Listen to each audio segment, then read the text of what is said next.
In the year 762 of the Age of the Universe, Vegeta, in alliance with Nappa, launched an invasion of Earth. Following the initial skirmish, Nappa met his demise at the hands of his own comrades. The brave warriors Yamcha, Gohan, and Piccolo subsequently fell in battle. And now the second round of combat has reached a critical juncture.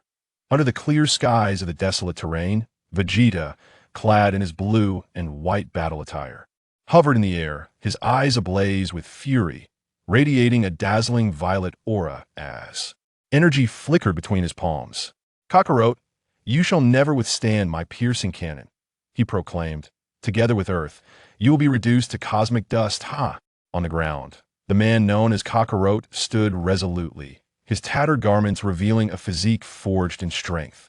Despite the excruciating pain coursing through his body, his gaze remained steadfastly fixed upwards, a glimmer of hope igniting within him as he roared back with his final defiance. Triple Kaioken.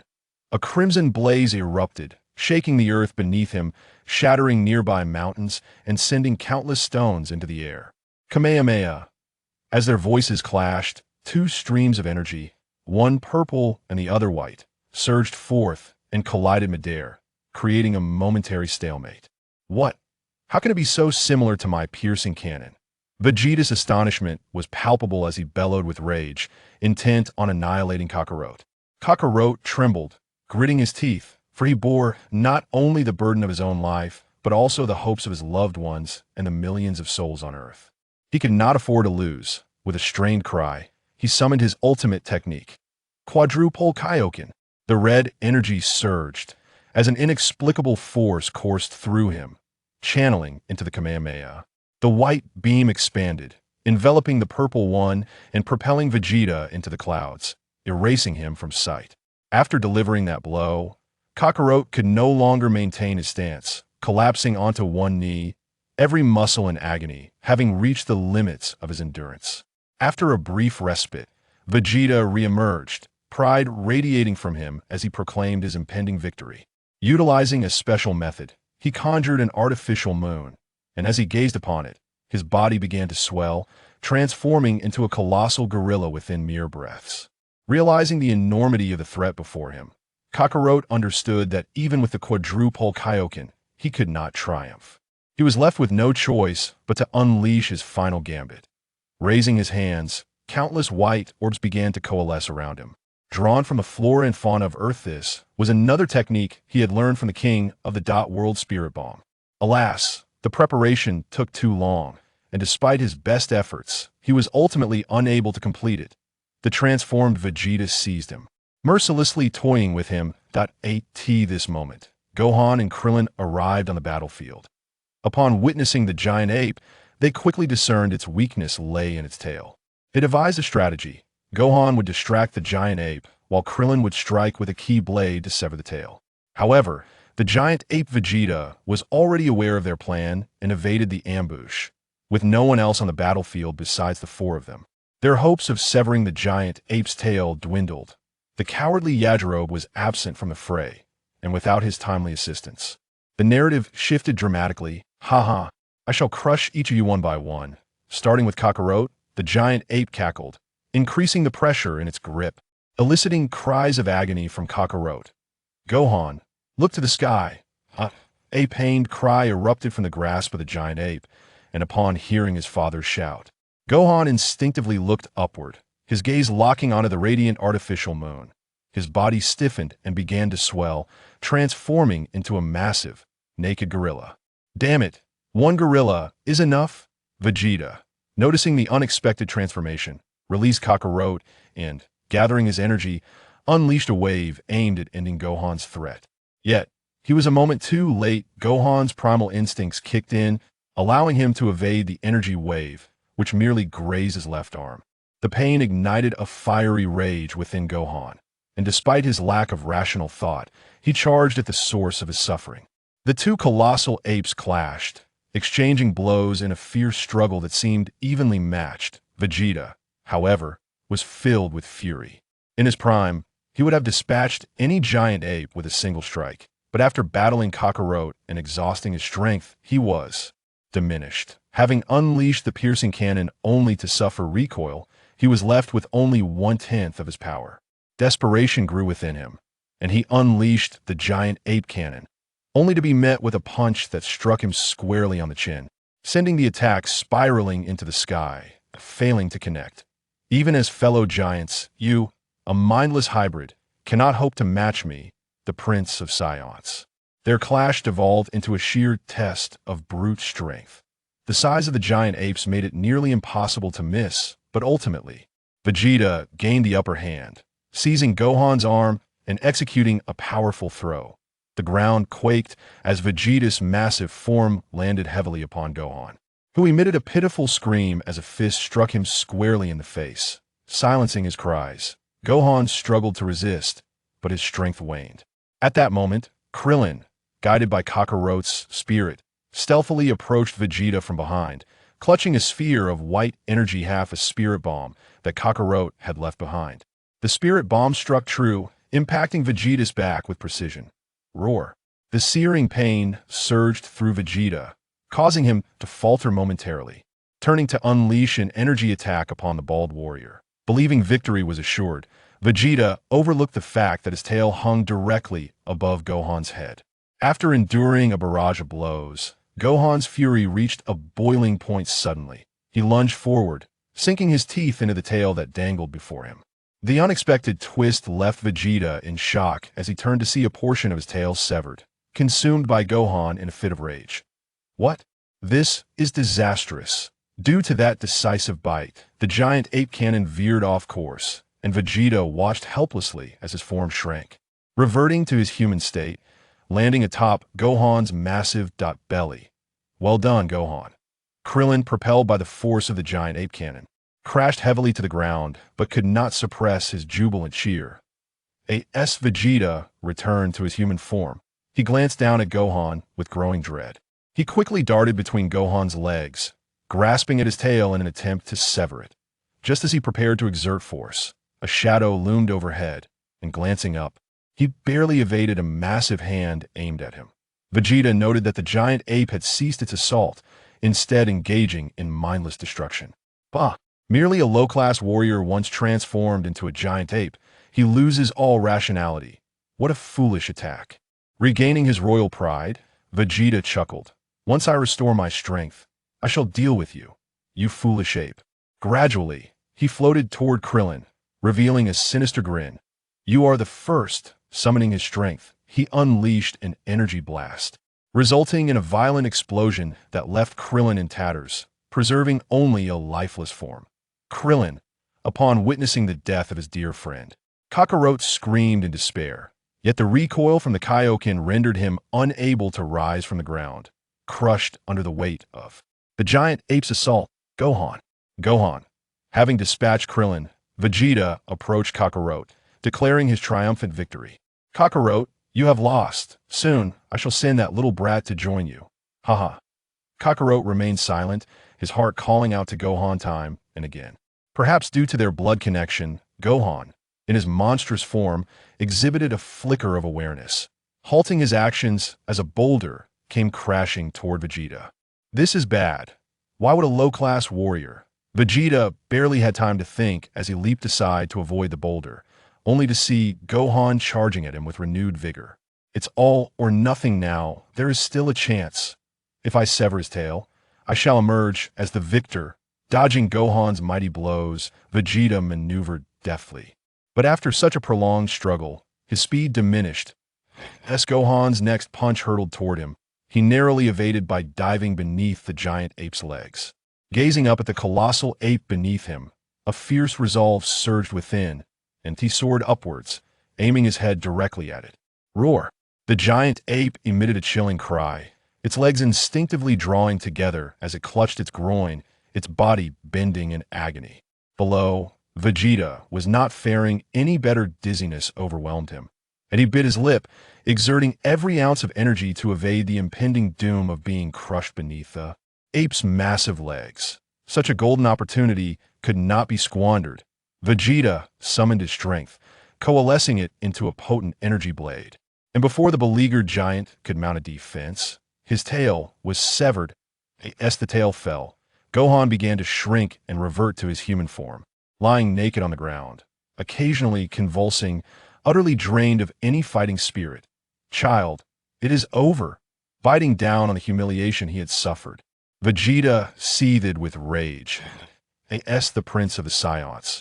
How had he been reduced to employing such ignoble tactics to secure victory? With a resounding explosion, Gohan's life was extinguished. Gohan, with the deaths of his dear friends and son, Goku felt his heart shatter, a flicker of strength igniting within him as he vehemently cursed. Vegeta, you are despicable. Ha ha ha ha. Vegeta, unfazed, retorted with a cruel laugh. In the game of power, there is no notion of despicability once you are dead. Who will know? Kakarot, you, the lowly warrior, have managed to push me to this extent impressive. Throughout my career, I have never encountered such a brutal battle. Yet, I have triumphed. It is time to conclude this. At that moment, Vegeta's desire to prolong the torment dissipated. With a single energy blast, he ended Kakarot's life, collapsing in exhaustion, gasping for breath, utterly devoid of dignity. In that instant, the Z warriors were annihilated, and the hope of Earth lay in ruins. Chapter 2. The Demise of Vegeta, revised, as Goku and his companions battled the Saiyans. An inconspicuous, portly figure sprinted towards the battlefield. Overcome with emotion, he lamented his fate. He had been peacefully at home, reliving the adventures of Dragon Ball, when darkness suddenly enveloped him. Upon regaining consciousness, he found himself face to face with a talking cat. After much deliberation, he realized he had traversed into the perilous realm of Dragon Ball, inhabiting the timid and cowardly body of Yachirobe. What use was this coward in such a treacherous world? To make matters worse, there was no opportunity for growth at this critical juncture. While others valiantly resisted the Saiyan invasion, he lay idly asleep on Karin Tower, 1,000 miles away. Lost in thought, he was abruptly kicked off the tower by the cat deity, plummeting to the earth and leaving a human-shaped crater upon impact. Goku, you must prevail. I cannot bear to lose you. His voice resonated with sorrow, evoking the impression of an indescribable bond between them. As he ran with increasing agility, Yachirobe honed his control over his body, his pace quickening until he finally reached the battlefield. To his bewilderment, silence reigned. Had the battle concluded? Which side had triumphed? After a thorough search, he discovered the devastation left in the wake of the conflict, following the traces until he stumbled upon a familiar form lying on the ground. Krillin. Krillin. Approaching closer, he realized with horror that Krillin had perished. Not far from there, he spotted another lifeless body, completely bare, Gohan. How could this be? As a key player destined for Namek, Gohan could not have fallen. What of Goku? Gazing at Gohan and Appo's exposed corpse, Yachirobe removed his own clothing to cover him. Left with nothing but his undergarments, desperately searching for the one he cherished. Suddenly, a spaceship traversed the sky, and Yachirobe instantly recognized it as a Saiyan vessel. He pursued it fervently. After a few hundred meters, the ship landed atop a mountain. Armed with a katana, he leapt to the summit, only to find the Saiyan twins lying lifeless, dead, all dead. Laughter turned to despair, and he collapsed to the ground, overwhelmed by the reality that, upon his arrival in this world, all the Z fighters had perished, leaving him with no hope for survival. System, come out here, he shouted in frustration. But there was no system, merely a figment of his imagination. Vegeta, witnessing the absurd sight of a portly man clad only in undergarments, laughing and crying while shouting about a system, found it utterly ridiculous and irritating. With a flick of his wrist, he cast an energy blast toward Yachirobe and turned away. Striding toward his spaceship, Yachirobe stood his ground, fully aware of Vegeta and Appo's formidable strength, mentally preparing for death. Boom! Dust engulfed him, and as he awaited his demise, he felt a sharp pain coursing through his body, noticing that his flesh had singed. Am I not dead? Could it be Vegeta is weakened? Analyzing the situation, he realized that his lack of training had led him to misjudge Vegeta's power. This unexpected energy blast ignited a flicker of hope within him, prompting action. With a swift motion, he drew his sword and emerged from the smoke, advancing toward Vegeta, albeit at a modest speed. Vegeta, upon realizing that Yachirobe had survived and was daring to wield a sword, extended his left arm, summoning a radiant light that unleashed several energy blasts while mocking. You truly are oblivious to your impending doom. Yachirobe focused his energy, suddenly accelerating with astonishing speed, evading the blast like a streak of lightning, and in an instant, he bypassed the energy projectiles, A glint of cold steel flashed through the air, and a spray of crimson mist erupted as the two figures brushed past each other, severing one of Vegeta and Appo's arms. Vegeta stared in disbelief at his fallen limb, unable to accept the reality, and fell into a frenzy, bellowing, I will have your life. With his remaining hand, he unleashed a barrage of energy blasts, enveloping Yachirobe in a storm of destruction. Coughing, Vegeta felt a wave of dizziness wash over him, blood trickling from the corner of his mouth. After an intense skirmish, his strength had dwindled to almost nothing. He could scarcely contend with even a mere vegetable warrior. The loss of his arm and the consequent bloodshed had compounded his injuries, and without prompt medical attention, he faced the grim prospect of death. Fortunately, his previous attacks had avoided the spaceship. If he could reach it, he might still reattach his arm. Grasping his severed limb, Vegeta hurried toward the ship, but just as he was about to enter, a blade shot forth from the smoke. Vegeta dodged it. Yet the knife embedded itself deep into the vessel. Before he could lament the damage to his ship, Yachirobe suddenly lunged at him, colliding with his abdomen and sending them both tumbling from the mountaintop. Who are you? Vegeta demanded, his voice laced with fury. How could one devoid of any energy signature possess such strength? I am your father, Yachirobe declared, as they crashed to the ground, the weight of his body crashing down on Vegeta. The Prince of Science, with only one arm remaining, was utterly defenseless against the onslaught of Yachirobe's fists. I am the Prince of all Science. I cannot be defeated by you, Vegeta roared, summoning a final surge of power that propelled Yachirobe off him. As Yachirobe hesitated, aware of Vegeta and Appo's lethal potential, Vegeta seized the opportunity to ascend into the sky, dragging his injured form upward. Wait, are you not the Prince of Science? Where has your pride gone? Coward. Vegeta's forehead throbbed with rage as blood seeped from his mouth, yet he continued his ascent. In their brief encounter, he had concluded that Yachirobe could not fly. Without looking back, he issued a menacing warning. You will rue the day you crossed me. Once I recover, I will hunt you down. Is that so? Sadly, you shall find no opportunity.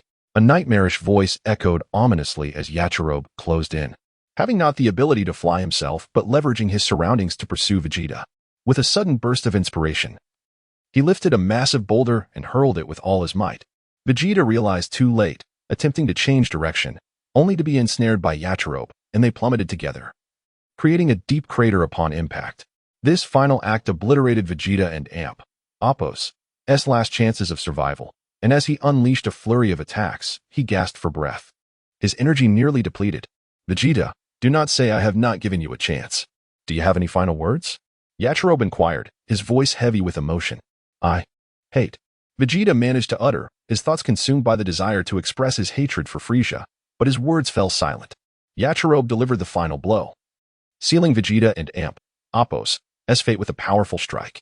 The Prince and Appo's eyes remained open, longing to utter the words I hate you, but time had run out. Furisa and Kakarot mattered not anymore. Gazing upon Vegeta's lifeless form, Yachirobe felt no joy, only sorrow. Damn you, Vegeta. You have slain everyone. Goku and the others are all gone. And the Dragon Balls are lost. How am I to survive in this world? His anguished cries echoed through the desolation. After venting his frustrations, Yachirobe regained his composure. He had considered sparing Vegeta, for he was indeed capable of transforming into a Super Saiyan. Yet, recalling Vegeta's treacherous nature, he dismissed the notion, knowing that once healed, the prince would seek vengeance. Yachirobe, you are remarkable. Who would have thought you could avenge everyone and protect the Earth? Suddenly, Goku's voice resonated in the air. In an instant, Yachirobe understood. It was the North Kai's ability. Goku, are you with the North Kai? Yes, I am. Gohan, Krillin, and Piccolo are all here. Through the North Kai, we've witnessed your triumph over Vegeta. You are incredible. In an instant, Goku's voice took on a weighty tone as he declared, Yachirobe, the Earth shall henceforth be entrusted to you. But Goku, I cannot do it.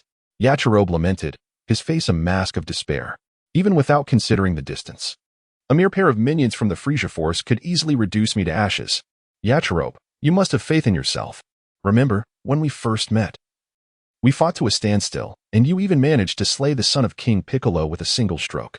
At this remark, Piccolo, standing nearby, turned a shade of green with rage. I have faith in you to safeguard the Earth. If you dedicate yourself to training, you may very well surpass me. We too shall continue our training here. Farewell. Goku. Goku. Yachirobe shouted the name, but received no further reply. As the saying goes, ignorance breeds courage. At that moment, he found himself regretting his knowledge of the future. Approaching Gohan and Apos' lifeless body, he retrieved a mobile phone from his clothing, dialed a number, and spoke briefly before sitting down to ponder his future path. With Goku and the entire army vanquished, I am left as the sole survivor, a mere overweight individual. Oh, heavens, why did you bring me to this world without bestowing upon me a system? Chapter 3. Journey to Namek. A spacecraft descended upon the desolate landscape, disgorging Bulma, Master Roshi, and Chi-Chi. Chi-Chi wept, clutching Gohan tightly, while Bulma approached Goku, tears welling in her eyes, still unable to accept his demise. Master Roshi, cradling Krillin's lifeless form, stood behind her, his countenance etched with a mixture of anguish and resignation. With Piccolo and Apos' death, the Dragon Balls had vanished, precluding any possibility of resurrection. Moreover, even if Earth and Apos' Dragon Balls were still in existence, they could not revive an individual twice. Encasing the three fallen warriors within capsules, the trio, accompanied by Yajirobe, boarded the spacecraft, setting course for another battlefield. After collecting the remains of Piccolo, Tien Shinhan, and Yamcha, Kaiatsu having been obliterated in his self-destruction, they commenced their somber return journey, a pall of silence enveloping them. Reaching Kame House, Master Roshi broke the oppressive quiet, proffering a somber suggestion. Alas, we should find a suitable place to inter them. Chi-Chi and Bulma exchanged glances. Mutual despair reflected in their eyes, before wordlessly rising to their feet. Yajirobe had remained mute throughout, until the others were about to leave the house. Perhaps there remains a chance to resurrect Goku and the others. Before he could elaborate, Chi-Chi materialized before him, her gaze intense and hopeful. Gohan can truly be revived? And Goku and Krillin as well? Bulma inquired. Yajirobe nodded, divulging the existence of the Namekian Dragon Balls and the threat posed by Furisa, emphasizing the latter and Apos' staggering power level exceeding 100 million. 100 million? Bulma exclaimed, aghast. Having wielded a scouter, she understood the terrifying implications of such a number. To vie for the Dragon Balls against such a formidable adversary would be suicidal. She protested vehemently. It is not I alone, but you as well. Bulma recoiled, pointing at herself in disbelief. Why me? I am no fighter, merely a girl. How could you ask me to accompany you? I did not say you must go. I must first master key manipulation and flight. If I cannot, there is no point in going. I shall return to Korin Tower. I entrust the spacecraft and Namekian coordinates to you. Lend me a vehicle. Bulma tossed a capsule, retorting, entrust? How am I to find the coordinates without your guidance? Accepting the capsule, Yajirobe exited the house, releasing a vehicle. Seek out King Kai. He will undoubtedly know the coordinates, he called back before departing. Yajirobe was at a loss. Although he was privy to much due to his transmigrated status, he had never bothered to memorize such trivial details. On King Kai and Apos' planet, Goku, brimming with curiosity, relentlessly peppered King Kai with questions about Furisa, while Piccolo and the others listened intently. King Kai, is Furisa truly as formidable as Yajirobe claims? 100 million? Is it true? I yearn to test my mettle against such a powerful foe, Goku declared, his enthusiasm undeterred. But alas, I am dead, and the opportunity is lost. Exasperated by Goku and Apos' incessant inquiries, King Kai reluctantly divulged some information about Furisa, cautioning him against courting death, emphasizing the unfathomable nature of the Cosmic Emperor. As he spoke, his gaze drifted towards the portly figure on Earth, a question lingering in his mind. 100 million? How did he come to know? Even King Kai himself only knew that Furisa was terrifying, but his exact power level remained a mystery. At the Kami's lookout, Yajirobe implored Mr. Popo, please. Instruct me once more in the art of key manipulation. Mr. Popo regarded the unexpected arrival with surprise. Yajirobe, I instructed you months ago. Have you forgotten? Moreover, you are not suited for such training. Yajirobe had been present during Tien Shinhan, Krillin, and others, and Apos, training at the lookout in preparation for the Scion threat. No, I have not forgotten. I beseech you to teach me again, for it concerns the potential resurrection of Kami. Yajirobe recalled his indolent attitude during those months at the lookout, shirking his training whenever possible, confident that Goku and the others would bear the brunt of any impending crisis. However, he was no longer the same Yajirobe. Kami can be revived? Mr. Popo exclaimed, elated. Is it true? Yes. I seek to find hope for the resurrection of Goku and Piccolo. I must master not only Ki, but also the Sky Dance and Solar Flare techniques to have any chance. Hearing of the possibility of Kami and Appo's resurrection, Mr. Popo was overjoyed. Sky Dance and Solar Flare? I shall teach you both. Truly? Wonderful. Yajirobe rejoiced, having initially planned to seek out Master Shin for these techniques after mastering Ki. 3 days later, a portly figure soared effortlessly around the lookout, executing 5 interconnected loops before landing gracefully on the platform. Yajirobe, how have you become so proficient so suddenly? You have mastered Ki, Sky Dance, and Solar Flare in merely 3 days. Mr. Popo marveled, knowing that the same man could not learn anything a few months ago. Yajirobe was equally astonished, realizing that he had mastered these techniques in a mere 3 days. No wonder he could go toe-to-toe with Goku in the beginning.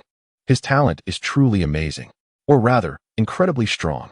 It is thanks to your excellent tutelage, Mr. Popo, Yajirobe said, bowing deeply in gratitude before departing. At Corinne Tower, Corinne was tinkering with something inside a jar when a familiar voice startled him. Corinne, are you hiding something delicious? Corinne turned to see Yajirobe hovering in midair, his eyes widening in astonishment. You can fly? Hee hee, let me see what you're hiding. Despite Corinne's protests, Yajirobe snatched the jar, finding a single senzu bean inside. He promptly pocketed it. Thank you, Corinne. I needed this. Are there any more? Corinne erupted in anger. That was the first one harvested. You ask if there are more? Do you think senzu beans grow on trees? How many have you eaten already? Ah, the weather is lovely today, Yajirobe said awkwardly, fleeing Corinne Tower.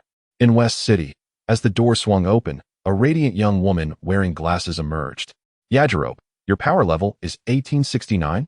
Bulma, you fixed the scouter again? Wait, how much did you say? 1869. What's wrong? That's impossible. It's nearly twice as high as I expected. There's no reason for it. Yajirobe racked his brain, unable to fathom the cause. The reason was the sacred water wine, brewed by Corinne with sacred water, which had the effect of unlocking one's potential. Otherwise, even a heavily injured Vegeta, whose power level was less than a tenth of what it should be 3 days prior, could easily defeat Yajirobe. Bulma had been far from idle during those 3 days. In addition to repairing the scouter, she had also been studying the alien spacecraft. Goku had relayed the Namekian coordinates to her through King Kai, and she was now awaiting Yajirobe and Appo's return. Yes, she had decided to go, despite her fear. For the sake of the slim hope of resurrecting Goku, she would journey to Namek. Chapter 4. Arrival at Namek inside the spaceship. Akalobe activated 10 times the gravity for his training. With approximately a month until their arrival on Namek, he felt it imperative not to squander this time, as even the slightest enhancement to his combat power would be invaluable. As they approached Namek after a month, Akalobe ceased his training and disclosed his plans to Bulma. If Furisa had not yet arrived on Namek, it would indeed be a cause for celebration. However, if he had, they would have to reconsider their strategy. Bulma initially shook her head vehemently in refusal, but after a thorough persuasion from Akalobe, she gradually began to relent, all for the sake of Goku and the Earth. When the spaceship landed on Namek, the two of them stepped onto the alien soil. This was indeed Namek, a place with an environment far superior to that of Earth. Bulma inhaled deeply, feeling an overwhelming sense of comfort. Her curiosity piqued as she surveyed the vibrant surroundings, particularly a pristine, emerald lake before her. Suddenly, Akalobe glanced back, sensing 4 distinct energy signatures rapidly approaching. Could it be? As 4 figures materialized above the spaceship, Akalobe's pupils constricted. They were clad in Friesia's army uniforms. Cursed be it, 4 of them at once. Yet, a flicker of relief surged through him. Merely 4 underlings. Hey, who are you two? How did you come by our ship? One of Friesia's henchmen inquired. What's with the chatter? Just 2 weaklings. We can eliminate them without a second thought, another soldier scoffed, raising his hand to strike. Upon spotting the 4 soldiers, Akalobe instructed Bulma to shut her eyes. In an instant, a blinding flash of white light erupted, rendering the soldiers momentarily blind. This was the solar flare technique. Be careful, the henchmen warned each other, but it was too late. They were ensnared by the brilliance of the solar flare. Akalobe soared into action, swiftly dispatching 2 of them with a single strike each. As the effects of the solar flare began to fade, he concentrated energy into his left palm and launched a ki blast toward the abdomen of the 3rd soldier, while his right hand swung his blade towards the last. Boom! An explosion resonated as one soldier was hurled into the water, lifeless, while Akalobe's blade missed its target. As the solar flare's effects wore off, the remaining soldier glared at Akalobe, seething with rage. I didn't realize you had such skill, Fatso, to so quickly eliminate 3 of my comrades. The remaining henchman, now enraged, clenched his fists and began to grow in size, roaring with intensity. 1,600, 1,750, 1980, 2,100, 2,386. Akalob sensed the soldier's power level surging. Bulma, equipped with a scouter, urgently alerted him, though even without her warning. Akalob could feel the escalating energy. Seizing the moment while the soldier was still charging up, Akalob sheathed his blade and raised his right hand above his head, gathering energy into a growing sphere. It must succeed. It must succeed. He had no intention of fleeing. Encountering Frisia's forces here meant escape was futile. Having previously attempted the Keyblade technique without success, he hoped this time would be different. Failure would mean dire consequences. As Bulma called out the escalating power levels, reaching 3528, Akalob couldn't and Apos, T helped but chuckle bitterly. He had assumed that aside from the named warriors, the regular soldiers would possess power levels only in the low thousands. He hadn't anticipated facing a formidable foe right from the start. He remained focused, hoping for success. After rigorous training in the spaceship and Apos' gravity chamber, his power level had risen to 2,400, and with full exertion, he could approach 3,000, still significantly lower than his adversary. Hearing the soldier boast about his power level, Akalob remained undeterred, even as the henchman declared, "With a power level of 4,000, you stand no chance." As the scouter settled on 4031, the soldier halted his power-up, his physique having doubled in size. Meanwhile, Akalob revealed a hint of a smile. This time, he had succeeded. "Prepare to meet your end, Fatso." The soldier laughed, charging at him, dismissing the incoming Keyblade with a wave of his hand. However, he quickly realized his miscalculation as the Keyblade sliced through his arm and body, sending him hurtling away. "No, it can't be," he screamed in terror, only to be cleaved in 2 moments later. That was close. Akalob landed, wiping sweat from his brow, reflecting on the potency of the Keyblade. "Thank goodness it worked. Bulma, quickly retract the spaceship. We must leave." Having successfully employed the Keyblade for the first time, he had expended nearly half his energy, and the commotion would soon attract attention. Bulma, without hesitation, pressed a button on the spaceship, transforming it into a capsule, and in the next moment, Akalob found himself being carried away. "Akalob, I didn't expect you to be such a lecher. What are you doing?" Bulma exclaimed. "Stay still. We need to leave quickly. You can't fly, so you'll have to endure this for now." Despite Bulma's youth, beauty, wealth, and genius as a scientist, Akalob had no ulterior motives. Survival was paramount. If a mere soldier posed such a threat, they needed to escape post-haste. Not long after their departure, 3 soldiers from Frisia's army arrived on the scene, only to find it devoid of life. After a fruitless search, they retreated. In a secluded cave, Akalob rested while Bulma, intrigued, examined the nearby energy readings with her scouter. Her expression turned grave as she noted hundreds of individuals with power levels exceeding 1,000, a dozen ranging between 2,000 and 10,000, and shockingly, one nearing 20,000. "Akalob, are we supposed to compete with them for the Dragon Balls? This is terrifying. They're in Apos, as even someone with nearly 20,000 power stronger than Vegeta." Bulma stammered, her fear palpable. Akalob suddenly opened his eyes and chuckled wryly. "Compete? How could we? Did you forget the plan I shared with you on the spaceship? We can only gamble on our luck. Which direction is the one with the near 20,000 power level?" Bulma pointed, and Akalob, holding her tightly, dashed toward that direction, careful not to fly or reveal their presence until they reached a hillside. Peering cautiously over the crest, they spotted a Namekian village. Among the several Namekians present was a high-ranking Frisia soldier, Kue, interrogating them about the whereabouts of the Dragon Balls.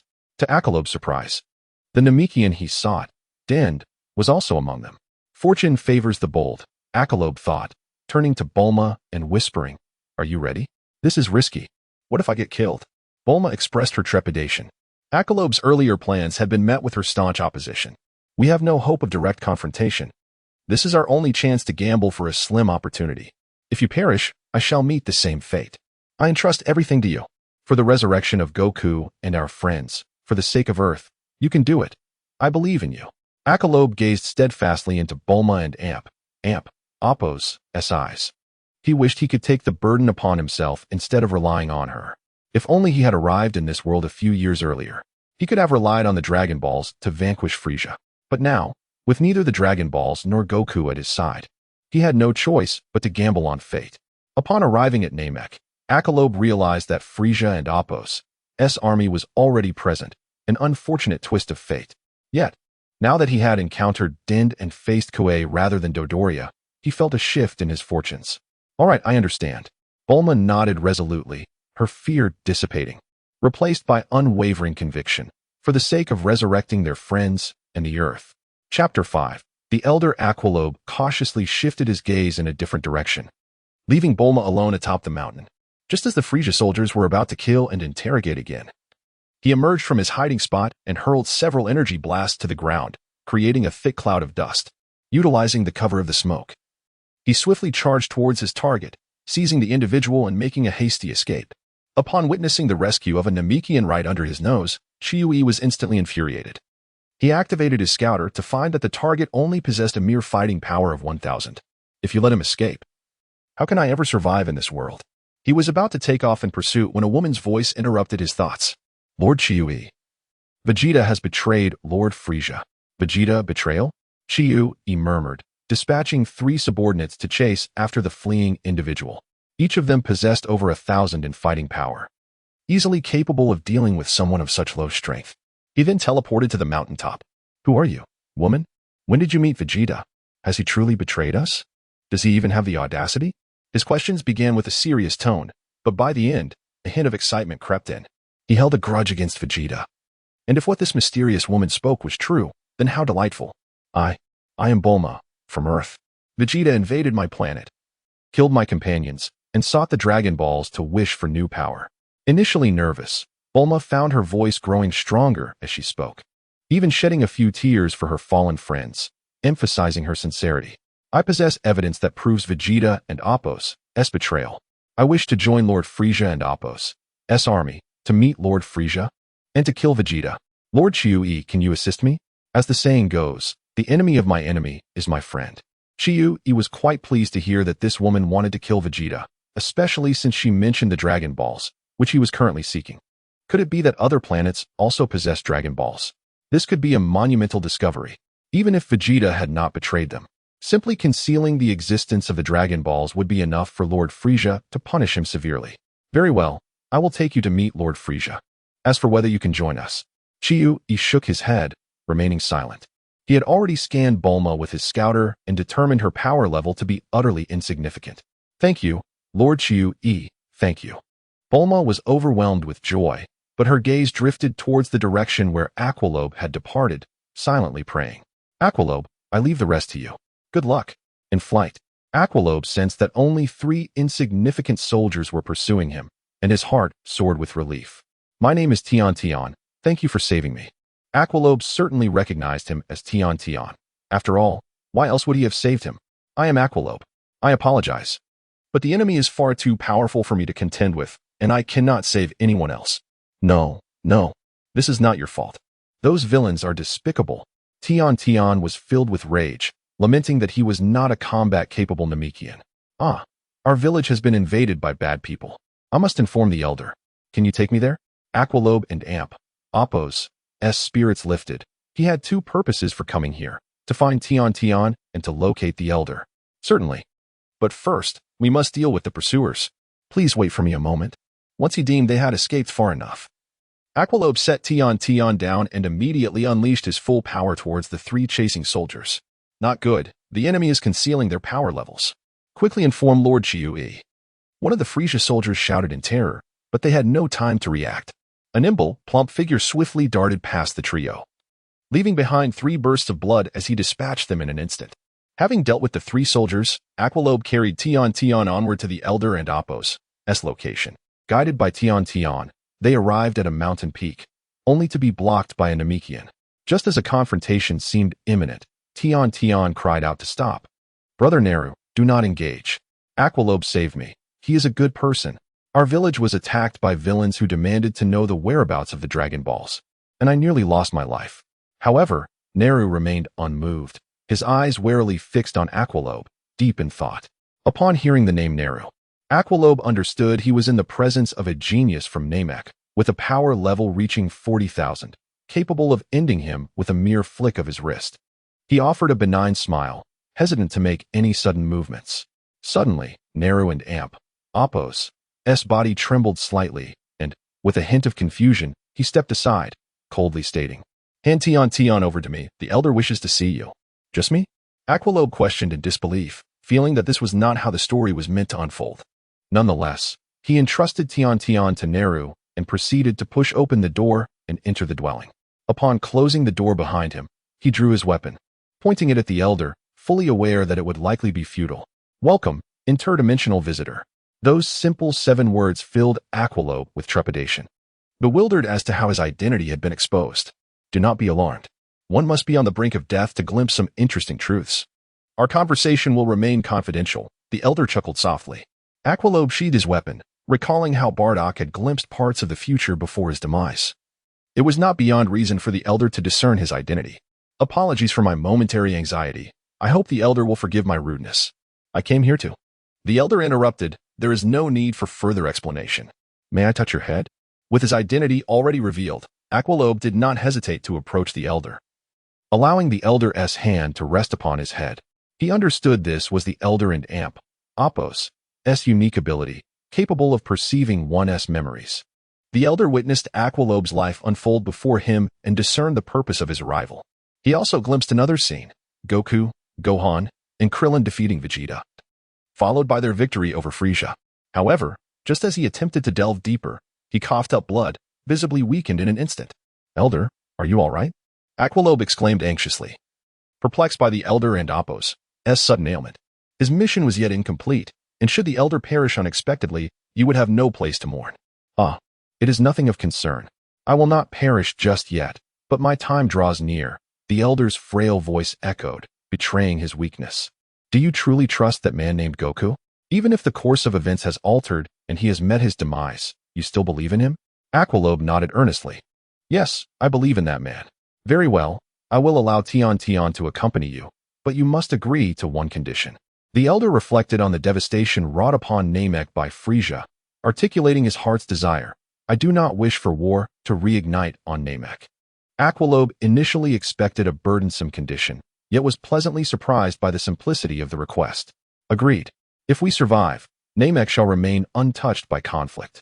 The elder smiled faintly, for he had perceived not only the Golden Warrior but also a Namekian whose future now rested in their hands. He utilized his special ability to summon Neru, who then brought Tion inside. As soon as Tion entered, he anxiously exclaimed, "Elder, there are bad people." Tion, you need not say more. I am already aware. Come here to my side," Aqualobe instructed. Tion and Aqualobe stood beside each other, placing their hands atop the elder and Amp.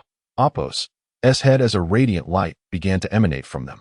Neru and Amp, Apos' pupils constricted, bewildered as to why the elder was bestowing such gifts upon the two, understanding that Tion was one of their own, but the plump stranger.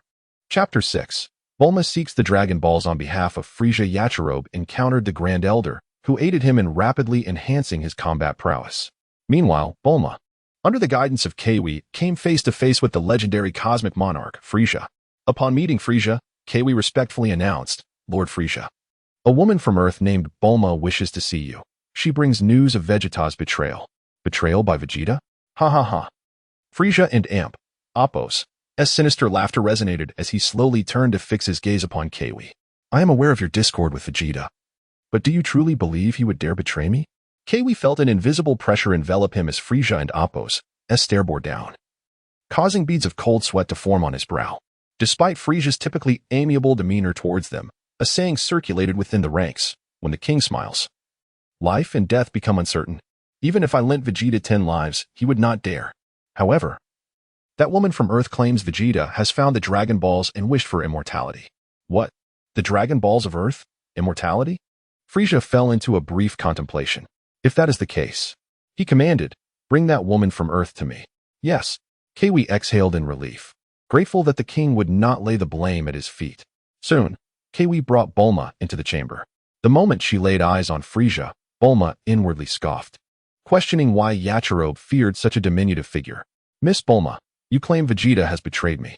What evidence do you possess?" Friesia's polite inquiry interrupted Bulma's musings. She nodded vigorously, presenting her mobile device to display a video. Due to the distance from which it was filmed, the faces were indistinct. Yet one could discern that the person in the video was indeed Vegeta. The footage showed Vegeta standing atop a skyscraper, cackling maniacally. Haha, I have finally obtained immortality. Frieza, wait for me. The vengeance for the destruction of planet Vegeta and the annihilation of the Saiyan race. The video faded into obscurity, leaving behind no clear image or sound, but it sufficed. Vegeta knows I was responsible for the annihilation of his race, and yet has sought the Dragon Balls to gain immortality. No wonder he dares to betray me. Frieza remarked in a tone devoid of urgency, as if he were discussing inconsequential matters. Kiwi reveled in Vegeta's audacious proclamation, knowing that Vegeta's demise was inevitable. Frieza would never tolerate betrayal, and bringing this woman had not been in vain. Bulma understood that Vegeta was doomed, yet she had no opportunity for revenge. It was all Yachirobe and Appo's idea to have turned into Vegeta to stage this ruse. Miss Bulma, you have not come merely to bring me this news, have you? Frieza resumed. I admire the esteemed Lord Frieza and wish to serve you. If possible, please capture Vegeta. I desire to avenge my companions by taking his life myself. Bulma and Appo's voice dripped with unmasked hatred for Vegeta, and she continued, though I possess no combat ability, I know you seek the Dragon Balls, and I can assist you in locating them swiftly. Frieza, skeptical, turned to Kiwi. How many Dragon Balls have you gathered thus far? Lord, the indigenous Namekians are quite obstinate. We have only located 3. Kiwi shot a disapproving glance at Bulma, irritated that she had not disclosed such vital information sooner. If I were to gather the Dragon Balls, it would bring immense fortune. Oh ho ho. Miss Bulma, if you can truly help me find the Dragon Balls, once we capture Vegeta, you may deal with him as you wish. Thank you, my lord. Bulma exclaimed joyously, retrieving her Dragon Ball radar. I am a scientist from Earth, and this is my invention. It can display the location of each Dragon Ball. Frieza took the radar, examined it briefly, then tossed it to Kiwi with an order. Delegate this task to you. See if it possesses such extraordinary capabilities. Kiwi accepted the radar and departed, grumbling as he passed Bulma. Observing this, Frieza chuckled lightly. Miss Bulma, do not hold it against my subordinate for his lack of understanding. If the radar proves to be as miraculous as you claim, Kiwi will return to apologize. Of course not. Bulma lowered her gaze, apprehensive that if the radar proved ineffective, the blame would fall upon her. Kiwi departed with the Dragon Ball radar, and soon, good news arrived. The 4th Dragon Ball was located without difficulty, followed shortly by the 5th. Oh ho ho. Frieza's spirits soared, and he extended a sincere invitation. Miss Bulma, would you be interested in joining my scientific research team? I would be delighted to serve Lord Frieza. Bulma felt a wave of relief. Sensing her life was spared, Yachirobe and Appo's predictions had proven accurate. Meanwhile, the Grand Elder had concluded his potential development for Yachirobe and imparted some final words to him, concluding with, Child, once you arrive on Earth, you must heed Yachirobe's guidance. Do you understand? With reluctance, Yachirobe nodded. Yes, Grand Elder. The Grand Elder, weakened from the exertion, urged. You may go now. I still have some time. I shall handle matters here. Thank you, Grand Elder. Yachirobe took to the outdoors with his companion, casting a capsule that revealed his spacecraft. They boarded and began their journey back to Earth, having concluded their affairs on Namek. Casting a final glance at Namek, Yachirobe prayed, Bulma, you must survive. Their departure was met with no disturbance. Once they were gone, the Grand Elder instructed Nairu on several matters before sitting down to await the passage of time. With the aid of the Dragon Ball radar, within a few hours, 7 colossal Dragon Balls were arranged neatly before Frieza. Yet, regardless of their attempts, they could not summon the Eternal Dragon. Lord Frieza, why not summon a Namekian to invoke the Eternal Dragon? They would surely know how to do so, Bulma suggested. Oh ho ho, Miss Bulma. I'm growing increasingly fond of you. Frieza commanded Kiwi, go and bring a Namekian here. Kiwi complied and soon returned, leading a captured Namekian. Inform me how to summon the Eternal Dragon. Speak, and you shall be freed. The apprehended Namekian remained calm, displaying no signs of fear. Upon hearing the query, his expression turned peculiar as he replied slowly, I do not know how, but I know who can summon the Eternal Dragon. Only the Grand Elder and those close to him possess that ability. Pointing in a direction without hesitation, the Namekian betrayed the Grand Elder, indicating his location. Frieza and Appo's forces set off towards the Grand Elder, leaving only the captured Namekian behind, who watched the departing spacecraft, puzzled as to why the Grand Elder would draw such nefarious individuals near. In truth, summoning the Eternal Dragon was simple. One merely needed to speak the Namekian language. However, not long before, They had all received a directive from the Grand Elder through a special means, instructing them to convey this message. Chapter 7. Frisa's wish at the residence of the Grand Elder on Namek. Frisa's formidable army advanced with great momentum, only to be halted at a distance by Nail. Stepping out of his spaceship, Frisa scoffed. A battle power exceeding 40,000 is indeed impressive, but you cannot possibly stop me, the great king. Nail did not disguise his admission, stating, "Indeed, I cannot prevent your advance. However, the Dragon Balls are crafted by the Grand Elder.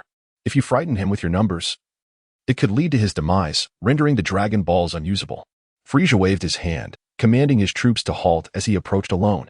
A single energy blast, under his control, obliterated half a building, revealing the Grand Elder seated within. The Elder, now barely alive, was unable to speak. Frisa vanished and reappeared before Nail. His voice tinged with urgency. "Tell me, how can I summon the Eternal Dragon?" Nail cast a glance at the Grand Elder, took a deep breath, and replied slowly, "Place the Dragon Balls on the ground, and I will summon the Eternal Dragon." As Nail gazed at the Dragon Balls, he uttered incantations in the Namekian language. The sky darkened, and the 7 Dragon Balls began to shimmer with a brilliant light. The light then converged, shooting skyward. As a colossal green dragon gradually materialized in the heavens, Nail turned to Frisa and inquired, "What is your first wish?" For once, Frisa's face flushed with embarrassment as he leaned closer to Nail, whispering something. Nail's expression turned peculiar as he retorted, "Are you certain?" Upon receiving a confirming nod, Nail spoke the first wish to the Eternal Dragon in the Namekian tongue. No one knew the nature of Frisa and Apos' first wish, but a few observed that he seemed to have grown slightly taller. "Your first wish has been granted. I trust you can feel it. Now, speak your second wish." Frisa clapped his hands in delight, exclaiming, "Ah, the Eternal Dragon is indeed marvelous." But then, his expression hardened. "My second wish is for immortality." As Nail began to articulate this second wish to the Eternal Dragon in the Namekian language, the dragon suddenly vanished, and the sky returned to clarity. "What is happening? Where has the dragon gone?" Frisa demanded, his frustration palpable. "Is my immortality wish lost?" Nail did not respond, turning to pay the highest respect to the Grand Elder. The surrounding Namekians followed suit, proclaiming, "We bid farewell to the Grand Elder." Once the formalities were complete, Nail's face reflected sorrow as he lamented. "The Grand Elder has passed away, and thus the Eternal Dragon has dissipated. Unforgivable." Frisa seethed, shooting skyward. A fiery red energy sphere manifested at his fingertips, rapidly expanding. Sensing the dreadful power contained within, Nail shouted urgently, "It will take 3 years to fulfill the Grand Elder's legacy. After 3 years, a new Grand Elder can create new Dragon Balls." Frisa and Apos' fury transformed into joy as he dismissed the energy sphere, descending to pat Nail on the shoulder. "Your combat prowess is commendable. From now on, you shall accompany me. If the Eternal Dragon does not appear in 3 years, then Namek shall cease to exist." Nail clenched his fists and gradually relaxed them, bowing his head with a hint of resentment. "I understand. Thank you, Lord Frisa." He was perplexed as to why the Grand Elder had chosen such a fate, especially when he could have lived longer but opted for self-sacrifice. Initially, Nail had anticipated that the Grand Elder would perish upon the dragoness appearance, but through a unique method, he had conveyed Frisa's wish to the Elder, who agreed to fulfill the trivial request. However, upon hearing Frisa's second wish for immortality, the Elder chose death, resulting in the dragon's sudden disappearance. The return of the dragon in 3 years would merely be a deception. In reality, it would not take that long. Nail was bewildered. Yet he would adhere to the Elder's words, biding his time to avoid further loss. As Frisa boarded his spaceship, he abruptly halted, gazing at a person, Miss Bulma. "How long until the Eternal Dragon of Earth can be summoned?" 1 year. She replied, "Very well. A year from now, we shall journey to Earth. And while we are at it, we will capture Vegeta for you to deal with." As the Cosmic Emperor, Frisa found a year or 3 inconsequential. He had already witnessed the dragon and Apos' wonders and vowed not to make such trivial wishes again. However, the sensation of growing 10 centimeters was rather pleasant. Bulma observed Frisa and Apos' retreating figure, secretly wishing to say 3 years as well. Yet, she chose to trust Nail's judgment. Joining Frisa's forces and aiding in the quest for the Dragon Balls was all part of Nail's plan, including the year timeline. On the spaceship bound for Earth, Nail adapted to his newfound power. The Grand Elder's potential was remarkable. He felt more than 10 times stronger than before. During the month-long journey back to Earth, he did not waste time, gradually acclimating to 30 times the gravitational force. Upon reaching Earth, He stowed the spaceship and soared towards the temple. Tian, having undergone the Grand Elder's training, could now fly freely and possessed extraordinary abilities. At the temple, Nail could no longer contain his curiosity and asked Tian, "Can you repair and upgrade the Eternal Dragon?" This was Nail's glimmering hope. On Namek, he could not contend with Furisa for the Dragon Balls. Instead, he needed Tian to restore and enhance the Earth-S Dragon Balls, allowing the dragon to resurrect Goku and others. This would also facilitate Bulma's involvement with Friesia's forces for another purpose. Tian nodded seriously. "I cannot create the Eternal Dragon from nothing just yet. But with the foundation laid by the celestial predecessors, it should be feasible. However, I will need time, anywhere from 6 months to a year." "Thank you, Tian. I entrust everything to you." Nail sighed in relief, bowing deeply. "Nail, where did you find this child? He resembles Piccolo greatly." A voice echoed from the void, filled with astonishment. "Can he truly bring the Eternal Dragon back?" Piccolo, standing nearby, felt a twinge of envy. "How does he resemble me? But could this truly be my kin?" "Goku, rest assured. You must focus on your training. It may not even take a year before Friesia's forces invade Earth. At that point, it will be up to you. Is that true?" "Haha. Last time I heard you speak of Friesia's might, I never imagined I would have the chance to confront him." Nail shouted to Goku, "This is no mere battle. It is a fight for survival. We must win at all costs. You wouldn't want Gohan, Krillin, and Piccolo to perish once more before your eyes, would you?" After a lengthy pause, Goku solemnly replied, "Rest assured, I understand. I will not allow such a tragedy to occur again." "Nail, on behalf of everyone, thank you." Hearing Goku's words, Nail chuckled. "Haha. Do you recall our first meeting? If we survive, you must treat me to 10 large grilled fish." "Agreed. It's a promise."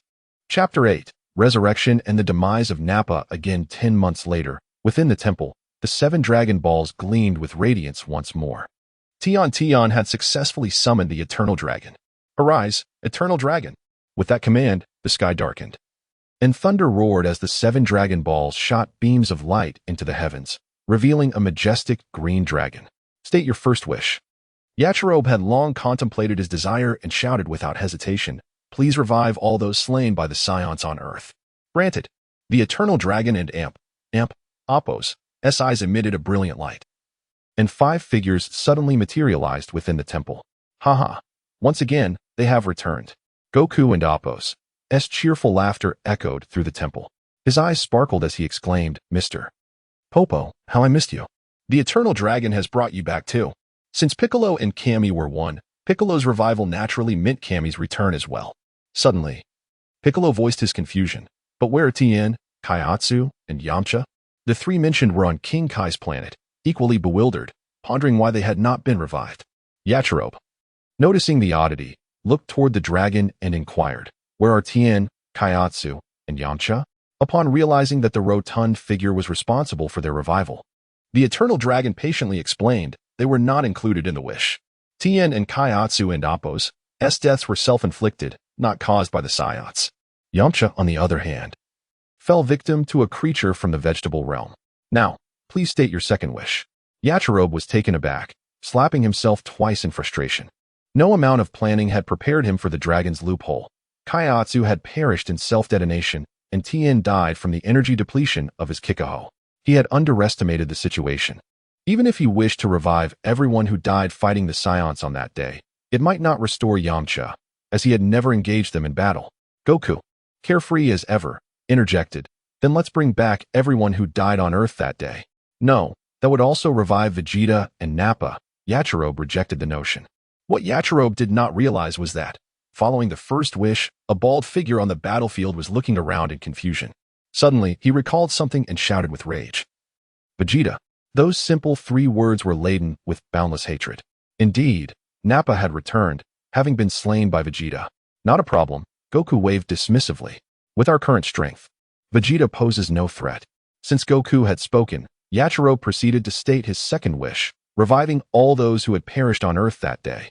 Tien, Kaiatsu, and Yamcha materialized within the temple. With only the final wish remaining, Yachirobe declared, "Strengthen the Earth to withstand greater combat impacts with your utmost power." As the third wish was granted, the Eternal Dragon vanished, and Tien and the others revived in the temple. After a brief conversation, the 8 of them soared into the clouds. Nappa, flying through the air, searched for his surroundings. Now that he had been revived, perhaps Vegeta was also.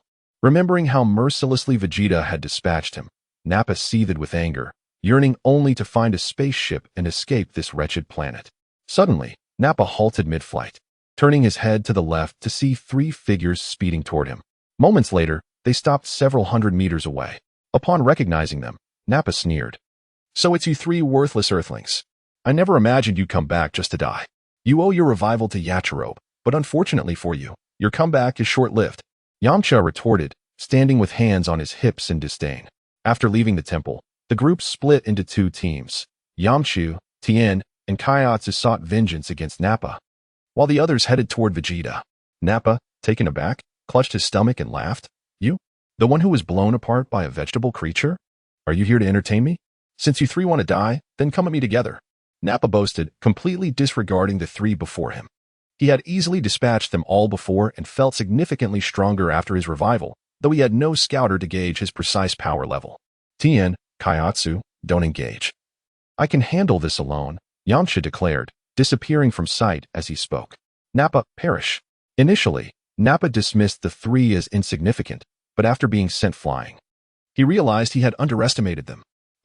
Nappa roared in fury, feeling the pain radiating from his chest and back. Gazing up at Yamcha, he began to seethe with rage, preparing to unleash his full power. "You've angered me, Earth scum. Behold my true strength." With all his might, Nappa charged at Yamcha, who merely smirked. "Come then, let us see if you can die without regrets." Yamcha shot forward, and the 2 engaged in a fierce melee battle. So fast it was nearly imperceptible, only the sound of Nappa and Appo's enraged roars could be heard. "I and Appo's am done playing. Now witness my true power," Yamcha shouted. His body enveloped in a surging white aura, which unexpectedly sent Nappa flying away. Nappa barely regained his balance, staring at Yamcha's formidable energy in shock, stammering, "No. It can't be. How can a worthless Earthling surpass me? I refuse to believe it." In a fit of hysteria, Nappa gathered all his strength into his right arm and unleashed a colossal energy beam. Yamcha observed the incoming energy column, shaking his head lightly, making no further movement. Boom. A tremendous explosion erupted, and Nappa, panting, watched as his attack struck its target, momentarily restored confidence surging within him. "Haha, you Earth trash, this time you're finished." However, when the dust settled, revealing a pristine Yamcha, Nappa and Appo's mouth fell agape, unable to utter a word. Yamcha cracked his neck and mocked, "You're even less than trash." "Now it's my turn." Nappa turned to flee, but Yamcha's speed eclipsed his, raining down punches upon him, ultimately delivering a kick that sent Nappa crashing toward Tien. "Tien, my revenge is complete. The final blow is yours." Haha. Tien did not hesitate, recalling the haunting images of Kaiatsu's demise. He raised his palms, forming a triangle aimed at the approaching Nappa. "Kikaho. No. The Scions are invincible." Nappa never had a chance to finish his sentence, vanishing within the blast of the Kikaho. Striking this blow, Tien felt no different, unaware of his newfound strength. "Oh dear, Tien, I'm lucky I dodged that. Or you might be taking me down too," Yamcha teased as he flew over, suddenly turning to gaze into the distance. "I wonder how Goku and the others are faring? With Goku's current strength, 10 Vegetas would be no match for him." Haha. Indeed, Yamcha scratched his head, feeling slightly embarrassed. "Goku is just a freak. The gap between us grows ever wider." Chapter 9, The Resurrected Vegeta in the Wilderness. Vegeta gazed in disbelief at his enscathed body, struggling to comprehend the inexplicable turn of events. He had been slain by that rotund foe, his arms severed and his tail broken, yet now. "Haha. You are as good as dead, fat one. Do not let me find you." Vegeta gritted his teeth, his fury towards the corpulent adversary surpassing even that directed at Kakarot. As he moved his limbs, he marveled at the unprecedented surge of energy coursing through him. He took to the skies, intent on wreaking havoc in a nearby city, perhaps to lure that glutton out of hiding. A city soon came into view, and from above, he unleashed a sphere of energy with a sinister chuckle. "Blame the fat one. Your fate is sealed." Just as the energy sphere was about to descend upon the city, a figure emerged, swatting it away into the sky, accompanied by an irate voice. "Vegeta, what do you think you were doing?" Goku had arrived just in time, sparing the city from destruction, with Piccolo, Gohan, and Krillin also appearing overhead. "Oh, Kakarot? I did not expect you to be resurrected as well." Vegeta's interest peaked as he surveyed Goku and the others. However, Upon spotting that familiar rotund figure, his murderous intent could no longer be contained. Fat one, you are as good as dead.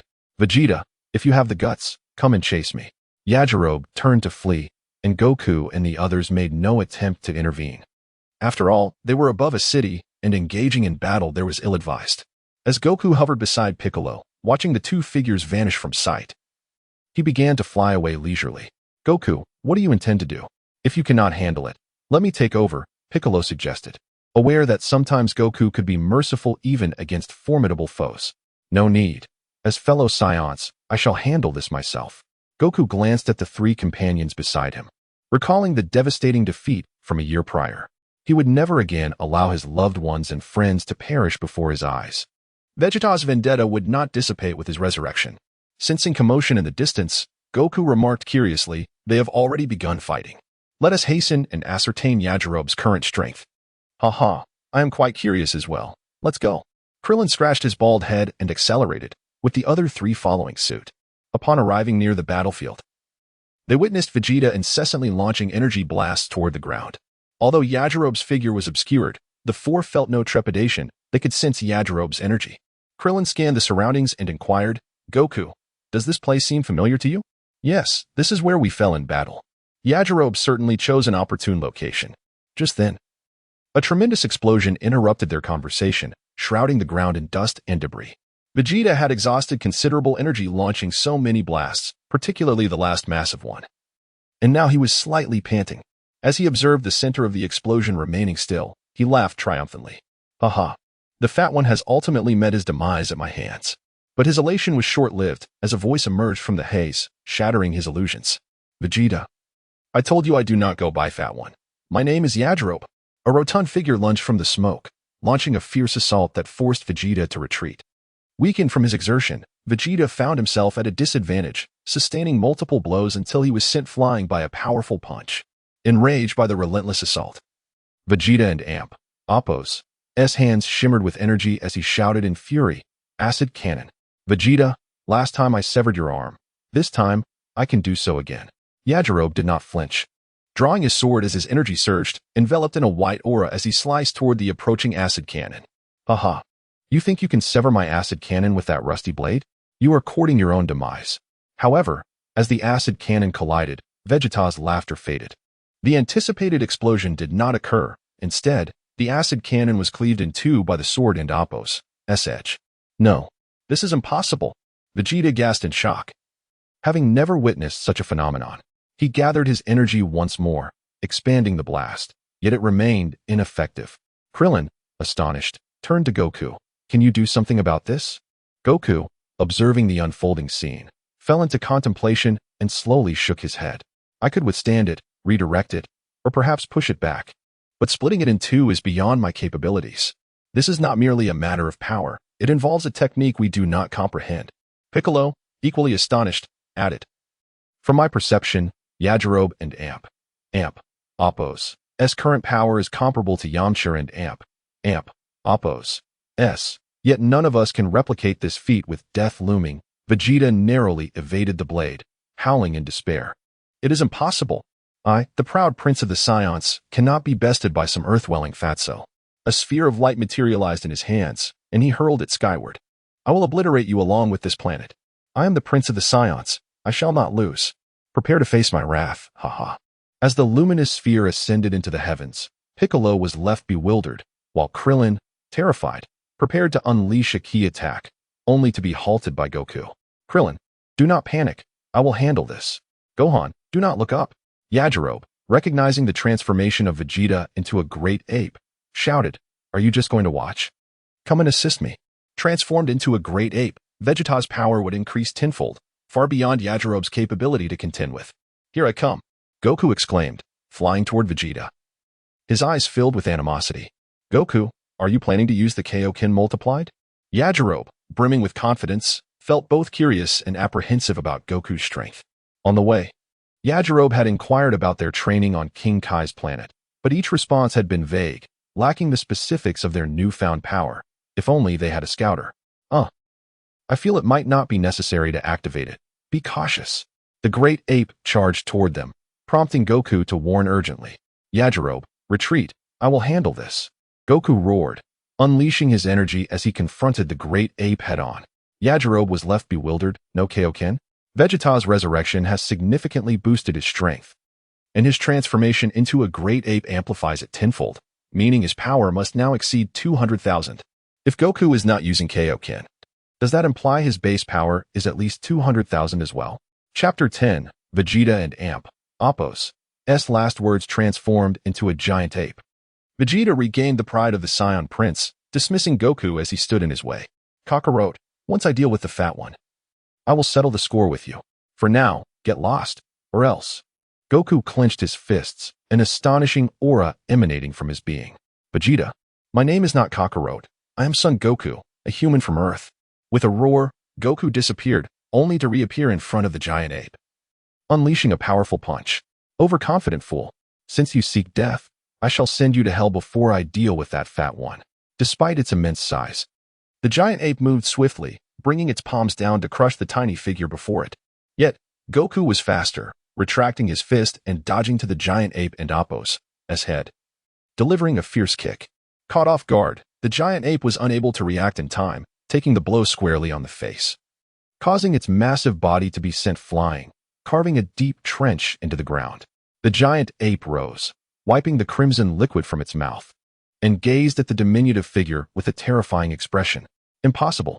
Kakarot, how could you possibly injure me in this form? I understand now. You must have used that move called the Kaioken. That's the only explanation. Otherwise, you could not have harmed me. Let's see how long you can endure. Having found a rationale, Vegeta sprang to his feet, swinging his colossal fists in a frenzied assault, all of which Goku effortlessly evaded. Yajirobe watched Goku dance around the battlefield and retreated to stand beside Piccolo, curious. How strong is Goku now? I don't know. We sparred on King Kai's planet. And even without the Kaioken, we couldn't and Amp, Appo's team matches strength, Piccolo replied, recalling their intense training on King Kai and Amp, Appo's planet. A twitch formed at the corner of his mouth as he remembered Goku and Amp, Appo's relentless training. Yajirobe frowned. Could it be that the loss of his friends and family during the last battle pushed Goku to such extremes? As Vegeta's fruitless assaults continued, he descended into madness, howling. Impossible! You, a mere low-class warrior, how could you be this strong? Have you transformed into the legendary Super Saiyan? Super Saiyan? What is that? Goku replied coldly. Vegeta, this farce must come to an end. You shall pay for your deeds. A farce? Kakarot, do not underestimate me. If you have the ability, do not evade. I can smash you into 2 pancakes with a single punch. Vegeta resorted to provocation, unleashing a powerful punch. This time, Goku did not dodge, instead meeting the attack with a punch of his own. Their fists collided for the first time, a massive shockwave radiating outward, causing Yajirobe and the others to feel their hearts race with trepidation. At that moment, Goku's white aura surged and intensified, and with a casual glance at Vegeta, he declared, "It's over." In an instant, he vanished, delivering a flurry of punches to the giant ape's abdomen. By the time the giant's hand swung down, Goku had already disappeared from sight. Gasping, the giant ape collapsed onto its hands, retching violently as blood mixed with bile. An ominous voice echoed in his ears. Came. Huh. Looking up at the overwhelming energy before him, Vegeta felt fear grip him. Kakarot, no, you cannot do this. With a mighty thrust, Goku unleashed a column of silver light from his palm. Realizing the impending doom, Vegeta desperately expelled a crimson beam of energy, making one last stand. Yet, Goku and Appo's wrathful attack was far beyond his capability to withstand. The crimson beam was utterly insufficient to counter the silver light, which struck the giant ape with a cataclysmic explosion, enveloping the entire area in a cloud of dust and debris. As the dust settled, a deep crater appeared, revealing Vegeta in his human form, lying within, barely clinging to life.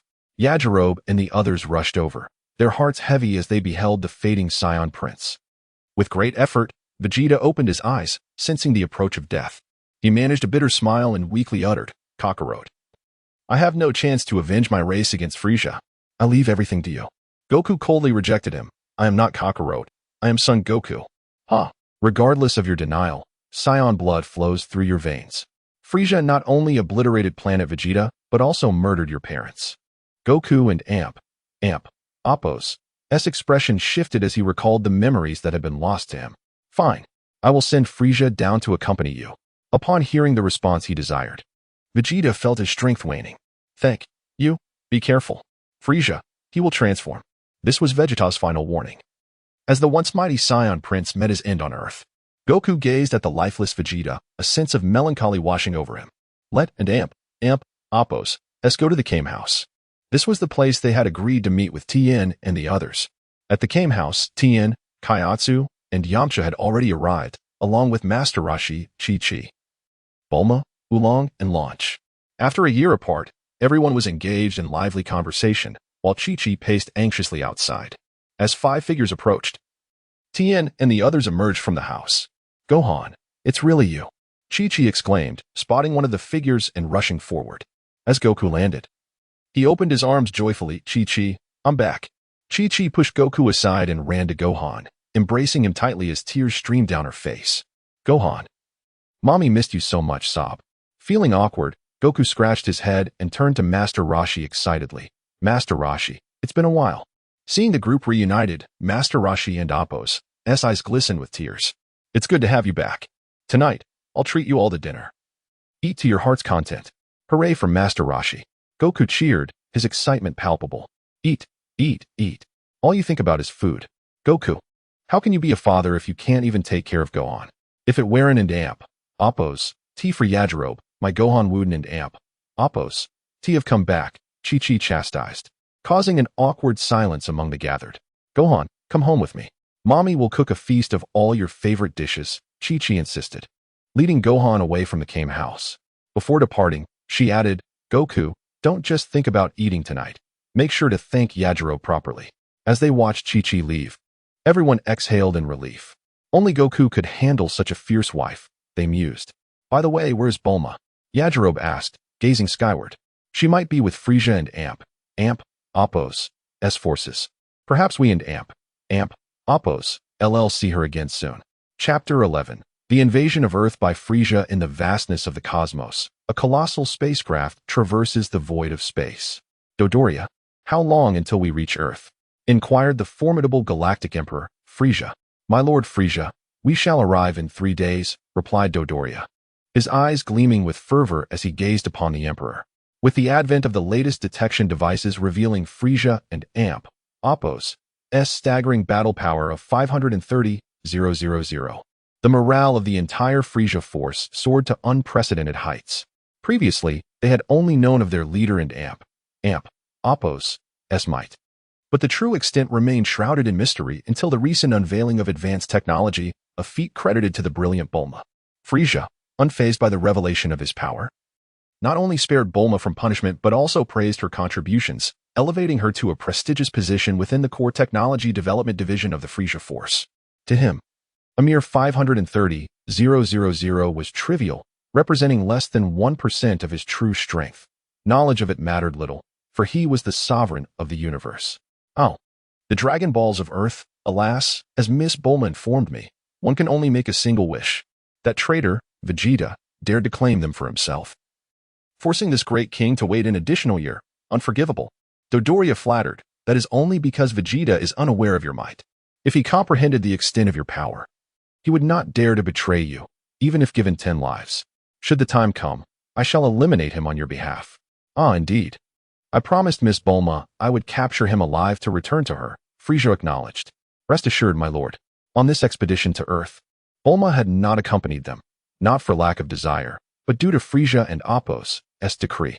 Meanwhile, in the skies above the ocean near Kame House on Earth, Yajirobe was engaged in a fierce duel with Yamcha, both warriors evenly matched without utilizing their full power. Yajirobe, how have you improved so rapidly? I have trained tirelessly on King Kai's planet yet still cannot defeat you. Yajirobe, feeling disheartened, reflected on his training under the Elder, which, despite months of rigorous practice on Earth, only allowed him to stand at parity with Yamcha, the least formidable among them. During the past 3 days, he had sparred with several individuals, losing to Goku, Piccolo, and Gohan, outcomes that were anticipated given their extraordinary abilities. Losing to Krillin and Tien was acceptable, but being bested by Kaiatsu was a bitter pill to swallow. The prowess showcased by Kaiatsu and Oppos' psychic abilities had proven utterly vexing. Was training on King Kai and Oppos' Is planet truly that advantageous? Yajirobe contemplated the feasibility of dying once to train there. Suddenly, Goku raised his gaze toward the heavens, his expression grave, sensing an immense, unfamiliar energy approaching Earth. Following this alert, the others also became aware of the powerful presence. It must be Furisa. Proceed as planned. Let us go. Yajirobe and Appo's demeanor turned somber. The group flew to a desolate island, concealing their energies, except for Tien. Ah! Tien exclaimed, his fist clenched, unleashing his full strength. Within the spacecraft, Dodoria reported once more, "My lord, we have detected a formidable presence emanating from a location on Earth, with a battle power reading of 48,000. Ah, 48,000. Could it be another contender for the Dragon Balls?" Furisa mused, not considering the possibility that such a powerful being could be a native of Earth. Let us proceed directly. If possible, recruit that individual into our ranks. As the spaceship materialized, Tien ceased his display of power. Furisa emerged from his infantile spacecraft, followed closely by Zarbin, Dodoria, and Nezumi, along with thousands of soldiers from the Furisa force. Such a display seems excessive for a mere planet like Earth, Yajirobe pondered, perplexed. Goku and the others scrutinized Furisa, who reciprocated their gaze with intrigue. Interesting, a Namekian and a three-eyed warrior, Furisa noted, his eyes narrowing upon observing Gohan's tail. It appears there are more scions aside from Vegeta and his ilk. Zarbin, how goes the reconnaissance? Have you located Vegeta? Zarbin, who had been scanning with the device since disembarking, promptly replied, "My lord, we have not detected Vegeta's energy signature. The inhabitants of this planet are woefully weak. With the exception of these individuals before us, and none even approach a power level of 1,000. Additionally, the Dragon radar shows no response. Perhaps Bulma deceived us. There may be no Dragon Balls on this planet at all." Furisa shot a displeased glance at Zarbin. "Are you doubting my judgment?" Zarbin, cold sweat trickling down his brow, stammered, I dare not, my lord, I merely." Furisa, growing impatient, waved him off. Test their strength. At Yajirobe and Appo's request, everyone except Tien concealed their energies. In that moment, Furisa could not discern their true power, but as the Emperor of the universe, did he need to? "I am Zarbin of the Furisa force. May I inquire as to your origins? Have you encountered one named Vegeta here?" Zarbin hovered 100 meters away, speaking courteously. He cared little for the others. But the three-eyed man before him possessed a higher battle power. Thus he adopted a more humble demeanor. Yajirobe stepped forward, feigning astonishment. "The Furisa force? You mean the legendary Galactic Emperor Furisa? I am a huge fan. Might you take us to meet Lord Furisa?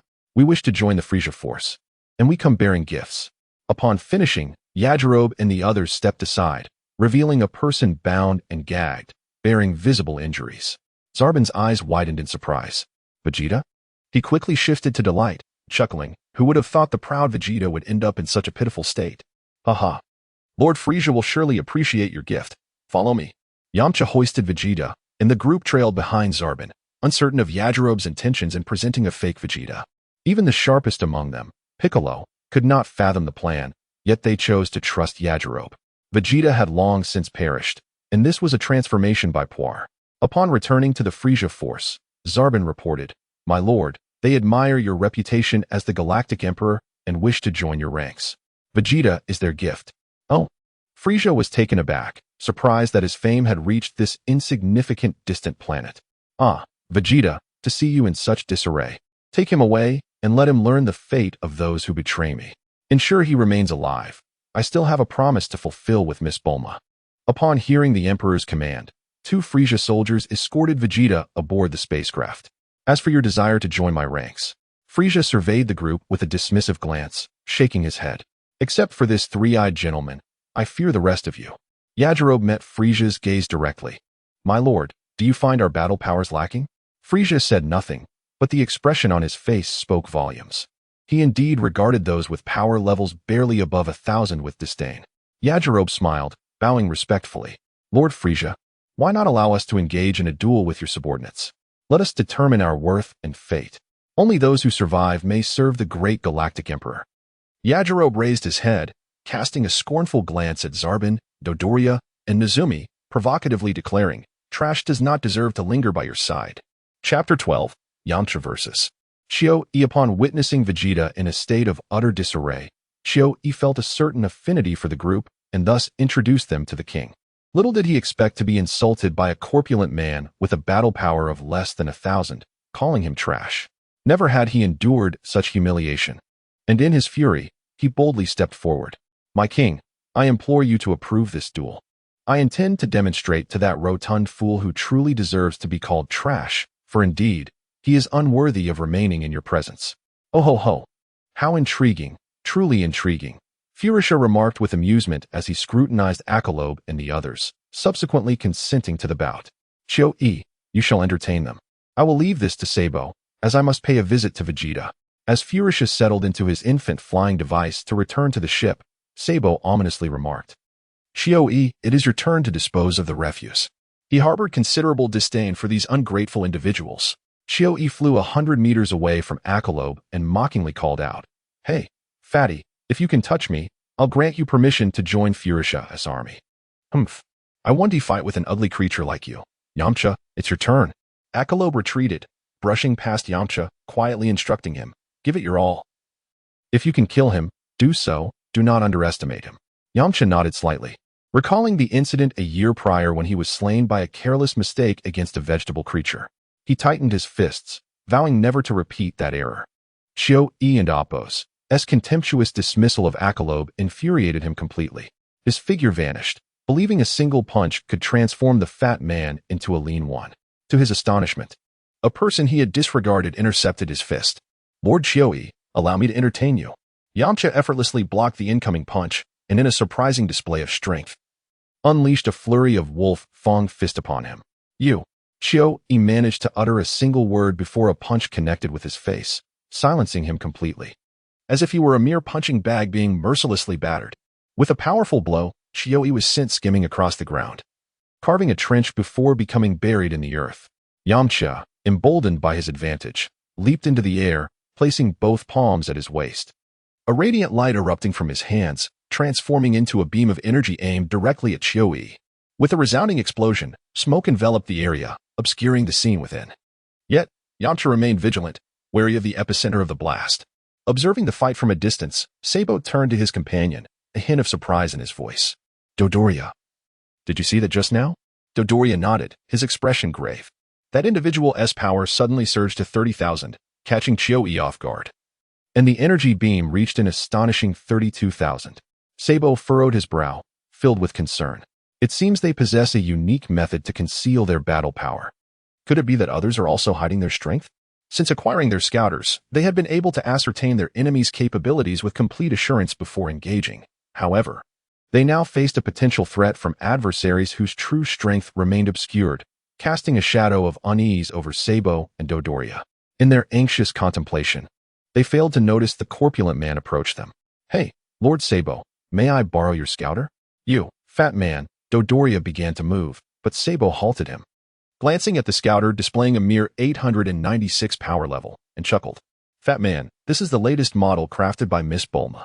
If you wish to borrow it, you must reveal your true strength." "All right." Akalob readily agreed, but then hesitated. "However, we do not possess a scouter and are unaware of my companions and Appo's actual power levels. Perhaps Lord Sabo could enlighten me first?" Observing the seemingly harmless fat man, Sabo remained skeptical, his tone icy.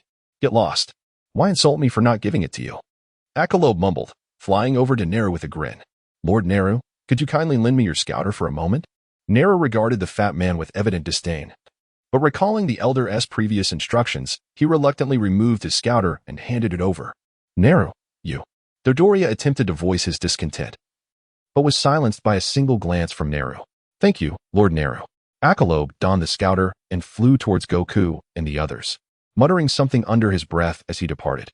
Others could not discern his words, but Neru, relying on his Namekian abilities, heard them clearly and cast a complex look at Akalob's retreating figure before shifting his gaze to Piccolo.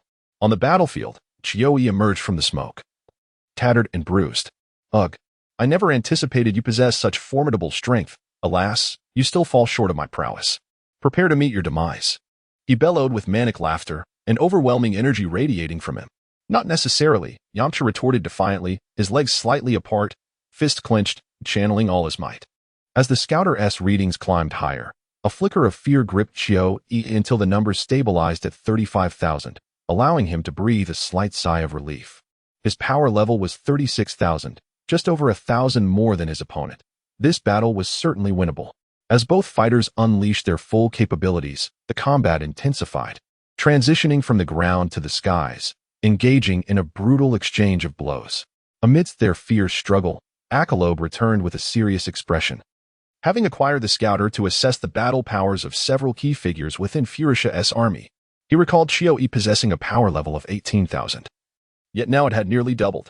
Dodoria had 45,000, while Sabo reached 52,000, all of which contrasted starkly with his previous recollections. Yet, there were two pieces of good news. First, Nera had astonishingly reached 66,000, explaining why Dodoria had been rendered speechless by just a glance. Second, Furisha's initial form still retained the 53,000 he remembered, indicating that Furisha's strength had not increased over the past year. As time progressed on the battlefield, the two combatants exchanged devastating blows. Frustration mounted within Chio-E as he struggled to overpower his opponent. His once precise strikes became uncoordinated. Conversely, Yamcha grew increasingly fierce, seizing an opportunity to land a fierce blow to Chio-E's abdomen, causing him to spit up bile, and followed up with a crushing strike to his head. With a resounding thud, Chio-E was knocked to the ground, and Yamcha descended beside him. Both had exhausted considerable energy in their relentless confrontation, and from Akalob's perspective, their power levels now hovered around 20,000. Yamcha gazed at the battered Chio-E, his left hand gripping his right arm as he concentrated his strength into his right palm, declaring, "It is time to end this. My next move will claim your life." As the energy continued to coalesce, a terrifying sphere of light manifested in his palm, swirling ominously, a display of his ultimate technique, Energy Sphere. Upon witnessing the emergence of the luminous sphere, Chio-E's Scouter indicated a dwindling power level of 25,000, shattering his resolve. He turned to flee toward Furisha's army, shouting, "Sabo, Dodoria, come to my aid." As allies under King Furisha, Sabo and Dodoria would naturally come to his rescue. Yet an unforeseen figure appeared to intercept them. Who could be the one to obstruct the two formidable generals of Furisha? Chapter 13, Tianjin Rice Dumpling and Amp. Appos. Battle. Chio-E was utterly terrified, devoid of any fighting spirit, desperately dodging the onslaught of energy blasts. Seeing Sabo, and that Doria had yet to arrive to assist him, he frantically shouted, "Nailu, do you intend to betray the Frisia force and turn against Lord Frisia?" Blocking the rescue of the two was Nailu, who merely stood before them without striking, instilling fear in their hearts and preventing any assistance. Frowning slightly, he retorted, "Chio-E, do not hastily accuse me. I have never contemplated betraying Lord Frisia. This battle is sanctioned by the Lord. It not only determines superiority but also life and death. The Lord does not require weaklings, nor does he tolerate cowards. As a member of the Frisia force, I am ashamed of your attempt to flee. You tarnish the reputation of our legion." With that, Nailu gracefully stepped aside, addressing Sabo and his companion with indifference. "If you wish to save him, please proceed." Sabo and Doria exchanged glances, both sensing the hesitation in one another. The sight of Chio-E fleeing before so many soldiers of the Legion was disheartening, and the murmurs of the soldiers began to quell any thoughts of providing support. Chio-E, in a fit of rage, was caught off guard and struck down by an energy blast from the sky. The blast relentlessly pounded upon him. Boom, boom, boom, bang.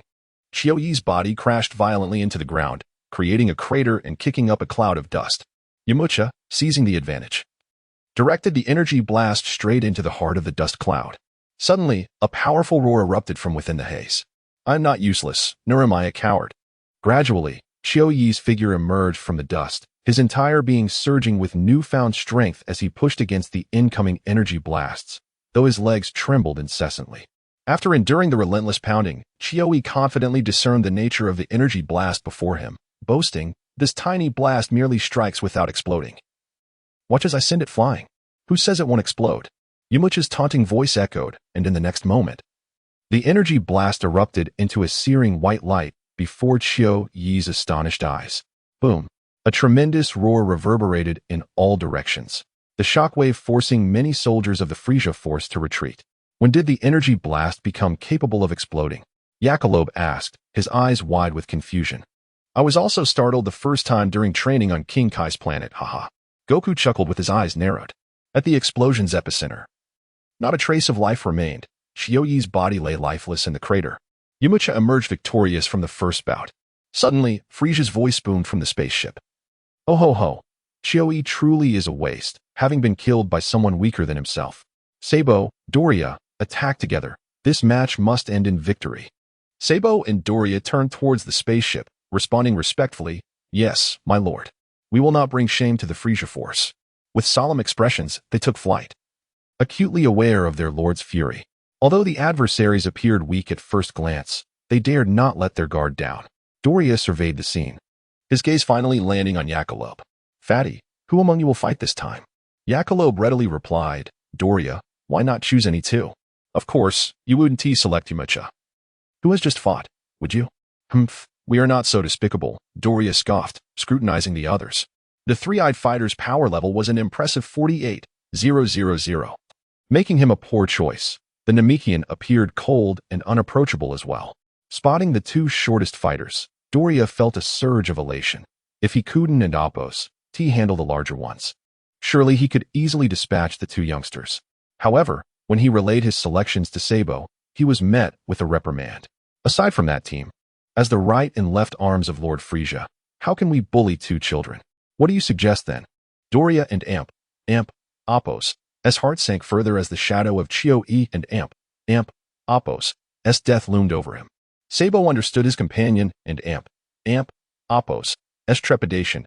He too felt fear and hesitated, suggesting, "We cannot select both children.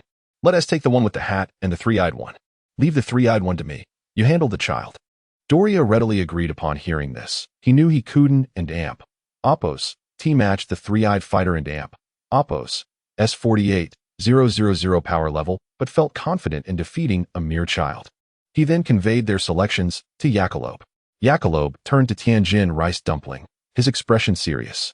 "Consider this, their power levels far exceed Chioe's, one at 45,000, the other reaching an astounding 52,000. Particularly Sabo, whose power level may be listed as 52,000, yet he possesses the ability to transform. This is a 2-on-2 match, and with Dumpling present, it should be manageable." Tianjin Rice and Dumpling soared into the air, maintaining a distance of several hundred meters from Sabo and Doria. Yakalob watched the duo's retreating figures, murmuring to himself, "Dumpling? His power level cannot surpass that of Tianjin Rice." With uncertainty, he gazed towards the impending battle in the skies. Tianjin Rice and Dumpling steadied themselves in the air, gathering energy as a tremendous force radiated from their bodies. 1, 500, 5, 500, 9, 800, 14, 360, 20, 379. As the readings on the device settled at 20, 379, Doria relaxed, mocking, "Little brat, your mother is calling you home for dinner, haha." Dumpling and Appos, S power level barely exceeded 20,000, while Tianjin Rice and Appos, S continued to rise until it reached 48,000. In the face of such a vast disparity in strength, not only Doria but even Sabo regarded the two with disdain, feigning generosity. "Come now, we shall allow you 3 moves." Tianjin Rice remained undeterred, silently bringing his palms together before him, forming a triangle that enveloped both opponents, a preparation for his ultimate technique, the Kikaho. Yet, recalling how Goku had evaded it during the World Martial Arts Tournament, he questioned whether it would be effective against these formidable foes. "Dumpling!" Tianjin Rice shouted, releasing a surge of immense energy from the void created by his hands. Kikaho! What a powerful move! It managed to elevate his power level to an astonishing 60,000 in an instant, yet its effectiveness was moot if it couldn't strike. Sabo sneered, and he and Doria attempted to flee the Kikaho's attack radius, but suddenly realized they were unable to move, shattering their hopes of escape. They witnessed Dumpling standing beside Tianjin Rice, extending his hands towards them, activating his psychic abilities. Despite the overwhelming disparity in power, Dumpling and Appos' psychic ability could only momentarily immobilize the two, but that brief moment allowed the Kikaho to engulf them completely. "No, Lord Furisa," Doria cried out in despair, making no attempt to resist as his body melted away in the Kikaho's blast. Sabo, upon breaking free from his restraints, quickly expanded in size, preparing to endure the onslaught without the luxury of escape. Doubt clouded his mind. He lacked absolute confidence in his survival, and regret consumed him. He had overestimated his abilities. Chapter 14. The arrival of the Jinyu force with a tremendous effort, Tien Shinhan unleashed a powerful Kamehameha wave. But now he gasped for breath, utterly exhausted and barely managing to hover in the air with his flight technique. Din approached Tien, concern etched across his face. Fully aware of the repercussions of the Kamehameha wave. Tien, how are you holding up? It's nothing serious, just a temporary loss of strength. The rest is up to you, Din.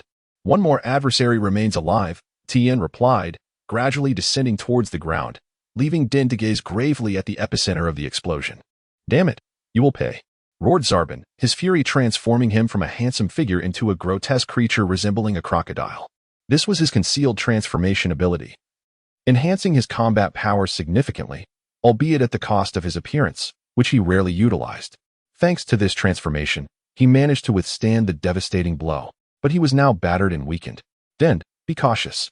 He still possesses a combat power of 34,721. You need to flee, Yajirobe urgently warned, doubting Din and Amp, Appo's ability to confront Zarbin alone. Despite Zarbin and Amp, Appo's considerable energy expenditure, his defensive capabilities remained formidable. Casting a glance at the incapacitated Tien, Zarbin decided to eliminate the smaller opponent first. Little one, I'm going to devour you and then feast upon that three-eyed fool. Prepare to meet your doom. Din summoned his powers once more, but in an instant, Zarbin broke free and charged at him. Just as Din braced for the impending strike, a fiery red aura enveloped him, and he vanished from sight.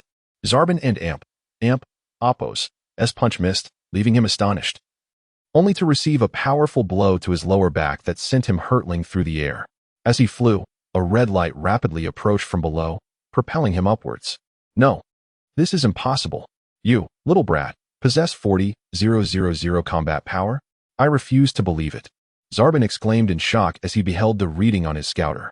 Steeling himself, he prepared for the incoming red-headed onslaught, unleashing an energy beam from his hands. Din remained undeterred, spinning at high speed, his head transforming into a drilling point that dispersed the energy wave. Explosions erupted before Din, yet his head remained unscathed. Zarbin watched helplessly as Din broke through his defenses, realizing too late that he could not evade the attack. He extended his palms in a desperate attempt to absorb the impact. Although the energy wave did not harm Din, it slowed him down. Upon contact with Zarbin and Appo's hands, a shrill sound of friction echoed as it propelled Zarbin upwards. Oh, stop. Zarbin screamed in agony as he felt the pain in his palms. Finally managing to catch the blow, Din seized the opportunity to retreat, observing Zarbin from several hundred meters away, wiping the blood from his head with a white cloth. His head radiated a pristine light, free of any wounds. Though Zarbin had absorbed the blow, he paid a heavy price. His hands now a bloody mess from the high-speed rotation. Is that the Kaioken? Yajirobe gasped in astonishment, realizing that Din had mastered the technique. Observing the calm expressions of Goku and the others, he asked, have you all learned the Kaioken as well? No, Yamcha wouldn't he have. Din indeed employed the Kaioken. Tien returned, expressing regret. Aside from Goku, only Gohan and Din among us have mastered this technique. It's such a pity. I long to learn it on King Kai's planet, but none of us, including Krillin, Yamcha, or even Piccolo, had the fortune to do so. What about the spirit bomb? Do Din and Gohan know how to use it?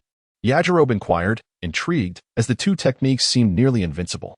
Shaking his head, Tien replied, focusing on one individual. The spirit bomb remains solely Goku and Appo's domain. None of us have had the opportunity to learn it.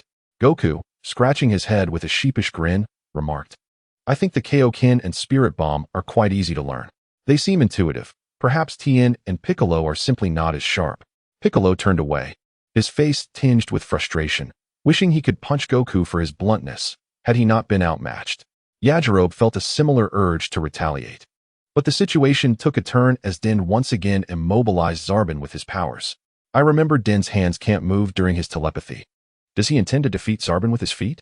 That seems improbable, Krillin grimaced, recalling painful memories from the World Martial Arts Tournament, where Din had tormented him. However, that was in the past. Din had overcome the limitation of his immobile hands, thanks in part to Goku and Appo's guidance. In the sky, Din extended his arms, rendering Zarbin motionless. As he rubbed his feet together, one shoe fell from the air, revealing his dainty foot. Raising his right foot to aim at Zarbin, energy began to coalesce at his toes, dazzling Yajirobe and prompting him to shout in surprise. Is that an energy wave from his foot? Goku, I recall you using something similar at the tournament. Indeed, but Din surpasses me. He trained diligently on King Kai's planet. While I can unleash an energy wave with my foot, I cannot multitask as he does, Goku acknowledged.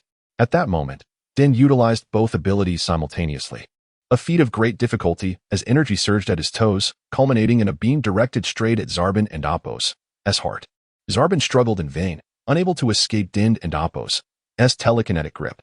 In a moment of despair, he cried out, "Lord Furisa?" Unfortunately, his lord was indifferent to his plight, and he watched helplessly as his heart was pierced, extinguishing his life. Din concluded the Kaioken, flying to Tien and Appo's side and embracing him tightly, celebrating their victory.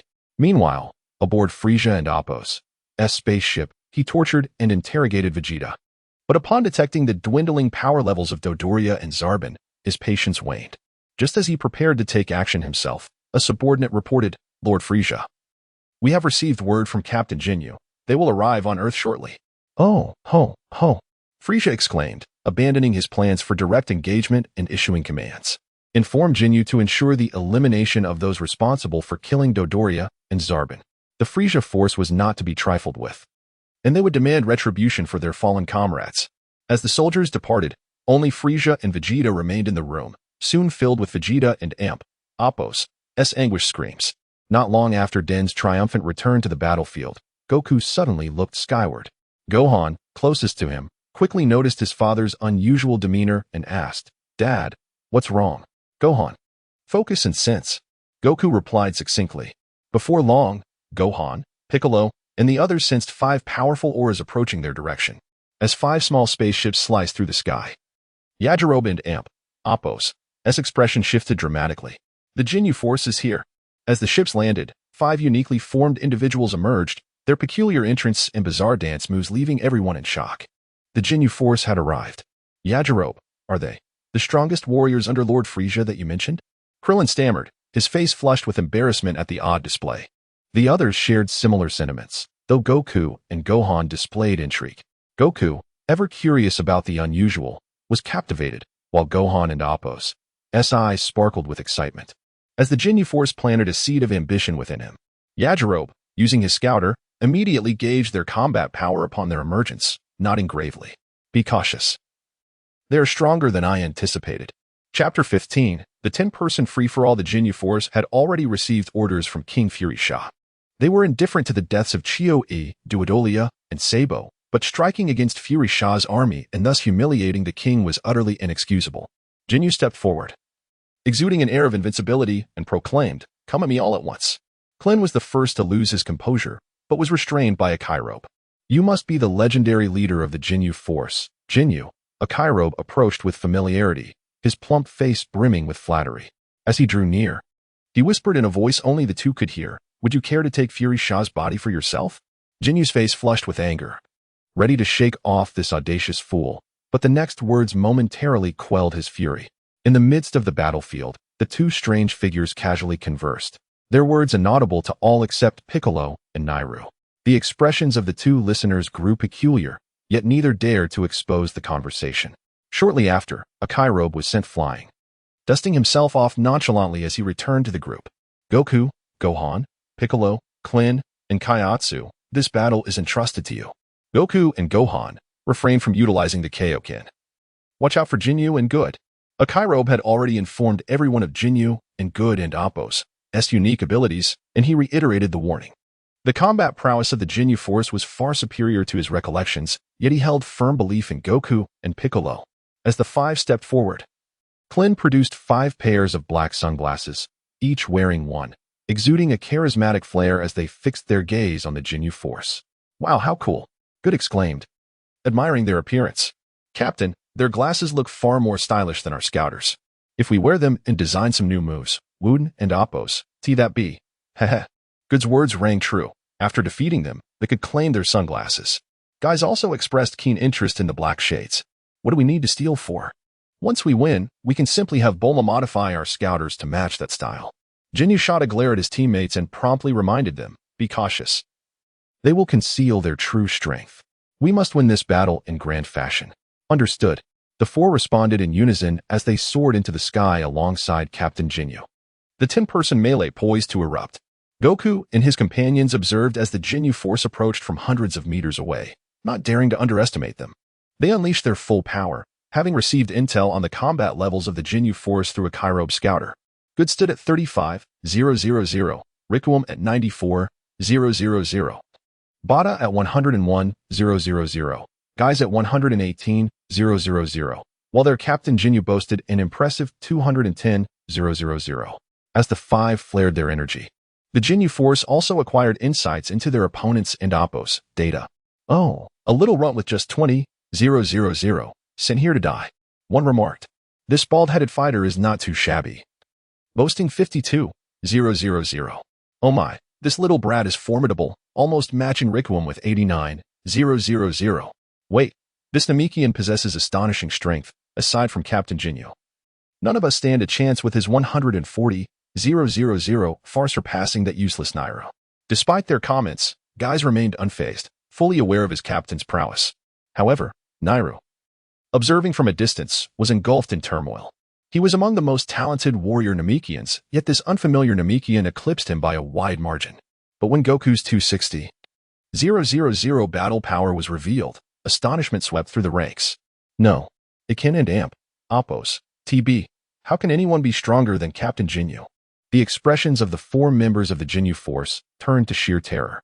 Haha, splendid, splendid, splendid. Jinyu laughed heartily, showing no trace of fear, only exhilaration. The other four, upon hearing their captain and Amp, Oppos' laughter, swiftly regained their composure. Inside the spaceship, Furisa intercepted the data transmitted by the scouter, a slight smile gracing his lips. Jinyu, congratulations. It seems you're about to switch bodies again. Good. Keep him under control. Jinyu issued combat orders, excitement radiating as he pointed towards Goku. Meanwhile, Piccolo was also dispatching orders, targeting Good first. Clint initiated the assault with a solar flare, igniting the battle's first shot. The five, donning their sunglasses, were unaffected by the blinding light of the solar flare. Goku charged straight towards Jinyu, determined to protect his companions from the captain's attack. Gohan vanished, racing towards Good, while Piccolo unleashed his special beam cannon at Good, and Kairatsu remained stationary. Just as Good prepared to cast a spell, he was abruptly blinded by a burst of light, disrupting his focus as he frantically shouted, "Captain, I can't see where the target is. My eyes, I can't see." Rikuum, Bada, and Guys echoed similar cries, while Jinyu himself was momentarily incapacitated by the sudden brilliance. Yet as captain, he could not succumb to panic. Drawing upon his immense strength, he sensed a surge of energy and bellowed, "Good, be cautious." Upon hearing his captain's warning, Good instinctively halted his breathing, bracing himself. In an instant, the surrounding space faded into gray. Everything except himself was suspended in time, activating one of his unique abilities, Time Stop. Unable to see, Good blindly flew in a random direction, only to collide with something, forcing him to choose another path. However, mere seconds later, Good could no longer hold his breath, and the time stop came to an end. Piccolo's special beam cannon shot harmlessly into the void, leaving Gohan momentarily stunned as his target vanished inexplicably. They quickly recalled the Kairobe's mention of Good's ability. Gohan, continue pursuing Good. With that, Piccolo vanished, darting towards Good, while Gohan adjusted his trajectory as well. Jinyu, recovering from the earlier blow, was sent flying by a punch from Goku. Seizing the opportunity, Goku unleashed a flurry of punches, which Jinyu barely managed to fend off, his excitement growing with each exchange. Rikuum, Guys, Bada, protect Good. I will handle this. Jinyu shouted, his enthusiasm undeterred. Captain, we can end Amp, Oppos, TC, we don't know where Good is. Jinyu took another punch to the face, cursing, damn it. Good, protect yourself. They are targeting you. Once you regain your sight, Guys and the others will assist you. At this moment, Jinyu felt a twinge of helplessness. In their blind state, they were at a distinct disadvantage. Damn it. Chapter 16, The Death of Rikuum Goku. Upon hearing the captain's reminder, felt a pang of sorrow. Aside from that diminutive figure, his opponents possessed greater combat prowess. Was there no shame in such targeted tactics? Just as he was about to flee, he suddenly found himself immobilized, thanks to Jiaozi's supernatural ability, which temporarily paralyzed him. Unaware of the source of the attack, Goku held his breath again, and time seemed to halt. Jiaozi's power lost its effect on him, allowing him to choose another direction for escape. Piccolo and Gohan once again missed their target, and as time resumed, the members of the Jinyu force gradually regained their sight. Goku immediately called for help. JIS, Barda, Rikum, come quickly. He flew toward his three teammates, with Piccolo and Gohan hot on his heels, determined to eliminate him, yet they were intercepted by the approaching trio. Piccolo engaged in a fierce battle against JIS and Barda, while Gohan faced Rikum alone, granting Goku a temporary reprieve from danger, thus igniting a chaotic skirmish. Inside the spaceship, Furisa had lost his patience, and a flicker of red light emanated from his fingertip, aimed at Vegeta and Apos' forehead. Vegeta, this is your last chance. Reveal the whereabouts of the Dragon Balls, or face death. Coughing, Vegeta replied, I possess a Dragon Ball shielding device. Even if you have a Dragon Ball radar, killing me will ensure you never locate them. He coughed up a pool of blood yet remained defiant. Then farewell. Frisa's fingertip glowed brighter, poised to unleash his attack. Wait, I have a condition. Faced with the imminent threat, Vegeta could no longer hold out but proposed a request. I am gravely injured and unable to fly. You must heal me first before I can lead you to them. There and Apos, no need for such complications, simply guide me. And I will carry you to your destination. Once we locate the Dragon Balls, I will grant you your life. With a wave of his hand, Frieza lifted Vegeta into the air, guiding him outside the spaceship. Outside, Frieza observed the beleaguered Jinyu force and chuckled. Ah, Captain Jinyu. I am taking Vegeta to attend to some matters. Can you manage here? Of course, Lord Frieza. Rest assured, by the time you return, this battle will be concluded. Jinyu, brimming with confidence, was met with the consequences of receiving several powerful blows from Goku. Then allow me to preemptively congratulate you, Captain Jinyu. With that, Frieza departed the battleground with Vegeta in search of the Dragon Balls, fully aware of the capabilities of his subordinates. No matter their combat strength of 260,000. That body was merely a gift from Jinyu. Splendid. Is this the body with a fighting power of 260,000? Jinyu exclaimed, laughing excitedly even as he endured punishment. Suddenly, his expression became serious as he issued orders. Goku, Rikum, Bardo, unleash your true abilities. I have proclaimed that the battle must end before the Lord and Apos' return. At that moment, the battlefield divided into three factions, Goku versus Jinyu, JIS and Barda against Piccolo, while Goku sought opportunities on the sidelines. And Rikum on the ground engaged in a cat-and-mouse game with Gohan and Krillin. Upon hearing the captain's command, Rikum struck first.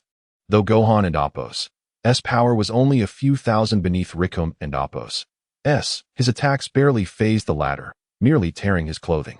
It was only with Krillin and Apos' assistance that they managed to stabilize the situation. To spare you too, Rikum declared triumphantly, striking a pose with one leg raised and arms outstretched. Behold my ultimate technique, Rikum's ultimate bomb. Rikum soared into the sky, spinning rapidly, unleashing countless energy blasts that rained down upon Gohan and Krillin, sealing off their escape routes. Gohan and Krillin threw punches, desperately trying to fend off the barrage of energy blasts. Yet, the sheer volume overwhelmed them, and Krillin was the first to falter. Struck by the blasts, leaving Gohan to shield him while countering the onslaught. Simultaneously, Goku utilized his telekinetic powers to ensnare Piccolo, rendering him immobile. JIS and Bardu conjured energy spheres, one red, one blue, launching them toward Piccolo. Seeing his comrade in peril, Jiaozi emitted a fierce red glow, six-fold Kaioken. This was the maximum multiplier his body could endure. Transforming into a beam of crimson light, he vanished and reappeared directly above Rikum. Spinning like a top and crashing into his head, their bodies collided in a whirl of opposing forces, ultimately interrupting Rikum's rotation, which caused the energy blasts to dissipate. However, Jiaozi's momentum continued, and Rikum, eyes wide, summoned all his strength to resist. Gohan swatted away the last remaining energy blast, crossing his palms against his forehead, unleashing a powerful surge of energy that manifested as a beam directed at Rikum. Magic flash. Feeling an excruciating pain from above and witnessing the incoming energy, even Rikum, with his tough exterior, could not maintain his composure in the face of death, crying out desperately, Goku, save me. Indeed, the only one who could rescue him was Goku, a fellow member of the Jinyu force, and even Captain Jinyu would be too late. Goku, Dawn and Apos, worry about Rikum. Focus all your energy on restraining this Namekian. If we eliminate him, this conflict will be ours to win. This was JIS and Apos' voice, confident in his and Barda and Apos' combined attack. Believing they could defeat the Namekian with a power level of 140,000. JIS. You.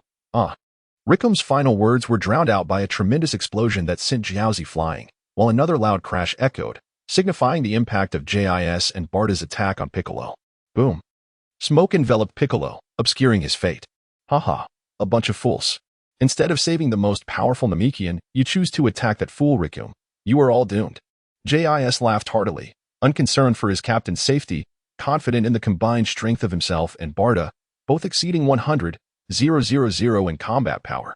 Meanwhile, Jinyu, still taking hits, also laughed. Without that Namekian, JIS and the others were guaranteed victory. Now my turn. Here I come with this body of 260,000, with another punch sending him flying. Jinyu, battered yet exhilarated, suddenly plunged his left hand into his chest, engaging in self-inflicted harm. Haha, I thought no one but Lord Furisa could stir my heart. Tell me your name. You deserve to be remembered. I am Son Goku, a warrior from Earth. Goku paused, choosing not to pursue but rather to express his concern. Self-harm? Are you about to use the body change technique? Jinyu and Appo's countenance shifted dramatically as he pointed at Goku in shock. How do you know my ultimate move? Impossible. Absolutely impossible. It was told to me by Agilobe. Goku chuckled, scratching his head. He mentioned that your technique lacks speed. As long as I deny you the opportunity, your body change will never succeed. Jinyu was even more horrified, realizing not only that Goku was aware of his technique but also its weaknesses. This is Chapter 17, Body Exchange Technique. The demise of Lycum and the revelation of Jinyu and Appo's ultimate move by Goku led to a fleeting moment of chaos, quickly supplanted by Jinyu and Appo's regained composure. He was not alone in this battle. As long as good remained, he could not escape this body. Then why don't Appo's, do you kill me? Goku said gravely.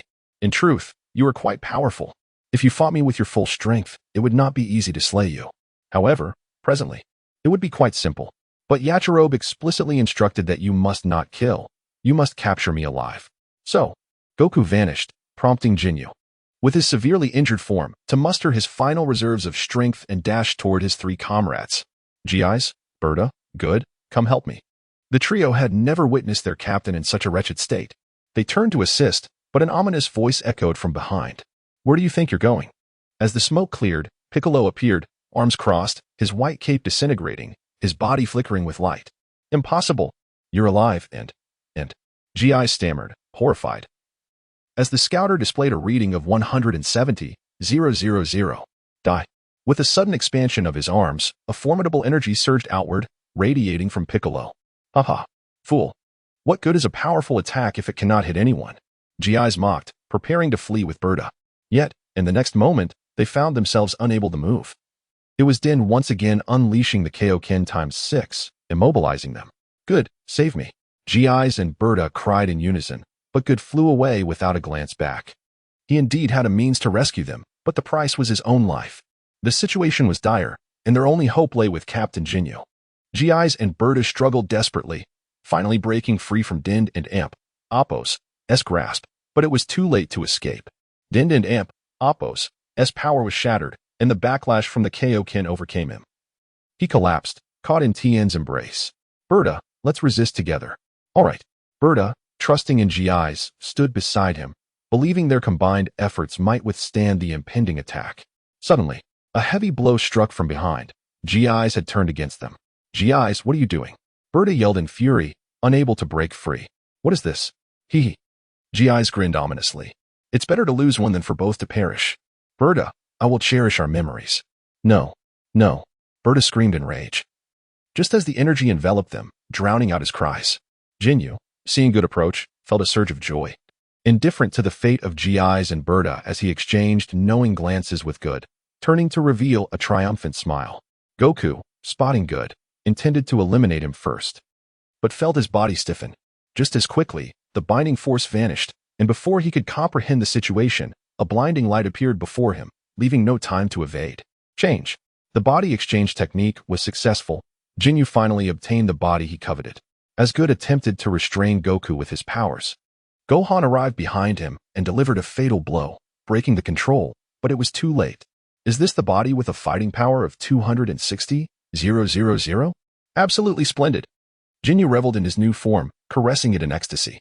Goku and Appo's soul found itself within Jinyu and Appo's body, instantly overwhelmed by excruciating pain. With unwavering willpower, he maintained his flight. Struggling to articulate, this is the body exchange technique? How despicable. Haha. Despicable? Jinyu laughed heartily. As long as I can attain immense power. What does it matter if it's despicable? To express my gratitude for this body, I will make you watch as your comrades perish before your very eyes. With Piccolo's attack dissipating, the red silhouette of GIs emerged, looking battered but alive, while Berta had vanished from the earth. Noticing Good's lifeless form in the distance sent a shiver through GIs. Yet upon hearing Jinyu's triumphant shout, he understood the captain had succeeded. He flew to Jinyu's side, exclaiming, "Congratulations, Captain, on your rebirth and enhanced power." Jinyu regarded GIs with a sinister grin and suddenly raised his right hand. GIs felt a jolt of fear. "Captain, what? What are you doing?" "I am GIs. I know you are GIs. Go join Berta. He misses you." A surge of energy erupted from Jinyu and Appo's palm, obliterating GIs in an instant. "As long as I exist, rebuilding the Jinyu force will be effortless. I will not perish. The Jinyu force shall endure. Haha. Tremble. Look closely with your scouter at the power of your own body." Jinyu began to radiate energy, his strength intensifying. Goku, observing the scouter, witnessed the numbers rising. 148,000, 159,000, 172,000, 186,000, 191,000. The number plateaued at 191,000, unable to ascend further. Only 190,000? Weaker than before, haha. Goku coughed, the exertion aggravating his injuries. Jinyu frowned in confusion, dismissing it. 190,000 was sufficient to eliminate them. Afterward, he would have all the time to develop this body. He decided to begin with that Namekian. As Jinyu passed Goku, he snatched the scouter, donning it as he transformed into a streak of red light, charging toward Piccolo. "Gohan." "Kaioken," Yachirobe shouted, rushing to support Goku. He had been observing Jinyu and Appo's actions, considering the opportunity to prevent the body exchange, yet ultimately refrained. Not wishing to draw Furisa and Appo's attention, he opted against allowing Goku and Gohan to utilize the Kaioken. Even if Din employed it, his combat power would remain low, with Furisa distracted by Poir. It was time for this game to conclude. For times Kaioken, Gohan, witnessing his father's body being taken and the villain's intent to kill Uncle Piccolo, could no longer contain his fury. He activated the 4x Kaioken, his power skyrocketing to 300,000. How is this possible? 300,000? Jinyu, noticing the anomaly through the scouter, was taken aback, his expression shifting from shock to elation. "I never imagined there would be not only a body with 260,000 combat power on this planet, but one reaching 300,000. This is incredible!" A flash of red light swiftly caught up to Jinyu, launching a frenzied assault, shouting, "Return my father and Appo's body." Jinyu finally registered the tale behind the boy, realizing he was a scion. "Father? This body is also a scion, hehe. Capture them and present them to the king. He will be most pleased." Chapter 18. The king takes action on the opposite side of the earth. Furisa, accompanied by Vegeta in search of the Dragon Balls, suddenly felt an unsettling sensation as numbers appeared unexpectedly on his scouter. How could there still be powerful beings on this planet? Losing his last shred of patience while holding Vegeta, Furisa demanded, "Vegeta, where are the Dragon Balls? I shall grant you one final chance." With a grim smile, Vegeta managed to utter, "Furisa, you shall never obtain the Dragon Balls." As Poir, disguised as Vegeta, struggled to maintain his transformation, he ultimately returned to his original form. Furisa, sensing the impending danger, realized he had been deceived when Poir transformed back into a cat. How could a majestic ruler of the universe be outsmarted by a mere cat? "You all deserve to perish," Furisa growled, throwing Poir into the air, where he exploded into a fine mist, subsequently changing course towards the battlefield. Poir's demise marked the first sacrifice, intended solely to divert Frisa's attention. Khan had once contemplated revealing to Goku that reviving a scion on the brink of death could enhance their combat prowess, but he quickly dismissed the notion. First, he could not explain the source of such intelligence, even if it could be attributed to the deceased Vegeta. Second, the precariousness of the near-death state posed a risk. A single misstep could result in genuine death, and even with Senzu beans, revival was not guaranteed. Furthermore, Krillin and Tien might not have the heart to act. And even Piccolo had changed. Lastly, he wished to avoid drawing Frieza and Appo's attention too soon. Goku and Appo's battle power post-revival exceeded 200,000, and he feared Frieza would swiftly eliminate him. Thus, Khan refrained from allowing Goku and Gohan to utilize the Kaioken, instead opting to exploit the body-swapping technique of Jinyu. As Gohan delivered a powerful kick that sent Jinyu flying, he seized the opportunity to initiate the body swap once more. A radiant beam, carrying Jinyu and Appo's soul, lunged towards Gohan and Appo's body. But Khan had anticipated this moment, placing Goku in front of Gohan to intercept the light.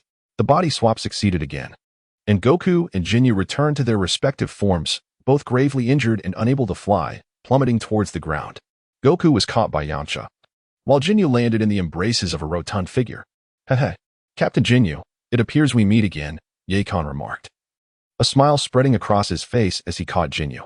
My previous suggestion still stands. Consider it, will you? Change. Jinyu attempted to use the body swap technique once more, but Khan was quicker, delivering a series of harsh slaps across Jinyu and Appo's face, brutally interrupting his spellcasting. Behave yourself. At that moment, Gohan approached Goku.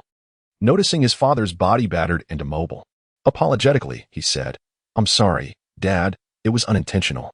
I will fetch some senzu beans from Uncle Khan. Gohan, I'm here. A green figure appeared in the distance, and two voices exclaimed in delight. Dend. One was Gohan's, the other was Nail's. Dend, please save my father. As Dend arrived, Gohan grasped his hand. Though Dend had only recently revived, he and Gohan had already forged a friendship. Nail, I and Appo's. LL save him first. Dend called, rushing to Goku and Appo's side, placing both hands on him as waves of energy flowed through Goku's body. Hey, why did you bring a cat? Gohan finally noticed a small cage at Dend and Appo's feet, curiosity piquing his interest. Dend, preoccupied with healing Goku, could not respond. Khan approached, taking the cage and moving a short distance away. I instructed Dend to bring this. He tossed Jinyu to the ground, drawing a sword and pressing it against his neck.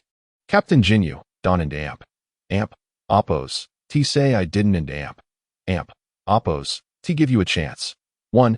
Exchange bodies with this cat, hoping Frieza will eliminate us all, and you might have a chance to revert. Or 2. I will slay you now.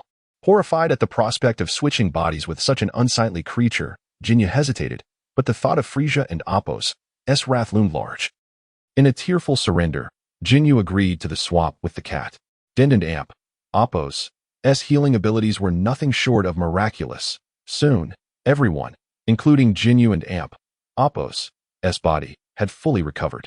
Handing both the cat and Jinyu over to Dend, Khan instructed him to leave with both items and 2 senzu beans. It no longer mattered whether Dend remained.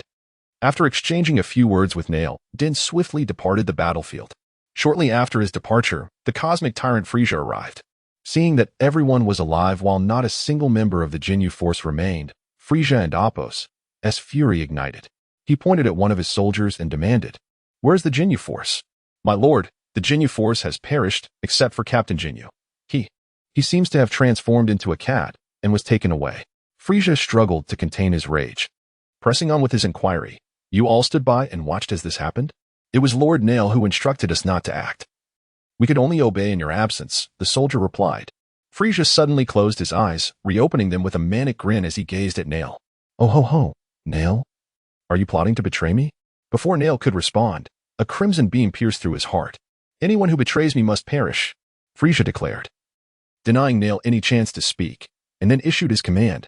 Frieza Force, obey my orders and annihilate every living being on this planet. Yes. Thousands of Frieza Force soldiers dispersed. Observing the departing soldiers, Khan addressed Krillin, Yamcha, Tien, and Kaiatsu. You were tasked with dealing with those soldiers. Understood. Be careful. Krillin responded as the force split into different directions. Humph. Trying to escape? Did you ask for my permission? Frieza and Appo's energy flared once more, targeting Krillin. Swish. A red beam shot towards Krillin, but Goku appeared beside him, dispersing the light. Frieza, you shall not harm my comrades. I ask you, did you destroy planet Vegeta?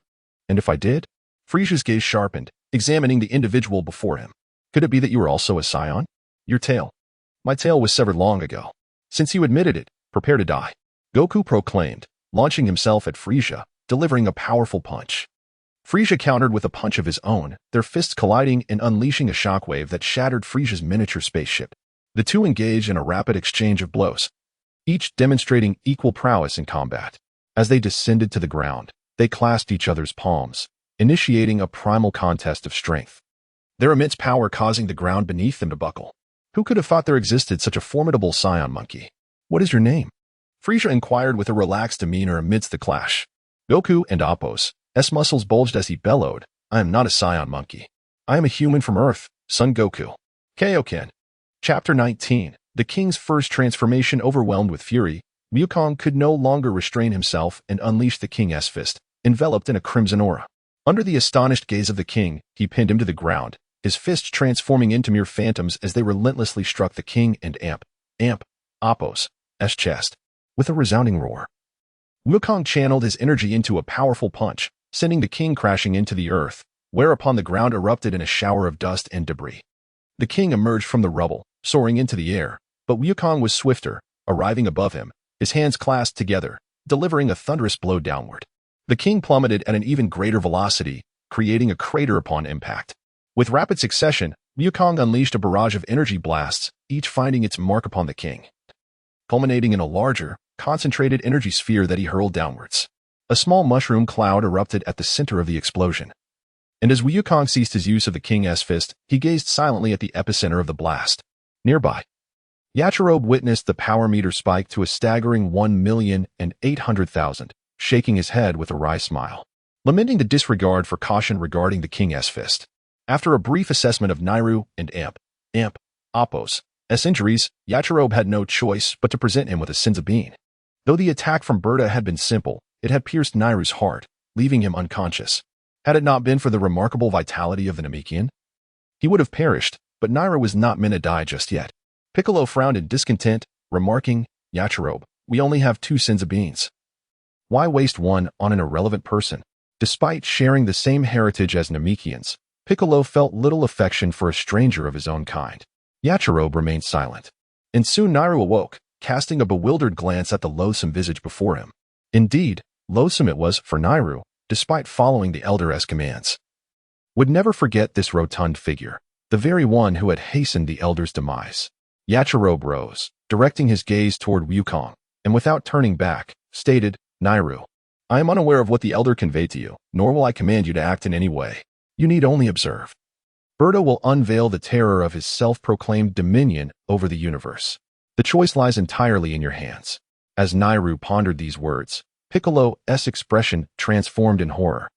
Exclaiming, are you suggesting that Wukong's fierce assault means Berta? His words faltered as the king's laughter echoed from the crater. Oh ho ho! Who would have thought there exists a scion more formidable than Vegeta? You managed to obliterate planet Vegeta, yet here you are, still standing. The king was battered and bloodied. Yet a smile adorned his face, betraying no hint of concern. With that, the king began to unseal his latent power, his stature gradually increasing, muscles bulging, and 2 sharp horns curving menacingly upward, glinting with a chilling light. Berta stood motionless, allowing Wukong the opportunity to unleash a tenfold king's fist upon him. Yet Yachirobe intervened, blocking Wukong's advance. Wukong, you may only utilize the king's fist at its current level. Do not amplify it further. Why not? This is an opportune moment, Wukong protested, his expression one of confusion, his navet evident in his wide eyes. If the enemy remains idle, why not strike hard? Do you trust me? Yachirobe asked, his gaze resolute. Of course, I do. How many times have you saved me? Wukong began to count on his fingers earnestly. Stop. Yachirobe interrupted, insisting, if you trust me, follow my instructions. Very well, I shall refrain from using a higher level of the king's fist, Wukong conceded with a smile. Though the gravity of the situation returned to his demeanor. Yachirobe, you must leave. He is nearing completion, and his power is formidable. Be cautious. Berta's combat power has surged to 1,280,000, Yachirobe warned as he took flight. His actions were driven by concern. He pondered if Berta truly required successive transformations to gradually release his strength. Would he wait for danger to approach? Or would he swiftly assume his ultimate form to confront it?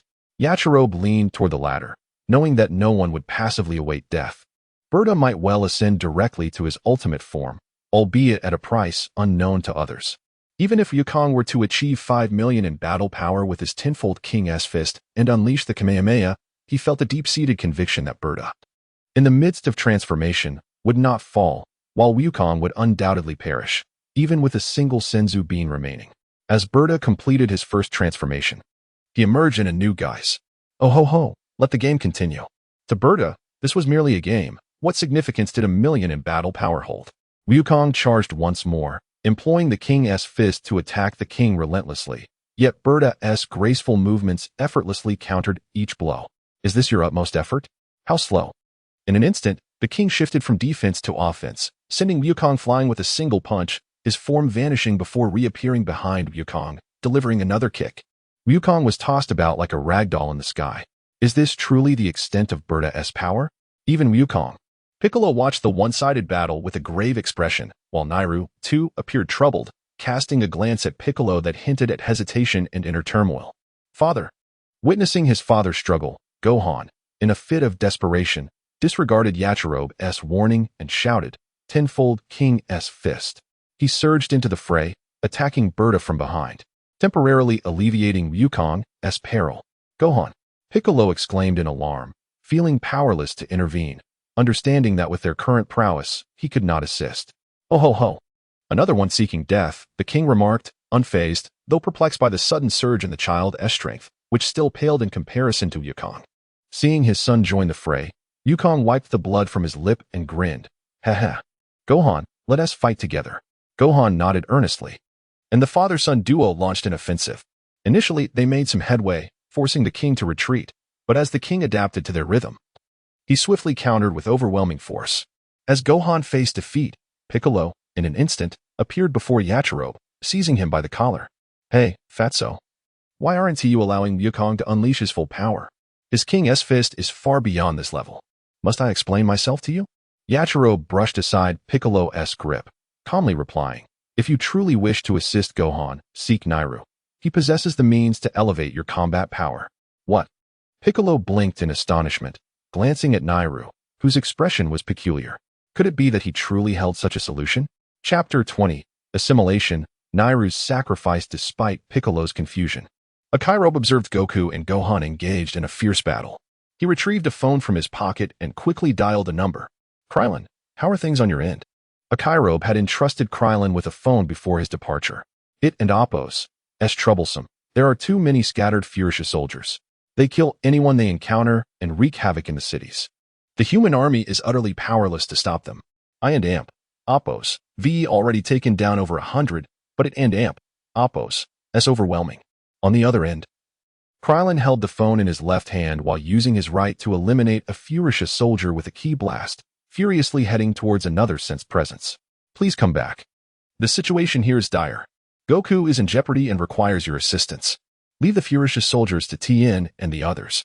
Upon hearing of Goku's peril, Krillin, regardless of whether he could be of help, immediately agreed. All right, I'll finish off these 5 and return at once. After hanging up, Akairobe felt a pang of guilt. Krillin, I'm sorry, Goku truly needs you. At that moment, an unexpected turn of events erupted on the battlefield above. Goku and Gohan, having been sent flying, leaned against each other, their palms glowing with radiant energy. Goku shouted, Cosmic Emperor Furisa, dare you face our attack? Simultaneously, 2 Kamehameha waves surged forth, merging in the air to form a colossal beam directed straight at the king. Ho ho ho, let us ensure your demise is peaceful. The king concentrated his power in his hands, catching the incoming beam.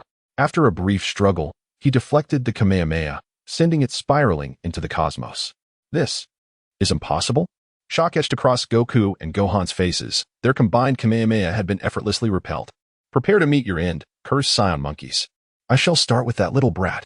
Furisha's expression darkened with murderous intent as he swiftly lunged at Gohan, his pointed horn aimed menacingly. Gohan, dodge. Hearing his father's warning, Gohan attempted to evade, but at that moment, the prolonged strain of the Kaioken X-10 overwhelmed his body, and the backlash struck him. Gohan. Goku and Piccolo shouted in unison, as time seemed to slow. Gohan, gazing at the swiftly approaching horn, recalled his mother and Appo's cooking, longing for one last taste. In the next instant, the horn pierced through his body, blood splattering onto the king and Appo's head. Goku. Father. Piccolo and Akairobe cried out simultaneously. astonished that Goku had pushed Gohan aside. What a surprise, such a touching father-son bond, ho ho ho. Furisa chuckled, his body trembling slightly as the horn pressed against Goku and Appo's right chest. Cough, cough. I told you, I will no longer allow anyone to harm my loved ones, including you. Furisa. Goku, mustering his strength, reached out to lightly tap the king and Appo's head, a gesture akin to a caress, devoid of any physical harm yet laden with insult. In that moment, he did not wish to unleash a stronger Kaioken. It was merely that Furisa was too swift. Too swift for him to react in time to avoid that lethal thrust. Feeling the feeble attack upon him, the king was engulfed by a sense of humiliation. Damn scion monkey, soon that little brat will join you in death. With a slight flick of his head, he sent Goku hurtling away to crash onto the ground. Gohan, incapacitated by the Kaioken's backlash, plummeted to the earth, gazing tearfully at the distant, unconscious father. Suddenly, a pair of feet landed upon him, accompanied by a mocking voice. Little brat, beg me, and I shall allow you to die together. Gohan. Piccolo charged at the king but was swiftly tossed aside by Furisa and Appo's tail. Don't be hasty, I will kill this little brat first, then it will be your turn, ho ho ho. Before he could finish his taunt, the king was suddenly leapt upon, a segment of his tail severed, as Krillin arrived, performing a surprise attack with his keyblade. Krillin made a face and turned, mockingly patting his backside. Baldy, why don't you come fight me? You are the bald one, you scoundrel. Enraged by Krillin's audacity and the sight of his severed tail, the king gritted his teeth and pursued. Krillin, in turn, fled with all his might, temporarily drawing Furisa away. Piccolo rose from the ground and rushed to Gohan's side, holding him tightly as he turned and bellowed, a Kairobe, the Senzu Bean. Only one Senzu Bean remained, intended for Goku. A Kairobe dashed towards Goku, only to find Piccolo blocking his path, clutching Gohan. Piccolo, what are you doing? A Kairobe, noticing Piccolo's deep green visage, felt a twinge of panic. The Senzu Bean, give it to me. A small hand suddenly tugged at Piccolo's clothing, weakly saying, Uncle Piccolo. Save Dad, I'll be fine. Piccolo glanced at the ailing Gohan and, after a moment's hesitation, stepped aside. A Kairobe breathed a sigh of relief. If Piccolo had attempted to forcibly take it, he would have been helpless against him. After all, the one lying there was Gohan's father. Seeing a Kairobe approach, Goku managed a faint smile, his voice barely a whisper. A Kairobe? I'm about to die again. Am I truly this useless? Hey. A Kairobe produced the last Senzu Bean and comforted him. Goku, you are remarkable. We have one more chance to start anew. This time, let us give it our all. Eat. The Senzu Bean. Cough, cough. Meanwhile, Piccolo, carrying Gohan, approached Nairu and bowed his head in supplication. Please teach me how to enhance my combat power. This was the first time in his life that Piccolo had pleaded. The proud Demon King lowered his head. All for this little brat? Piccolo remained silent, his head bowed, refusing to raise it. Uncle Piccolo. Naira took a deep breath, closed his eyes, and upon reopening them, the struggle and hesitation had vanished. Piccolo. I can assist you, but you must agree to one condition. Piccolo slowly lifted his gaze, meeting Nairu's eyes. Speak. If I survive, I shall fulfill it. I believe in you. You are the most exceptional warrior of the Namekian race I have ever encountered. Nairu extended his right hand, and Piccolo, somewhat bewildered, set Gohan down and mirrored the gesture. The hands of the two Namekian geniuses clasped tightly together. From now on, you shall be the guardian of the Namekian race. What?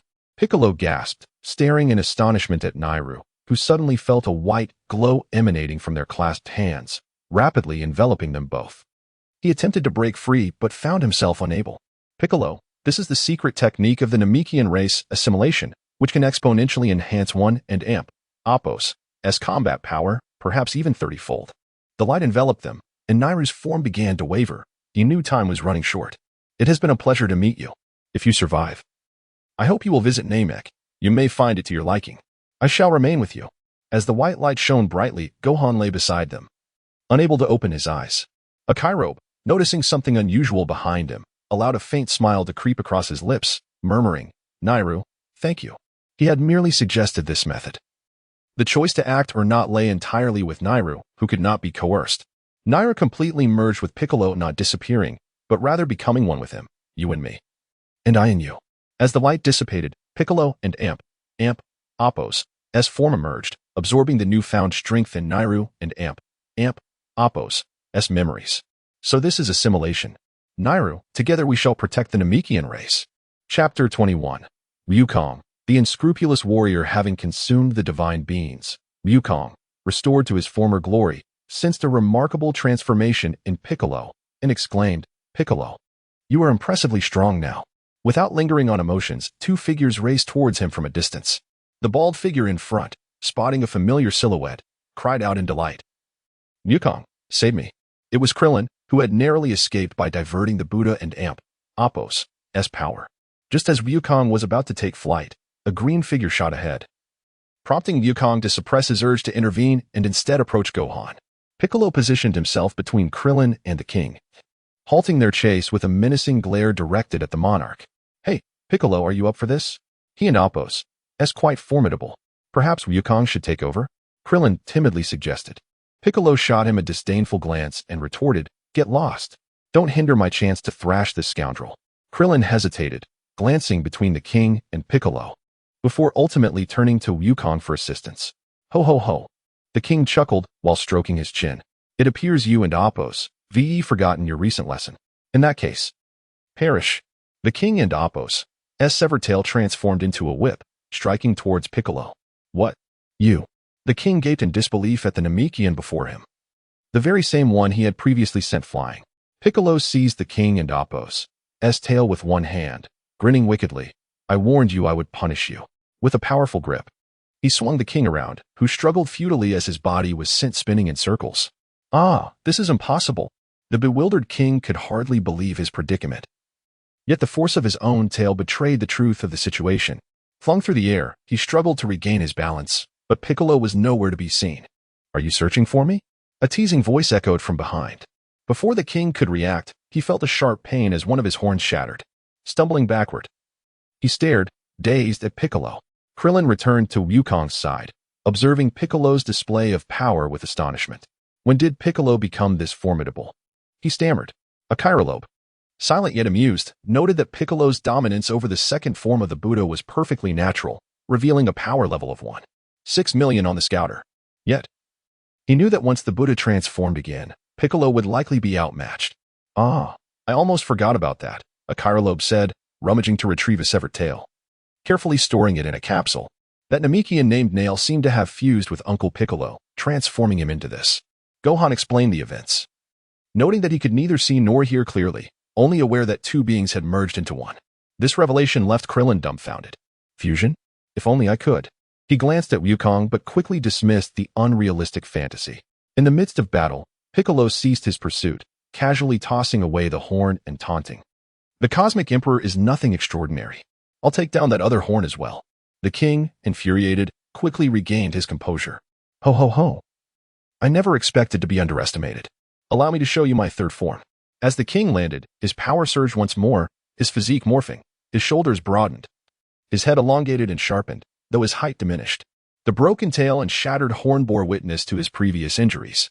"Ho ho ho, you Namekian. You are worthy of perishing at my hands." "Humph. Did you think that was my full strength?" In the king and Amp, Apos, S astonished gaze, Piccolo unleashed his true power, radiating a formidable aura comparable to the third form of the Buddha. How is this possible? A Chirolobe was taken aback, noting Piccolo and Apos, S power level surging to 2.28 million. Nearly a few thousand shy of the king. He recalled that Piccolo and Apos, S power had previously been over 1 million after fusion. How had this happened? A Chirolobe's confusion lingered as Piccolo and the king clashed anew, their battle shifting from land to sky, then to sea, and back to the air once more. A Chirolobe felt fortunate that the Dragon Balls had reinforced Earth's resilience. Otherwise, the planet might have already met its doom. After an arduous struggle, neither Piccolo nor the king could dominate the other, and both were left severely drained. Breathing heavily, Piccolo bore wounds yet smiled, mocking. "Is this the best of the Cosmic Emperor? You might as well go home and drink milk." The king, similarly battered, retorted, "I never anticipated encountering such a formidable Namekian. Once I deal with you, I shall return to Namek and wish to obliterate it, just as I did with Vegeta." The king grew anxious. The two Scion warriors had achieved a power level of 1 million in a short time, but this Namekian's inexplicable strength was a grave concern. "Can you handle this?" Piccolo scoffed, a sharp wit in his words. "Let me show you my ultimate form and instill fear in you." The king laughed as he landed, his presence commanding the ground beneath him. What? You can still transform? Piccolo recalled a Kyrolobe mentioning that the Buddha's power could reach 100 million. Initially, he thought it was a jest. How could anyone possess such strength? Could it be that a Kyrolobe was indeed telling the truth? As the Buddha initiated his final transformation, a tremor resonated across the earth.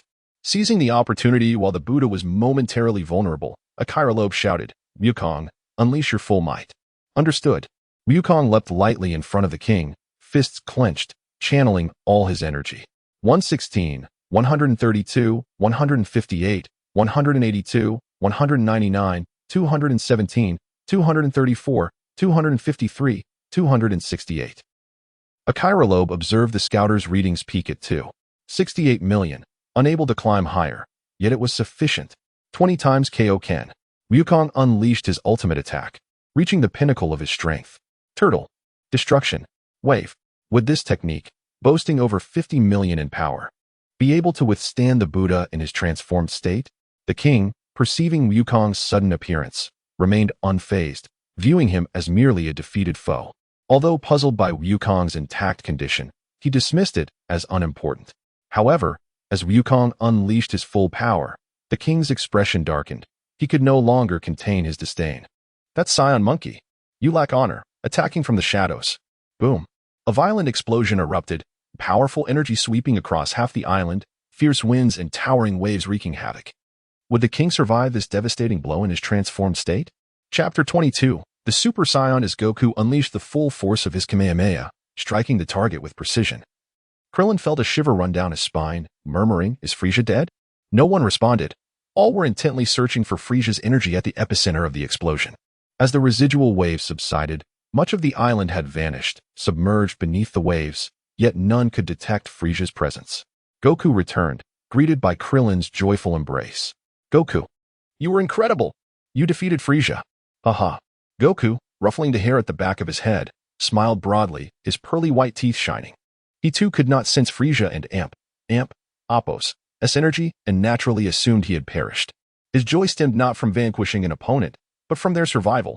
He had protected Gohan, Krillin, and the others, preventing a repeat of the despair felt during Vegeta's invasion.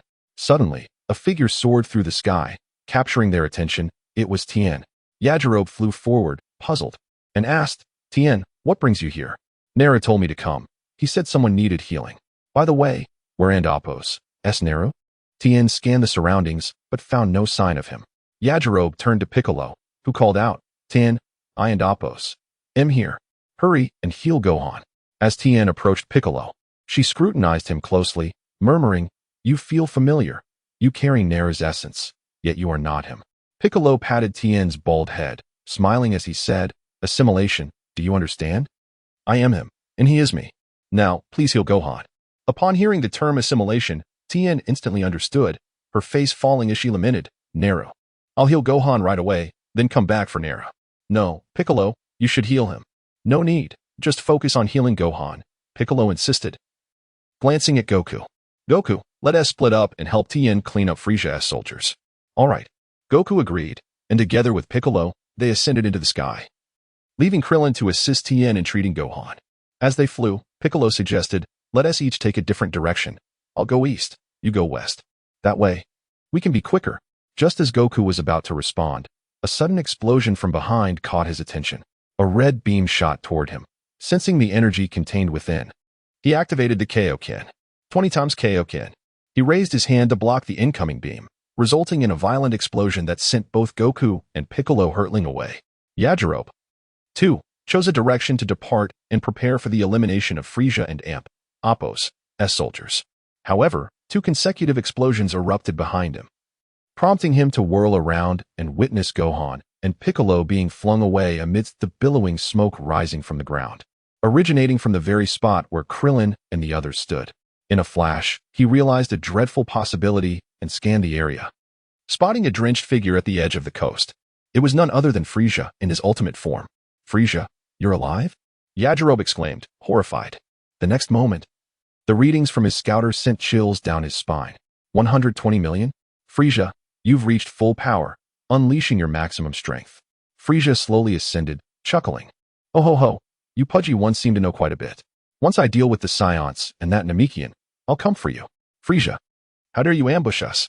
You dare call yourself the Emperor of the Universe? Piccolo roared in anger. The previous strike had been entirely blocked by Goku. Yet he had sustained severe injuries. Ambush? Haha.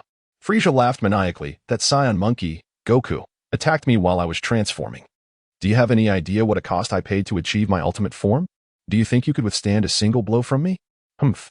Although Furisa had survived Goku's ambush and successfully transformed into his ultimate form, capable of manifesting a combat power of 120 million, the price was steep. He could only maintain this form for 30 minutes before reverting to his first state. To make matters worse, for the next month, he could only muster a mere 10,000 in combat power, information he had no intention of revealing. Piccolo was at a loss for words. Yet he could not find any sign of Gohan. He bellowed, "Where's Gohan? What have you done to him?" Furisa raised his hand to his mouth and blew a breath, grinning. "You mean that little Scion brat? Didn't you hear the explosion? He and that Namekian, along with that bald-headed fool, were reduced to ashes. Don't worry, you'll soon join them. Oh ho ho. You." Piccolo's face turned green with fury, and it was then he noticed Goku and Appo's strange demeanor. He called out several times, but there was no response. Goku hung his head, fists clenched so tightly that blood dripped from his palms, muttering repeatedly, "Gohan, Krillin, Gohan, Krillin." The once clear sky darkened in an instant, thunder crackled, and torrential rain followed in its wake. Goku's eyes suddenly radiated a terrifying light as he roared to the heavens. "Furisa!" The sound drowned out the thunder, and his overwhelming presence forced Piccolo to stagger back.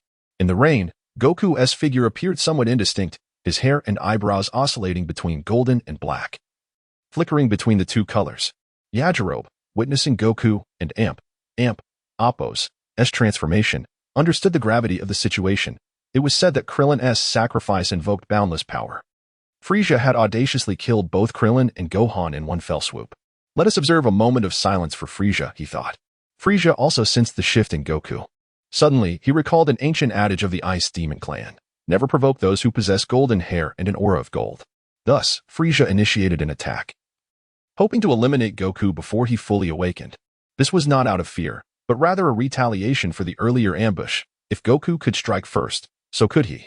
Countless energy blasts surged toward Goku.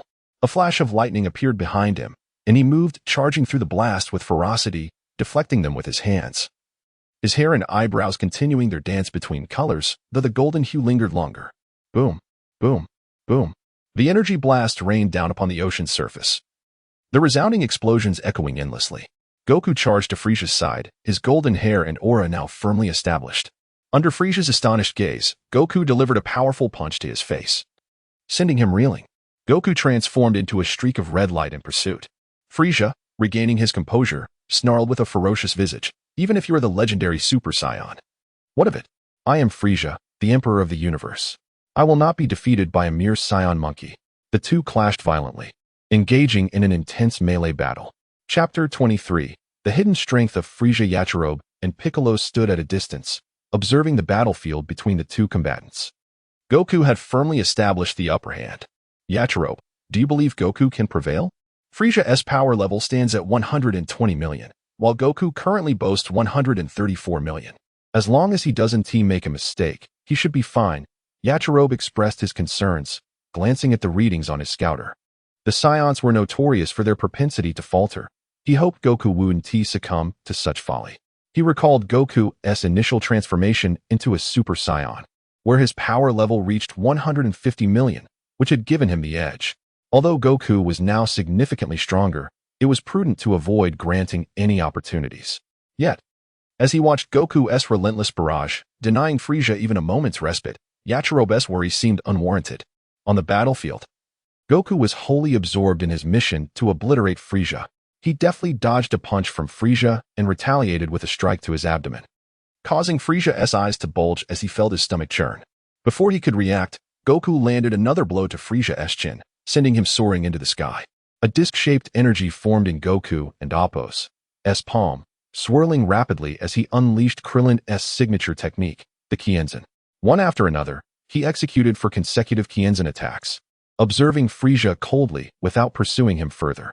Furisa, recalling the deadly nature of the Kienzan, braced himself and, with a graceful maneuver, narrowly evaded the 4 slicing discs. With fury in his eyes, Furisa extended a finger, gathering a crimson light at its tip. Suddenly, he noticed Goku making peculiar gestures with his hands, igniting a sense of foreboding within him. In an unexpected turn, the Kienzan veered back towards him, in a frantic attempt to evade. He was unfortunate enough to have his regenerating tail severed once more. Damn Scion monkey! Furisa seethed, momentarily opting for retreat as the Kienzan pursued him relentlessly from all directions, creating a sensation of inevitable doom. Yachirobe, with mouth agape and eyes wide, turned to Piccolo. How's Goku controlling the Kienzan? In the world of Dragon Ball Super, even Krillin could manipulate the Kienzan, perhaps even better than Goku, yet he had only just transformed into a Super Saiyan. Combining the Spirit Bomb with the Kienzan suffices. I could do it as well, but previously I could only control one Kienzan, Piccolo replied impassively, continuing his explanation. During our training on King Kai's planet, we learned each other's techniques. Besides the Kaioken, only Goku, Gohan, and Yajirobe mastered it. As for the Spirit Bomb, only Goku has that ability. We all learned the other techniques. Does that mean Yamcha and Tien also know your signature move, the Special Beam Cannon? Yajirobe inquired. Piccolo nodded, however. Their execution is still rather unrefined. Why haven't you mastered the Kaioken and Spirit Bomb? Yachirobe's curiosity piqued. Well, Piccolo hesitated, his expression peculiar. We speculate that King Kai has not fully mastered the Kaioken himself, nor does he know the Spirit Bomb. During our training, he presented us with a book, a wordless tome he claimed was a book, but it only contained 5 pages. Gohan and Yajirobe obtained the Kaioken from it, spending considerable time mastering it. Otherwise, Gohan's potential would not have yielded a power level exceeding 100,000. Reflecting on Gohan, Piccolo's demeanor darkened as he added, we gained no insights from it. Goku admitted that his Kaioken and Spirit Bomb were also derived from that book, which King Kai presented as a mystical tome. Although they learned the techniques, they lacked the understanding to teach others. According to Gohan, the Kaioken also has an alternative name, Endapos, inflict 800 damage while sustaining 1000 damage Endapos. Yachirobe was taken aback, his mind racing this. Is this still the Dragon Ball world I know? What is this wordless tome? Piccolo. You cannot be jesting, he exclaimed. A mere cold chuckle was his response. After a relentless pursuit, Furisa was enraged. Damn Scion monkey, don't think you're the only one capable. As he faced the approaching Kienzan from 4 directions, Furisa unleashed 4 red Kienzan attacks, which collided with Goku's, resulting in a brilliant display of energy until they vanished. Where is he? Furisa mused, having dispatched the Kienzan, only to be caught off guard by a sudden realization as a colossal foot descended upon him. With a thud, Furisa crashed to the ground, followed by a barrage of energy blasts that Goku unleashed, employing the classic tactics of a prince. After a series of explosive strikes, a deep crater formed, with Furisa lying at its center, battered yet laughing, a laugh that grew louder, echoing even to Yachirobe. Has Goku truly driven Furisa mad? Yachirobe pondered, utterly bewildered. Goku landed beside him, indifferent. What are you laughing at? Haha. I laugh because the Super Saiyan is nothing extraordinary, Furisa retorted. Is that so? Then prepare to receive something not extraordinary. Goku approached Furisa, seizing a leg and hurling it skyward, his palms converging at his waist, preparing to unleash the Kamehameha wave for a decisive strike to eliminate Furisa. Furisa, perish. The Kamehameha surged towards him, destined to conclude this battle and avenge Gohan, Krillin, and Din. Haha. I, Furisa, am the invincible Cosmic Emperor. I shall prove that the edicts of the Ice Demon Clan are flawed. What can a Super Saiyan do? No one can defeat me. Steadying himself, Furisa faced the oncoming Kamehameha, refusing to evade, simply extending his hands. Yachirobe watched Furisa and Apos, bizarre action, exclaiming, he has finished. To take on Goku's Kamehameha after being so battered is sheer madness. The word death caught in his throat. Unable to escape as he screamed in terror, impossible. This cannot be. The scouter must be malfunctioning. At that moment, as Furisa braced against the Kamehameha, Piccolo stared in disbelief, having previously believed Goku was assured victory. Yet now, the Kamehameha distorted his perception of Frisa's power, and he snatched the scouter to direct it at Furisa, watching in astonishment as the numbers steadily climbed. 132 million, 128 million, 133 million, 137 million, 141 million, 144 million, 150 million. Frisa's power level had skyrocketed to 150 million. surpassing Goku's. Why? Why does Frisia's power level exceed 120 million? Yachirobe was drenched in sweat, still refusing to believe, convinced it was merely an illusion. Yet, as Frisia repelled the Kamehameha, he shattered Yachirobe's naive beliefs. If he hadn't surpassed Goku, how could he have deflected the Kamehameha?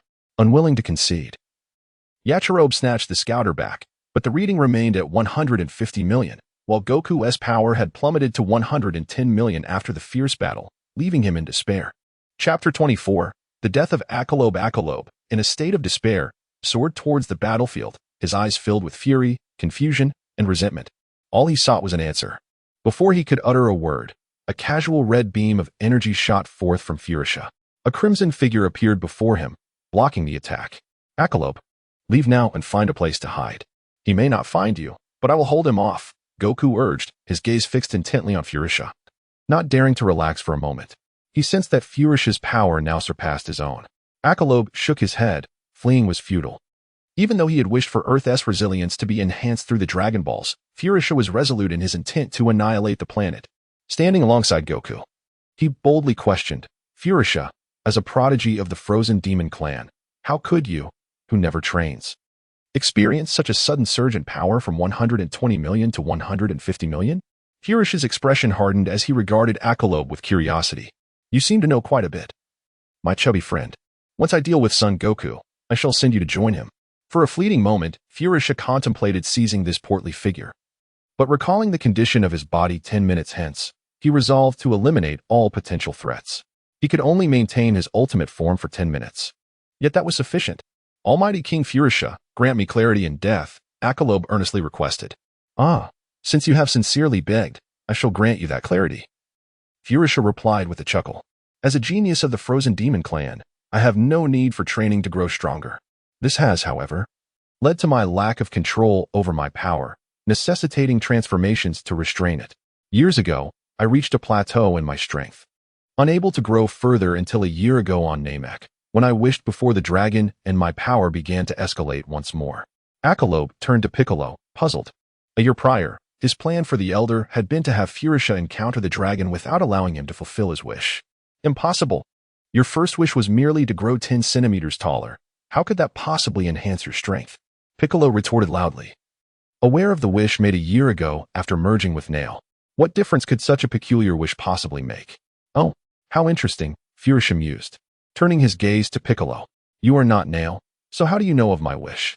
He then pondered Nail's sudden disappearance. Could your newfound strength be related to Nail? Have you merged together? And if we have? Piccolo admitted candidly. The fact that Namekians possess such abilities meant they could not be spared. You shall all perish. Akalobe stood in shock, believing Furisa would wish for immortality. Yet it was merely a 10-centimeter increase. What relevance did that have to strength?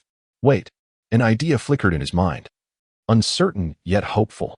Could it be that with your body as height increase, you can contain more power? Furisa himself was not entirely sure, having hardly trained at all. He chuckled, perhaps, though I was just as surprised and fortunate. Had I not made that wish, I would have perished. Enough of this idle chatter.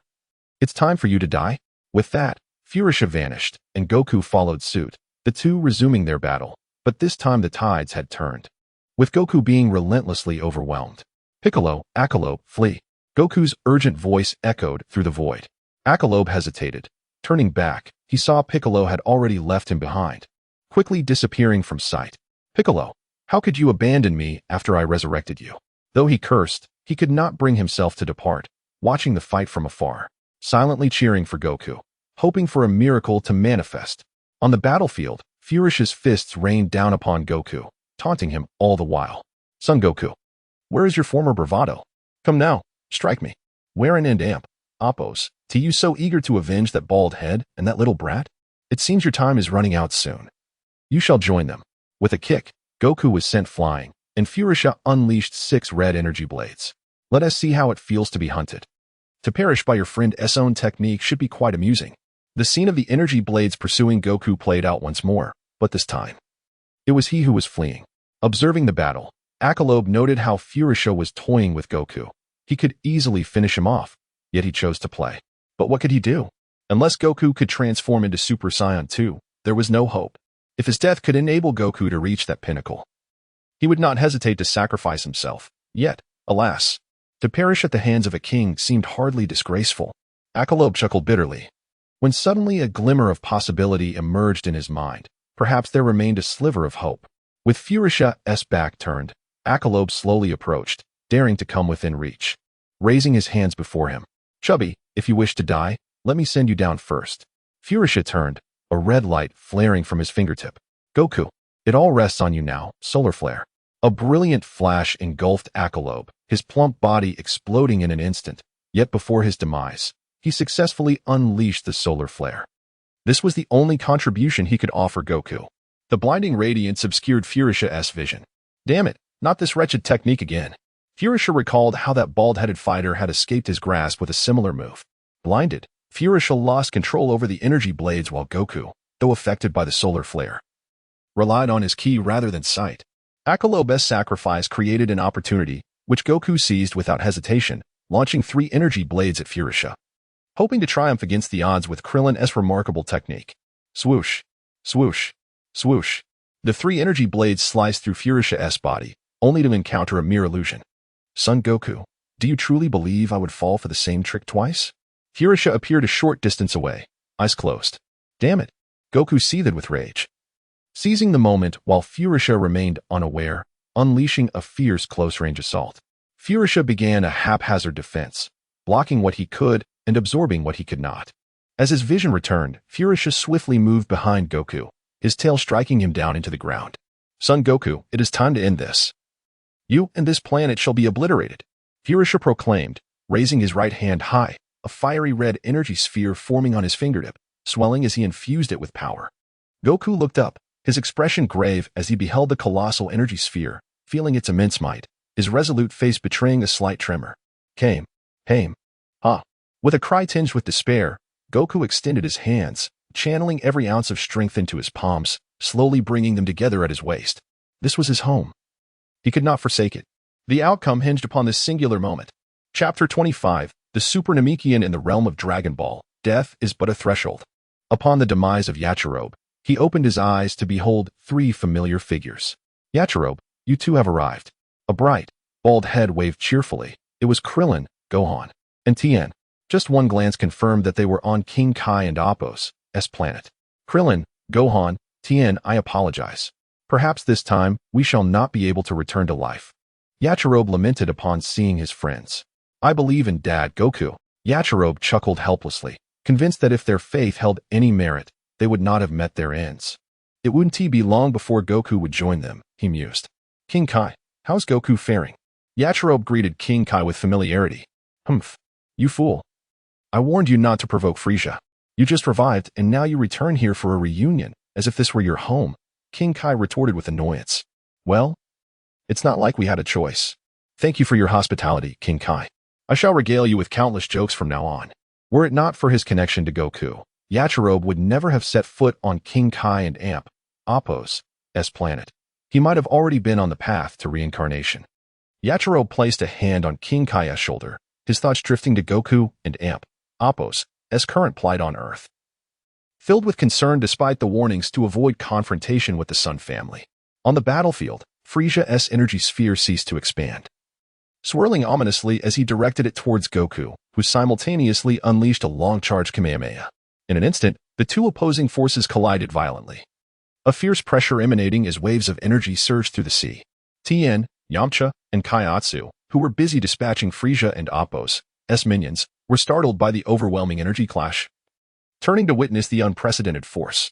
The standoff was brief. The red energy sphere gradually overpowered the Kamehameha, descending relentlessly towards Goku and the Earth. No matter how Goku resisted, he could not halt the advance of the energy sphere, which inched closer with each passing moment. I must use the Kaioken times 10, Goku resolved, the only option within his grasp. However, just as he prepared to unleash it, a searing pain coursed through his body, his arm erupted with blood vessels, nearly causing him to lose his grip on the Kamehameha. Goku, you must be mad. In your current state, utilizing the Kaioken will shatter your body, leading to your demise. King Kai's voice echoed in the void. King Kai, it's all the same in the end. We shall meet again shortly. Kaioken times 10. Just as Goku was about to sacrifice everything for the Kaioken, a loud cry interrupted his intent. Ha. A powerful beam of energy surged from the left, aimed directly at Furisa. What? Furisa exclaimed in disbelief, turning to see a green figure. The fleeing Piccolo had returned. Realizing the energy within the beam, Frisa's expression changed dramatically. How has he grown stronger? In that critical moment, Furisa, focused on controlling the energy sphere, could not evade. Barely managing to extend his left hand in a futile attempt to block Piccolo and Amp Apos' assault. Piccolo and Amp Apos' ambush thrust Furisa into an awkward predicament. Damn it! You lot only know how to resort to ambushes. Furisa seethed, though he had previously dismissed Piccolo with disdain. Upon contact with the energy, he realized it was far more potent than anticipated. Engaged in a dual-front battle, Furisa felt the strain mounting as the red energy sphere was forced back. Curse Scion Monkey. I will not allow you to succeed. Furisa exerted more power, momentarily suppressing Goku's Kamehameha. Yet, in that moment of distraction, Piccolo and Amp Apos' Kamehameha broke through Furisa and Amp Apos' defenses, striking him fiercely. You despicable Namekian! A thunderous roar drowned out Frisa's curses. The devastating blow caused him to lose all control over the red energy sphere. Goku felt the pressure lift as the sphere was pushed back. A series of relentless explosions erupted, the powerful energy radiating outwards, resulting in the deaths of a quarter of Earth's population. Furisa was not only struck by Goku and Piccolo's Kamehameha but also suffered from his own attack. Piccolo flew to Goku's side, vigilantly observing the epicenter of the explosion, the energy so terrifying that he could not discern the situation within. As for the notion of being despicable, he felt no remorse. Frisa's shameless ambush had claimed Gohan's life, and he was determined to avenge him. Piccolo, how have you become so strong? Goku inquired, astonished. In his perception, Piccolo now surpassed him in strength, even if he was not as powerful as during his transformation. Observing the battlefield through King Kai, Yachirobe suddenly realized something and transmitted through King Kai, Piccolo, have you merged with Kami? He had entirely forgotten that Piccolo could also become a Super Namekian, cursing his own oversight. Had he considered this sooner, perhaps he would have avoided his own demise. You even knew this?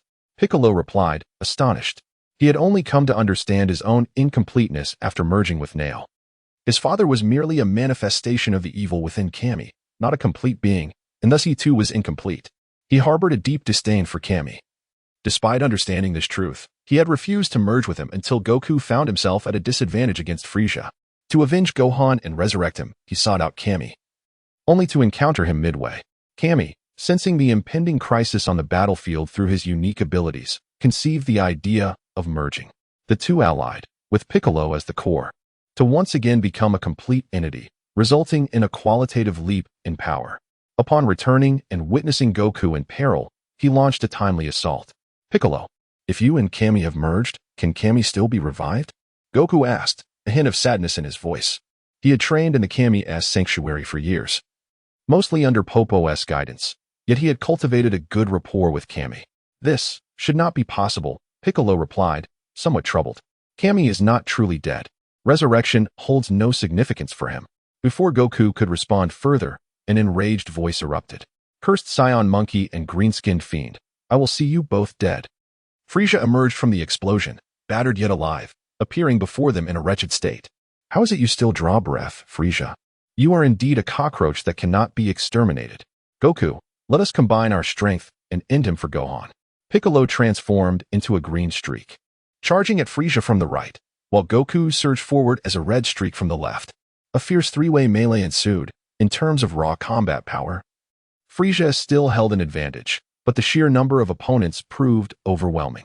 Goku was sent flying by a kick, yet Piccolo's fist struck Furisa, propelling him away. When Piccolo was struck, Goku retaliated, delivering a flurry of blows to Furisa. The battle unfolded as a brutal exchange of injuries, with neither side able to ascertain a clear victor. Chapter 26. Frisa's defeat. Damn it. Furisa was once again sent flying by Goku, his eyes burning with fury as he glared at the two warriors. The time he could maintain his ultimate form was more than halfway over, and if things continued at this rate, defeat was inevitable. Goku and Piccolo remained vigilant, deeply impressed by Frisa's formidable strength. Had it not been for their combined efforts, they would likely have perished long ago. Piccolo, do you remember how Raditz met his end? Goku asked. Indeed, Piccolo nodded gently. Even together, we were no match for Raditz. In the end, you held him down while I dealt the final blow. A sudden thought crossed Piccolo and Appo's mind, and he exclaimed, "Why do you ask? Could it be?" Heh. Shall we do it again? Goku chuckled. You. Piccolo hesitated, at a loss for words. In the past, he would have readily agreed to eliminate two formidable foes in one stroke, but now, Piccolo, you and Appo's changed. You and Appo's, no longer the ruthless Demon King intent on conquering the world. Goku grinned widely, his joy evident. As long as we can win, we can be revived. So, I beg you. All right. Piccolo conceded, placing his fingertips on his forehead to gather energy. Frieza, prepare to meet your end. With a roar, Goku charged at Frieza, launching a fierce assault that forced the tyrant to retreat. Frieza shifted to a defensive stance, focusing most of his attention on Piccolo, wary of a potential sneak attack. After a prolonged stillness, it was the perfect opportunity for the two to strike. Their fists collided repeatedly, but soon Frieza broke through Goku's defenses and landed a powerful blow. Goku endured several hard hits, steadying himself as he unleashed a barrage of energy blasts to fend off Frieza's relentless pursuit, but they were effortlessly swatted away. Frieza moved in swiftly, delivering an uppercut that sent Goku soaring into the sky. In an instant, he vanished and reappeared above Goku, wrapping his arms around him and plummeting toward the ground. Die, Saiyan Monkey! Frieza shouted. Frieza, I've got you! Goku exclaimed, a smile spreading across his face. Although Frieza had momentarily restrained his arms, Goku still had his legs. He clamped them tightly around Frieza and bit down on the tyrant's face. Frieza grimaced in pain and embarrassment, attempting to push Goku away but only succeeding in being ensnared further. The two collided with the ground in a rather compromising position, creating a crater. Like an octopus, Goku clung to Frieza, who struggled and writhed but could not break free. If they were a man and a woman, one might imagine something else happening, but alas, they were sworn enemies. Damn monkey, how long can you hold me? I and Appo's, LL kill you first. Frieza threatened. Heh. It and Appo's, S over Frieza. We die together. Goku declared triumphantly, shouting, Piccolo, now and Appo's, S the time. Piccolo had stealthily positioned himself above the two. Upon hearing Goku and Appo's, SQ, he wasted no time. His fingertips leaving his forehead as he pointed at the pair. Special beam cannon. A spiraling energy beam shot toward Frieza's left chest, aimed directly at his heart. Frieza turned in terror as the energy approached, unable to resist with his limbs bound. The beam pierced through Frieza and Appo's left chest and simultaneously pierced Goku and Appo's right chest, continuing on to penetrate the island and plunge into the depths of the sea. A gaping hole appeared between the two, and as a result of the attack, Goku reverted from Super Saiyan to his normal state, his grip on Frieza slackening. Frieza lay motionless atop Goku, his eyes wide open. Piccolo descended and kicked Frieza's lifeless body away, helping Goku to his feet. How do you feel? Can you walk? It seems not, but we won. Heh. Goku smiled, wincing in pain from his wound. Yes, we won. As long as I survive, in a year we can use the Dragon Balls again. And Gohan and the others can be revived, Piccolo thought, a hint of joy appearing on his face as he unconsciously smiled at the thought of Gohan. I thought I was done for. After all, I was pierced through the heart by Raditz. This time, luck was on our side. But it and Appo's, a pity dent is gone. And without the super beans, your injury will take time to heal. As they conversed and emerged from the crater, one was severely injured, and the other exhausted. In their victory euphoria, they remained blissfully unaware of the looming danger behind them.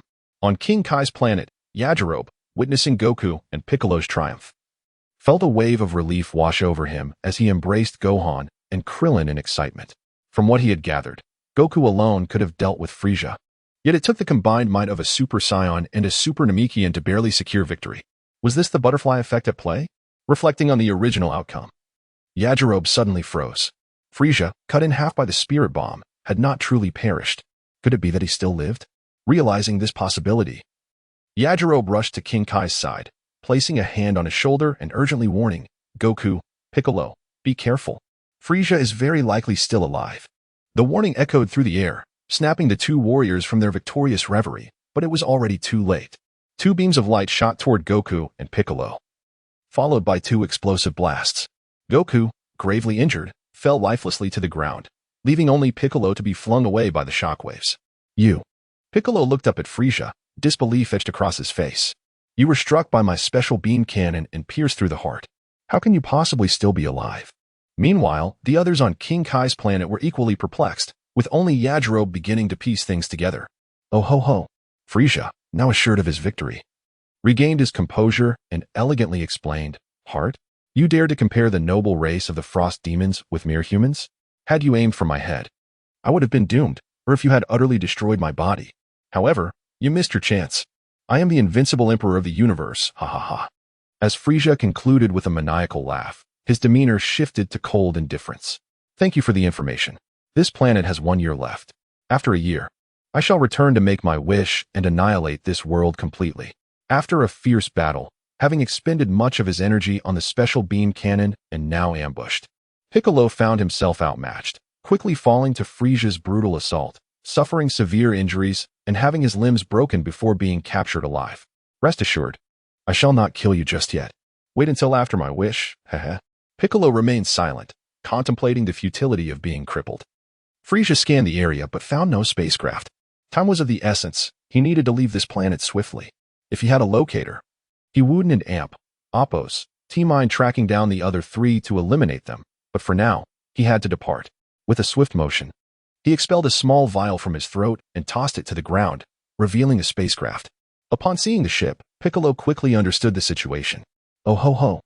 Miss Bulma and Amp, Oppos, S invention, the universal capsule, truly is remarkable. Chapter 27. The reversal on King Kai and Amp, Oppos, S planet. Akairobe watched as Furisa smiled victoriously, feeling a profound sense of loss and helplessness. His time in this world had been fleeting, and with Goku and the others slain by Vegeta, he lamented. If only he had arrived sooner. He clenched his fists unconsciously, cursing that damned 10 centimeters. Goku and Piccolo had fallen, and now, after Goku's death, he had come to King Kai's planet to reunite with them, awaiting the final outcome. I'm sorry, if only I could be stronger. Goku was consumed by guilt and frustration, surrounded by his loved ones, brothers, and friends, yet feeling utterly powerless. Goku, this is not your fault. You're already strong. Unfortunately, we encountered someone even more formidable, Krillin comforted. He had felt nothing when he died. One moment he was closing his eyes, and the next, he found himself here. He hoped for Goku to triumph over this powerful foe and return, but alas. Suddenly, a glimmer of hope sparked in Krillin's eyes as he turned to Akairobe. Akairobe, I recall you mentioning that the Dragon Balls on Namek can be used without the 3-year wait. Is it possible for Tien and the others to go to Namek now? Hearing Krillin and Oppos' suggestion, Akairobe and Oppos' eyes brightened with realization. The notable warriors of Furisa and Amp, Oppos' army had all come to Earth, given Tien and the others and Amp, Oppos' current strength. Perhaps. Krillin, you are brilliant. Why didn't I think of this? Akairobe's hefty frame enveloped Krillin in a hearty embrace before he turned to King Kai. King Kai, I must trouble you to contact Tien. King Kai frowned, his voice grave. Wait a moment. An unfamiliar presence is rapidly approaching Furisa. What? Goku and the others gasped in shock. Was there still someone on Earth capable of approaching the battlefield? They hastily gathered behind King Kai to observe the situation. On Earth, Furisa was about to board his spaceship with Piccolo in tow when a blue light streaked towards him, halting mere hundreds of meters away. A young boy with short purple hair, a resolute expression, and a long sword on his back appeared. Everyone stared, astonished, speculating on the boy and Amp, Oppos' identity. But only Akairobe felt a surge of joy upon seeing him. Truly, there is no dead end. Tien need not go to Namek. Furisa is doomed. Haha. Goku, Krillin, and the others exchanged puzzled glances, baffled by Akairobe and Oppos' sudden confidence. Akairobe offered no explanation. He never anticipated this boy and Oppos' arrival. So much had changed in this world.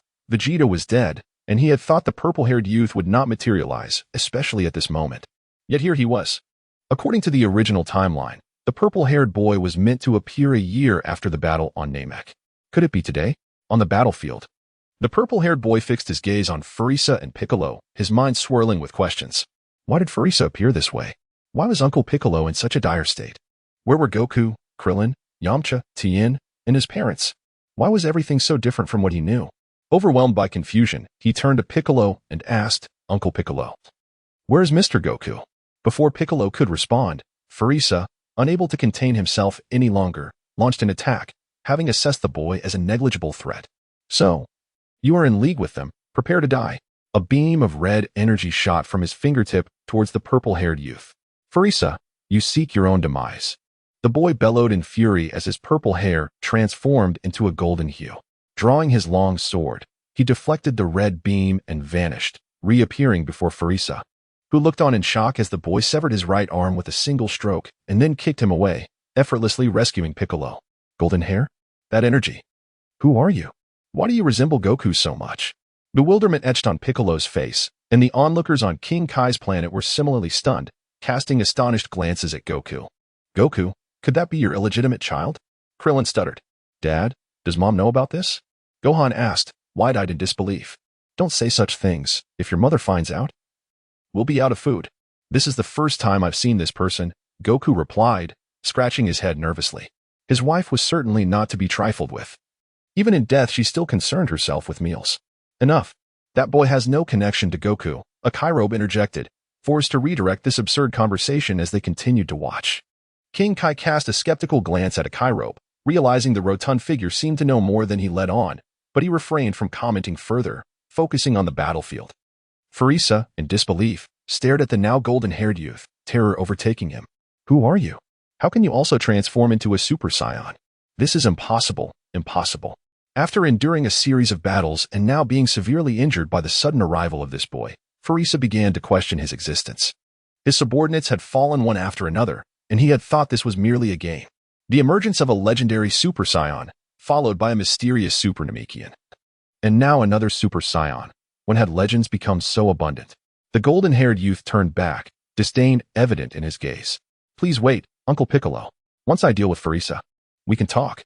Enraged by the boy's insolence, Furisa raised his remaining hand, conjuring a massive red energy ball, his full power. You insolent brat! How dare you disregard me? I will obliterate this planet and take you with it. Furisa knew he could not possibly defeat the mysterious boy in his current condition. He could only hope to escape the impending doom by relying on the innate survival abilities of his frozen demon lineage. The mysterious youth had no patience for delay. He vanished and reappeared behind Furisa, swinging his sword as a familiar voice echoed through the void.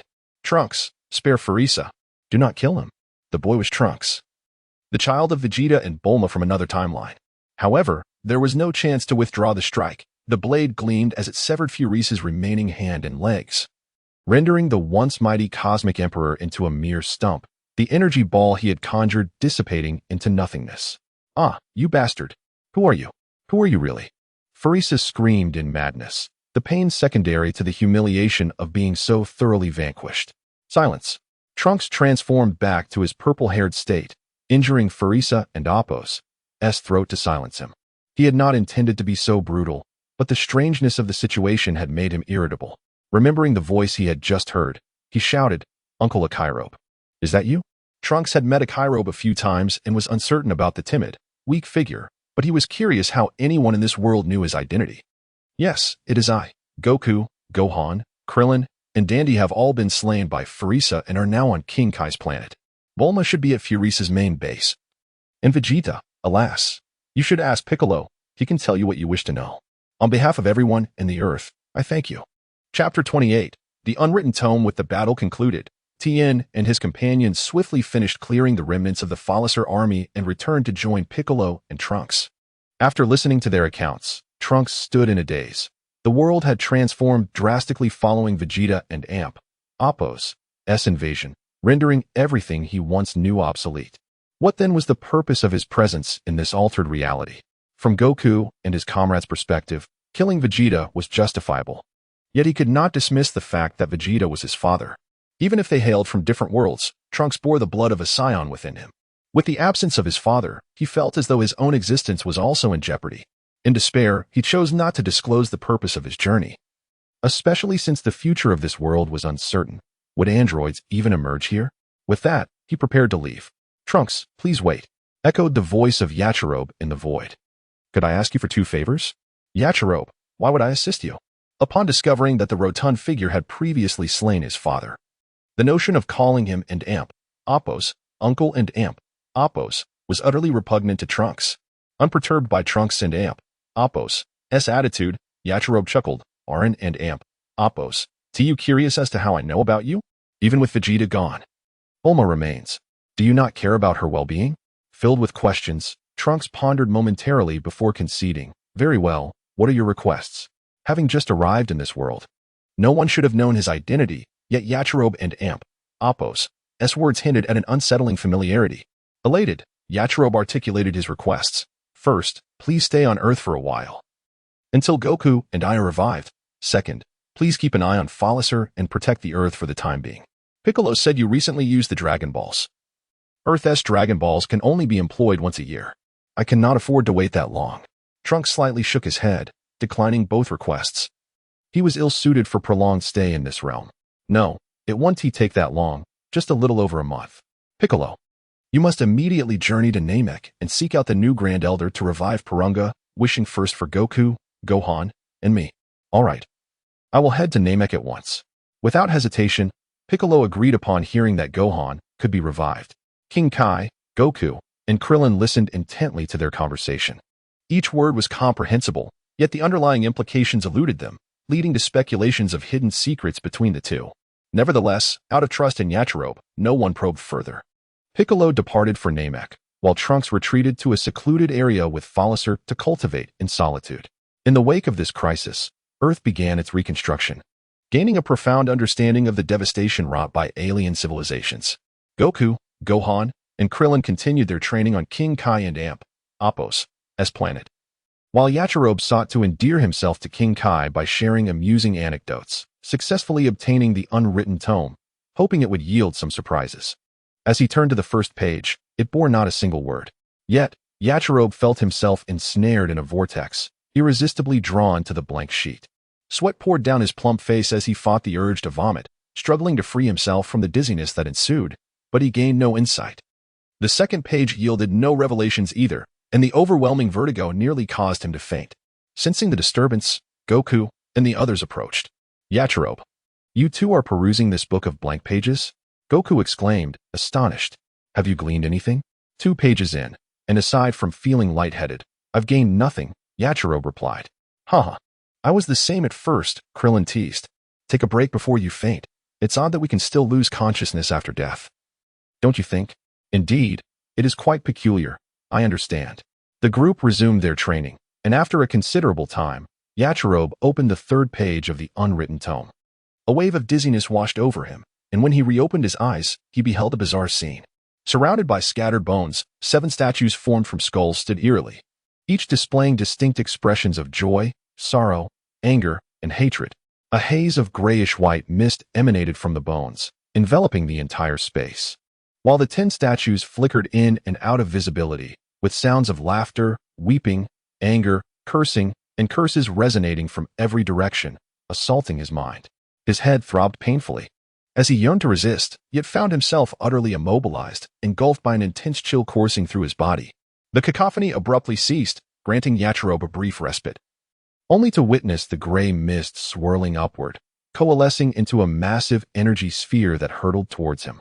Gasping for breath, even in death, the chilling, malevolent sensation overwhelmed him, compelling instinctual reactions that he could not shake off, as a vengeful energy orb seemed to consume him. The energy orb, born from greed, ignorance, jealousy, anger, hatred, malice, and desire, 10 negative emotions, once lost, could never be restored. This technique was, in certain respects, even more formidable than the spirit bomb. While the spirit bomb could be replenished if not fully drained, the vengeful energy orb, once lost, was irretrievable. The silver lining was that the 10 negative emotions could be selectively absorbed and condensed. After resting to digest the information from the vengeful energy orb, Yachirobe finally turned the remaining pages of the unwritten tome. After a lengthy period, Yachirobe regained his senses, his hands exploring his plump cheeks as he pondered. Could it be that I bear a resemblance to a villain? In addition to the vengeful energy orb, he acquired a peculiar ability, demon transformation. This transformation encompassed 3 tiers: the Demon King transformation, the God King transformation, and the fusion of God and demon into one.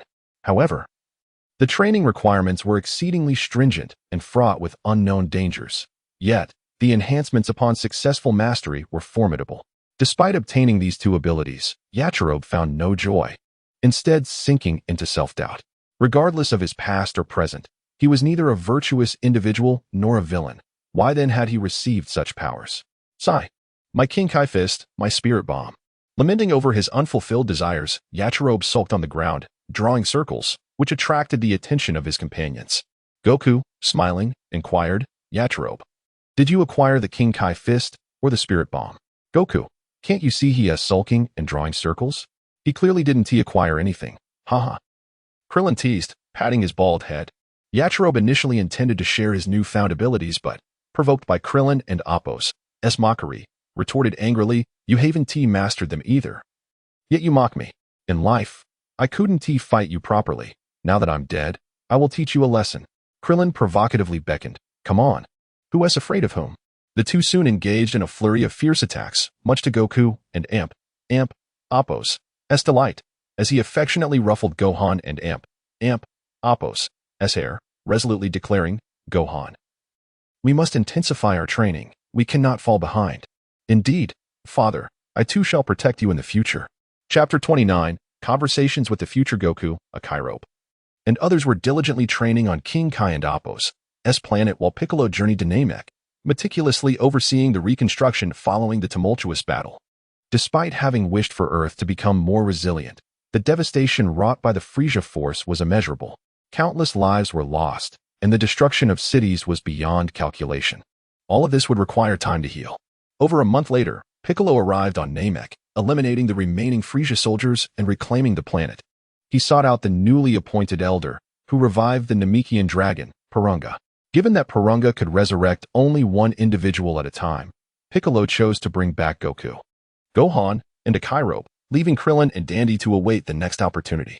Standing once again on the soil of Earth, Goku and his companions were filled with exhilaration as they soared towards Goku's home, having agreed to meet there since Master Roshi's house had been destroyed.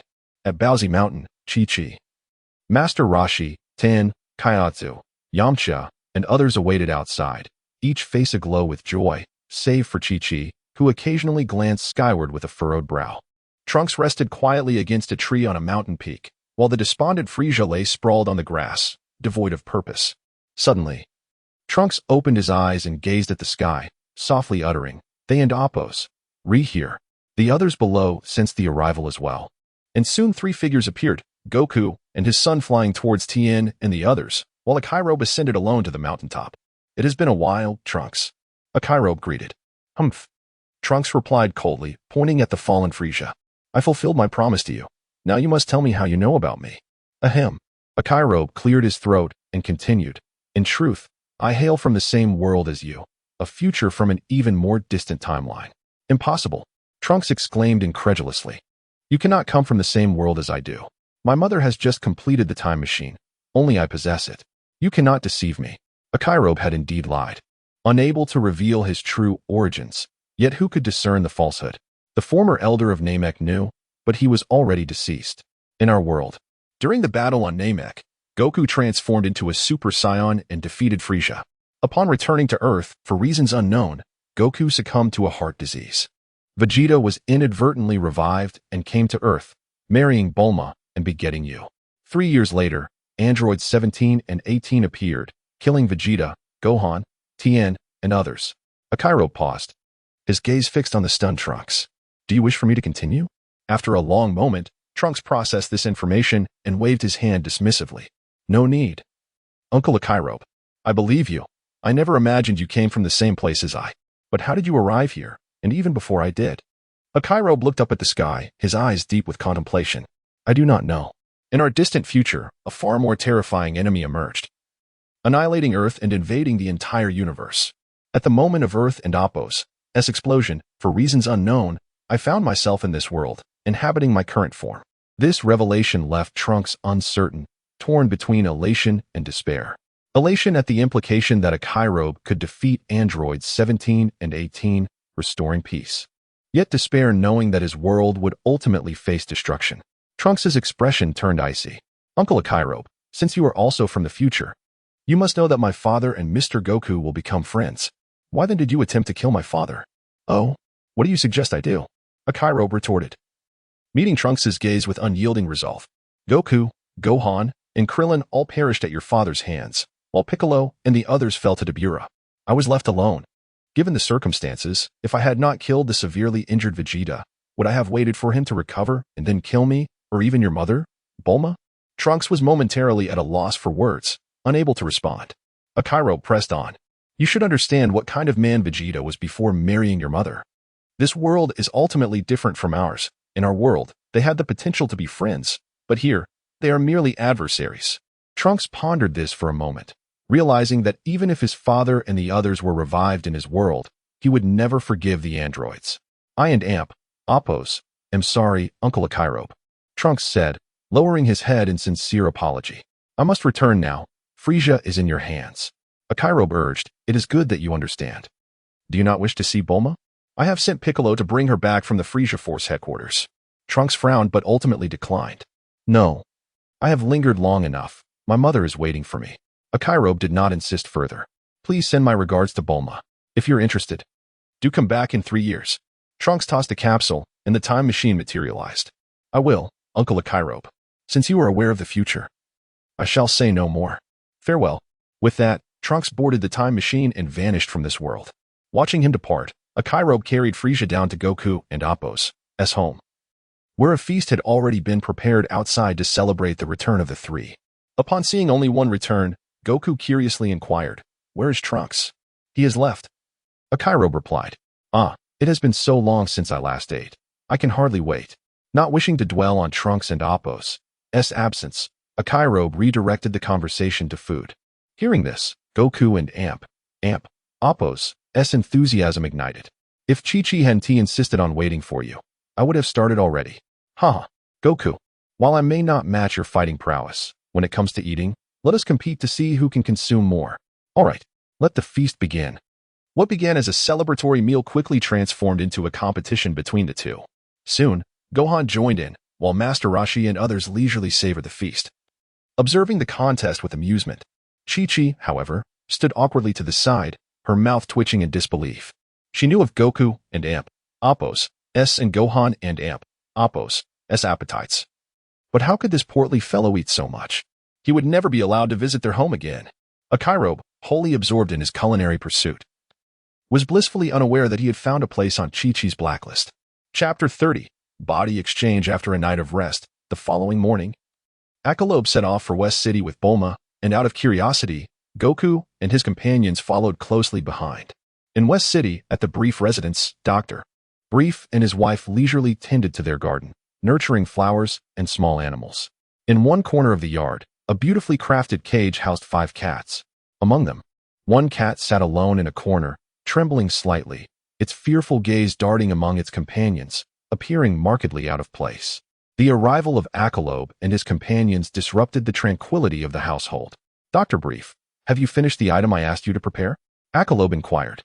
That little thing has been ready for some time. Just wait a moment while I retrieve it, Dr. Brief replied, setting down his cup and heading into the laboratory. Upon his return, he tossed a small collar into Akairo and Appo's hands, pointing towards the corner cage. Your cat is right there. Thank you, Doctor. Akairo expressed his gratitude and approached the cage, immediately spotting a calico cat huddled in the corner. Ignoring the cat and Appo's frantic struggles and meows, he affixed the collar around its neck, and in an instant, the meowing transformed into human speech. Let me out, let me out. With a gentle yet firm grip, Akairo silenced the calico cat. Behave yourself, and do not even think about using the body exchange technique, or I will find several male cats to confine you with.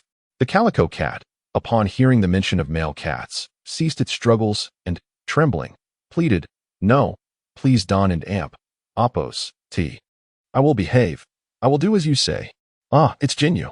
Goku exclaimed in surprise, leaning closer to observe with curiosity. Akairo. Why does he seem so terrified at the thought of being with male cats? Arin and Appo's, are they the same species now?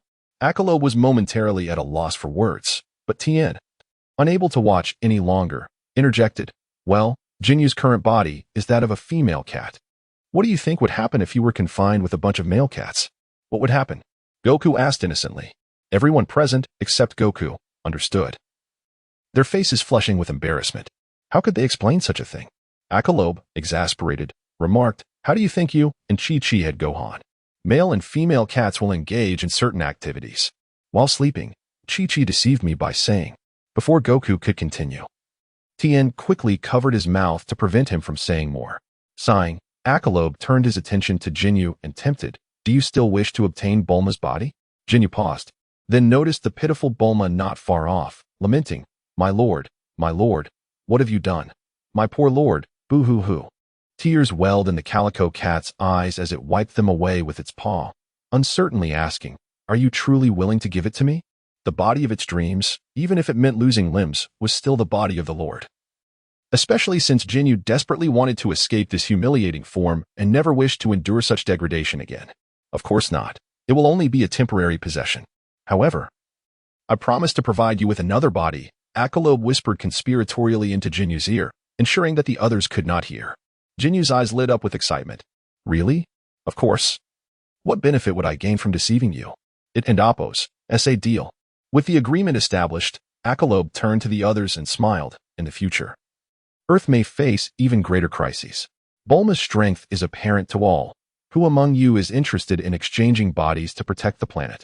His gaze lingered on Tien, Yamcha, Chaozu, and Master Roshi. Though they might not possess the same combat power, their extensive experience in battle made them ideal candidates to control Bulma's body. For a moment, everyone exchanged glances, astonished by Akalobe and Appo's audacious plan to retain Bulma for such a wild purpose. After a lengthy silence, Tien hesitantly asked, Akalobe, why don't you use it yourself? To be born a human and to die a human. Akalobe firmly rejected the notion, although his true feelings were that, having lived 2 lives without ever encountering a woman, such an exchange would be a severe loss. Moreover, he had alternative means to grow stronger. And he was not necessarily weak. Yamcha was the first to decline, citing his unmarried status, while Chaozu had initially intended to agree until Tien refused, insisting on protecting Earth in his human form. Akalobe cast a sidelong glance at Tien, pondering the nature of his third eye, which might belong to some alien species. Finally, he turned his gaze toward Master Roshi. I am far too old for such perilous endeavors, and besides, there are so many young ladies waiting for me. Master Roshi lamented, unwilling to take on such a task. Stop. Akalobe, seeing the collective refusal, found himself without any candidates. Realizing that this was not how he had envisioned things unfolding, his mind raced, and suddenly an idea sparked. Perhaps he could persuade someone else, but first, he needed to confirm one thing. Goku, after a month of training on King Kai's planet, can you kill Bulma in her current state? Goku pondered for a moment, then confidently replied, yes, no problem. With Goku and Appo's assurance, Akalobe instructed everyone to remain behind while he departed alone.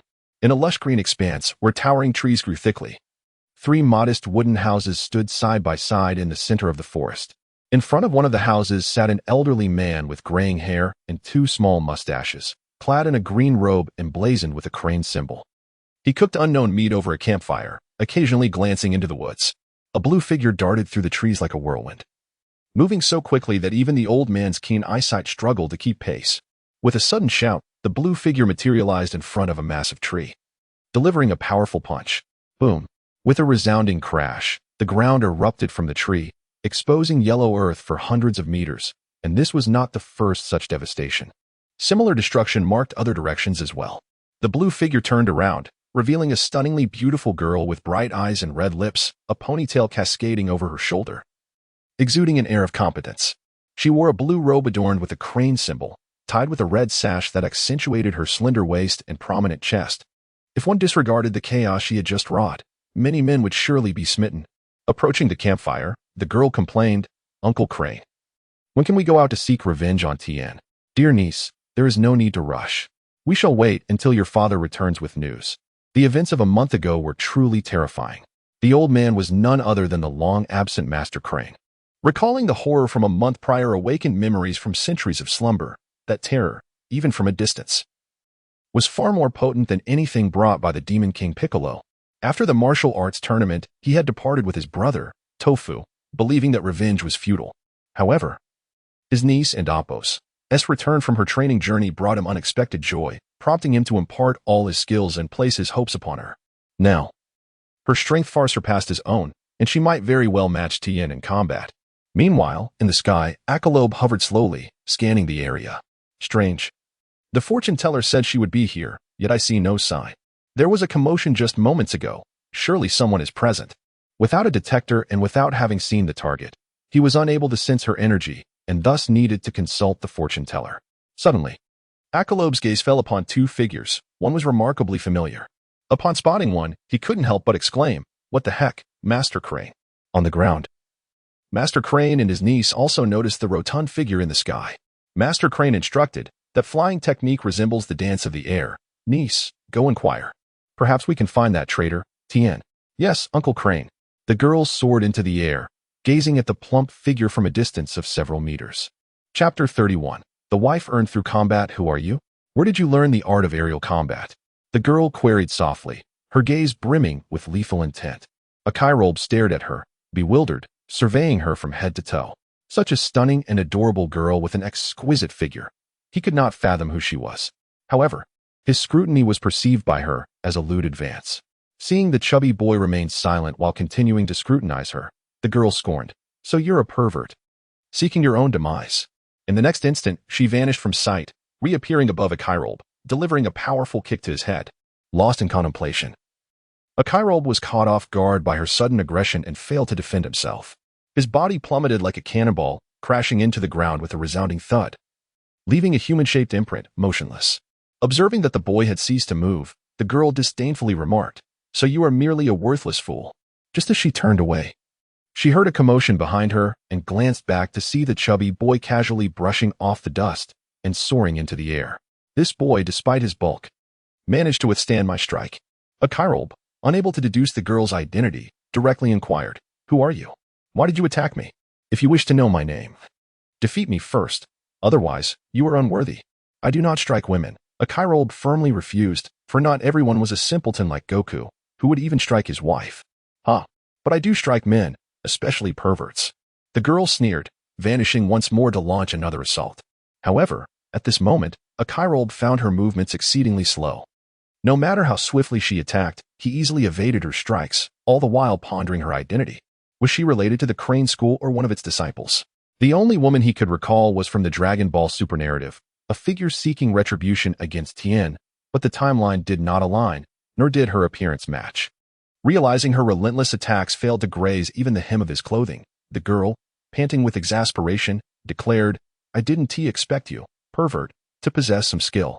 Thus, I shall unleash my full power for you to witness." With an angry shout, she clenched her fists, her body gradually enlarging. As her physique transformed, the fabric of her arms, shoulders, and thighs could no longer contain themselves, tearing apart to reveal her flawless skin beneath. Akairobe, taking in the sight, felt compelled to warn, "Miss, if you continue like this, your clothing may very well explode. Yet you claim not to be a pervert? Prepare for my punch." After completing her energy gathering, she charged at him once more, her speed significantly increased. "Let us play." Akairobe, driven by curiosity, ceased to evade and chose to respond with a mere finger. Yet, even that did not allow him to exert force, for he feared injuring the girl. In his estimation, her combat prowess must be in the hundreds, far surpassing their capabilities during the martial arts tournament. Thus, he remained intrigued about her identity. Seeing her attack thwarted by a single finger, the girl no longer attacked blindly. As she withdrew, her hands spread wide, unleashing a blinding light that enveloped the sky. "Oh no, my eyes. I can't see." Akairobe feigned exaggerated distress, covering his eyes and shouting. The girl smirked triumphantly, seizing the opportunity to strike again, but the outcome was entirely contrary to her expectations. "You fat fool. How can you block my attack when you can't see? Who says one cannot block what they cannot see? Would you like me to teach you?" "You." The girl was momentarily at a loss for words, desperate. "Fine. I once vowed only to marry a man stronger than me. If you can withstand my next attack without dodging and survive, I shall marry you." "Are you certain?" Akairobe countered, contemplating the unexpected prospect of acquiring a beautiful wife without effort. Moreover, this potential spouse possessed the greatest strength among earthlings. "I, Tao Balin, never go back on my word. If you survive, I will be yours. Prepare yourself." Upon hearing this name, Akairobe instantly thought of his target, Tao Bai Bai. Could she be the daughter of the long-unseen Tao Bai Bai? In a daze, he noticed Tao Balin's stance, cursing the Crane Master below. "Crane Master, you truly cannot change your gluttonous ways, teaching such reckless techniques." The Crane Master retorted furiously, "How I teach is none of your concern. Perish, you rotund fool." Akairobe, stunned by the revelation of Tao Balin's identity, attempted to intervene, but it was too late. The energy wave had already been unleashed, and he braced himself for the impact. His concern lay not for himself, but for his soon-to-be wife, for a poorly controlled energy wave could be fatal for its user. Boom, boom, boom. The sound of relentless explosions echoed, generating vast clouds of smoke that obscured the scene within. Moments later, seeing no further commotion, Tao Balin assumed victory. Relaxing her guard, she suddenly found herself plummeting from the sky. Unexpectedly, she landed into a warm embrace and opened her eyes to see a Chirobe grinning mischievously at her. You're not dead? Tao Balin exclaimed, her face flushing as she instinctively struggled to escape the man's grasp. Yet, having just expended her energy, her attempts seemed feeble, akin to a playful protest. Haha, I am not married yet. I won't perish so easily. A Chirobe chuckled. You aren't planning to renege on our agreement, are you? Tao Balin ceased her struggles, burying her face deeper into his embrace, murmuring, of course not. I still don't know your name. A Chirobe. Hold me tight. If we don't hurry, the Crane Master will escape. At that moment, the Crane Master had already fled. Hearing the Crane Master's name, Tao Balin quickly added, That is my uncle. You mustn't trouble him. From now on, we are family. How could I possibly trouble him? A Chirobe smiled gently, though he felt a slight headache at the thought of the Turtle Hermit. However, considering that the Turtle School and the Crane School bore no deep-seated enmity, he felt reassured. Before the wooden cabin, the Crane Master pointed at a Chirobe, questioning, Niece, do you truly intend to marry this chubby boy? Indeed, once words are spoken, they cannot be taken back, Tao Balin answered earnestly. But he is a fatso. He is stronger than I. But he is shorter than you. He is stronger than I. But he is ugly. He is stronger than I. Had it not been for Balin's presence, a Chirobe might have been tempted to teach the Crane Master a lesson for openly belittling him. Such audacity. This prospective wife was rather delightful, bearing no resemblance to her father or the Crane Master. Ultimately, Tao Balin could no longer endure the taunts and retorted, Uncle Crane, since you oppose this so vehemently, find someone who can defeat me, and I shall not marry him. The Crane Master was left dumbfounded. For if he could find such a person, Tao Balin would not be single at this moment. Perhaps Tien could pose a chance, or Goku, his old enemy. But such a notion was utterly improbable. With a frustrated sigh, the Crane Master declared, Very well, I shall leave it be for now. We will discuss this further when your father returns. Chapter 32. Resentment resolved in the heart of the mountains, amidst verdant hills and serene waters. A pair of solitary souls embarked on their inaugural rendezvous, training. A Chirobe and Appo's first date consisted of instructing Taolanlin in the art of cultivation, an opportunity for intimacy that he relished. Their romantic interlude continued until the following morning when a figure swiftly approached, balancing on a wooden pillar. Wow, this is pillar flying. It's truly impressive. A Chirobe exclaimed in admiration. As Tao Bai landed, he noticed a stranger standing intimately beside his daughter and furrowed his brow, inquiring, Lon, who is he? Taolanlin, playfully linking her arm with a Chirobe's, replied with a smile, Dad, this is a Chirobe, my husband I found yesterday. What? Tao Bai shouted in astonishment, his anger surging. This short, unattractive fat man is not worthy of you. In his fury, his mechanical right arm detached, revealing a deep aperture aimed at a Chirobe as he bellowed, Lon. Step aside, I will eliminate this fat man. True to his reputation as the world and Appo's foremost assassin, he was quick to resort to violence. Before Tao Bai could act further, a figure intervened, embracing him and advising, Brother, do not be impulsive. You cannot defeat him. Am I, the world's greatest assassin? Unable to best a mere fat man, Tao Bai retorted, his frustration mounting as he disregarded the warning. I cannot allow Lon to marry this overweight fool. Taolanlin, releasing her grip, placed her hands on her hips and declared, Dad, if you continue like this, I will run away from home and never see you again. The impact of her words was far more potent than 1,000 admonitions from Master Roshi, prompting Tao Bai to quiet down, his voice tinged with a hint of desperation. Lon, you cannot leave. When you left before, it was years before I. A Chirobe stifled a laugh, realizing that Tao Bai was akin to Vegeta, a doting father at heart. Taolanlin approached her father, playfully coaxing, I've finally met someone stronger than me. You wouldn't want me to remain unmarried for life. Would you? Just this fat man. She began, but upon receiving a warning glance from her father, Tao Bai quickly amended, a Chirobe, is it? Stronger than you? I do not believe it. Darling, show my father your prowess. A Chirobe formed an OK gesture and unleashed his power, the sheer force stirring up dust and causing the trees to sway, leaving the three gasping for breath. Enough.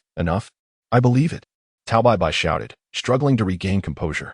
Tao Lanlin raised an eyebrow and folded her arms, stating, "Well? Yesterday when you faced me, you did not use your full strength." "Hey, I was merely concerned about injuring you," Akairobe replied with a sheepish grin. Turning to Tao Bai Bai and humbly stating, "My strength is merely adequate, wouldn't you agree?" Gazing at Akairobe and Appo's pudgy visage and then at his daughter, whose beauty was striking, Tao Bai Bai felt 1,000 objections rise within him. Yet, judging solely by strength, suddenly Master Roshi leaned in and whispered, "Brother, what do you think of sending this fat man to eliminate Tenshinhan and Goku?" Tao Bai Bai's eyes lit up. It was an intriguing idea. Clearing his throat, he addressed Akairobe. "If you wish for my blessing in this union, you must agree to one condition. Please, speak, esteemed father-in-law." Having gained Tao Bai Bai's consent would be ideal. He wished to spare Lan Lan undue distress. "You must help me kill." He was interrupted by the appearance of 5 figures in the sky. Akairobe, astonished, exclaimed, "Goku, what brings you here?" Yamcha landed and interjected, "Goku sensed your sudden surge in energy and thought you were in danger, so we rushed over. It's not too far from West City. What is happening? How did Master Roshi and Tao Bai Bai end up here?" Yamcha questioned, glancing at the 2 men. Goku and Gohan landed as well, while Tenshinhan and Kaiatsu hovered in the air, staring at the familiar faces in awe. "Tenshinhan, Kaiatsu?" They both hissed through clenched teeth. Tao Bai Bai interrogated, "Akairobe, you are also of the Turtle School? How dare you seek to marry my daughter? It is out of the question." "I am not of the Turtle School.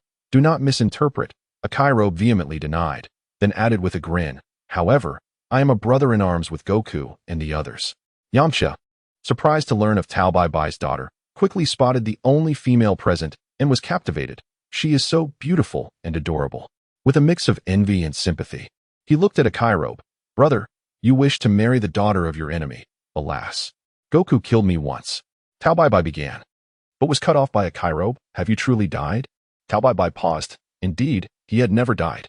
Akairobe seized the opportunity, continuing, "Since you have never died, Goku has never truly killed you. He merely gave you a sound thrashing. I can have Goku apologize to you, or you could hit him again. I assure you he won't retaliate. What do you say?" Akairobe turned to Goku and whispered, "Brother, for the sake of my marriage, endure this." Goku patted his chest. "Marriage? I understand. It's like with Chi-Chi. Don't worry. Tell bye-bye Ken and Appos. T hurt me. Haha. But he interrupted my source of income and tarnished my reputation as the world's greatest assassin." Akairobe dismissed the concern. "Money matters can be resolved. And I am here specifically to find you. You were aware of the alien invasion a month ago, correct?" Seeing Tao Bai Bai nod, Akairobe continued, "Earth is a small place. Merely the world and Appos' top assassin. Have you ever considered becoming the universe and Appos' greatest assassin? Who do you think you're fooling?" Tao Bai Bai rejected the notion, though his eyes betrayed his intrigue. "In front of Lan Lan, I wouldn't dare deceive you, would I?" Akairobe glanced at Lan Lan before adding, "Of course. This is merely an opportunity. Whether you achieve cosmic fame depends on your efforts. However, this opportunity comes with a small price." Tao Bai Bai hesitated, torn for a long moment as he looked at his daughter, ultimately deciding, "Very well, as long as there's a chance to become the universe's greatest assassin, I shall forgive my feud with Goku." "Thank you, Dad." Tao Lanlin exclaimed joyfully, embracing her father and planting a kiss on his cheek. Tao Bai Bai, maintaining a stern expression, muttered, "Now about Tenshinhan and Kaiatsu's betrayal." Tao Lanlin flew into the air, greeting the two with a smile. "Tenshinhan, Kaiatsu, it's been a while. Have you missed me?" "Lan Lan, I've missed you so much." Kaiatsu reached out, hesitating before withdrawing his hand, now having matured beyond childhood. Tao Lanlin affectionately ruffled Kaiatsu and Appos' hair. "You've grown so much. I'll rely on you two for my wedding." With that, she signaled for them to descend, while Akairobe floated up, deeply bowing to them. "Tenshinhan, Kaiatsu, I implore you." The two exchanged knowing smiles before descending together, leaving Akairobe and Lan Lan in the air. Akairobe curiously remarked, "Lan Lan, it seems you share a close bond with Tenshinhan and Kaiatsu." "Indeed, we often train together. I am their leader," she replied. "Leader? How old are you now?" Akairobe regretted the question as soon as it left his lips. Lanlin's expression darkened. "How dare you inquire about a woman's age?" Akairobe realized his blunder too late. Soon, the situation here reached a resolution as Master Roshi chose to forgive Tenshinhan and Kaiatsu, primarily because they had knelt an apology and promised to establish a martial arts school to promote the Turtle School and Appos' techniques. albeit without imparting Master Roshi and Appo's philosophies. Akairobe surmised that Master Roshi's decision was also influenced by the fact that he could not defeat any of these individuals, leaving him with no choice. Regardless, the outcome was ultimately satisfactory. In this lifetime, he was set to marry, and not just any bride, but a stunning one at that. Haha.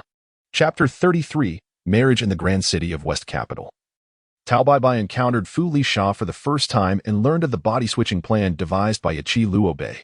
Observing the faint hesitation on his daughter's face, he asked, "Father, are you truly willing to leave for the cosmos in pursuit of the title of the universe and Appo's ultimate assassin? Can you bear to part with me?"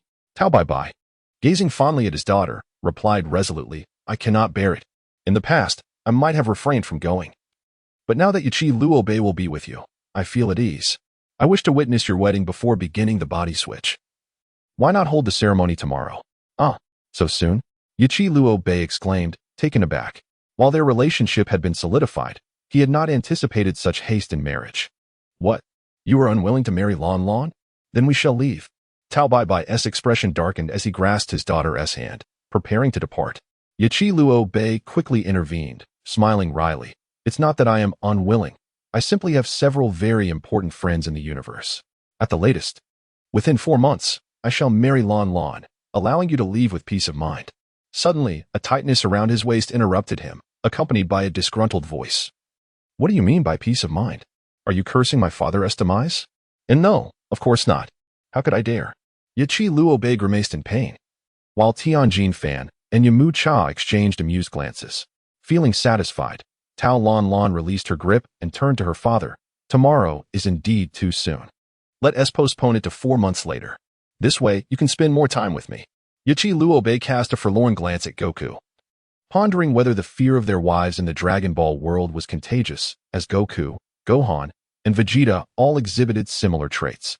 The decision for 4 months was based on several factors. First, the Dragon Balls on Namek would only be usable then, allowing Krillin and Dandy to be revived. Second, he lacked the funds for a wedding. There was no way he would resort to robbery. That would be utterly shameful. He believed that by then, Piccolo and Bulma would return, and he trusted Bulma would generously assist him. 3 months later, 3 large spaceships arrived on Earth. Initially, Goku and the others suspected an enemy attack until they sensed Piccolo's energy and felt relieved. Upon Piccolo and Bulma and Appo's return, Bulma was overwhelmed with emotion upon seeing Goku and her father, crying bitterly before she finally regained her composure. Accompanying them were thousands of Fu Li Sha's army members, most of whom were researchers, with a few combatants, all brought back at Yachi Luobei and Appo's request. If it had only been Piccolo, a swift resolution could have been reached. After a heartfelt reunion, Yachi Luobei stepped forward to embrace Bulma deeply. "Bulma, you have endured so much over this past year." Hearing this, Bulma's eyes glistened with tears as she scolded, "You scoundrel Yachi Luobei, you left me, a lady, amidst Fu Li Sha's army for so long without a word. I thought you had perished, along with Goku and the others. But now I have returned. Haha, what have you gained?" At this, Bulma and Appo's eyes sparkled with excitement. "A tremendous amount. I have acquired numerous technologies I had never encountered before. I cleared out their resources. With Piccolo here, those who dared to resist met their demise." Suddenly, Bulma inquired, "Who is that beautiful woman behind you? I have never seen her before, yet she looks as if she wants to devour me." Yachi Luobei, startled, quickly pushed Bulma away, attempting to grasp the woman's hand only to be rebuffed. He awkwardly chuckled, "This is my fiancée, Tao Lan Lan. We shall marry once Krillin is revived." On the journey back, through Piccolo, Bulma learned of Fu Li Sha and Appo's invasion and that Goku and Krillin had perished once more, saved only by the Dragon Balls. He then introduced Bulma to his fiancée. "This is Bulma, the foremost hero in saving Earth. Had it not been for her, Earth might have perished, and I would never have had the chance to meet you." Upon hearing Yachi Luobei and Appo's explanation, Tao Lan Lan visibly relaxed, soon engaging in fervent conversation with Bulma. When Bulma discovered she was Tao Bai and Appo's daughter, she was utterly astonished. The very person who nearly killed Goku had such a beautiful daughter, whose demeanor was entirely unlike her father's. "By the way, how do you plan to arrange for those soldiers? Earth has just suffered an invasion and is in ruins. Accepting them will be challenging." I have my plans, Ichi Luobe replied, suddenly leaning closer to Bulma and whispering, Bulma, could you lend me some money? Bulma, intrigued, asked, what do you need money for? For the wedding. Is a small sum sufficient? Feeling embarrassed, Ichi Luobe added, that will suffice. We must keep this secret from others. Rest assured, I understand.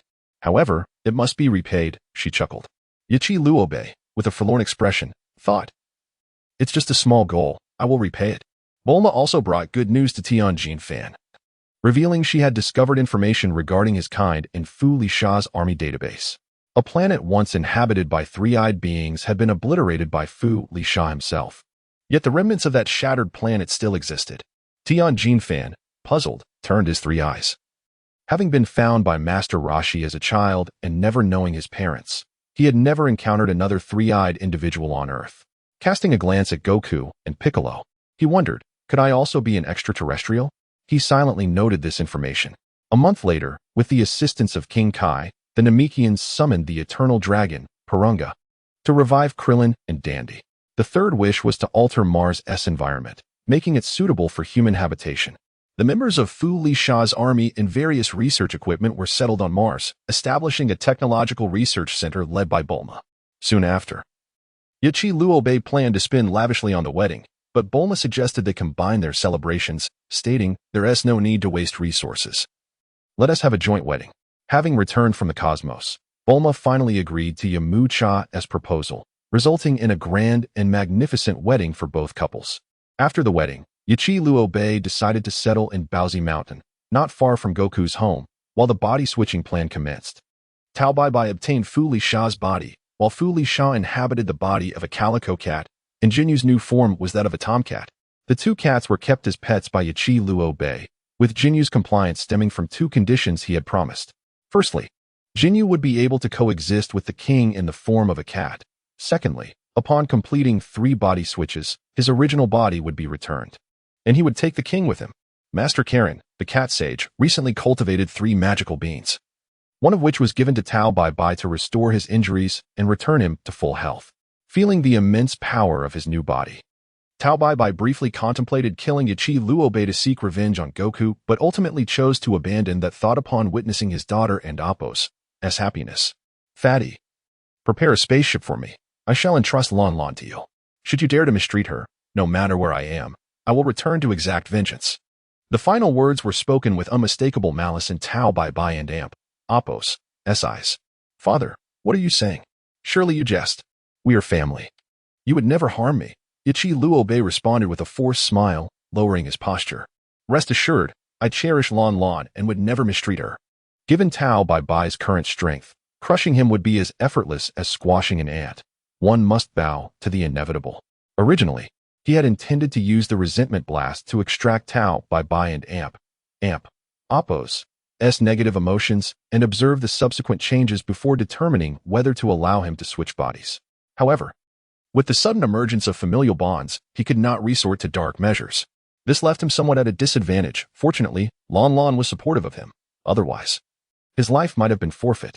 He had previously attempted to use the resentment blast to extract Fu Lisha's negative emotions, but had yielded no results. After repeated attempts, it became evident that this technique could only be employed on those weaker than himself. Otherwise, there would be no need for such convoluted tactics. Father, you have just obtained your new body and cannot fully utilize its strength. Why not stay a few more days, allowing Lon Lon to accompany you a bit longer? Feeling the hindrance in his body, Tao Bai nodded in agreement, prompting a victorious smile from Ichi Luobe. Chapter 34. The search for Dr. Gero in the desolate wilderness, upon a barren expanse of colossal rocks. A picnic blanket sprawled with an array of fruits and beverages lay beneath the gaze of a couple nestled together, their eyes directed towards the heavens. The man's lips moved, uttering words that elicited melodic laughter from the woman beside him. Above, 2 figures, one golden and one white, darted through the sky, their positions shifting in rapid succession, resulting in a cacophony of explosive clashes that echoed in the air. Suddenly, the white figure executed a sharp descent, crashing into the ground and carving a lengthy trench. "Ugh, I'm done," exclaimed the golden figure, poised to pursue, but halting mid-air as the golden aura surrounding him dissipated, his hair transitioning from gold to black. With a resounding crash, debris scattered as the white figure appeared before the picnic blanket. Bellowing, You fat fool. Where's this so-called universe's #1 assassin? I've completely adapted to this body and even learned to harness energy, yet I can't even best son Wukong. How can I claim to be the top assassin? Dad, Wukong isn't vying for the title of universe's #1 assassin, replied Yachirobe, taking a sip from his drink and offering a bottle to the other. Tao Bai, with a stony expression, pushed the drink away. Undeterred, Yachirobe handed it to Wukong as he arrived. Wukong eagerly gulped down a mouthful and exclaimed, refreshing. Tao Bai, come on, let us continue the fight. The thrill of having a worthy opponent to train with filled Wukong with enthusiasm over the past few days. Tao Bai, however, remained unresponsive. As he began to feel the immense power of this new body, he was eager to find Sung Wukong. His objective was twofold: to familiarize himself with this newfound strength and to avenge past grievances against Wukong. Yet, to his dismay, the reality was starkly different. He was soundly defeated. He had never anticipated that the once diminutive Wukong had grown so formidable. Believing it was merely a matter of adjusting to his new body, he resolved to train with Wukong daily. On the 4th day, he finally gained the upper hand, but just as he was poised to overpower Wukong, the latter transformed into a golden-haired figure and turned the tables, leaving Tao Bai battered after 10 days of relentless combat, tears of frustration streaming down his face. Disregarding Wukong, Tao Bai gazed tenderly at the woman beside him and said, Daughter, tomorrow your uncle and I shall embark into the cosmos. As for you sobbing. Tao Lanlan embraced her father, her eyes glistening with tears. Dad, since you plan to depart tomorrow, could you do me a small favor? Yachirobe unabashedly interjected. A favor? Tao Bai scoffed. Please, just help him, pleaded Tao Lanlan, her large, moist eyes gazing up at her father. Unable to resist her charm, he relented. Yachirobe turned to Wukong and called out, Come along. All right. Having mastered flight, Tao Lanlan followed her father and Wukong as they took off into the sky. In West City, the trio soared overhead, and unexpectedly, they spotted a familiar figure amidst the bustling streets, prompting them to alter their course and land behind him. Observing quietly for a moment, Yachirobe could no longer contain himself and approached to greet. Yamucha, who asked this girl? Ah, Yachirobe. Wukong, when did you arrive? Yamucha stammered, introducing her. She asked just an ordinary friend. Ordinary friend? Haha. Yachirobe chuckled, pulling Yamucha aside and whispering, Brother, you'd better tread carefully now that you're married. Where's Bulma? You know, she is probably in the lab. Please don't let this slip, Yamucha said, looking somewhat flustered. As Yachirobe led the two away, Wukong remained perplexed. Unaware of the situation, while Tao Bai disdainfully spat on the ground, Yachirobe scrutinized Tao Bai with interest, teasing, Oh, Dad, the universe's #1 assassin seems a bit judgmental. I'm an assassin, not a scoundrel. Mind your own business, you fat fool. Tao Bai retorted. What is a scoundrel? Is it delicious? Wukong innocently inquired, prompting both men to awkwardly turn away, feigning ignorance of his presence. Upon reaching Bulma's residence, they found her engrossed in work in the lab, along with Dr. Brief and the Pilaf gang. Bulma, you actually enlisted Pilaf as help? Yachirobe exclaimed, taken aback since he had merely suggested hiring him. The Furisa army possesses far too much advanced technology for me to tackle alone. It's overwhelming. Bulma replied, her hands never pausing in their tasks. Not just Pilaf, but I've invited every scientist of note on Earth. Unfortunately, they have nowhere to stay, so they're here. As Bulma spoke, she glanced at the data on the computer, and Yachirobe, feeling a headache coming on, asked, Where's Dr. Gero? Has he accepted the invitation? Dr. Gero? He said he had no time to refuse. Yachirobe scoffed. No time? He wanted to foolishly wait for the androids to be completed. Bulma, do you know where Dr. Gero's lab is? Please take me there. Yachirobe, didn't he recall the specific location? Why do you need to see him? I can't go. Can't you see I'm busy? The address is XXXX. You can find it yourselves. Bulma flatly refused. After a moment's thought, Yachirobe swiftly acted, disregarding Bulma's protests as he hoisted her out of the lab. Yachirobe, you jerk. Put me down outside the lab, observing Bulma's calming demeanor. Yachirobe revealed a secret. The boy who defeated Furisa once told me he came from the future. In 3 years, Dr. Gero will unleash the androids he created to kill us all. We have just over 2 years left. Haha, Bulma chuckled, momentarily stunned. Androids? From the future? That's not even funny. Seizing the opportunity, Tao Bai mocked, Fatty, are you scamming everywhere you go? From the future? Haha, Yachirobe dismissed the ridicule, his expression grave. I never joke, especially not about our lives. Bulma's demeanor shifted as she pointed to herself, stammering, "But what can I do? I can't fight. You are a brilliant scientist. You possess the knowledge to create androids. I need you to construct our own androids." Bulma ceased her refusals, stepping outside to retrieve a universal capsule, which she tossed to reveal an aircraft. Yachirobe boarded the plane with Bulma, while Wukong and Tao Bai, unimpressed, trailed behind, quickly vanishing from West City. Chapter 35. The onslaught of the androids in a clandestine underground laboratory. An elderly man, part machine and part human, was consumed by a fervent obsession, tirelessly manipulating machinery before him while intermittently emitting wild, ecstatic laughter. "Wait, son Wukong. Once they are fully realized, your demise is inevitable." Haha. He anticipated the moment when they would stabilize, allowing for a complete transformation of himself. He could not afford any errors as he had with previous prototypes. This man was Dr. Gallo, a brilliant scientist devoted to vengeance through his research on androids. Having already achieved significant breakthroughs, half a year prior, he had intended to confront his nemesis, but the elusive foe remained unfound. For months ago, an unexpected alien invasion disrupted his plans. After witnessing that battle and considering the considerable flaws in his last three creations, Dr. Gallo deemed his androids insufficiently stable and temporarily shelved his quest for revenge to embark on new experiments. A thunderous explosion reverberated through the laboratory. "Who goes there?" Dr. Gallo bellowed, turning sharply to see four figures entering the lab. One of them caused his pupils to constrict, prompting him to discreetly press several buttons behind his back. "Bulma. Son Wukong, what is your purpose here?" As a renowned scientist on Earth, Dr. Gallo recognized Bulma instantly, while the memory of Son Wukong was indelibly etched in his mind. The other two were of little consequence. Bulma surveyed the laboratory with casual interest. "I heard Dr. Gallo was creating androids. Is that true?" A jolt of anxiety coursed through Dr. Gallo as he hastily denied her claim. "Bulma, we have never crossed paths before. Do not slander me." She approached a cultivation chamber, gently tapping it with curiosity. "What is inside here?" Dr. Gallo's heart raced as he rushed to intervene, but suddenly, a rotund figure appeared before him. In a fit of rage and embarrassment, he struck the figure with his mechanical fist, expecting to obliterate the insignificant individual. To his astonishment, the man named Daikirobe effortlessly seized Dr. Gallo's arm, crushing it to dust with a mere flick of his wrist. "Dr. Gallo, it seems you have yet to transform yourself into an android. How weak." "You."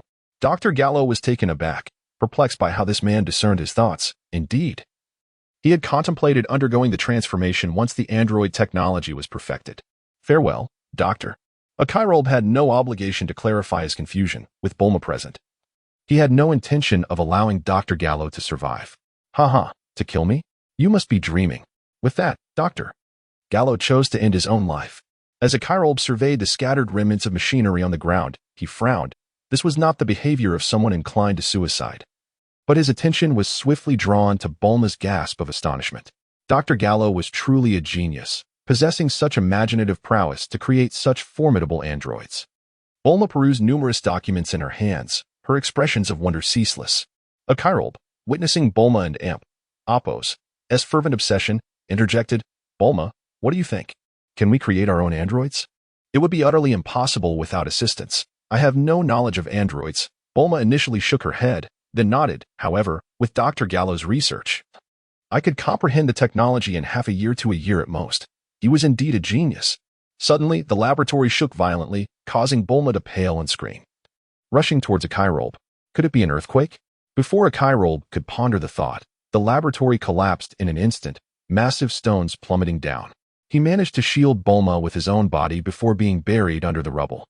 Above the wreckage, three figures stood side by side. To the right was a short man with purple skin, dressed flamboyantly and sporting sunglasses and a cap. To the left stood a muscular man with white skin, exuding an intimidating presence yet sporting a small braid. In the center was a well-built man with yellow muscles, a cap pressed down over his white hair, and a notably handsome face. "It seems rather trivial. We are compelled to confront them together," remarked the short man disdainfully, hands tucked into his pockets. The white-haired man cautioned, "Number 15, do not underestimate them. Number 13, what are you afraid of? If they are still alive, I shall crush them into little pancakes." The muscular man declared confidently, swinging his arms. With a resounding crash, Son Wukong, Tao Bai, and Daikirobe emerged from the debris, clutching Bulma. Upon seeing the trio, Daikirobe shouted, "Be cautious. They are the androids created by Dr. Gallo. Numbers 13, 14, and 15. Numbers 13, 14, and 15 hailed from a cinematic saga, and while Akairold was uncertain about encountering them, he had brought Wukong and Tao Bai Bai along as a precaution. To his surprise, fate had indeed brought them together. Fatty, you seem to know quite a bit. No need for us to introduce ourselves. Number 13 stated flatly. Leave Wukong to me.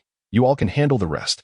Before the command was fully issued, number 13 vanished, reappearing before Wukong and delivering a powerful punch that sent the unsuspecting warrior flying.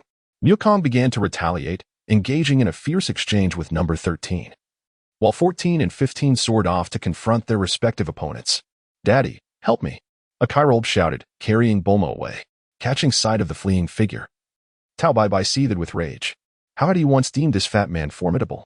To prevent his daughter from becoming a widow, he resolved to intercept both 14 and 15, standing alone against the two androids. Having retreated to a safe distance, Akairold finally set Bulma down. At this moment, Wukong found himself at a distinct disadvantage, while Tao Bai Bai appeared to handle the assaults from 14 and 15 with remarkable ease. So, this is what androids are capable of. They are even stronger than Wukong. Previously, Bulma had only skimmed through some research materials, but witnessing the androids and Appo's prowess firsthand left her profoundly shaken. No, Wukong has yet to unleash his true potential. Akairold shook his head and shouted, Wukong, end this quickly. Delays may lead to unforeseen complications. He recalled that in the cinematic saga, number 13 absorbed parts from both 14 and 15, significantly enhancing his power to become Super 13. He could not allow such a scenario to unfold. Once more, Wukong was struck and sent flying, but upon hearing Akairold and Appo's exhortation, he ceased to hold back. With a fierce roar, he transformed into his golden-haired, golden-eyed form, an explosion of golden energy emanating from him. Super Saiyan Son Wukong re-emerged, facing number 13 without flinching, allowing the android's blows to rain down upon him. You are far too weak. Wukong seized number 13's incoming fist with a cold demeanor, delivering a punch that sent him hurtling away. In an instant, Wukong vanished and reappeared beneath number 13, delivering another crushing blow. As number 13 soared into the sky, witnessing the golden-haired warrior, he erupted into laughter. Haha, at last, you have revealed this form. Your data has been uploaded to my system 4 months ago. You stand no chance against me. Now, I shall unleash my full power. Prepare to meet your end. Number 13 proclaimed, launching into a new wave of attacks. Chapter 36, Super 15 years ago, after nearly being slain by Sun Wukong and subsequently defeated by Tianjin Han, Tao Bai Bai had long come to understand that there were realms beyond realms and beings beyond beings. Even though he had acquired a new body and his strength had multiplied immeasurably, facing two unfamiliar foes simultaneously instilled a sense of vigilance within him. Initially focused on gauging the strength of his adversaries, he gradually adapted to their combined assaults. Merely unleashing half of his power, he had already gained the upper hand. However, Tao Bai Bai did not intend to conclude the battle hastily. Casting a glance at the rotund figure of his companion, he contemplated how to teach him a lesson without leading him to his demise. Ever since the body switch, the sight of this man irked him. How could he have agreed to such a marriage? Yet, the die was cast. For the sake of his daughter, he would endure. Suddenly sensing the overwhelming aura of Sun Wukong, a chill ran through Tao Bai Bai. Was he, a killer, unable to match Wukong's speed? No longer holding back, he smirked as he continued to entangle himself with number 15, seemingly oblivious to number 14's approach from behind. Number 14, sensing a significant opening, concentrated all his might into his right fist, attempting to obliterate his opponent with a single blow. Closer, closer. But just as his fist was about to reach its target, he froze, staring down at the tail that had pierced through his abdomen. An artificial being. And yet this was all he could muster?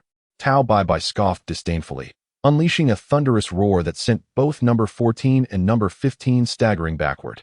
With a swift motion, he directed a beam of light from his fingertips, striking number 14 directly. Boom. A brilliant explosion erupted, scattering countless pieces like snowflakes. Meanwhile, no. 13 found himself cornered and, in disbelief, shouted, Impossible. Sun Wukong, you cannot defeat me. According to the data, I am far stronger than I was 4 months ago. I cannot lose to you. With a cold gaze fixed on number 13, Wukong replied indifferently, Since my resurrection, I have far surpassed my former self. Awaken to this truth. Dr. Gero has misled me. If I continue to evolve, I will surely defeat you. Perhaps, but you will have no opportunity to do so. Kamehameha. Wukong brought his palms together at his waist, a surge of energy coalescing within them. Number 13 would not remain passive. He gathered energy into a red sphere at his chest, rapidly enlarging it. As Wukong unleashed his Kamehameha, Number 13 thrust his hands forward, colliding the red sphere with the energy blast. The two forces clashed for but a moment before the red sphere was obliterated. Dr. Gero. No. 13's final cry echoed as he disintegrated into fragments amidst the explosion. With the demise of both Number 13 and Number 14, Yachirobe breathed a sigh of relief, believing the tide had turned in their favor. Tao Bai, glancing at Number 15, remarked with a light chuckle, "Your two companions have been reduced to mere parts. It is time for you to join them." To his surprise, Number 15 responded with an eerie smile. "Is that so? I wouldn't be so certain." In an instant, Number 15 vanished, not to attack, but to fly towards the scattered remains of Number 14, then swiftly darted toward Wukong. Tao Bai, observing Number 15, assumed he was fleeing, but when he noticed Wukong in that direction, he refrained from pursuit. From a distance, Yachirobe sensed Number 15's strange behavior and was initially perplexed. However, upon realizing that Number 15 was not heading toward Wukong, but rather to the side of Number 13's demise, a thought struck him. Could it be? He shouted urgently, "Wukong, eliminate Number 15 quickly." But due to the earlier retreat for safety, neither Wukong nor Tao Bai heard his call. One chose not to pursue, the other failed to obstruct, and those who guessed what might transpire lacked the ability to intervene. Thus, Number 15 successfully obtained what he sought. "Ha! Son Wukong, you are doomed." Number 15 cackled madly as two fragments floated up and merged into his head. Upon their integration, he let out an enraged roar, his diminutive form rapidly swelling. Both Wukong and Tao Bai recognized Number 15's transformation. Without a moment's hesitation, Tao Bai shot 6 beams of light at Number 15, while Wukong, after a brief moment of gathering energy, unleashed a keyblade. Boom, boom, boom. 6 explosions erupted, enveloping the area in thick smoke, and soon after, the keyblade pierced through, emerging from the other side. As the artificial being lacked energy, neither Wukong nor Tao Bai could discern the scene within the fog. They stood together, their expressions grave, fixated on the heart of the smoke. As the mist dissipated, a monstrous figure with purple skin emerged, muscular and with a fearsome visage. Apart from its hue, there was little resemblance to Number 15. With a slight movement, 15's legs snapped off at the knees, detaching from his body. Staring at his fallen limbs, he could no longer contain his fury. "Despicable scoundrels. You have resorted to foul play." The overwhelming energy rendered Number 15 unable to evade. Despite this, he withstood the 6 waves of energy with sheer physical resilience, emerging seemingly unscathed. Yet, unexpectedly, the final attack silently sliced through his form, severing his legs. "Humph. I am a killer. As long as I can eliminate my target, the means are inconsequential," Tao Bai retorted, though internally he was in a state of panic. He had previously been able to eliminate his opponent, yet he was uncertain how the transformation had affected Number 15's strength. This new body had grown immensely. He would need to learn from this experience. Wukong, on the other hand, remained silent, his sole desire being to shield his family and friends from harm. Having tasted victory once, he would not shy away from doing so again. "I will make you pay for this." Number 15 moved swiftly, positioning himself between the two, launching simultaneous punches from either side. Though Tao Bai managed to deflect one blow, he was still sent flying, while Wukong caught him safely and quickly retaliated. Tao Bai attempted multiple times to rejoin the fray, only to be repeatedly thwarted, thus opting to observe and await an opportunity. "Damn it. I never anticipated Super 13 would not appear, only to be replaced by Super 15, albeit this version seems somewhat weaker." Yachirobe, frustrated, slapped his own face. He had not foreseen that Number 15 could absorb the core components of the other two and undergo mutation. The good news was that Wukong still held his ground. But the energy of the artificial beings was limitless. If this continued, defeat was inevitable. What could be done? He recalled that in the narrative, Wukong had drawn strength from the spirit bomb to vanquish Super 13. Must he resort to that method again? But what if he failed? Lost in thought, Yachirobe did not notice Bulma tossing out a universal capsule, retrieving a pair of glasses to wear. Wow, I never imagined that the combat power of Dr.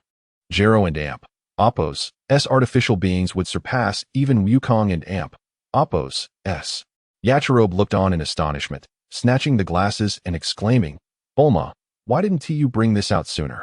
calm and unhurried. Bulma tossed out another capsule and produced another pair of glasses, stating nonchalantly, "You never asked." Yachirobe, speechless, turned his gaze back to the battlefield. At that moment, Wukong's combat power had soared to 330 million, while Super 15's reached an astonishing 360 million. Meanwhile, Tao Bai Bai, having acquired the body of a Buddha warrior, remained at a mere 150 million, which undoubtedly explained his inability to intervene effectively. Chapter 37. The final Kamehameha. In the distance, several figures emerged. Piccolo, Gohan, Krillin, and Tien Shinhan arrived one after another. Upon witnessing his father engaged in battle, Gohan instinctively rushed forward, only to be restrained by Piccolo. "Stay back. The enemy is beyond your capabilities," Piccolo cautioned. After observing the situation, he transformed into a streak of green light and joined the fray, calling out, "Tao Pai Pai. Let us go. The enemy lacks legs. We may yet prevail."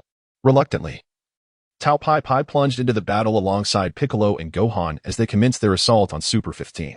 Akirobe, seeing Piccolo join the fight, felt a surge of hope. He hadn't anticipated Piccolo's combat power had drastically increased to 180 million in just a few months. The four engaged in chaotic combat, with Piccolo and Tao Pai Pai being knocked away multiple times, only to return to the fray instantaneously. Super 15 attempted to deliver lethal blows to the two, but was thwarted by Goku. At that moment, Super 15 recognized the significant hindrance of his missing legs, severely impairing his agility. Distracted, he was struck repeatedly by Goku, allowing Piccolo and Tao Pai Pai a brief respite. "What do we do? That guy seems tireless," Piccolo gasped, his chest heaving with exertion and devoid of a clear strategy. He had initially believed that three of them could easily wear down an enemy without legs, but their own energy was waning, while Super 15 appeared unaffected, leaving him at a loss. Before they could strategize further, a maniacal laughter echoed through the air. "Ha ha, perish together. I shall ensure your demise." Super 15 raised his hands high, summoning a sphere of purple energy that began as a mere fist-sized orb, rapidly expanding to a diameter of several meters. "No time for hesitation. We must fight with all we have. Our fate hinges on this moment." Goku grinned, gathering his energy at his waist. "Came. Haim. Ha." Piccolo and Amp, Appos. S expression turned grave as he crossed his hands, palms upward against his forehead, shouting, "Demon Flash. Why must I risk my life right after gaining this new body?" "Akirobe, you scoundrel." Tao Pai Pai cursed in frustration, summoning a white beam of energy at his fingertip and directing it forward. Dodone Wave. The three energy blasts collided violently with the purple sphere, resulting in a stalemate. However, as time passed, the purple energy orb pushed against their assaults, inching closer to them. Observing Goku's increasing struggle, Bulma anxiously queried, "Akirobe, why can an Amp, Appos, T Goku, and the others resist the android and Amp, Appos, S assault together?" Akirobe cast a glance at Bulma, explaining, "Goku and his companions have been in battle for an extended period and are not at their peak. Moreover, their strengths cannot merge effectively. It is no surprise they cannot withstand this onslaught. Then think of something quickly. If Goku falls, we shall perish too. I just got married and do not wish to die." Bulma exclaimed, tugging at Akirobe's clothing, determined to ensure he devised a solution. "I also just married. I certainly do not wish to die." Amidst the commotion, a tied cloth bag fell from Akirobe and Amp, Appos' grasp, startling him. He picked it up and opened it, his face lighting up with joy. Without time for explanations, he shoved Bulma aside and soared toward the battlefield. In the chaos, Goku and his companions were barely managing to hold their ground against the overwhelming purple sphere, all drenched in sweat and fixated on the impending doom. Tao Pai Pai caught sight of the irritating figure of the overweight man approaching from the side and shouted angrily, "What are you doing here, fatso? Get lost. Take Lon Lon and leave the earth. The farther, the better." Akirobe chuckled, "Dad, if you don't want Lon Lon to die, why not give it your all? Are you blind?" "Ken and Appos, Tuci and Appos, am trying my best. I regret ever letting Lon Lon marry you," Tao Pai Pai retorted, his frustration boiling over as he fought in the battle. Akirobe calmly stated, "I recall that the Turtle School has a technique known as the Kamehameha. After all these years, you must surely know it? Do you think I wouldn't Amp, Appos, T? Just ask if I can do it." Tao Pai Pai glared at Akirobe's smug face, memories of his daughter flooding his mind, leading to a decisive conclusion. "I can. But you better not bully Lon Lon in the future. I swear I won't let you off the hook even in death." With a final roar, Tao Pai Pai resolved to unleash the maximum power of the Kamehameha, realizing that holding back would be futile. He would commit fully. As he concentrated his energy, his muscles swelled, and his hands radiated white light, forming a triangular shape at his forehead. However, as he siphoned his strength, Goku and Piccolo found themselves struggling even more, unable to withstand the purple sphere's advance, which was closing in rapidly. Super 15, seeing his overwhelming advantage, cackled with abandon. Haha. Son Goku. This time you were doomed. When the purple energy sphere was less than 100 meters from Goku and Piccolo, Tao Pai Pai unleashed the immense energy he had gathered towards the sphere. Kamehameha. Akairob was astounded by the surge of power, wearing his scouter. He could see Tao Pai Pai's combat power skyrocketing to 315 million. With the Kamehameha joining the fray, it halted the advance of the purple sphere and began pushing it back towards Super 15. Truly, the Kamehameha, known for its legendary prowess, was formidable even in its unrefined original form. Yet, Akairob's expression was devoid of joy. Instead, he fervently prayed, Tao Pai Pai, please don't die. You must hold on, or else the beans won't save you. His intent was to frighten Tao Pai Pai into exerting more effort, hoping that with the recovery of Goku and Piccolo and Appo's stamina through the Senzu beans, they might achieve victory. He had not anticipated that Tao Pai Pai would take it so seriously. If Lan learned that he had caused her father's demise, she would undoubtedly seek his life. This was a secret that must never be disclosed to anyone.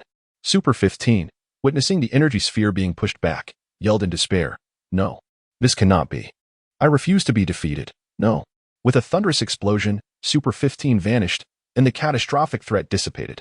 Simultaneously, Tao Pai Pai collapsed, his eyes closing as his body fell toward the ground, only to be caught by a pair of pudgy hands.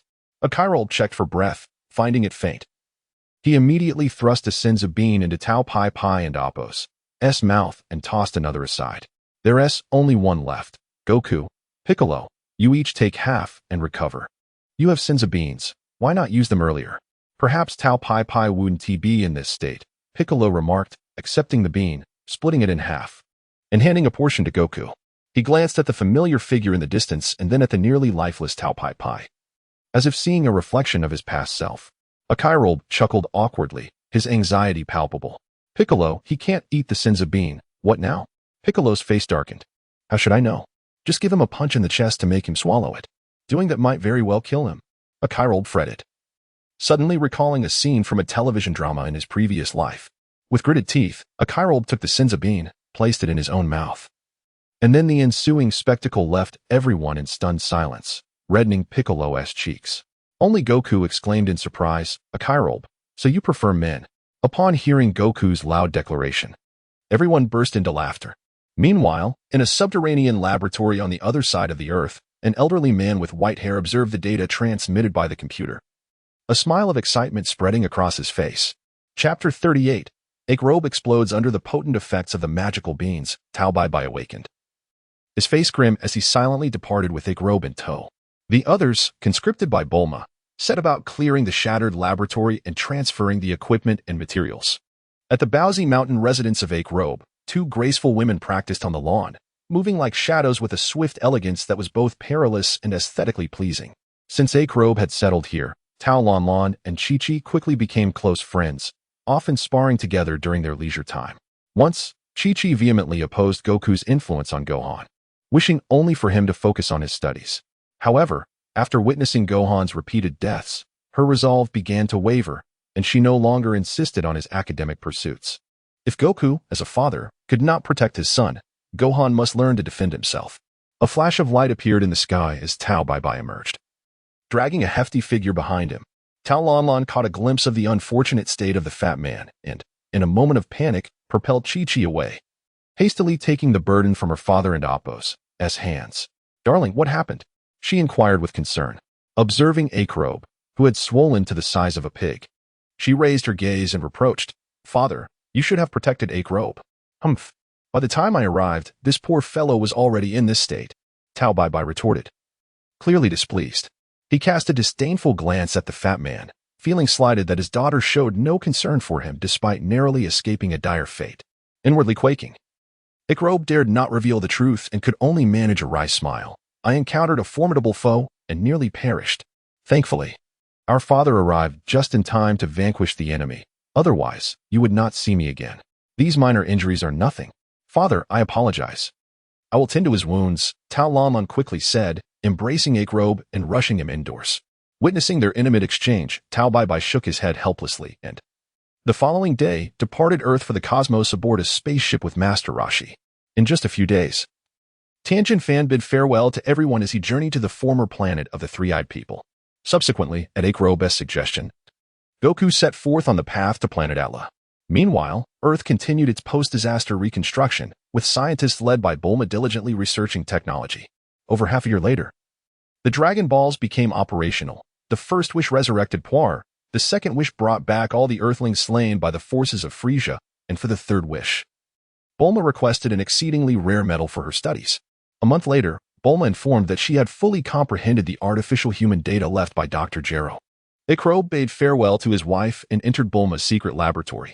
Inside, 3 incubation pods awaited him, which he recognized as the creations of Dr. Gero, androids 16, 17, and 18, along with a special pod containing a small green entity, the unformed embryo of Cell. The androids had only just been created, and much work remained before completion. After taking over, Bulma, at Akrobe's request, made slight modifications, erasing the command to eliminate Goku, allowing them to continue their development. Bulma looked earnestly at Akrobe, gesturing toward the incubation pods. I can easily enhance you to be as powerful as they are. Do you truly wish for that? Not nearly enough, far from it. Thus, I implore you. Akrobe shook his head, aware that future foes would only grow stronger. Initially, he had intended to follow the path of the androids to gain strength, then use the Dragon Balls to acquire Scion blood. However, after attaining the transformation into a demon god, he abandoned that notion, deciding instead to take a gamble. He produced 4 capsules, their contents peculiar, a green arm for white limbs, and 2 vials of blood. The green arm belonged to Piccolo. Akrobe had persuaded him to sever it. The white limbs were from Frieza, 1 vial of blood sourced from Tianjin Fan, and the other from Goku at the moment of his Super Saiyan transformation. Opening Cell's incubation pod, he cast the 4 items inside before leaping in himself, sealing the pod once more. Akrobe gazed at the contents, his eyes gradually glowing red as a mysterious power began to swirl around him. Initiating the first level of the demon god transformation, Bulma observed the changes within the pod, worry etched on her face as she watched Akrobe. The spinning grew increasingly rapid, obscuring his rotund figure. Akrobe kept his eyes shut, tilting his head back as the incubation fluid flowed into his mouth, his severed limbs shrinking rapidly as they were consumed. His body resembling an insatiable abyss. Perhaps sensing the threat of death, the embryonic cell slowly opened its eyes, struggling in vain against the enigmatic force, ultimately disappearing into Akrobe and Amp, Apos, S-Maw. As the incubation fluid diminished, Akrobe and Amp, Apos, S fat figure re-emerged. Bulma gently tapped the pod, calling out, Akrobe. Akrobe hearing the call. Akrobe slowly opened his eyes, revealing 2 blood-red orbs that frightened Bulma into retreat. Swallowing hard, she stifled her fear and inquired, Are you all right? Just as Akrobe began to speak, his expression twisted, and his body expanded rapidly. With a resounding pop, blood sprayed forth.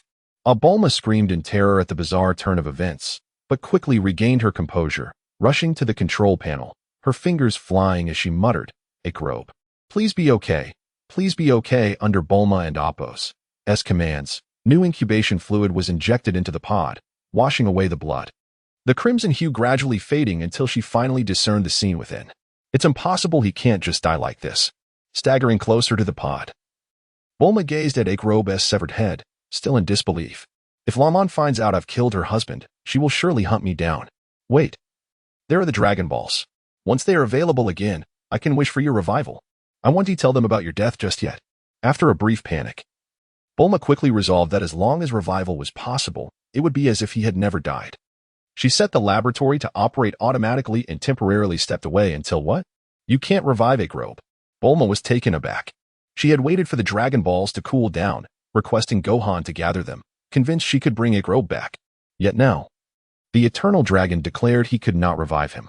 Unyielding, she gazed at the Celestial Dragon, questioning in frustration, why can't he be revived? Akrobe is not dead. I cannot revive him. Please choose another wish. The dragon patiently explained, clarifying that reviving someone who is not deceased indeed exceeded its abilities. He only has a head left.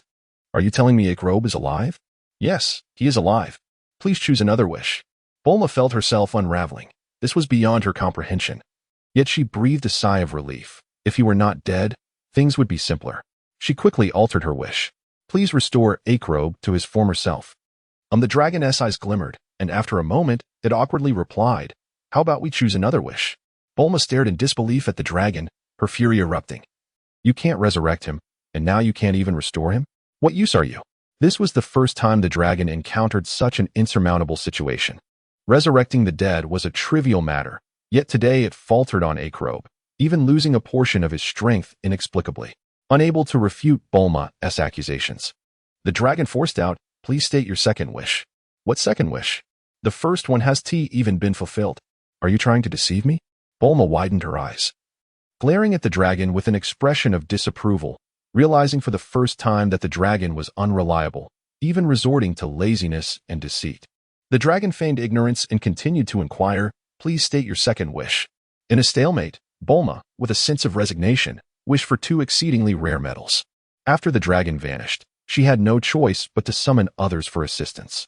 Chapter 39. The Frozen Demon Clan in the laboratory. Piccolo, Gohan, Krillin, and Yamcha gazed at the incubation chamber, attentively listening to Bulma and Apos' account. Even after Bulma finished explaining the situation regarding Akrobe, disbelief lingered in their eyes. Tao Lanlan pressed her body against the chamber, her eyes moist and swollen, turning to Bulma with an expression of fury. You have gone too far. Experimenting on my husband and only informing me after such a long time has passed. You should just die? As the daughter of Tao Bai, she was not one to be trifled with. Anyone who harmed her husband deserved retribution. Tao Lanlan lunged at Bulma, but fortunately, Gohan and Krillin reacted swiftly, restraining her and preventing a catastrophe. Bulma, shaken by the encounter, darted behind Piccolo and, with a sorrowful countenance, apologized to the furious Lanlan. I never intended for this to happen. I even advised Akrobe against it. I'm sorry, Lanlan. I had no idea it would turn out like this. Lanlan still wished to lash out, but the disparity in strength between her and Gohan and Krillin was insurmountable. No matter how she struggled, she could not break free, her eyes betraying a hunger for vengeance that she could not conceal. Stop it, Lanlan. A familiar voice suddenly resonated, causing Tao Lanlan to cease her struggles and turn towards the chamber. She noticed that the head within remained silent, its eyes closed and lips unmoving. With uncertainty, she questioned, Husband, is that you? Yes, it is I. Do not blame Bulma. This was my choice. There was an issue during training, but you need not worry. Akrobe's voice echoed through the laboratory, yet the group still saw no sign of his head moving. Tears of joy streamed down Lamlin's face as she wiped her eyes. Woo. You and Apos, V changed so much. How can I not worry? It and Apos. It's wonderful that you and Apos, re not dead. I thought Shinran had deceived me. Bulma, relieved amidst her sorrow, stepped out from behind Piccolo but quickly frowned, reproaching, you could have spoken up sooner. Do you realize how close I came to being killed by your wife? Akrobe, I apologize on behalf of Lanlan. I could only just now communicate with you, and the time is limited. It's all a misunderstanding. Bulma, upon hearing this, chose not to dwell on the matter any longer, acknowledging her own fault. Husband, when will you return home, restored to your former self? Well, I don't know. Perhaps tomorrow, perhaps in 10 days, or even a year or more. I promise I will return. After a moment of silence, Akrobe offered a vague response. Ever since he had unleashed the demon god transformation, he had found himself in a peculiar space, surrounded by a few items he had absorbed, including the embryo of Cell, which had somehow survived and sought to consume him. Fortunately, Cell and Apos' current strength was limited compared to his own, or he would have met his end. Though he could perceive the happenings around him, communication had been impossible until today, when a strange force entered his space, allowing him to engage with the outside world. Additionally, Cell was no longer his adversary. The roles of hunter and prey were destined to shift. Very well, I shall remain here with you. Tao Lanlan resolved to stay in the laboratory. With the knowledge that Akrobe could now communicate, Piccolo and the others felt their worries lift and left to continue their training. Bulma also chose to depart for the time being. She was not yet ready to be alone with Tao Lanlan. As time passed, she frequently brought delicious food for Lanlan, and their estrangement dissolved, transforming them into close confidants. Akrobe successfully absorbed Cell and continued to integrate other items. In the year 767 of the Age of the Universe, 2 spaceships met in the vast cosmos. A figure adorned in hues of white and purple held another individual who bore a striking resemblance to him, and boldly stepped into the void of space, entering another ship. Inside, a robust man with 2 sharp horns and purple skin sat in a chair, eyes closed in contemplation, awaiting the arrival.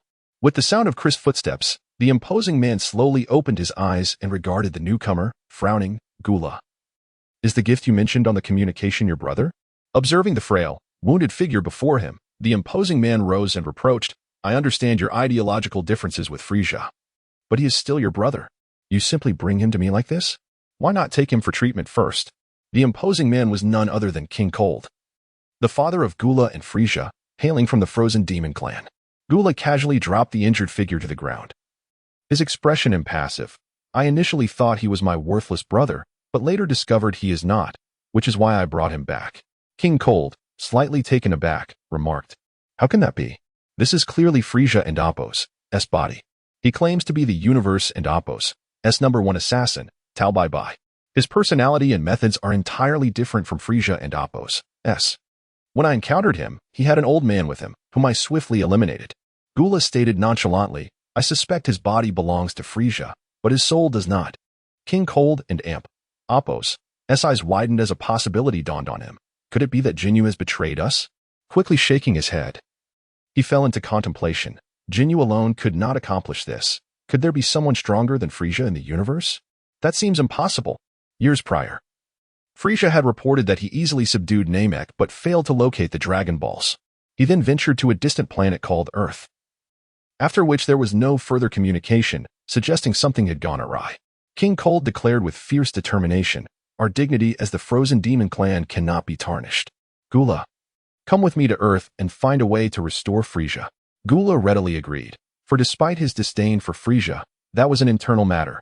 No outsider should dare usurp Frisa's body and bring shame upon the entire Frozen Demon clan. He had captured the one called Tao Bai Bai and obtained Earth's coordinates, promptly contacting his father to relay the situation. Although his father was weaker, he still had to take the lead in this matter. The 2 spaceships altered their course and set sail towards Earth. On Earth, after several years of reconstruction, aided by Bulma's application of alien technology, the planet now thrived more than ever before. In a bustling city, armed robbers executed a heist, each member cooperating seamlessly while the police remained conspicuously absent. Haha. The king has even ordered the police to be disbanded. Today, my brothers will teach them a lesson. One robber exclaimed excitedly, firing several shots into the ceiling. After nearly 10 minutes of looting, the 4 criminals prepared to leave. Unbeknownst to them, their actions were being closely observed by a pair of striking individuals atop a nearby building. 51. It's time to act. They're about to leave. The woman, devoid of expression, reminded her companion. With her golden short hair and tall, elegant figure, her exquisite features and blue eyes radiated an aura of cold beauty. 52. Why the rush? It and Appo's. It's not often we get some excitement. The man, referred to as 51, replied casually, though he vanished from sight in an instant. As the robbers started their vehicle, they were startled to see a young man with black hair suddenly appear before them, forcing them to slam on the brakes to avoid a collision. One robber leaned out of the car, cursing, you little brat, do you have a death wish? Get lost. 51 retorted coldly, drop your weapons immediately. You are surrounded. The robbers hesitated, then laughed derisively, you think you can surround 4 of us by yourself? Haha. If you want to die, we'll be happy to oblige. Brothers, open fire. With that command, the 4 robbers fired relentlessly at 51. Unfazed, he did not flinch or evade, even spreading his arms wide to embrace the oncoming hail of bullets. Chapter 48. New crisis. The gunfire ceased, and the 4 bandits stared, wide-eyed and trembling, at the figure before them, completely forgetting to reload their weapons. Now it's my turn. Number 51, with a cold expression, effortlessly lifted a car and hurled it to the ground. The bandits, dazed from the impact, struggled to crawl out from the wreckage, only to find a pair of feet before them. Looking up, they were confronted by a terrifying face declaring, you are under arrest. Having dispatched the 4 bandits, Number 52 leaped down from the rooftop and, glancing at his companion, remarked with dissatisfaction, you didn't leave me even one. Number 51 sighed, alas. They were too weak. I hardly broke a sweat. Suddenly, a round of applause erupted, drawing their attention. An elderly man with graying hair and a plump, pale-faced individual stood atop a high building, the old man clapping enthusiastically. Exchanging glances, the two sprang toward the duo, their expressions menacing. Number 51 inquired, "Who are you? Come with us for questioning." Upon their first sight of the pair, they had searched their database but found no information on them. The old man furrowed his brow, perplexed. "Number 17? You don't recognize me? What number 17? I am number 51 from Earth S-749 Bureau. Now, I advise you to return with us for investigation. Resist, and we shall eliminate you on the spot," Number 51 declared with righteous authority. The old man's confusion deepened as he turned to the woman, asking, "Number 18. You two do not know who I am? I am number 52 from Earth S-749 Bureau. Please return with us for questioning." The elderly man fell silent, having never heard of the 749 Bureau. Moreover, he recognized them as number 17 and number 18. How could they not know him? Seeing the old man's prolonged silence, Numbers 51 and 52 exchanged knowing glances and subtly nodded. Their forms vanished, only to reappear directly in front of the old man, their fists striking him squarely in the chest. Gazing down at their fists, the old man soon regained his composure, shaking his head. "You are indeed not numbers 17 and 18. You are far too weak, utterly insignificant." With merely a finger raised, the old man unleashed an explosion that numbers 51 and 52 could scarcely perceive. As they beheld the remnants of shattered fragments, the old man realized they were not androids but robots. Having lurked for so long, what had transpired on Earth? The old man's gaze turned skyward, his expression profound, while the pale-faced man stood behind him like a loyal sentinel. In another city across the globe, similar events unfolded. Two individuals strikingly similar to numbers 51 and 52 were engaged in a futile struggle against a green-skinned monster, easily overpowered and consumed by the creature and Appo's tail. The green-skinned monster, relishing its effortless triumph, suddenly fell to squirming in its tail, which promptly expelled the two assailants with a furious roar. "You are truly not number 17 and number 18. Damn it."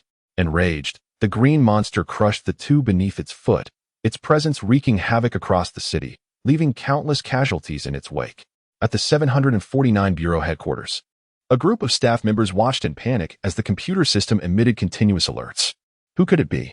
First, they annihilated numbers 51 and 52. And now they've eliminated our reinforcements, numbers 33, 34, 47, 48, 77, and 78. In another city, numbers 27, 28, 63, 64, 93, and 94 met the same grim fate. "Contact the higher-ups immediately. This is beyond our capabilities." The leader, exasperated, issued the command.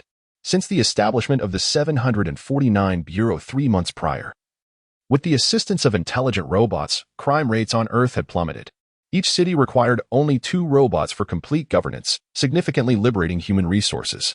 The combat prowess of these intelligent robots allowed them to handle even the most ruthless criminals with ease and efficiency. This was the first loss since the Bureau's inception. As the video connection was established, Bulma appeared on the screen. "Miss Bulma, we have an emergency. Our robots are being destroyed one after another. The footage has been transmitted. Please make arrangements." Listening to the reports, Bulma appeared indifferent. The robots she had designed based on numbers 17 and 18 had a combat power of merely 1,000, formidable on Earth, yet insignificant in the cosmos. She suspected that an alien life form had invaded Earth. Upon seeing the green monster's image, she confirmed her suspicions, dismissing it with 2 simple words: "So ugly." However, her astonishment peaked upon seeing the old man. "Dr. Gero? I thought he was dead." Calmly, she retrieved her phone and dialed a number. "Krillin, we have an alien monster invasion. Please come at once." In Bulma and Appo's view, Krillin and Appo's current strength was more than sufficient to handle the ugly beast. "Sure thing. Yamcha is right here with me. We'll head over together." "Ugh, Krillin, don't even mention that fickle-hearted guy. There's no chance for us anymore." After relaying her location to Krillin, Bulma hung up, took a moment to compose herself, and dialed another number. "Razali, Dr. Gero is still alive." There was a moment of silence on the other end before the response came. "Alive? Didn't you say he was dead? I witnessed his death with my own eyes. Yet he has reappeared. Please, investigate this matter." I would be more than happy to." After ending the call, Bulma contemplated briefly before stepping outside to board a plane. Departing West City. At an amusement park, Razali hung up the phone and turned slightly to her companion, saying, "Rappies, Bulma just informed me that Dr. Gero is still alive." "Oh?" Rappy's replied, skepticism lacing his voice. It seems I can personally take care of him. Let us go. The siblings, once human with a complete family, had been captured and transformed into androids by Dr. Gero. While they had gained immense power, their hatred for him remained. The two vanished from the amusement park, one after the other. A plane soared across the sky, landing in a desolate area amidst the mountains. Bulma disembarked and, familiar with the surroundings, pressed a hidden button on the stone wall, which slowly opened. This was her former laboratory where she had researched androids. After releasing numbers 16, 17, and 18, only one incubation chamber continued to function. Gazing at the fully restored body within the chamber, Bulma sincerely congratulated, Yajirobe, it has been 3 months. Your body appears to have completely recovered. Why have you not awakened? Yajirobe's eyes remained tightly shut, his body motionless, yet his voice resonated through the lab. I can feel it coming. I should awaken in a few days. Did you come for something today? He could have awakened a year ago in his body. Under the influence of the transformation technique, automatically restructured itself, turning into a green-skinned monster. Bulma had wept and protested, insisting he would not leave her if he did not revert to his original form. He suspected this transformation was linked to absorbing Cell's embryo. As a human, he had no desire to become a monster, so he disassembled his body, gaining experience over 6 months to return to his former appearance, only to discover a dissonance between his head and body. Determined, he detonated his head, fearing death would follow, yet it did not come. Several months later, he managed to reconstruct his head as well. Though he had returned to his original form, he remained uncertain whether he could still be considered a pure human or perhaps an extraterrestrial like Goku. Chapter 41. The Battle Among Androids. A year ago, he had regained consciousness, his body having automatically restructured itself through the operation of the magical transformation technique, emerging as a green-skinned creature. Blue had wept and lamented that if he did not revert to his former self, she would seek divorce. He speculated that this transformation might be connected to the consumption of Cell's embryo. As a human, he had no desire to become a monster, so he disassembled his body to reconfigure it. After several months, he managed to restore his form, only to find that his head and body were still misaligned. With a steely resolve, he detonated his head as well. To his surprise, death did not follow. It took him several more months to complete the reconstruction of his head. He had come to assess the recovery of his body, but bore unsettling news. Dr. Gero was still alive. Alive? Akairobe exclaimed in disbelief. That is impossible. We witnessed his demise. I too found it hard to believe. Yet he bears an uncanny resemblance to Dr. Gero, accompanied by a stout man with a pale face. Thus, I dispatched Lazuli and Lapis to investigate. Upon hearing the description of the stout man, Akairobe instantly recognized that it must be Dr. Gero, for the pale-faced figure was clearly Android 19. Moreover, there is a foreign creature in another city, possessing green skin and a peculiar appendage resembling a straw protruding from its rear. I have sent Krillin and Yamcha to investigate. What did you say? Quickly contact Krillin. They may be in grave danger. Akairobe's anxious voice rang out. After merging with Piccolo, he had inquired whether Piccolo sensed any imminent threats or outsiders. Receiving a negative response and the assurance that Dr. Gero had been eliminated, leading him to feel secure enough to send Goku to planet Attila. He believed that history had been altered and the crisis of the androids would not resurface, yet current signs indicated that the android threat was indeed approaching. Upon hearing of Krillin's peril, Bulma hurriedly retrieved her phone to dial his number. The number you have dialed is out of service. Please try again later. Listening to the automated message, Bulma was taken aback, stammering, I couldn't get through. Blast it. Keep trying. And contact Piccolo and Gohan. Instruct them to rush to Krillin and Appo's aid. Bulma swiftly complied while simultaneously inquiring about the unfolding events, receiving only a vague assurance that they would explain everything upon their return. Akairobe's mind raced with 1,000 thoughts. He had no idea when Goku would return and could only hope to eliminate Cell before he fully matured. Lazuli and Lapis soared above City P, quickly spotting Dr. Gero. The doctor, noticing them too, disdainfully issued a command. 2 more robots come to their demise. 19. Eliminate them. Android 19, the stout figure, remained silent as he launched 2 energy blasts towards the duo. This had been the fate of previous robot arrivals. The blast struck their mark, resulting in 2 explosions that enveloped the area in smoke. Dr. Gero, is this how you greet old acquaintances? A voice taunted from within the smoke. As the haze dissipated, Lazuli and Lapis emerged unscathed. Dr. Gero gazed upward, astonished. 17 and 18? I am Lapis Lazuli, she declared. Ah, 17 and 18, do you dare to rebel? Do not forget who created you. Dr. Gero brandished a remote control threateningly, with a mere press of this button. You will be reduced to ashes. Lapis, hands in pockets, replied playfully, of course we Haven and Amp, Oppos, T forgotten, we came to repay your benevolence in creating us. A trivial button. What could it possibly do? Go ahead, press it. Haha. Since you seek death then. Without the slightest hesitation, Dr. Gero pressed the button. Yet the anticipated fireworks did not manifest. Haha. Bulma has long since disarmed the bombs within us, Lazuli said, her exquisite face contorted with disgust. Indeed, Bulma is behind this. Those worthless imitations of you are also her handiwork. Dr. Gero feigned confidence, a sinister smile creeping across his face. But since I created you, I can just as easily destroy you. Hiki. Now follow me. Lazuli and Lapis turned and fled towards the outskirts of the city as Dr. Gero. With a cruel chuckle, an Android 19 pursued closely behind. As they distanced themselves from the city's clamor, Dr. Gero surveyed the mountains below, casting a glance at Android 19, who nodded slightly before accelerating to block the siblings' path. I never expected you, having followed Bulma, to develop any concern for the lives of ordinary people, leading me away from the city to this desolate wilderness. You are simply failures. Once I capture you, I shall remold you properly. Dr. Gero taunted, his eyes filled with contempt as he obstructed their retreat. Lazuli and Lapis, whose once harmonious family had been shattered by Dr. Gero's machinations, bore deep resentment. And the reopening of old wounds ignited Lapis and Amp, Oppos' fury. Sister, I can no longer restrain myself. I shall kill him now. Lapis charged at Dr. Gero, aiming a punch directly at his head, vowing to obliterate him. Yet, to Lapis's astonishment, a rotund figure intercepted him, effortlessly catching his fist with an outstretched hand. To kill me, you must first pass through 19. Dr. Gero proclaimed, boasting as if he held all the cards, completely disregarding Android 17. Then I shall destroy this fat fool first, and then finish you. Lapis scoffed, attempting to withdraw his fist for another strike, only to discover that 19 held his hand firmly in place, a force emanating from the android and Oppos' palm, siphoning away his strength.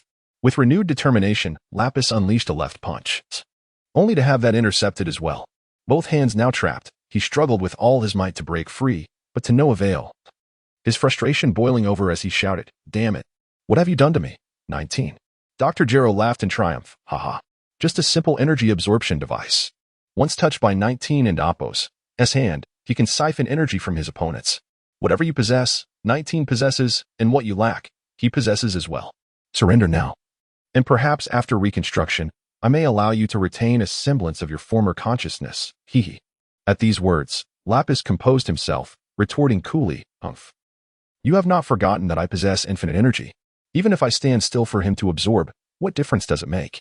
Moreover, my sister is here. You remain doomed. Ah, the infinite energy core, I am well aware.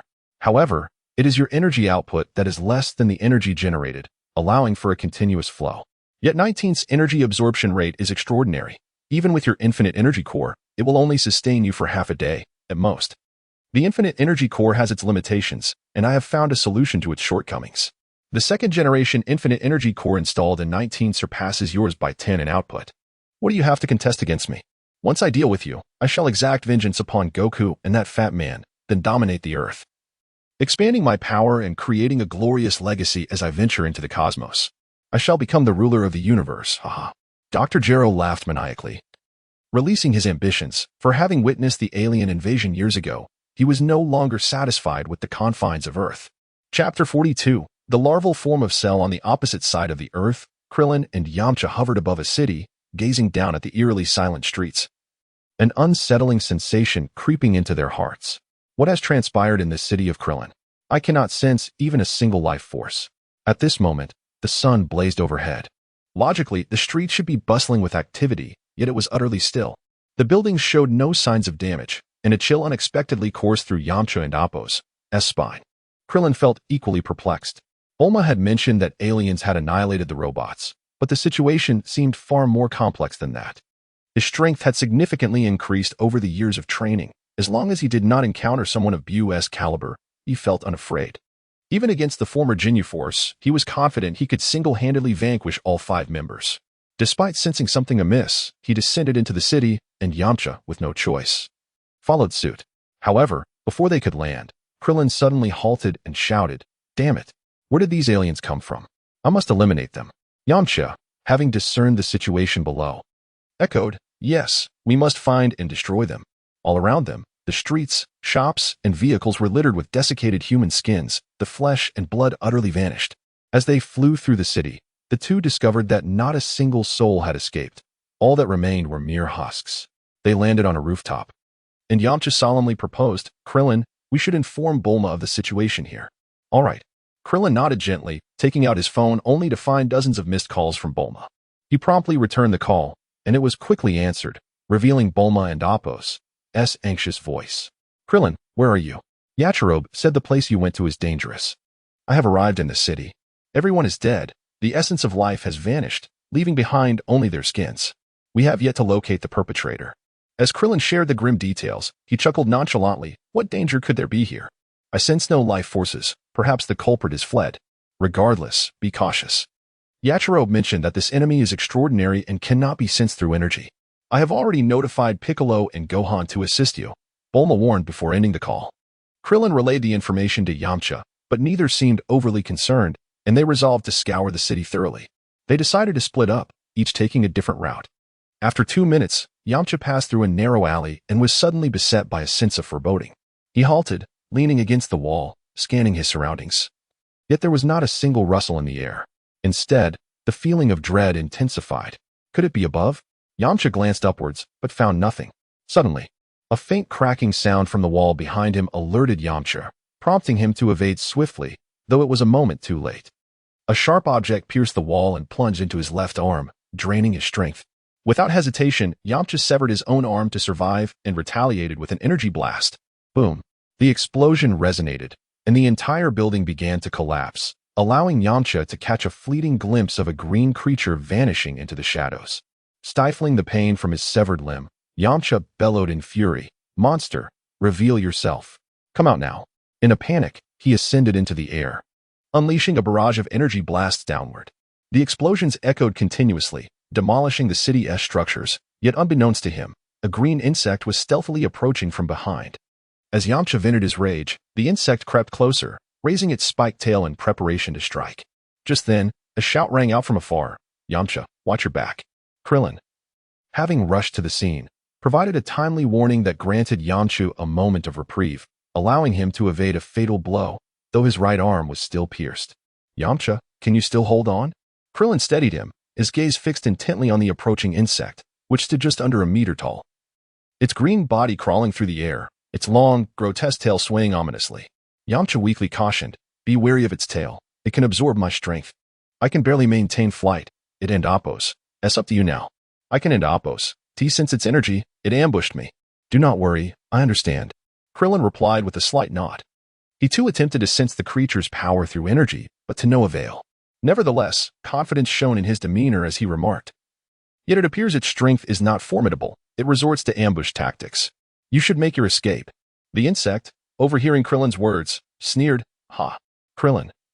Had I not absorbed Yamcha's energy before encountering you, perhaps I would have considered you a worthy opponent. But now, you shall become my sustenance." Krillin was taken aback, curiosity prompting him to ask, "Who are you? How do you know us?" "Ah, you will discover the answer once you become my nourishment. Absorbing you is far superior to devouring thousands of ordinary beings." With a roar, the insect unleashed a wave of power, causing its form to swell gradually from 1 meter to 1.5 meters. "Yamcha, flee. I will confront it." Krillin shouted in fury, unleashing his full strength. Realizing he had become a liability, Yamcha summoned the remnants of his energy and turned to escape.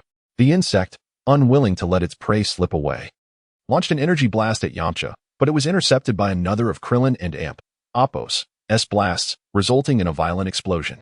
"While I am here, you shall not harm Yamcha. Prepare to meet your demise, monster." Krillin charged at the insect, launching a relentless barrage of punches and kicks, forcing the creature to evade and retreat. In the midst of this brief skirmish, Krillin discerned the insect and Appo's weakness. Its short limbs prevented it from standing like a human. He taunted, "So, you are merely an underdeveloped creature, devoid of the ability to retaliate. No wonder you rely on ambush. Krillin, you seek death. The insect spat, evading while its tail elongated, preparing to counterattack. Remembering Yamcha and Appo's warning, Krillin swiftly retracted his fist to avoid the strike, but not before the tip of the tail grazed his skin, drawing blood. He watched in horror as the blood on the tail promptly vanished. The insect, emboldened by its advantage, began a relentless counteroffensive, forcing Krillin to remain on the defensive. "Why do you not fight back? Strike me, come on," it jeered, its taunts echoing in the air. As the insect's tail continued its singular attack, Krillin seized an opportunity. Grasping the tail and Appo's middle with his left hand while bringing his right down with all his might, attempting to sever it. To his dismay, the strike proved ineffective, and instead, the tail ensnared his left wrist. The insect grinned triumphantly, its sharp spike poised to pierce Krillin's arm. "This time, you cannot escape. Become my sustenance," it cackled. Chapter 43, The Battle Between the Larval Cell and Krillin in a Moment of Dire Peril. Krillin's reflexes kicked in as he swiftly grasped the oncoming spikes with his right hand, sneering, "The outcome remains uncertain." Seizing the creature's tail, he exerted tremendous force, propelling it in a circular motion before releasing it with a mighty shout, sending the insect tumbling hundreds of meters away. After a brief skirmish, Krillin discerned that close combat was not viable against the creature. Without hesitation, he altered his strategy, raising both hands skyward to concentrate a colossal sphere of energy. Under Krillin and Appo's command, the energy sphere transformed into countless smaller orbs, which surged forth from all directions towards the insect.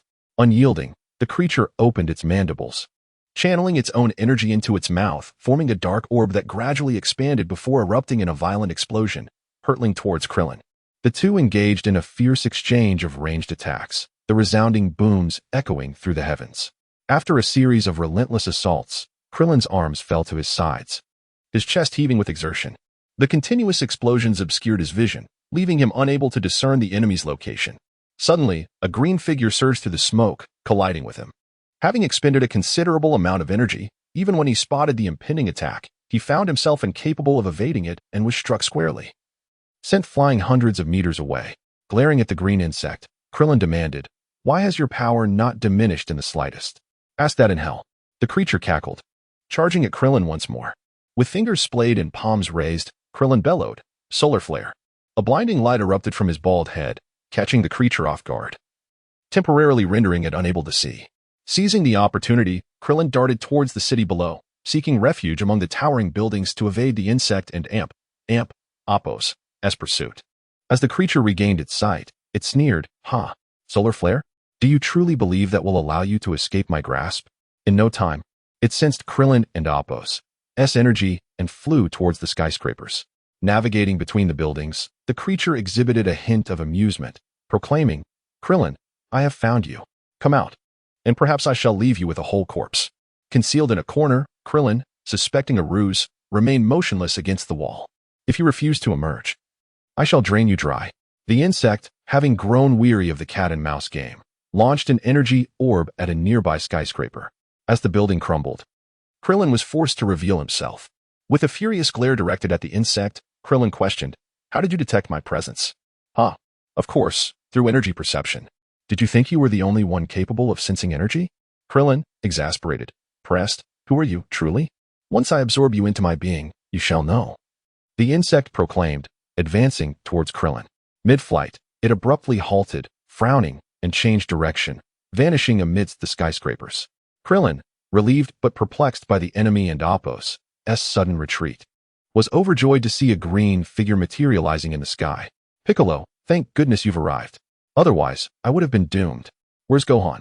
Piccolo surveyed the ravaged city and, detecting no other energy signatures besides Krillin's, replied softly, "We encountered an injured Yamcha. Gohan took him back. I came to assist you." "What of that creature?" "It should be within the city, but we cannot sense its energy, making it difficult to locate." "In that case, let us obliterate everything." Krillin suddenly had an epiphany. Soaring into the distance while Piccolo remained in the city, crossing his arms and shimmering with energy, he raised his hands, unleashing a tremendous wave of energy that radiated outward from his core. When the energy dissipated, the city lay in ruins, utterly flattened, a technique Piccolo had employed during the martial arts tournament, known as the Demon Wave. In the distance, Krillin returned and inquired, "Did we eliminate the creature?"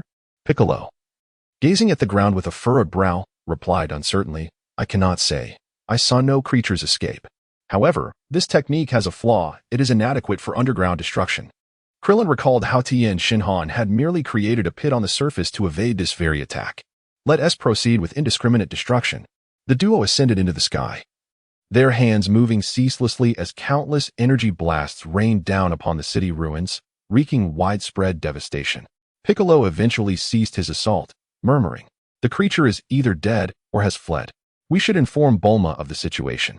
Meanwhile, 2 spacecraft approached Earth, having detected the fluctuations of battle from a specific location, heading directly to the battlefield. On the battlefield, a portly man and a young man clasped hands, while a stunning young woman and an elderly man engaged in a fierce confrontation. Indeed, it was the arena of the androids. As Lazuli witnessed her brother in distress, she prepared to intervene, only to be intercepted by Dr. Gero. Initially perceived as merely a scientist devoid of combat prowess, Dr. Gero had shockingly transformed himself into an android of formidable strength. Lazuli found herself outmatched, gradually succumbing to the onslaught. Had it not been for the limitless energy sustaining her, she would have been captured long ago. Android 18 concede. Even with your boundless energy, once Android 19 deals with Android 17, you will have no escape. Dr. Gero aimed to capture Androids 17 and 18, intending to convert them into obedient soldiers. Modification was far simpler than reconstruction. You are delusional. Lazuli vanished, attempting once more to break through Dr. Gero and Appo's defenses as they maneuvered through the air. Suddenly, 2 spacecraft arrived, interrupting their battle. They both halted, gazing at the descending vessels. From the ships emerged 2 figures, the Frost Demon Clan and Appo's King Cold and his son, Cooler. Having observed the fight from their ship, Cooler coldly inquired, which of you defeated my brother, Frisia? Dr. Gero, bewildered, had never heard of Frisia and did not associate the name with the extraterrestrial invasion years prior. Upon awakening, Lazuli, having become close to Bulma, recalled the tales of Frisia and, regardless of the newcomers' identities, directed her ire at Dr. Gero, accusing him. He is the one who defeated Frisia.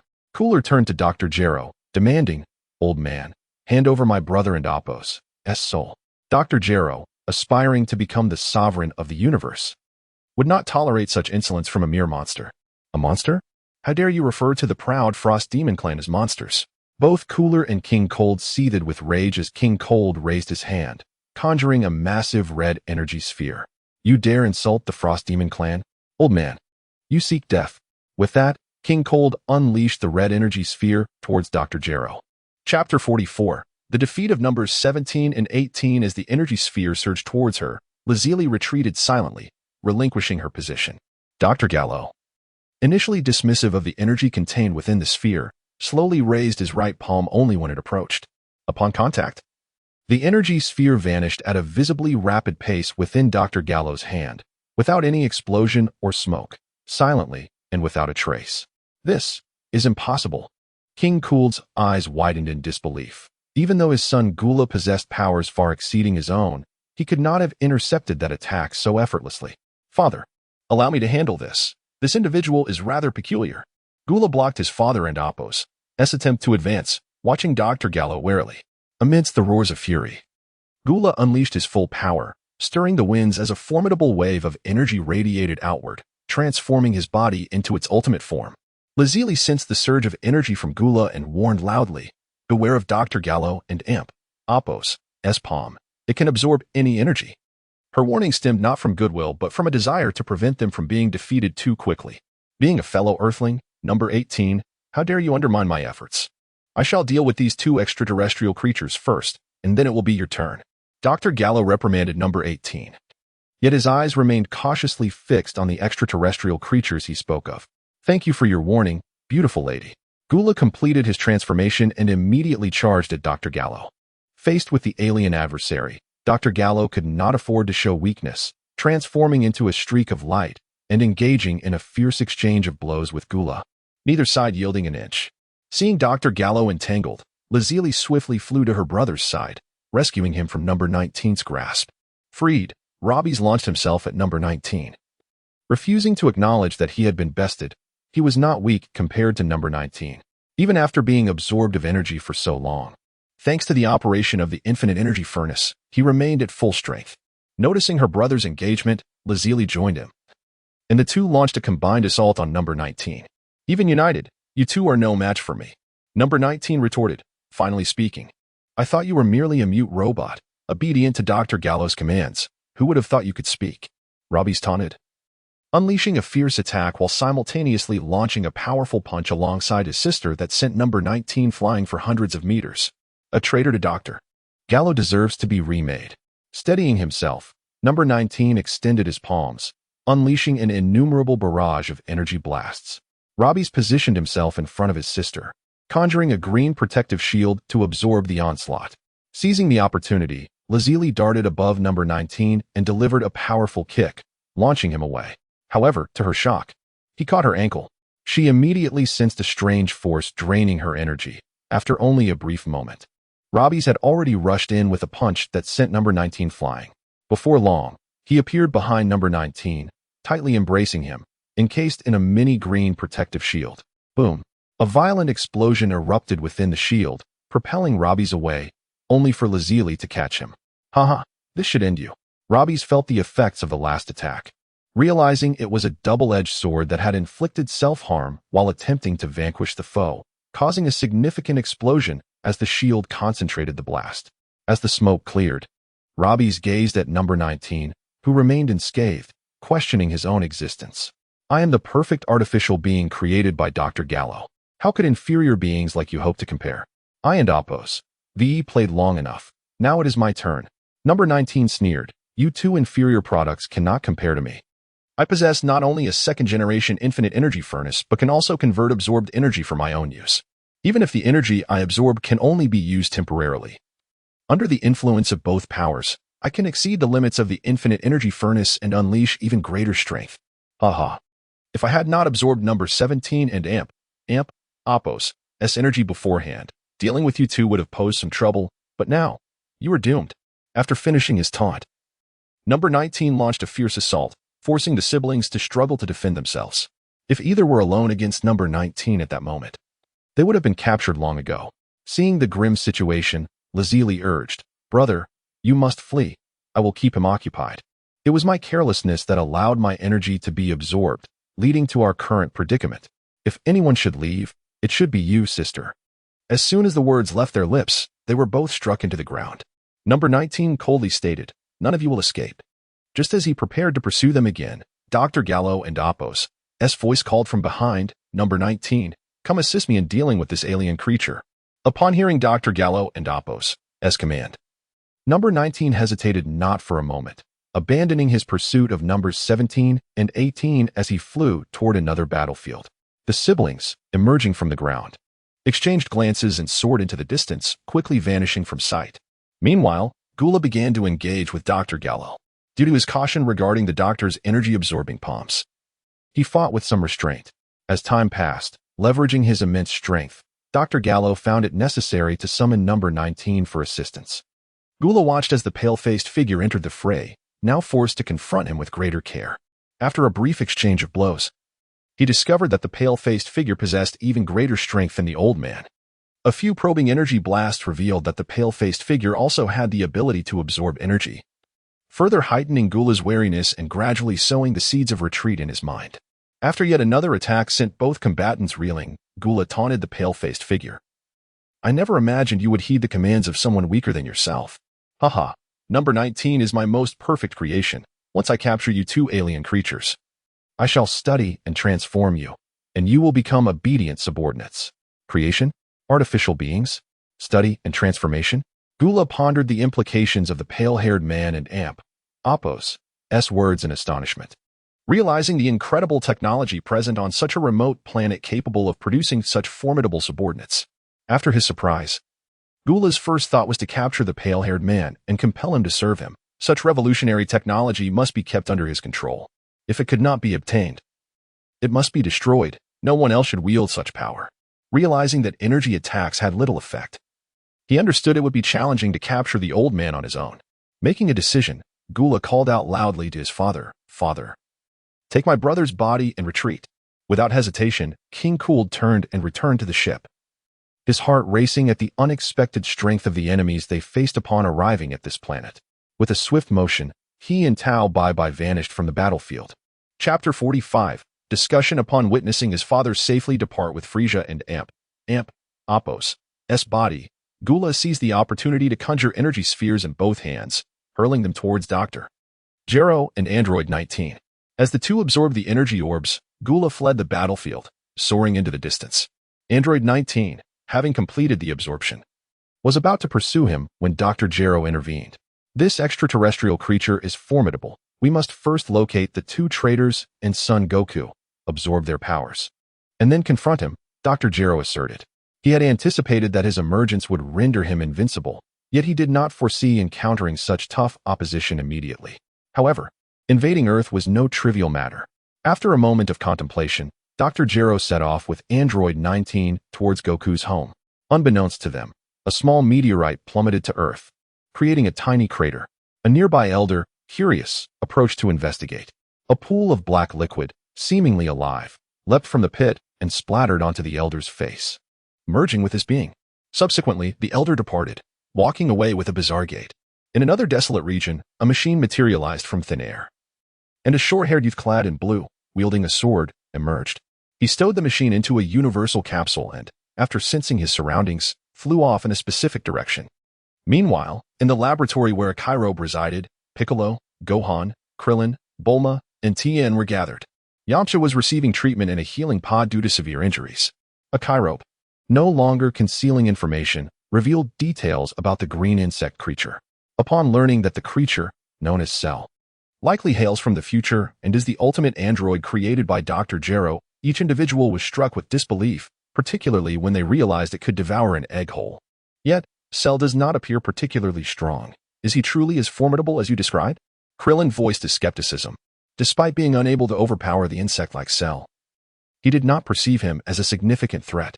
Cell is currently in his larval stage. He can continuously absorb life essence to grow stronger, which explains why only the skins of the inhabitants of that city remain, a Kairobe explained. Once he absorbs androids 17 and 18, he will reach his ultimate form, and his battle prowess will be terrifying. We must eliminate him while he is still weak. Piccolo replied gravely, we cannot sense Cell's energy. It will be challenging to locate him. This task would require Bulma's vigilance regarding any damaged robots in the cities, should any anomalies arise. Piccolo and Gohan would spring into action. Understood. Bulma nodded in agreement. Just then, her phone rang. It was Lazuli inquiring about their whereabouts. After a brief conversation, she informed Lazuli of their location. Upon hanging up, Bulma frowned, stating, Lazuli and her brother have failed in their quest for vengeance. We will discuss the details upon their return. The laboratory door swung open, and Lazuli and her brother entered, relaying the events that had transpired. The expressions of the others darkened as they absorbed the news. Ominous tidings continued to unfold, with the enemy growing increasingly powerful, and even their strongest ally, Android 17, had succumbed to defeat. A Kairobe was taken aback by the unexpected strength of Dr. Gero and Android 19. The sudden emergence of Gula and King Cold added to his trepidation. As Gula and Apos, S might exceeded his previous impressions, leading him to feel as though misfortune had compounded. Gula and Apos, S immediate search for Furisa raised troubling questions. Had they captured Tao Pai? Though he believed he had altered the course of history, reality delivered a harsh blow, revealing a scenario even more dire than he had anticipated. After a moment of silence, a Kairobe instructed, Piccolo, contact King Kai and ask if Goku has returned. Piccolo shook his head, responding, the current Kai is Dend. He must reach out to King Kai himself. I will use the Namekian technique to contact Dend. With that, Piccolo closed his eyes, employing his secret method to connect with Dend. The others remained silent, awaiting his return. After some time, Piccolo opened his eyes and stated, King Kai cannot locate Goku on planet Adder. We are unable to reach him for now. Goku had always been the linchpin for the group, instilling a sense of security that no challenge was insurmountable as long as he was present. Hearing that they could not contact him cast an additional shadow over their spirits. A Kairobe encouraged, do not lose heart, my friends. We may not be doomed. With Goku absent, we still have Gohan. 2 years had passed, and Gohan had grown considerably. As he sensed the gazes of his companions upon him, he waved his hands nervously, declaring, I cannot. Even though I can transform into a Super Saiyan like my father, my strength is still inferior to Uncle Piccolo and Apos, S. With Chi-Chi and Apos, S consent, Gohan had spent the past few years training with Piccolo, and thanks to Bulma and Apos, as construction of a gravity training chamber. Gohan had recently achieved the ability to transform into a Super Saiyan. Piccolo affectionately ruffled Gohan and Apos' hair, his eyes filled with encouragement as he said, "Gohan, have faith in your potential. One day, you will surpass me, and I believe that day is not far off." With Uncle Piccolo and Apos' support, Gohan and Apos' confidence reignited. And he clenched his fist, vowing, "I will train hard to protect my parents, Uncle Piccolo, and everyone. Bulma, inform Chi-Chi and your parents to leave home immediately. I fear Dr. Gero may come knocking," a Kairobe instructed. "Piccolo, take everyone to the sacred land for refuge and train with Gohan in the hyperbolic time chamber." "You know about the hyperbolic time chamber?" Piccolo asked, surprised, not understanding how a Kairobe had learned of it. Only Mr. Popo, Dend, and he himself were privy to its existence. The hyperbolic time chamber had been constructed by Mr. Popo over centuries, completed only a fortnight prior. Inside, one could experience a year of training while only a day passed outside, and each individual could enter only twice. Initially shocked by this revelation, Piccolo struggled to comprehend how Mr. Popo had created such a chamber. He had intended to take Gohan inside for training, but given Gohan and Apos' recent breakthrough, he had planned to wait a while longer. Little did he know that their adversaries would arrive so swiftly. Now was not the time for questions. Immediate action was required. "Bulma, you must remain. An arduous task awaits you." Bulma looked bewildered, sensing an ominous premonition, recalling similar occurrences from the past. As everyone exited the laboratory, a Kairobe was about to share his plan when a violent explosion erupted outside. Krillin suddenly returned, shouting, "The mysterious youth who defeated Frieza has appeared." Upon seeing Lazuli, he attacked, and Lazuli engaged him in combat. We couldn't stop them. Good grief. A Kairobe's mind raced with tumultuous thoughts. He had merely speculated about this. And with Vegeta absent from this world, how had Trunks become involved? "Bulma, it is your turn to step up. You are the only one who can halt Trunks." "Me?" Bulma exclaimed, flabbergasted and incredulous. "I am powerless. How can I possibly intervene?" "Yes, go now. Approach him like a mother reprimanding a wayward son. Delay, and it might lead to dire consequences." Dazed, Bulma was pulled out of the laboratory by Krillin, her mind occupied with the meaning of the phrase regarding a mother educating her son. Despite having married and divorced, she had never borne children and lacked any experience in child-rearing. Chapter 46, The Return of Trunks with Bulma's Intervention. Trunks hesitated briefly before relinquishing his Super Saiyan state and choosing to cease hostilities. Observing this, Lazuli also momentarily withdrew, her gaze wary of the unfamiliar youth. The brief skirmish left Lazuli perplexed. She had never encountered Trunks before, yet the animosity directed towards her felt genuine, with every strike aimed to kill. Amid Bulma's explanations, Trunks found his mind in disarray. What had transpired in this world? The last time he visited, his father was absent, and now his mother had inexplicably formed a friendship with an enemy? Reluctantly, he had to accept this reality. Although he still harbored disdain for androids 17 and 18, he no longer entertained thoughts of murder. Upon learning of the current crisis, a sudden impulse to bring his mother back to his world surged within Trunks. But the realization that his own world was fraught with danger extinguished that thought. Piccolo, accompanied by others, headed towards the temple, while Trunks followed Bulma back to the laboratory, where he was taken aback to see a cultivation pod containing a Kairobe. "Trunks, it and Apos, it's been a long time." A Kairobe greeted warmly, but received only a cold grunt in return. Undeterred, he outlined his plan to Bulma. "The two individuals seeking Frieza are my brother, Gula, and my father, King Cold. I want you to infiltrate their ranks and lead them to Dr. Gero, inciting them to destroy one another." Bulma gasped, her complexion paling as she trembled. "Not again. Why is it always me?" "I refuse." "Bulma, this task is crucial, and I have faith in your experience," Trunks interjected, drawing his sword in anger, a Kairobe. "How could you involve my mother in such perilous affairs? I will not permit it." In his moment of distress, he momentarily forgot to conceal his identity.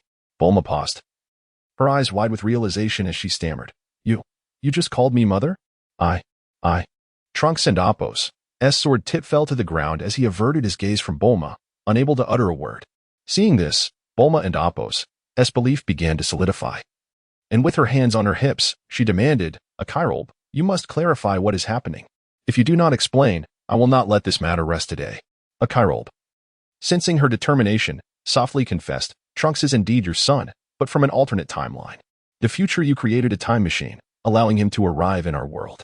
The future world can transform like Goku. Bulma murmured, her eyes lighting up with sudden joy. Could he possibly be the son of Goku and me? No, no, no.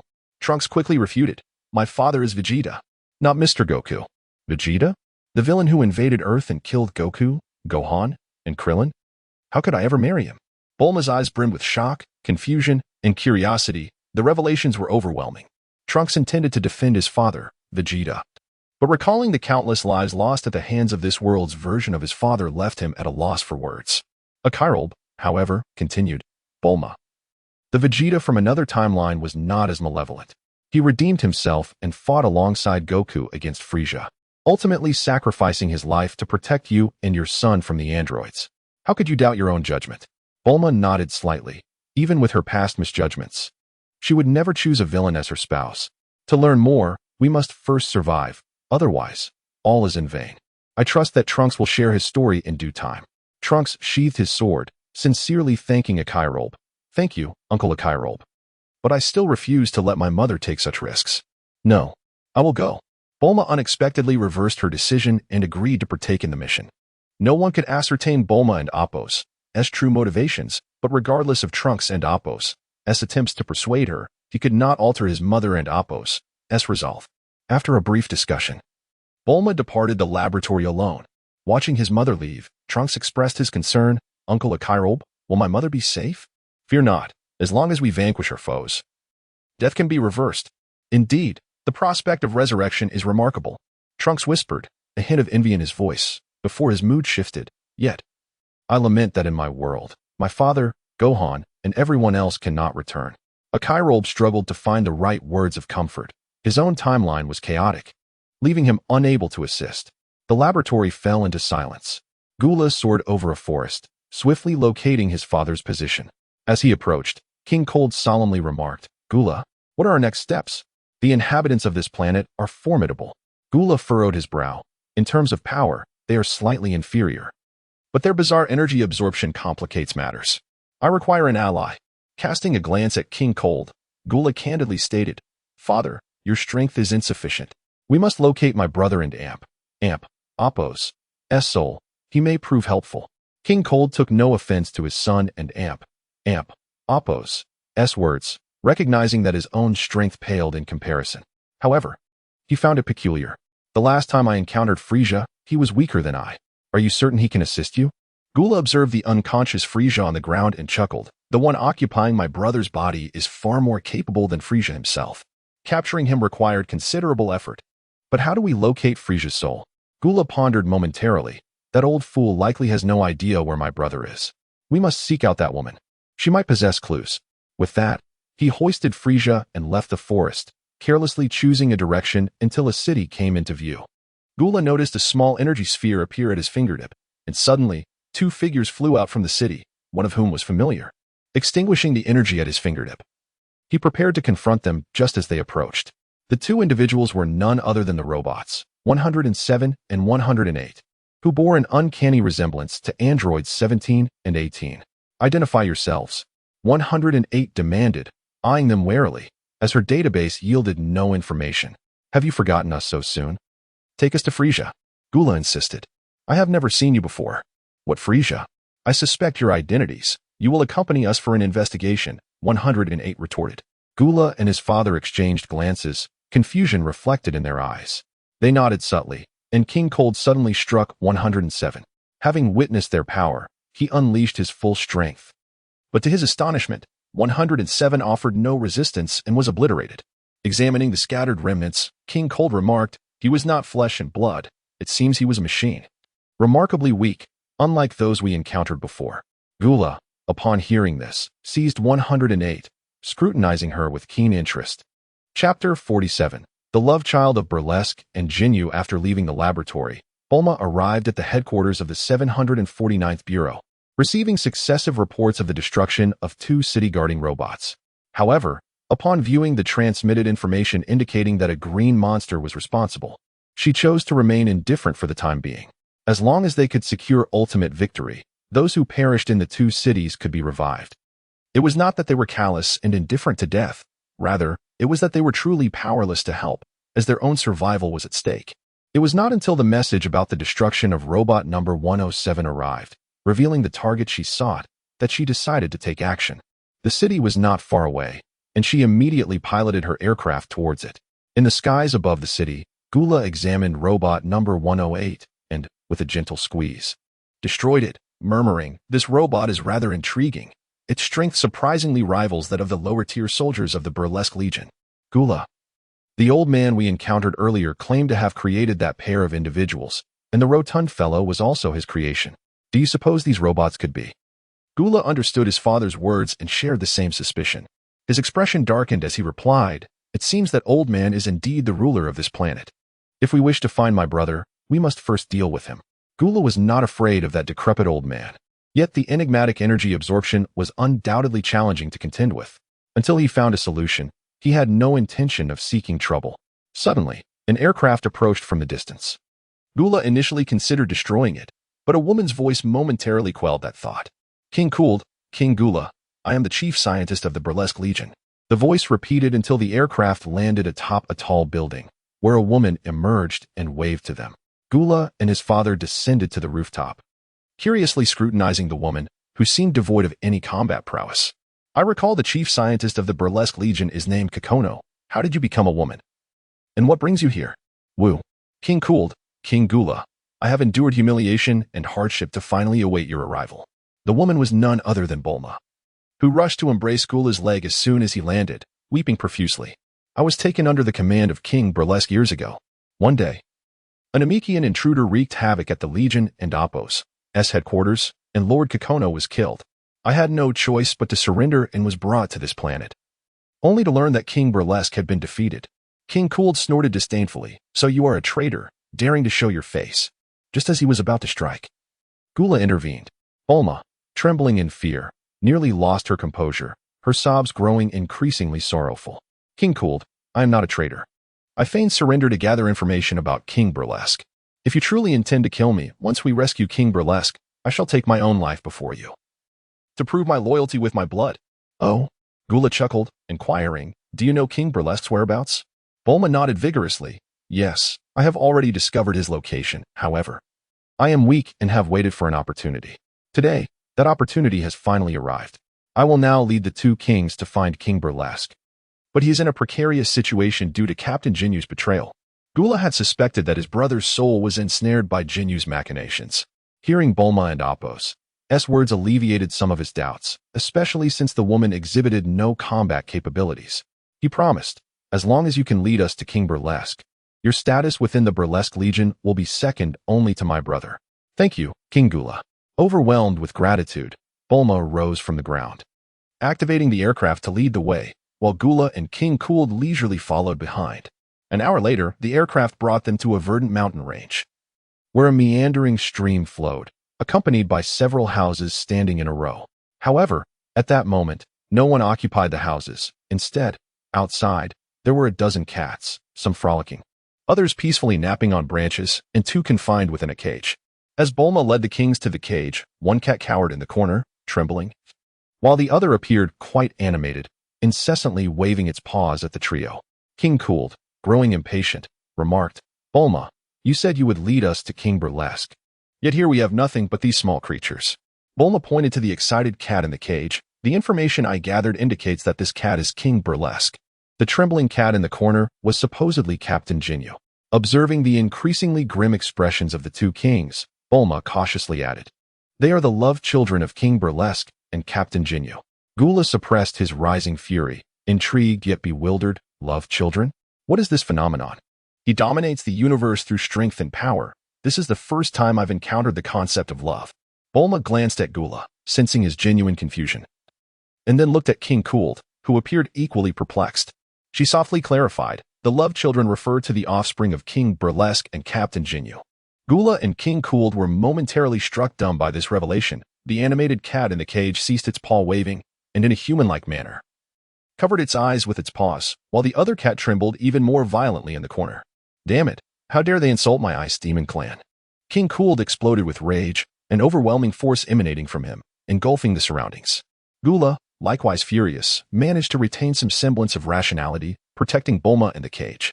Once King cooled and Appo's fury subsided, the house, trees, grass, and even the loved children vanished without a trace, leaving only the three figures, two cats, and a vast expanse of barren rock. King Cooled opened the cage to bring the cat Burlesque before him, but due to the language barrier, they could not communicate, merely exchanging blank stares. The cat Jinyu attempted to seize the opportunity to escape, only to be captured by Gula, who, if not for needing Jinyu and Appo's abilities, would have crushed him on the spot. What do you suggest we do, Gula? I cannot communicate with Burlesque, King Cooled said, equally at a loss. Gula, too, was shrouded in uncertainty. While he excelled in combat, he was utterly confounded by this bizarre predicament. Bulma secretly reveled in the situation, barely stifling her laughter, feeling immensely amused by the absurdity of it all. She had no idea how Yachirobe concocted such a ludicrous scheme, truly outrageous. Seizing the opportunity to perform, Bulma cleared her throat and said with a smile, King Gula, King Cooled, as the chief scientist of the Burlesque Legion, I possess a method to establish contact with King Burlesque. Really? The two men were filled with excitement, promising numerous rewards to spur her on. Bulma produced a universal capsule, which revealed a miniature laboratory. Half an hour later, two collars were completed and placed around the cats' necks. With the collars secured, the words of Cat Burlesque and Cat Jinyu were successfully translated into a universal language. Father, brother, save me. Please spare me, great kings. The former was Burlesque's lament. Imbued with sorrow, pain, and desperation, a far cry from his former grace as a cosmic emperor. The years had subjected him to indignities, and he never anticipated the day he would see the light of hope again. The latter was filled with Jinyu's boundless terror. He could not fathom that one day the three kings would stand before him simultaneously. Fatty, you have doomed me. Chapter 48. The calamity diverted east as Fu Sha reflected on the painful experiences of the past few years. His heart ached with sorrow. Ever since he had been transferred into this frail body, he lacked even the strength to escape his cage, unable to contend with Jinyu, who mercilessly subdued him.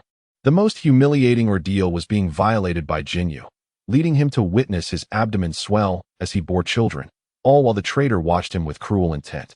Trapped in a cycle of torment and degradation, he yearned for escape but could find none. At that moment, upon seeing his father and brother, a glimmer of hope emerged. However, despite Gula and King Cooled and Appo's desperate threats of death and even invoking the honor of the Frozen Demon Clan, Jinyu remained obstinate, refusing to exchange souls with Fu Sha. Bulma, understanding that the time had come for action, stepped forward and proposed, perhaps I can persuade Captain Jinyu to agree to the body swap. May I speak with him privately? Surprised to notice her presence, the cat-like Fu Sha exclaimed, Miss Bulma, what brings you here? Aren't you at the headquarters? King Fu Sha. The headquarters has been destroyed. I endured humiliation solely to rescue you, she replied. Seeing his brother and Appo's familiarity with this woman, Gula and Appo's guard lowered, and he consented to Bulma and Appo's request. Bulma led the cat-like Jinyu away and returned after a few minutes, announcing that Jinyu had agreed to the body swap. Jinyu first exchanged bodies with Tao Pai Pai, entering Fu Sha's form. Once Gula aroused Fu Sha from his stupor, Jinyu performed the body swap once more, and Fu Sha was finally restored to his own body. As soon as the exchange concluded, Bulma swiftly removed the collars from the necks of the two cats and locked them back in the cage to prevent them from speaking. She explained, as long as they cannot speak, Jinyu will be unable to use the body swap to escape, just in case. This rationale masked her true intention, to ensure Tao Pai Pai did not divulge any sensitive information. Ah, Miss Bulma, your foresight is indeed commendable, Fu Sha's sinister laughter echoed. Yet he furrowed his brow upon sensing the condition of his body. Gula, why am I so severely injured? I did that. What do you intend to do about it? Gula unabashedly confessed, having longed to strike Fu Sha. Seizing the rare opportunity to inflict pain, he naturally struck hard. You, humph, Fu Sha huffed, turning his rage towards the two cats in the cage, with one occupying his body and the other incessantly violating it. He felt compelled to eliminate them to quell his wrath. Summoning a fraction of his power, he concentrated a beam of light at his fingertips, intent on sending Jinyu and Tao Pai Pai to hell. King Fu Sha, you cannot kill them. Bulma interjected, positioning herself before the cage. Fu Sha glared icily, retorting, Are you instructing me on how to act? The energy at his fingertips shot forth, aimed at annihilating Bulma and the two cats simultaneously. Bulma, momentarily stunned, had envisioned countless scenarios but never anticipated Furisa would threaten to kill her without a moment and Apos' hesitation, denying her the chance to explain. With a thunderous explosion, the anticipated demise did not materialize. Furisa seethed with rage, glaring at the one who thwarted his murderous intent. Gula, are you also going to stop me? Gula regarded his brother for several seconds before slowly uttering, Furisa, you are unwell. I will not interfere if you wish to kill them. But Miss Bulma must not be harmed. His desire to protect Bulma stemmed not from moral obligation but from recognizing the immense value of a defenseless scientist. Capturing the old man and acquiring the secrets of robot creation to bestow upon her would yield greater benefits. Bulma, paralyzed with fear, had never imagined Gula would come to her aid. Seizing the opportunity to breathe, she quickly explained, King Furisa, you may kill them at any time. But will their deaths truly bring you satisfaction?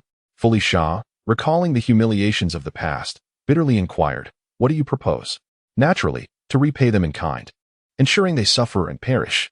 The cats in the cage, upon hearing the fervor in her voice, clawed at the bars, their hearts filled with unspoken thoughts. Bulma, you deceived me, you little wretch. Unfortunately, Jinyu could not articulate his grievances, resorting instead to frantically mimicking cat sounds. Furisa, however, appeared impatient, exclaiming, excellent. Miss Bulma, quickly gather a dozen. No, dozens, hundreds of cats. I wish to see them suffer to their demise, ha. A resounding slap echoed through the air, sending Furisa crashing into a boulder, leaving him unable to rise despite his injuries. Lying on the ground, he covered his face in indignation. Gula, you. Look at yourself now, truly a disgrace to the Frozen Demon Clan. Gula replied with a hint of disdain. If you do not regain your composure, I will not hesitate to beat it into you, he added coolly, then turned to Bulma with an apologetic smile. Miss Bulma, I apologize for the disturbance. Is there a way to treat Furisa's injuries? Oh. Bulma, momentarily dazed, eventually responded, yes. The research facility in the nearby city has healing pods that were formerly used by the Legion, though their efficacy may be somewhat diminished. That is splendid. Please lead the way with the small creatures in the cage. Though his own ship possessed healing pods, he was uncertain of their condition due to the urgency of his departure. Bulma guided the trio to the nearby city, where they seized the research facility. Furisa was cast into a healing pod, while Gula inquired about the current state of Earth. He learned that the elderly man he had encountered was Dr. Gero. The portly figure was Android 19, and it was the Super Saiyan who had defeated Furisa and obliterated his army. However, Dr. Gero and Apos' emergence had scattered their enemies, who now dared not show their faces. Android 19, intriguing. Gula found the technology increasingly fascinating, his ambition to destroy it growing stronger. It was not until the following morning that Furisa fully recovered. After a night of treatment and adjustment, he discovered that his strength had multiplied severalfold.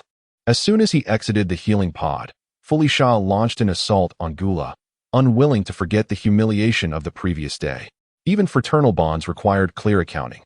Their fists collided, and Gula shot a glance at Bulma, smirking at his brother. If you wish to fight, I am more than willing. Keep up.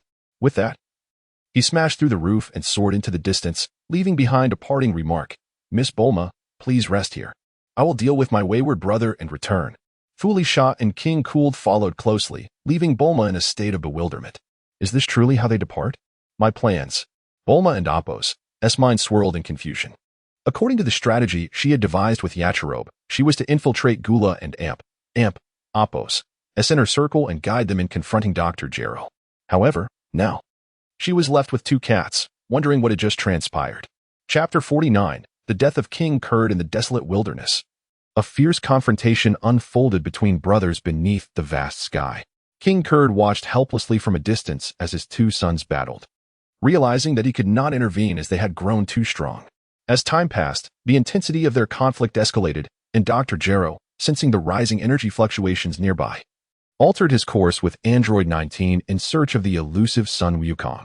In a nearby city, the creature known as Cell, having absorbed the essence of ordinary lives, glanced towards the horizon.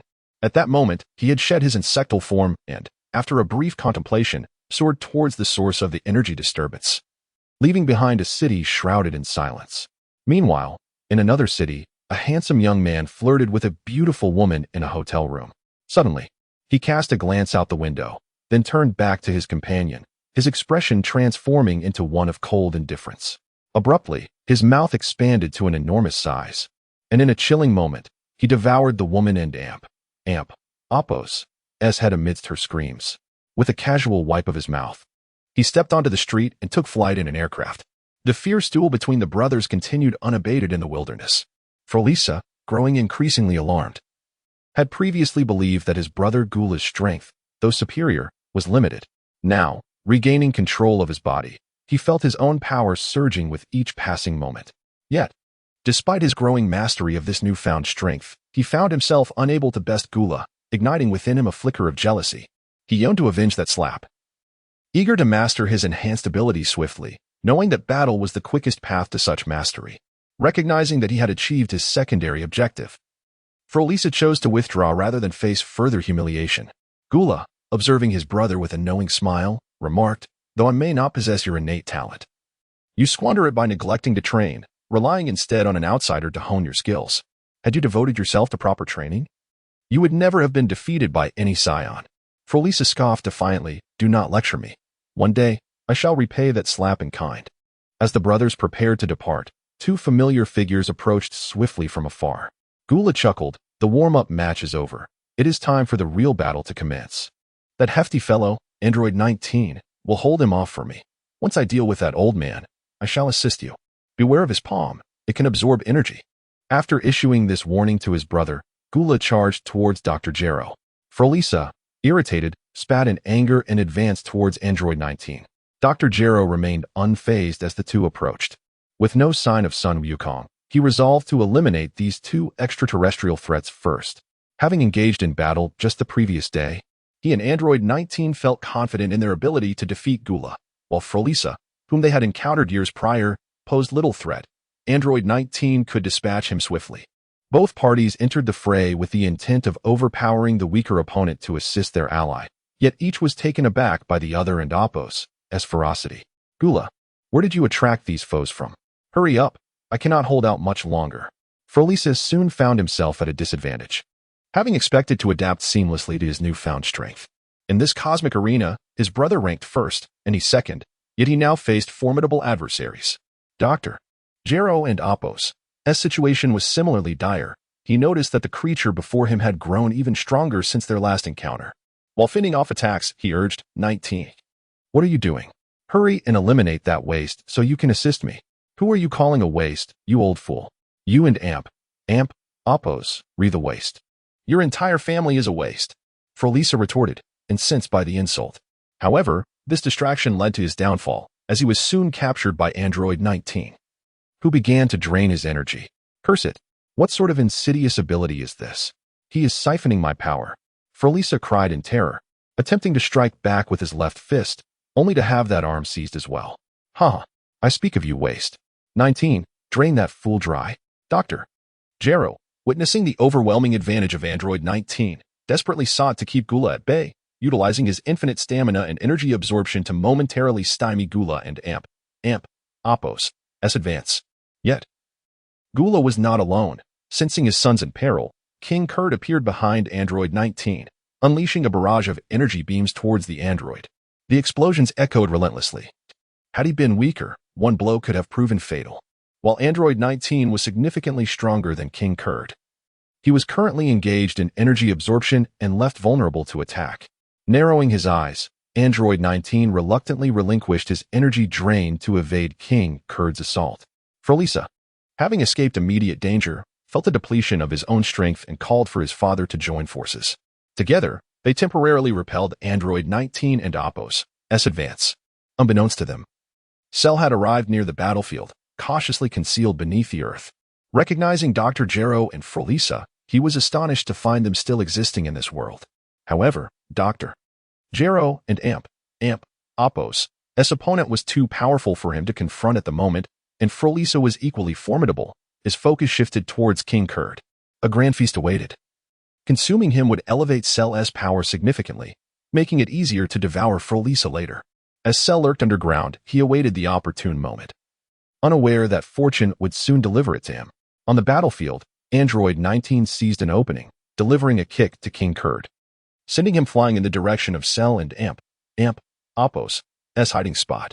Without hesitation, Cell erupted from the ground, swiftly wrapping his tail around King Kurd, his spines plunging deep into the King and Apos' chest.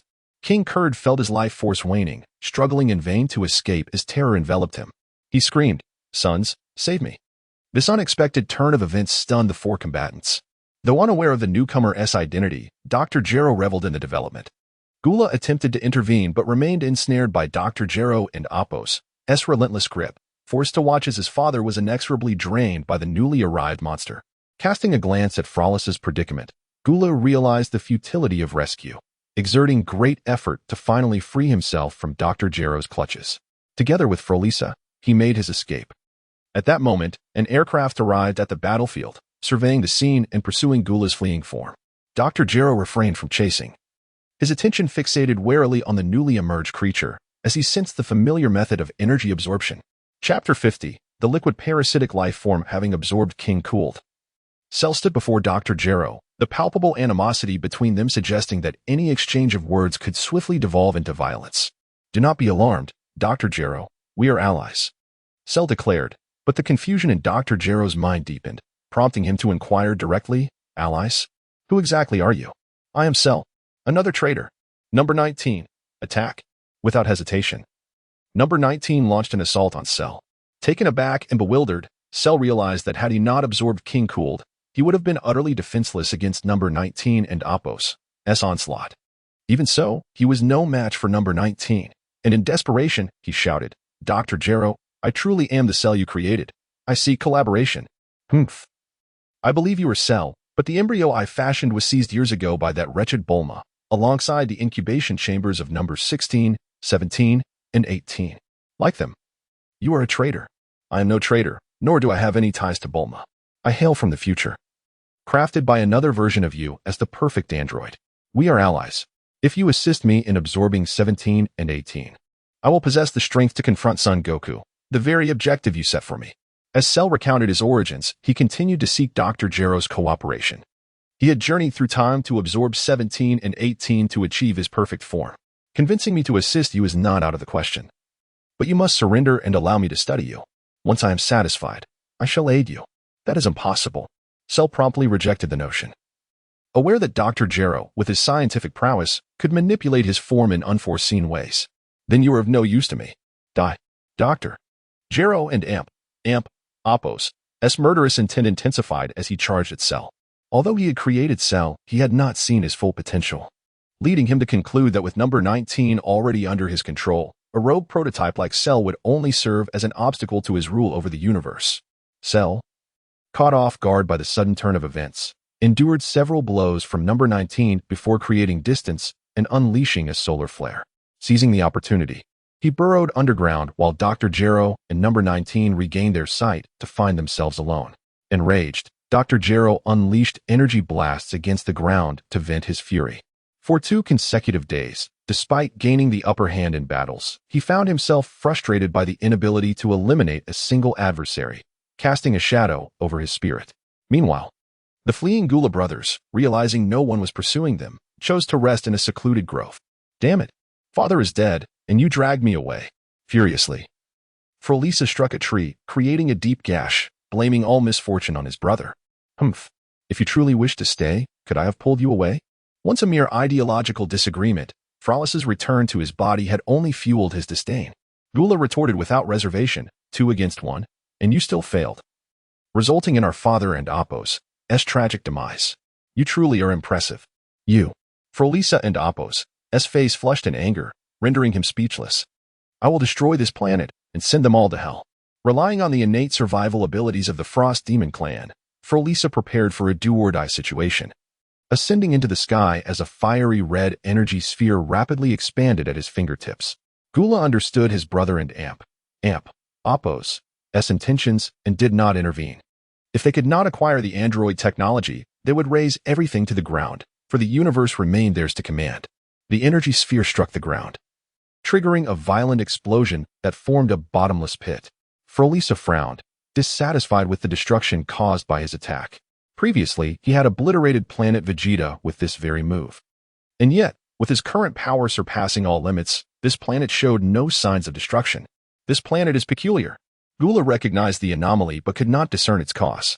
Whatever the reason, if one attempt fails, I shall try 10 or 100 times. If I cannot kill anyone, I will at least destroy this planet. Undeterred, Furisa prepared to condense another energy sphere when an aircraft approached from a distance, hurtling directly toward him. Upon realizing that a stranger occupied the aircraft, his eyes glinted with greed and showed no intention of veering off course, an affront that ignited Frulisa's ire. Already overwhelmed with frustration, he charged at the aircraft, shattering it and seizing the stranger by the throat. The young man turned crimson, a strange smile gracing his face as he muttered, "Delicious." Recalling past humiliations, Furisa severed the young man's right hand, then his left, and finally his legs, reducing him to a mere stick figure. Gula looked on with disappointment, feeling a deepening disgust for his brother and Apos' actions, knowing that he would never have behaved this way before. Yet, the young man did not cry out as Furisa dismembered him, maintaining an eerie smile while blood gushed from his severed limbs, as if he were impervious to pain. Furisa, gazing at the stick figure in his hands, felt no satisfaction from his act of vengeance. Instead, the greedy gaze of the figure unsettled him. Just as he prepared to obliterate it entirely, an unexpected incident occurred. A pool of black liquid flowed from the young man into Frulisa's palm, causing his hand to shift from white to black. In shock, Furisa crushed the young man in a panic, flinging his arm in an attempt to rid himself of the darkness, but to no avail. The blackness swiftly enveloped his entire arm, creeping toward his body, as an unfamiliar terror surged within him. "Brother, help me." Upon hearing Frulisa's cries, Gula sensed something amiss. He rushed to his brother and Apos' side, witnessing more than half of Furisa and Apos' body consumed by the darkness, and a flicker of fear ignited within him. He had never encountered such a bizarre phenomenon and was momentarily at a loss for how to react. As the darkness engulfed Furisa entirely, he closed his eyes and fell into a faint, descending into the abyss of the pit. Observing his brother merge with the encroaching darkness, Gula dove to catch him. Mere meters apart, Furisa suddenly opened his eyes, awakening from his stupor, ceasing his descent. Gula watched in trepidation as the now black Furisa appeared both familiar and foreign, his fear intensifying. Cautiously, he inquired, "Furisa, are you all right?" Furisa gazed at his newly transformed black body, momentarily lost in confusion before elation surged within him. Fixing his gaze upon Gula, he grinned maliciously, "My dear brother, do you recall slapping me yesterday?" Gula, perplexed by this sudden reference, felt his heart tighten at his brother and Apos' expression. "What are you planning?" "Planning? Naturally, I intend to retaliate." Furisa and Apos' smile twisted sinisterly as he vanished in an instant, delivering a swift slap that sent Gula flying, his speed too great for his brother to counter. Regaining his footing, Gula shouted in disbelief, "Damn it, you are not Furisa. Who are you?" Furisa, arms outstretched toward the sky, paid no mind to Gula and Apos' question, reveling in his newfound power. "What magnificent strength! It is simply astounding." In a fit of rage, Gula lunged at Furisa, his fist raining down in a relentless assault. "Return Furisa to me." At this moment, Gula was exerting all his strength. Yet Furisa stood immovable, allowing the onslaught to continue. Then, Furisa made his move, effortlessly grasping Gula's right fist and delivering two crushing blows in rapid succession. Gula, utterly dazed, clung to the last shred of hope and asked, "What have you done to Furisa?" "Oh ho ho, dear brother, I am Furisa." Furisa nonchalantly released Gula's hand, declaring, however, "I would appreciate it if you refrained from uttering those 3 words again. It would upset me, and when I am upset, I feel compelled to slap your face. Henceforth, please refer to me as King Furisa." Furisa unleashed the full extent of his energy, a formidable force that left Gula speechless. "I, the Cosmic Emperor Furisa, have returned." Haraha. Chapter 51. Gohan and Apos' emergence. After escaping from Dr. Gero, Cell stealthily approached the vicinity of the Gula brothers, harboring intentions to ambush and eliminate Frieza. However, he inadvertently witnessed Frieza's transformation into a darker being. Observing Frieza's unabashed display of power, Cell began to reconsider his approach. As he departed, Cell found himself in a city, only to realize that his evolutionary progress had reached its current limits. To transcend, he needed to absorb androids 17 and 18, his urgency to locate them intensifying. Curse it. This world is peculiar. Why can't those two just allow me to absorb them? Where could they possibly be hiding? Meanwhile, Dr. Jero sensed the distant energy fluctuations and retreated with Android 19 in the opposite direction. Another monster has emerged. I must locate Goku, 17, and 18. Only by absorbing their powers can we confront this threat. If Dr. Jero could sense energy, he would know that the monster he spoke of was indeed Furisa. In the laboratory where a Kyrorb was situated, Trunks could no longer remain seated upon sensing Frisa's formidable aura and prepared to leave. Where are you going, Trunks? Humph. What do you think? It was you who prevented me from killing Furisa back then. Now he has returned, stronger than ever, his aura now laced with malevolence. I must find my mother and bring her back to my world. Bring her back to your world? To hide like you, being hunted by 17 and 18? Can you truly protect them? Trunks clenched his fists, momentarily speechless. If his world were safe, he would have retrieved his mother long ago. It was his own inadequacy that hindered him. I will wait for Goku to return. Gohan will soon emerge as well. Instead of wasting time here, it would be prudent to await Gohan and Appo's emergence and then enter the hyperbolic time chamber to enhance your strength. Very well. Trunks nodded in agreement and departed the laboratory. Furisa, accompanied by Gula, roamed the lands, annihilating every city they encountered, leaving destruction in their wake. Thus far, they had obliterated 3 cities. At the sacred temple, the Supreme Kai stood at the edge, eyes closed, utilizing a unique method to vaguely sense the significant events transpiring on Earth. He could hear the cries of countless souls in anguish. Opening his eyes, filled with sorrow, he gathered everyone and recounted the emergence of Cell and the devastation wrought by Frisa's transformation. Upon hearing the grim news, the expressions of those gathered darkened, and silence enveloped them. Noticing the atmosphere, Krillin attempted to lift spirits. Do not despair, we still have Goku. Once he returns, we will surely vanquish the enemy. Moreover, Gohan and Piccolo will emerge from the hyperbolic time chamber in 2 hours, and they too will be capable of defeating our foes. After a moment of encouragement, a glimmer of hope returned. Suddenly, Krillin exclaimed, Trunks has arrived. Just then, a figure flew in from below, cradling a woman, none other than Trunks and Bulma, with Bulma carrying a cage containing 2 cats. Coincidentally, after Gula and Appo's departure, Bulma had sought refuge at the sacred temple but was unable to fly high enough and had to wait beneath Karen Tower, where she encountered Trunks. Their reunion was filled with joy, but upon learning of Friesa and Appo's transformation, Bulma felt a wave of fear, relieved to have left early, as one of the destroyed cities was the very one she had occupied. As time swiftly passed, Gohan and Piccolo emerged from the hyperbolic time chamber, joining the others. Upon learning of the events on Earth, Gohan resolved to confront Friesa, who had been wreaking havoc without mercy. Additionally, he sensed the absence of Dr. Jero, Android 19, and Cell, leading him to prioritize Friesa. Gohan, do you truly believe you can defeat Friesa now? Bulma inquired with concern, suddenly recalling something and lamenting. How could I have forgotten that? She produced a universal capsule, which revealed a small box containing numerous capsules. After rummaging through, she found 3 black capsules, each containing a pair of glasses. Though they appear ordinary, these are upgraded detectors. I thought I would never need them again. Bulma handed a pair to Gohan and another to Piccolo, keeping one for herself. Curious, she checked the combat power readings for Gohan and Piccolo, only to find them in the dozens. To her astonishment, there were no readings for androids 17 and 18. Could they be malfunctioning? That shouldn't be. Bulma examined the glasses closely, finding no faults. Gohan donned the glasses and gazed in the direction his senses indicated, revealing a number. And Bulma, the detector isn't broken. We can all freely control our energy, rendering it ineffective for us.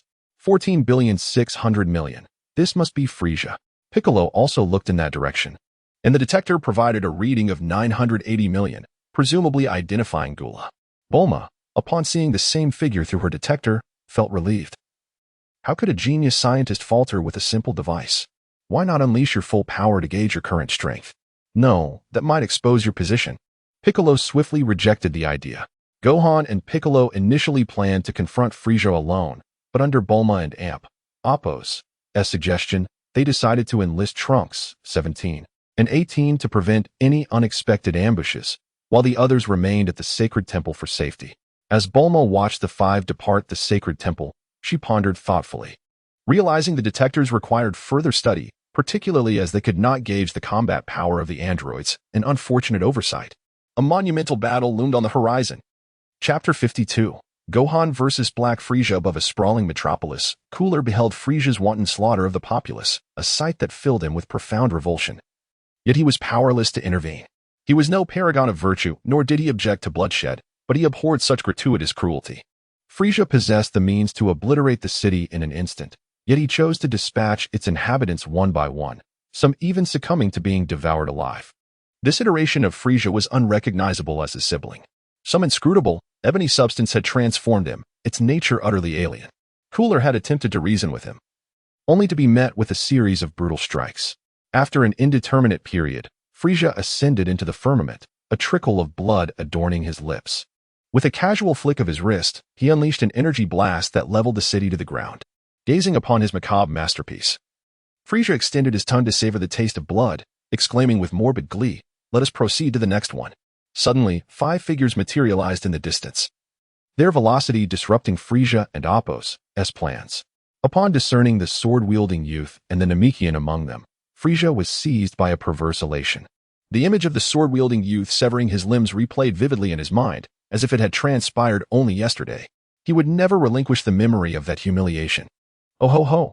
It appears some familiar faces have graced us with their presence," Frieza remarked, his words laced with mirth, yet his eyes betrayed an icy, savage intent. Where are the corpulent one and Son Goku?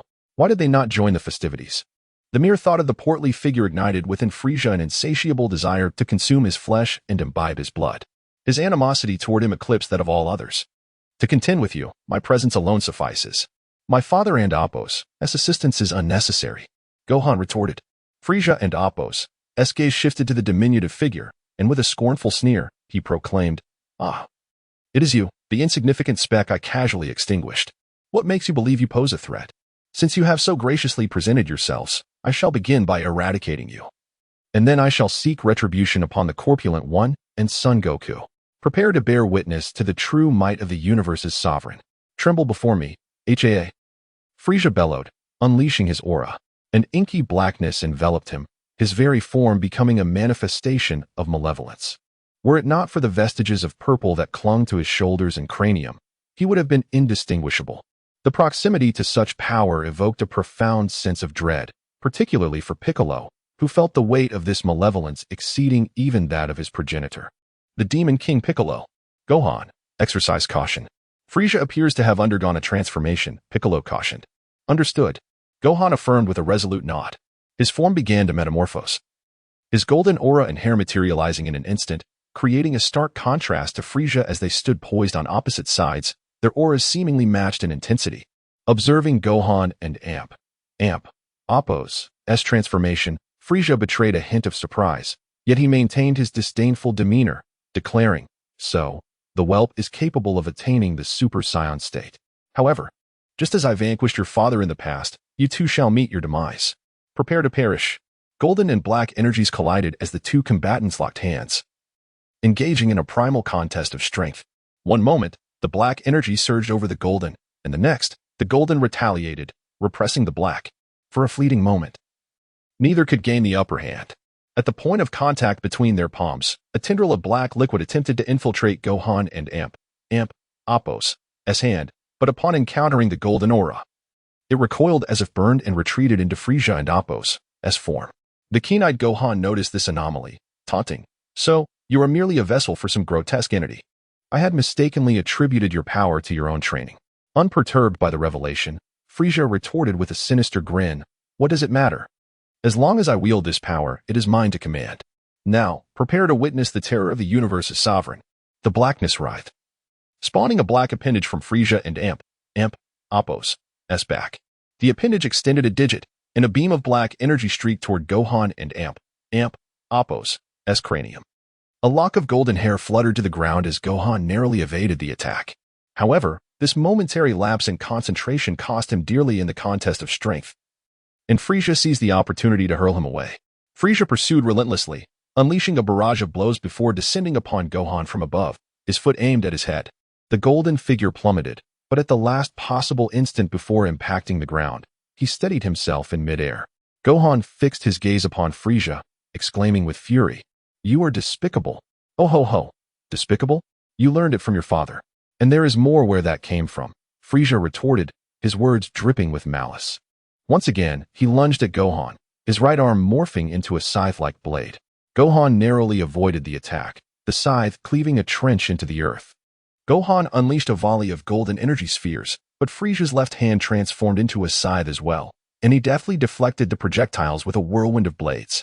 Faced with the bizarre and unpredictable nature of Frisia, Gohan found himself on the defensive. Piccolo, consumed with anxiety, made to assist, but Trunks restrained him. Our current strength is no longer on par with Gohan and Frisia. Your intervention might prove futile. It would be more prudent to deal with Cooler first. Piccolo considered the matter and reluctantly acknowledged the truth of Trunks and Appo's words. He cast a worried glance at Gohan, silently imploring, "Gohan, do not perish." He then turned his attention to Cooler, and with 17 and 18 exchanging a glance, they joined him, intending to combine their strength to swiftly dispatch Cooler. Trunks remained in place, vigilant for any unforeseen events. Cooler, who had been observing the battle between Frisia and Gohan, remained unfazed by the arrival of the trio. He had witnessed 17 and 18 in action before, and he believed that even with the addition of the Namekian, they posed no real threat. However, as the battle commenced, he realized his error, a grave miscalculation. The Namekian and Appo's strength was undoubtedly on par with his own. Impossible! How could a Namekian possess such power? You shall discover the answer in hell. Piccolo retorted, his patience exhausted. He unleashed all his fury upon Cooler. With 17 and 18 providing support, Cooler and Appo's situation grew increasingly precarious. The clash between Gohan and Frisia had also drawn the attention of Cell and Dr. Gero, who were curious to ascertain the identity of the formidable warrior capable of contending with Frisia. They observed from afar, concealed from view. Upon recognizing Gohan as Son Goku and Appo's son, they were astonished. According to their data, Gohan was merely a child. They found it difficult to reconcile this information with the reality before them. They also took note of 17 and 18 among the throng, and Cell, in particular, was overcome with excitement upon finally locating the two individuals he had sought for so long. He nearly abandoned his concealment in his eagerness. However, the sheer number of adversaries, coupled with the presence of the formidable Cooler, restrained him. He suppressed his excitement and trembling hands, biding his time. As Cooler and Appo's situation deteriorated, he sensed an opportunity. If he were to intervene and eliminate one of the combatants, Cooler would not only refrain from causing trouble, but would also be grateful for his assistance, perhaps even directing his full attention to the remaining two. This was an opportunity too good to pass up. As for Trunks, Cell dismissed him as insignificant. He believed that Trunks would be unable to impede his progress. With a plan in mind, he stealthily tunneled beneath the battlefield, selecting 18 as his target. He initially intended to wait for a chance to strike a decisive blow, but Cooler and Appo's situation was rapidly deteriorating. If he delayed any longer, Cooler would be defeated, and he would be forced to flee once more. He erupted from the earth, making a beeline for 18. Trunks, ever vigilant, detected Cell's emergence and issued a warning. 18. Be cautious of what lies beneath. Alerted by the warning, 18 reacted swiftly, evading the approaching tail.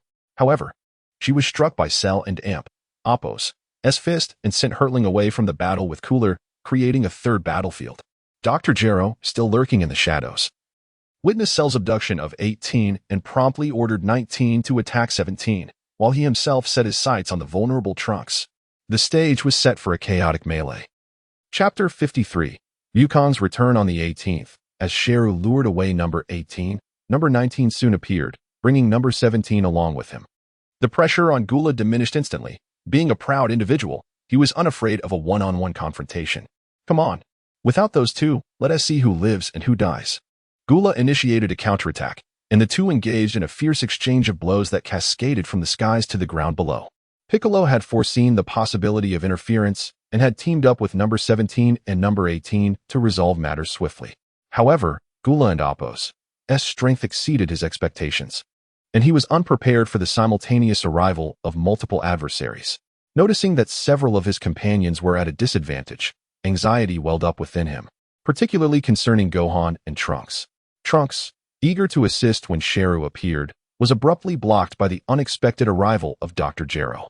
He recognized Dr. Gero, a genius scientist akin to his mother, but one who had been killed by number 17 long ago. Hearing from number 18 yesterday about their joint struggle against Dr. Gero had been hard to believe, yet facing him now, Trunks dared not underestimate him. Drawing his sword from behind, he transformed into Super Saiyan, golden energy surging forth. Doctor. Gero, far from being alarmed, clapped his hands in delight. Excellent. The more powerful you become, the more exhilarating this becomes. He reveled in the notion that a formidable opponent was perfect sustenance for him.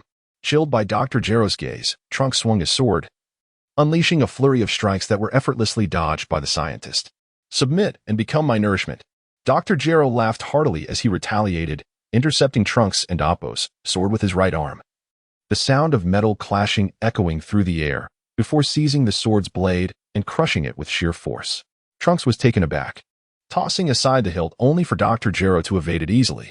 Retreating at high speed, he unleashed energy blasts, but was met with silence instead of explosions. Damn it. I forgot that Dr. Gero can absorb energy. Frustration surged within him as he fled further. Dr. Gero pursued relentlessly, soon cornering him. Oh, trying to escape? Realizing there was no hope of fleeing, Trunks launched a final offensive, yet the vast difference in their powers became evident, and within mere moments, he was subdued, his energy siphoned. Meanwhile, Gohan, besieged by the relentless onslaught of the Dark Furisa, was already covered in wounds. The Furisa not only transformed its arms into various weapons, but also, when Gohan finally found an opening to attack from behind, sprouted numerous spikes that thwarted his efforts entirely.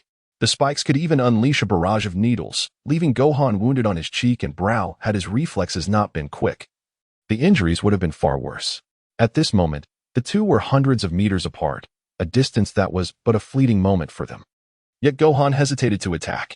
Child, accept your fate. Our powers may not differ greatly, but you cannot hope to defeat me, Furisa boasted. Wielding a knife in one hand and a sword in the other, laughing mockingly and dismissing Gohan entirely.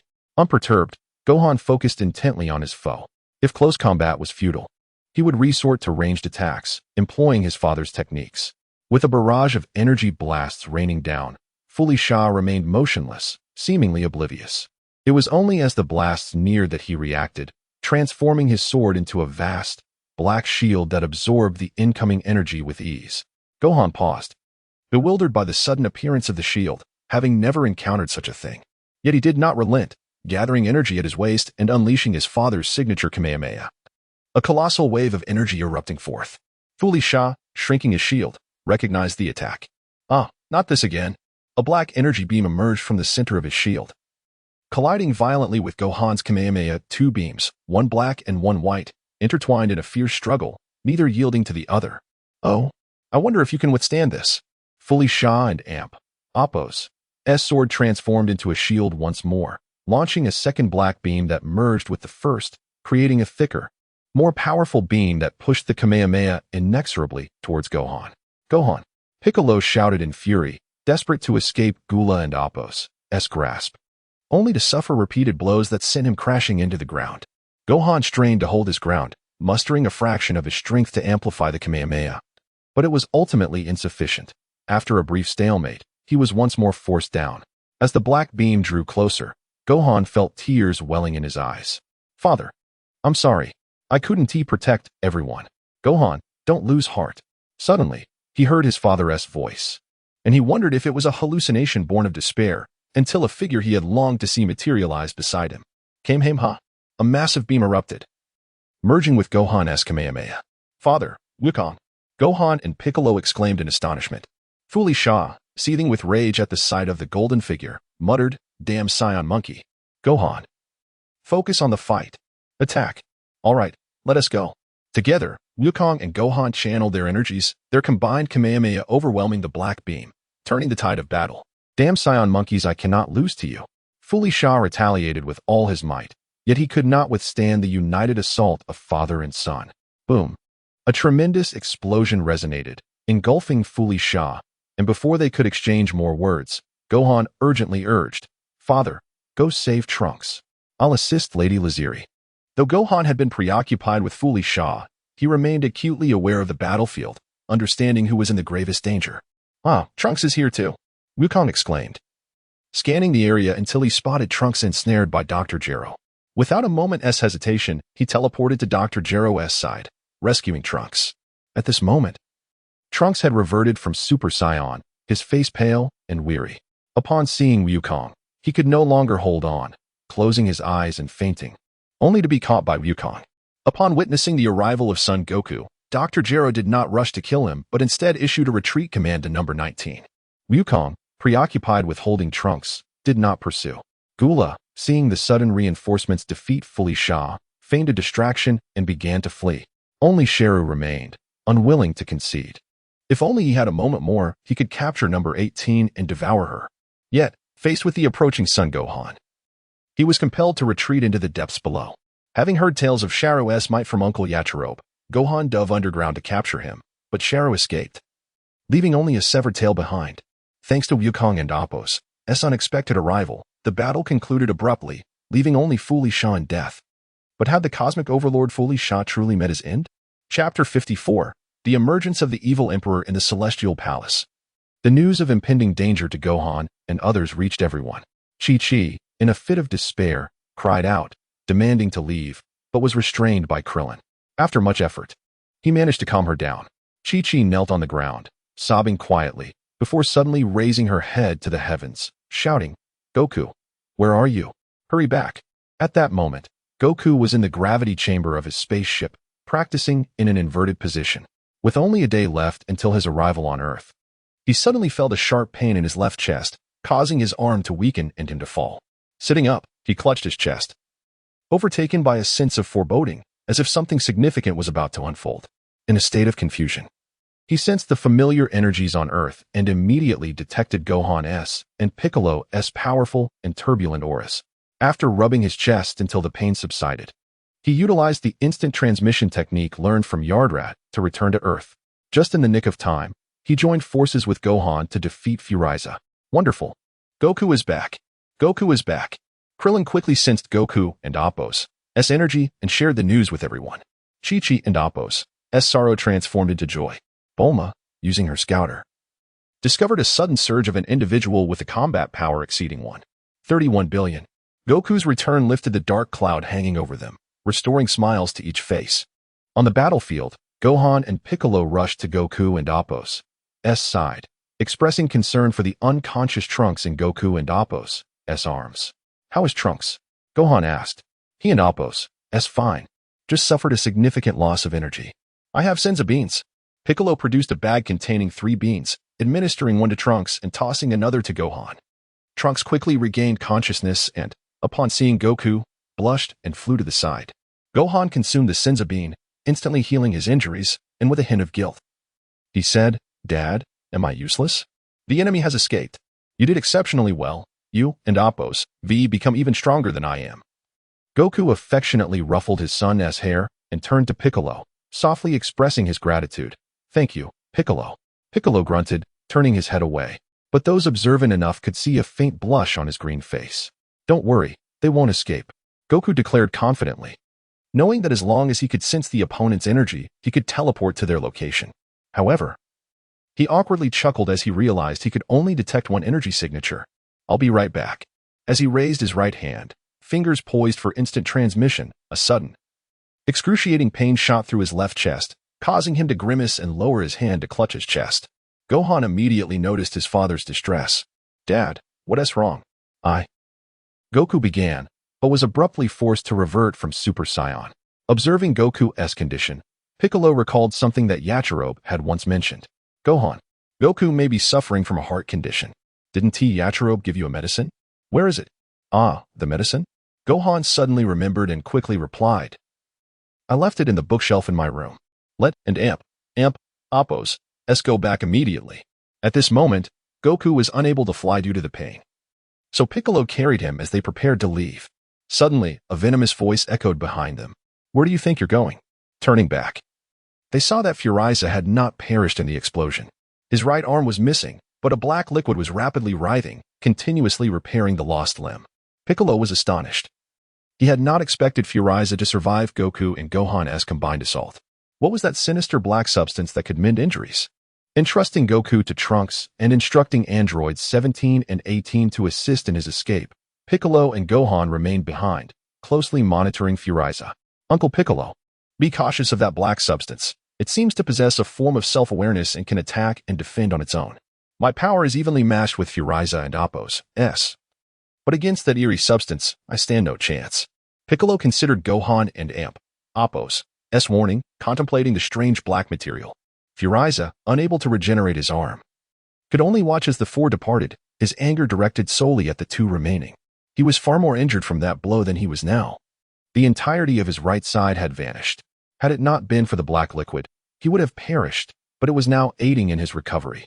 Though 5 fingers still remained unrepaired. In the next moment, his body fully healed, he clenched his restored fist, descending into madness as he laughed maniacally. Ha ha. Let the annihilation commence. Even if it means sacrificing my own self, I will destroy you. The black aura surged forth, enveloping Furisa, gradually overshadowing the remaining purple hue on his body.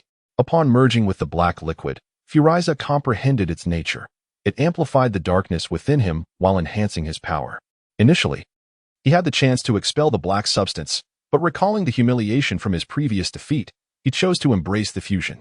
Nonetheless, Furisa retained his consciousness, leading the process until his recent defeat unleashed the malevolence within him, allowing the black liquid to fully claim his body. Piccolo's expression turned grave as he solemnly remarked, "Furisa has become even more sinister." Gohan nodded in agreement, his demeanor alert. He has grown stronger. They prepared to transform into Super Saiyan once more. Furisa, now completely enveloped in darkness, reveled in his new form. Ha ha. This body is magnificent, exquisite. Furisa, none of you shall escape my wrath. We shall share one body henceforth. I am the Cosmic Emperor, the Evil Emperor. Gohan and Piccolo, gazing at Furisa, who now referred to himself as the Evil Emperor, were left utterly perplexed by the unfolding events. With his declaration complete, the Evil Emperor cast a sinister smile at the two. You are now on my death list. Prepare to meet your end. His body vanished, leaving behind only an afterimage, and before Piccolo could react, he was struck with a powerful punch, sending him flying. Gohan found himself at a disadvantage against the Evil Emperor, barely managing to fend off the relentless onslaught. Oh ho ho, I must express my gratitude to you. Had it not been for you, Furisa might not have allowed me to seize complete control of his body so easily. The Evil Emperor seemed to toy with Gohan, while Piccolo, refraining from rushing in, stood still, fingers pressed to his forehead, gathering energy for his signature attack, the special beam cannon. Gohan, hold on. You must not perish. Chapter 55, Demise of the Evil Emperor. Bang. Bang. The golden figure was violently propelled, shattering 2 mountains in succession before plummeting into the earth, where it was subsequently buried beneath a cascade of rubble. A surge of golden energy erupted, scattering the debris and revealing Gohan, who was gasping for breath as he wiped blood from the corner of his mouth, his gaze fixed intently on the malevolent emperor looming in the sky. Ho ho ho. You are no match for me. Were it not for Furisa and Appo's insistence on prolonging your torment, I would have dispatched you long ago. The Evil Emperor hovered in the air, regarding Gohan with a frigid stare. He harbored a deep aversion to this protracted engagement. While he was the dominant consciousness within this form, Frisa's lingering presence exerted a subtle influence over him. He yearned to conclude the battle swiftly and find solace where he could obliterate Furisa and Appo's consciousness, thus claiming complete ownership of the body. I cannot yield. Gohan surged forward once more, launching a volley of energy blasts to divert his adversary and Appo's attention. He vanished, reappearing behind the Evil Emperor, and executed a descending kick. The Evil Emperor casually swatted away the energy projectiles, seemingly oblivious to Gohan and Appo's presence, yet a subtle smirk played upon his lips. Gohan had anticipated this maneuver, having repeatedly attempted attacks from behind, each invariably thwarted by the emergence of impenetrable spikes. To his surprise, his foot connected squarely with the Evil Emperor and Appo's shoulder. Elated, Gohan prepared to press his advantage, only to witness the flesh on the Evil Emperor's left back contort into a grasping hand that seized his ankle, immobilizing him. Initially, it was merely a hand, but in the blink of an eye, it elongated into a fully formed arm. Simultaneously, another hand manifested grotesquely on his right back, and before Gohan could react, it delivered a crushing blow to his abdomen. Gohan felt a searing pain, and a bitter fluid escaped his lips. He doubled over, and the Evil Emperor's 4 hands seized his limbs. Never before had Gohan witnessed such a grotesque spectacle. He struggled in vain to break free, his frustration boiling over as he cursed, "Damn you! What kind of monster are you? Humph! Dare you call this emperor a monster? Come forth, Furisa!" The Evil Emperor scoffed. A rapid undulation occurred at the base of his neck, and a new head emerged, leering at Gohan from close range, erupting in maniacal laughter. Little whelp, you've finally fallen into my clutches, haha. You're Furisa? Gohan stammered in disbelief, then retorted mockingly. You willingly allow yourself to be controlled by a monster? Ha ha. Mock me in the face of death. Furisa, as if stung by the taunt, manipulated his four hands to seize Gohan and repeatedly slam him against their cranium. Each impact was punctuated by Gohan and Apos' agonizing cries, which only fueled Furisa and Apos' elation. I will torment you thoroughly, then seek out Goku and that rotund fool. I will torture you all to the brink of death. As long as I can exact my revenge, no price is too great. Haha. You and Apos, real lunatic. Haha. I've long since been driven mad, all thanks to that corpulent buffoon. With each successive impact, Gohan's vision blurred, and his mouth filled with blood. Special beam cannon. Piccolo, who had been patiently accumulating energy, finally unleashed his attack, a spiraling beam of energy aimed directly at the evil emperor. A trifling trick. The evil emperor cast a disdainful glance at the approaching beam.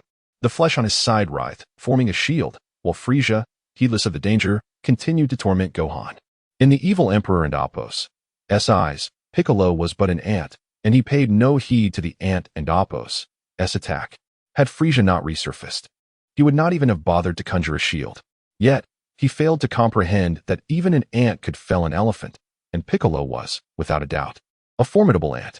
The special beam cannon struck the shield, piercing it instantly and continuing through the evil emperor's left chest, neck, and ultimately exiting through the right side of his head before vanishing into the distant horizon. It succeeded, Piccolo exclaimed triumphantly, vindicated for expending the majority of his energy on this single attack. The evil emperor stood motionless. Even the newly formed head seemed to have lost its vitality. Mr. Piccolo, you and Apos, re-amazing. Gohan managed to utter, his elation palpable. Yet, as he attempted to break free, he discovered that his limbs remained firmly restrained. As he stared in disbelief, the evil emperor spoke. I never anticipated that an ant could wound me. I was careless, but it is of little consequence. The black flesh writhed, repairing the damage in the blink of an eye. The evil emperor turned his head towards Piccolo and unleashed a black beam of energy from his mouth. Piccolo, having exhausted a significant portion of his energy, was powerless to evade the black beam. Boom. An explosion erupted, engulfing the area in a thick cloud of smoke, obscuring vision. Gohan could no longer sense Piccolo and Apos' energy signature, and he presumed that his mentor had perished. Mr. Piccolo. Gohan wept, his voice filled with anguish. His golden aura flared, and his muscles swelled as he exerted all his strength to break free. The evil emperor was taken aback. He had not anticipated that Gohan possessed such latent power. His four hands were barely able to restrain him. After a brief struggle, Gohan finally severed the bonds that held him captive, standing 10 meters away from the evil emperor. Why? Give me back Mr. Piccolo, Gohan roared. His fists clenched, his resolve hardened to avenge Piccolo. Retreat, Furisa. I will subdue him completely before you exact your revenge. Faced with the evil emperor's stern reprimand, Furisa reluctantly withdrew his head and hands. Deflecting Gohan's blow, the evil emperor felt a twinge of pain. After a few exchanges, he discerned Gohan's weakness, evading Gohan's relentless attacks. The evil emperor taunted, you possess the strength, but you lack the speed. Gohan, consumed by hatred, pressed on relentlessly, his fist flying in a relentless barrage. Yet he could not land a single blow. Having deciphered Gohan and Apos' movements, the evil emperor effortlessly defeated him. Gohan plummeted from the sky, unable to maintain his Super Saiyan transformation, crashing to the ground a mere few hundred meters from the site of Piccolo's demise. Gohan strained to open his eyes, gazing at the lingering smoke in the distance, and whispered weakly, Mr. Piccolo. A pair of black legs obstructed Gohan's view. Observing the fallen warrior, the evil emperor conjured a head on his abdomen and slowly crouched down. Little whelp, you have finally fallen into my grasp. I will devour you alive, hee. Extending his hands with a sinister grin, he prepared to seize Gohan and Apos' head when an enraged voice reverberated from the smoke. I want and Apos' let you harm Gohan. Evil containment wave. A surge of green energy, swifter than the sound, engulfed the evil emperor before he could react. Damn it, what is this power? The evil emperor found himself unable to move, as if imprisoned. Most alarmingly, he felt an unsettling force tearing at him, attempting to extract him from the body. The evil emperor summoned all his strength, but the tearing sensation intensified. Unable to resist the evil containment wave's power, black liquid began to seep out. Being drawn into the vortex, the body of Furisa gradually reverted to its original color, starting from the feet. Within the evil containment wave, the black liquid coalesced into a distorted face, crying out in defiance, "No. Impossible. I am the evil emperor. I will not be defeated. I will not be defeated." Under Piccolo's control, the evil containment wave spun relentlessly before crashing into the ground nearby, releasing a pool of black liquid that writhed and slithered towards Furisa, seeking to re-enter his body. However, Piccolo was too swift, denying it the opportunity. A special beam cannon was unleashed, obliterating the black liquid, and the evil emperor was vanquished. Chapter 56. The emergence from the void rift. Bick meticulously searched, and upon confirming the absence of any trace of black liquid, his anxious heart finally found solace. After unleashing the magic beam cannon, he had suffered grievously, teetering on the brink of death, but fortunately, a single senzu bean remained. Utilizing the cover of smoke, he refrained from recklessly attacking and instead pondered methods to defeat the evil emperor. The bizarre coexistence of the evil emperor and the Buddha and Apos, S energy, coupled with that palpable aura of malevolence, led Bick to recall the sealing technique that had once imprisoned his father, the magic sealing wave. Embracing a mindset of experimentation, he executed the technique, contemplating that if it proved ineffective, he would sacrifice himself to create an opportunity for Gohan to escape. To his astonishment, the result was unexpectedly effective, successfully extricating the evil emperor's essence from the body of Buddha's energy, revealing the latter's inherent fragility. Having vanquished the evil emperor, Bick approached the unconscious Buddha's energy, initially intent on ending his life. However, the image of a man willing to sacrifice for his daughter suddenly flashed before him. After careful consideration, he decided to spare his life for the moment, inflicting severe wounds upon him while he remained in a stupor. Reminiscent of Trunks' earlier actions, he replicated the technique of energy blade to sever the limbs. The excruciating pain of dismemberment roused Buddha's energy from his unconscious state, and upon realizing his condition, despair flooded his eyes as he hysterically cried, "Kill me. Kill me. Please, just kill me." "Enough with the noise," Bick retorted, silencing Buddha's energy before he could utter another word.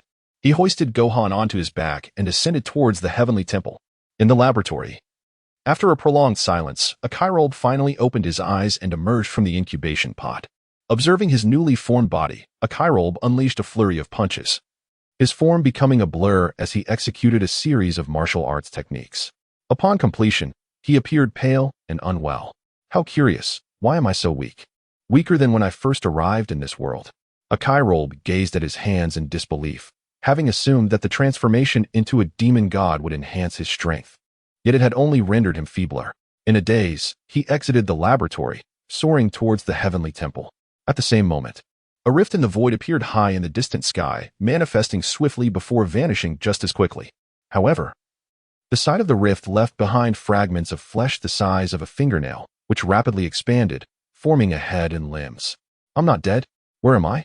In a moment of bewilderment, the mysterious figure began to sense the surrounding energies, soon allowing a smile to grace his lips. "So many familiar auras. But why have they weakened so?"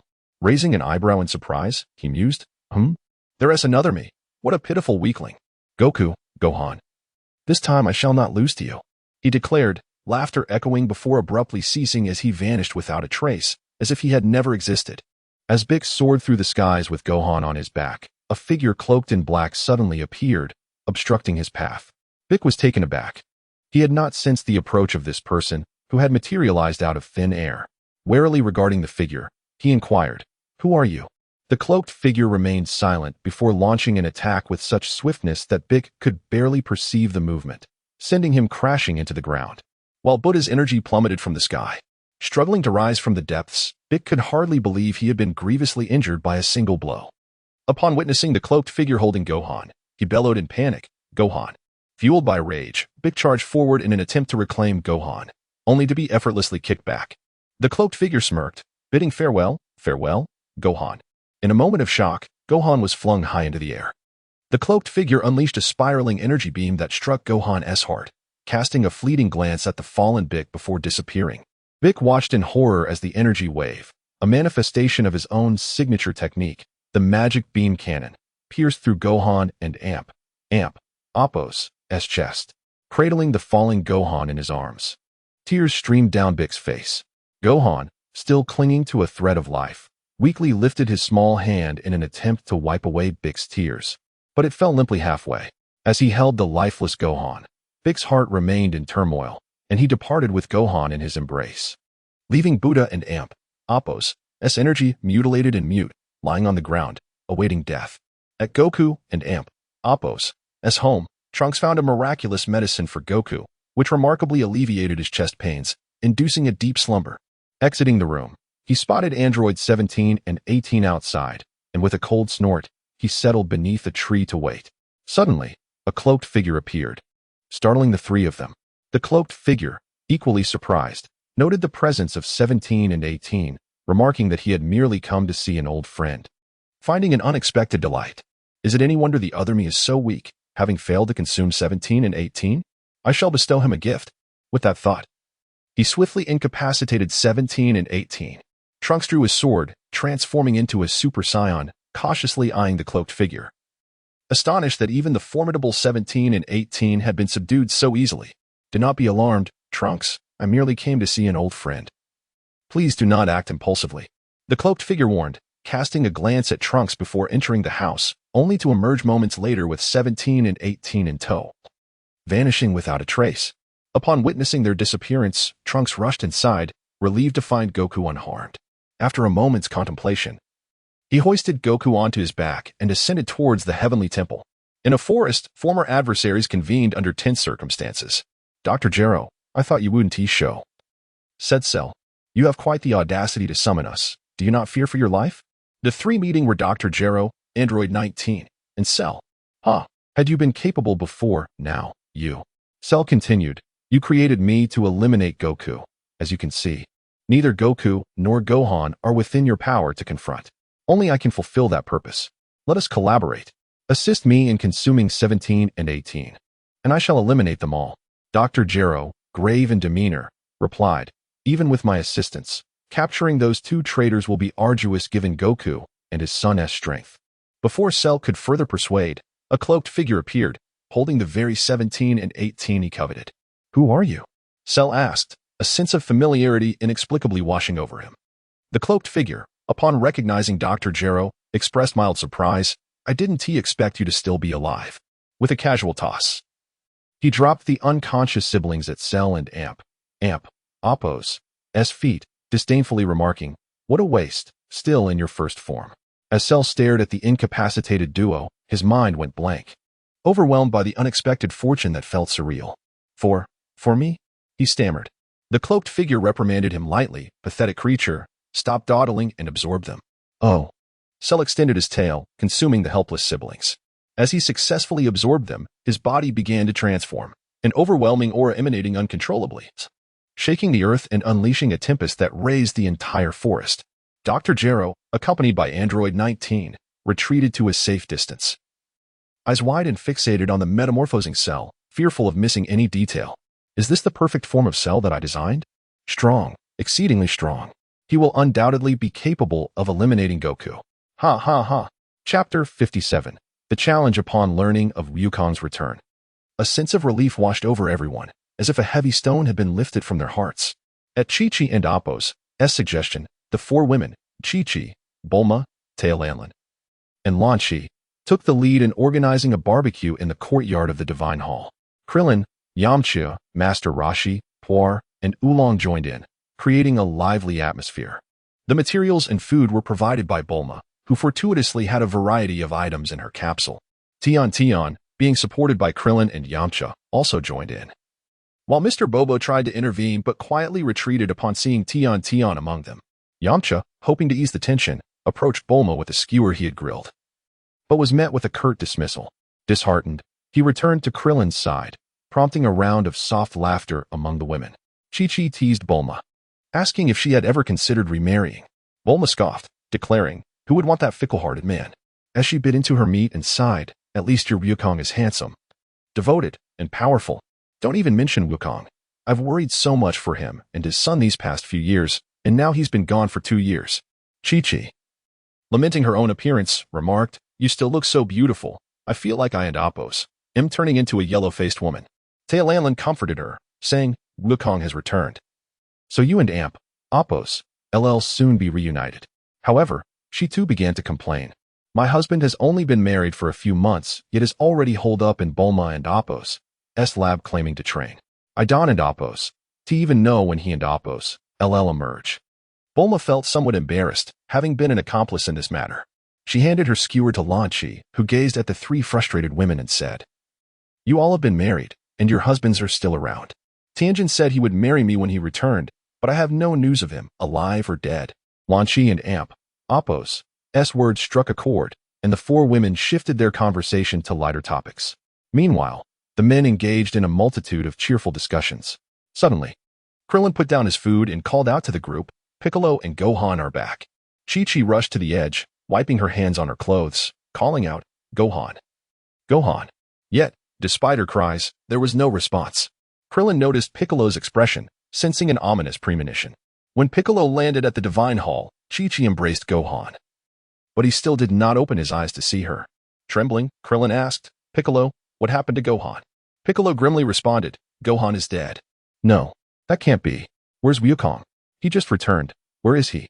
Chi-Chi slumped down, clutching Gohan tightly, her questions tumbling out in rapid succession. Piccolo recounted the events following Wukong and Appos' reappearance, revealing that after defeating the evil Brala, an incredibly powerful mysterious figure in a black cloak had emerged. At that moment, a terrifying energy wave surged from a distance. Krillin was taken aback. Who could this be? This presence is far stronger than Brala. Piccolo furrowed his brow, uncertainly stating, "It seems to be Cell, but far stronger than any version I've encountered." With each piece of grim news, the earlier joy vanished, leaving everyone with despondent expressions, as if hope had slipped away. Suddenly, a golden figure darted from below, landing at the Divine Hall with someone on his back. Having just reverted from his Super Saiyan form, everyone in Appos' here. Wukong greeted them, though his voice sounded weak and drained. Trunks explained that Wukong had suffered a heart attack and needed rest. He went on to share the troubling news of the black-cloaked figure who had kidnapped androids 17 and 18. Upon hearing Trunks and Appos' revelation, an eerie silence fell over the group. Yet another black-cloaked figure had appeared on Earth, a terrifying presence with no trace. Wukong then noticed Chi-Chi sitting on the ground, with Gohan lying there. After 2 years apart, he assumed she would scold him and curiously asked, "Chi-Chi, Gohan, what happened to you?" Chi-Chi remained silent, ignoring him, while Krillin quietly said, "Gohan is dead." "What?" Wukong stood bewildered, forcing his weakened body to stagger towards them and embrace the mother and son. He had clearly defeated the enemy before losing consciousness. How could Gohan suddenly? What was happening? His close friend Krillin recounted the entire sequence of events, and upon grasping the truth, Wukong could no longer contain his fury, collapsing into unconsciousness from the overwhelming anger. Panic ensued, and Mr. Bobo appeared, carrying Wukong back inside to rest. "Huh? Is someone else coming?" Krillin exclaimed, gazing toward the distance as a familiar plump figure approached. Taelanlan, following Krillin and Appos' gaze, exclaimed, "It and Appos' Yachirobe." Yachirobe arrived at the Divine Hall and embraced his wife deeply, only to sense the strange atmosphere around them. Upon learning of Gohan's demise, Wukong's unconscious state, and the abduction of androids 17 and 18, as well as the emergence of a new formidable foe, his mind nearly exploded. After a moment of contemplation, he turned to Bulma and asked, "Can the Dragon Balls be used now?" "Oh yes, I almost forgot about the Dragon Balls." Krillin slapped his bald head, realizing that the barrage of bad news had left him disoriented and pessimistic. Let me think." Bulma recalled the last time the Dragon Balls were used and nodded, "Yes." Krillin eagerly took the Dragon Radar from Bulma and hurried away. "In that case, let us wait for Gohan to be revived and discuss further once Wukong awakens." Meanwhile, Piccolo had recovered from his injuries thanks to Tian and Appos' treatment and looked at Yachirobe. "You've been hiding your energy? Why are you so weak?" "No, it seems I've encountered some issues during training. The more I practiced, the weaker I became." Taelanlan seemed skeptical and suddenly launched a surprise attack, sending Yachirobe flying. "Taelanlan, are you trying to murder your husband?" he exclaimed as he crashed against the wall, lying on the ground and pleading, Tian, please help me." "I'm so sorry, husband.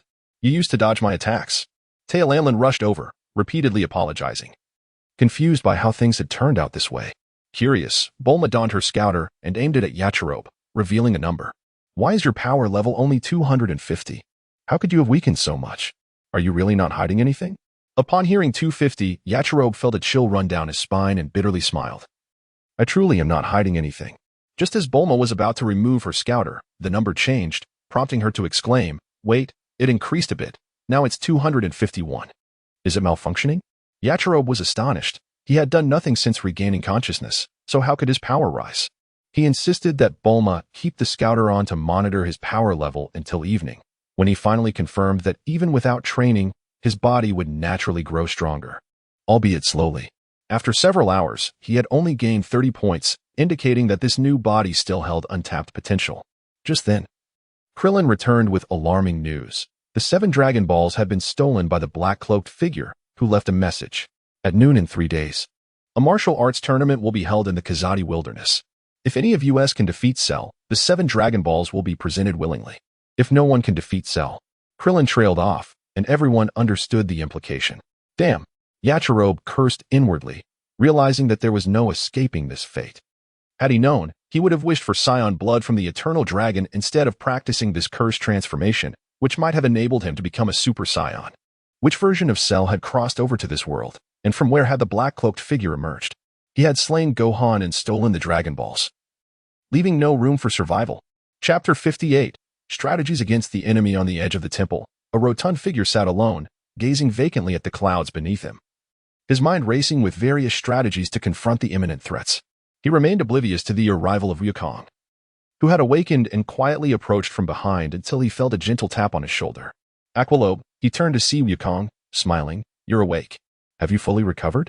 Wukong settled beside him, nodding in affirmation. Yes, thanks to Trunks' medicine. What were you pondering? How to survive? Wukong replied solemnly. Indeed, survival is paramount. Only by enduring can we resurrect Gohan. Therefore, I must defeat Cell. I intend to enter the hyperbolic time chamber for training. Upon learning of the chamber's existence, Wukong resolved to take action. There is hope as long as we remain alive. You are awake just in time. I have devised 2 plans that require your assistance. Aqualobe sighed deeply, rising to seek out Tian, requesting him to contact King Kai. Shortly, King Kai's voice echoed in response. Wukong, Aqualobe, what is it you need? I cannot contend with the foes on Earth. Having grown familiar with Wukong and his companions over the years, King Kai occasionally kept tabs on earthly affairs. To his astonishment, formidable adversaries had emerged, far surpassing Furisa. Great King Kai, I request your assistance in contacting the Supreme Kai, allowing Wukong and me to visit the Supreme Kai and Appo's planet. King Kai and Appo's expression shifted to uncertainty. He had never disclosed the existence of the Supreme Kai to outsiders. How much does this hefty fellow truly know? I can attempt to relay your message, but whether the Supreme Kai will see you is beyond my control. Thank you, Great King Kai. Aqualobe had 2 objectives in mind. One was to test if Wukong could wield the Supreme Kai and Appo's sword, releasing the old Supreme Kai to help Wukong unlock his potential. However, given Wukong and Appo's present strength, it seemed unlikely he could pull the sword from its pedestal. The second aim was to obtain the Patera earrings, enabling Wukong and Piccolo to fuse. Although aware of the Metamorin's and Appo's fusion technique, he currently found it challenging to locate a suitable partner for the training. This technique required 2 individuals of similar stature to harmonize their ki and execute a special dance to become a new entity, significantly enhancing their power. After a lengthy pause, King Kai's voice returned, delivering unwelcome news. He was unable to reach the Supreme Kai.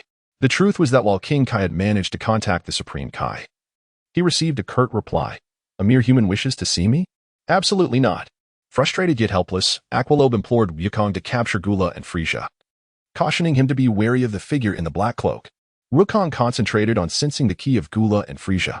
Upon locating them, he utilized instant transmission to find Gula, transforming into a Super Saiyan to defeat and capture him. He then sought out the injured, one-armed Furisa. Fortunately, the cloaked figure did not appear, and he returned to the temple with both captives in tow. As Wukong entered, carrying his enemies, everyone gathered around, puzzled by his intentions. Bulma, retrieve Jinyu and Appo's body and construct a translation device. I need to converse with Jinyu. Lon, bring your father and Appo's body as well. I have that, Bulma exclaimed, tossing out 2 capsules. One contained Jinyu's body, which emitted a meowing sound upon release, resonating with a cat in a nearby cage. The other capsule held 2 translation collars. Lon Lon produced a capsule containing her father, Tao Pai Pai's body. Once the translation device was affixed to the cat-like Jinyu, he roared, "Fatty, return my body." "What? You no longer desire Frisia's body? Will you give it to me?" "Of course not," Aqualobe retorted bluntly. "You have 2 choices. 1. Assist me in switching bodies a few times, and I will return your body along with the spaceship to leave Earth. 2. You die."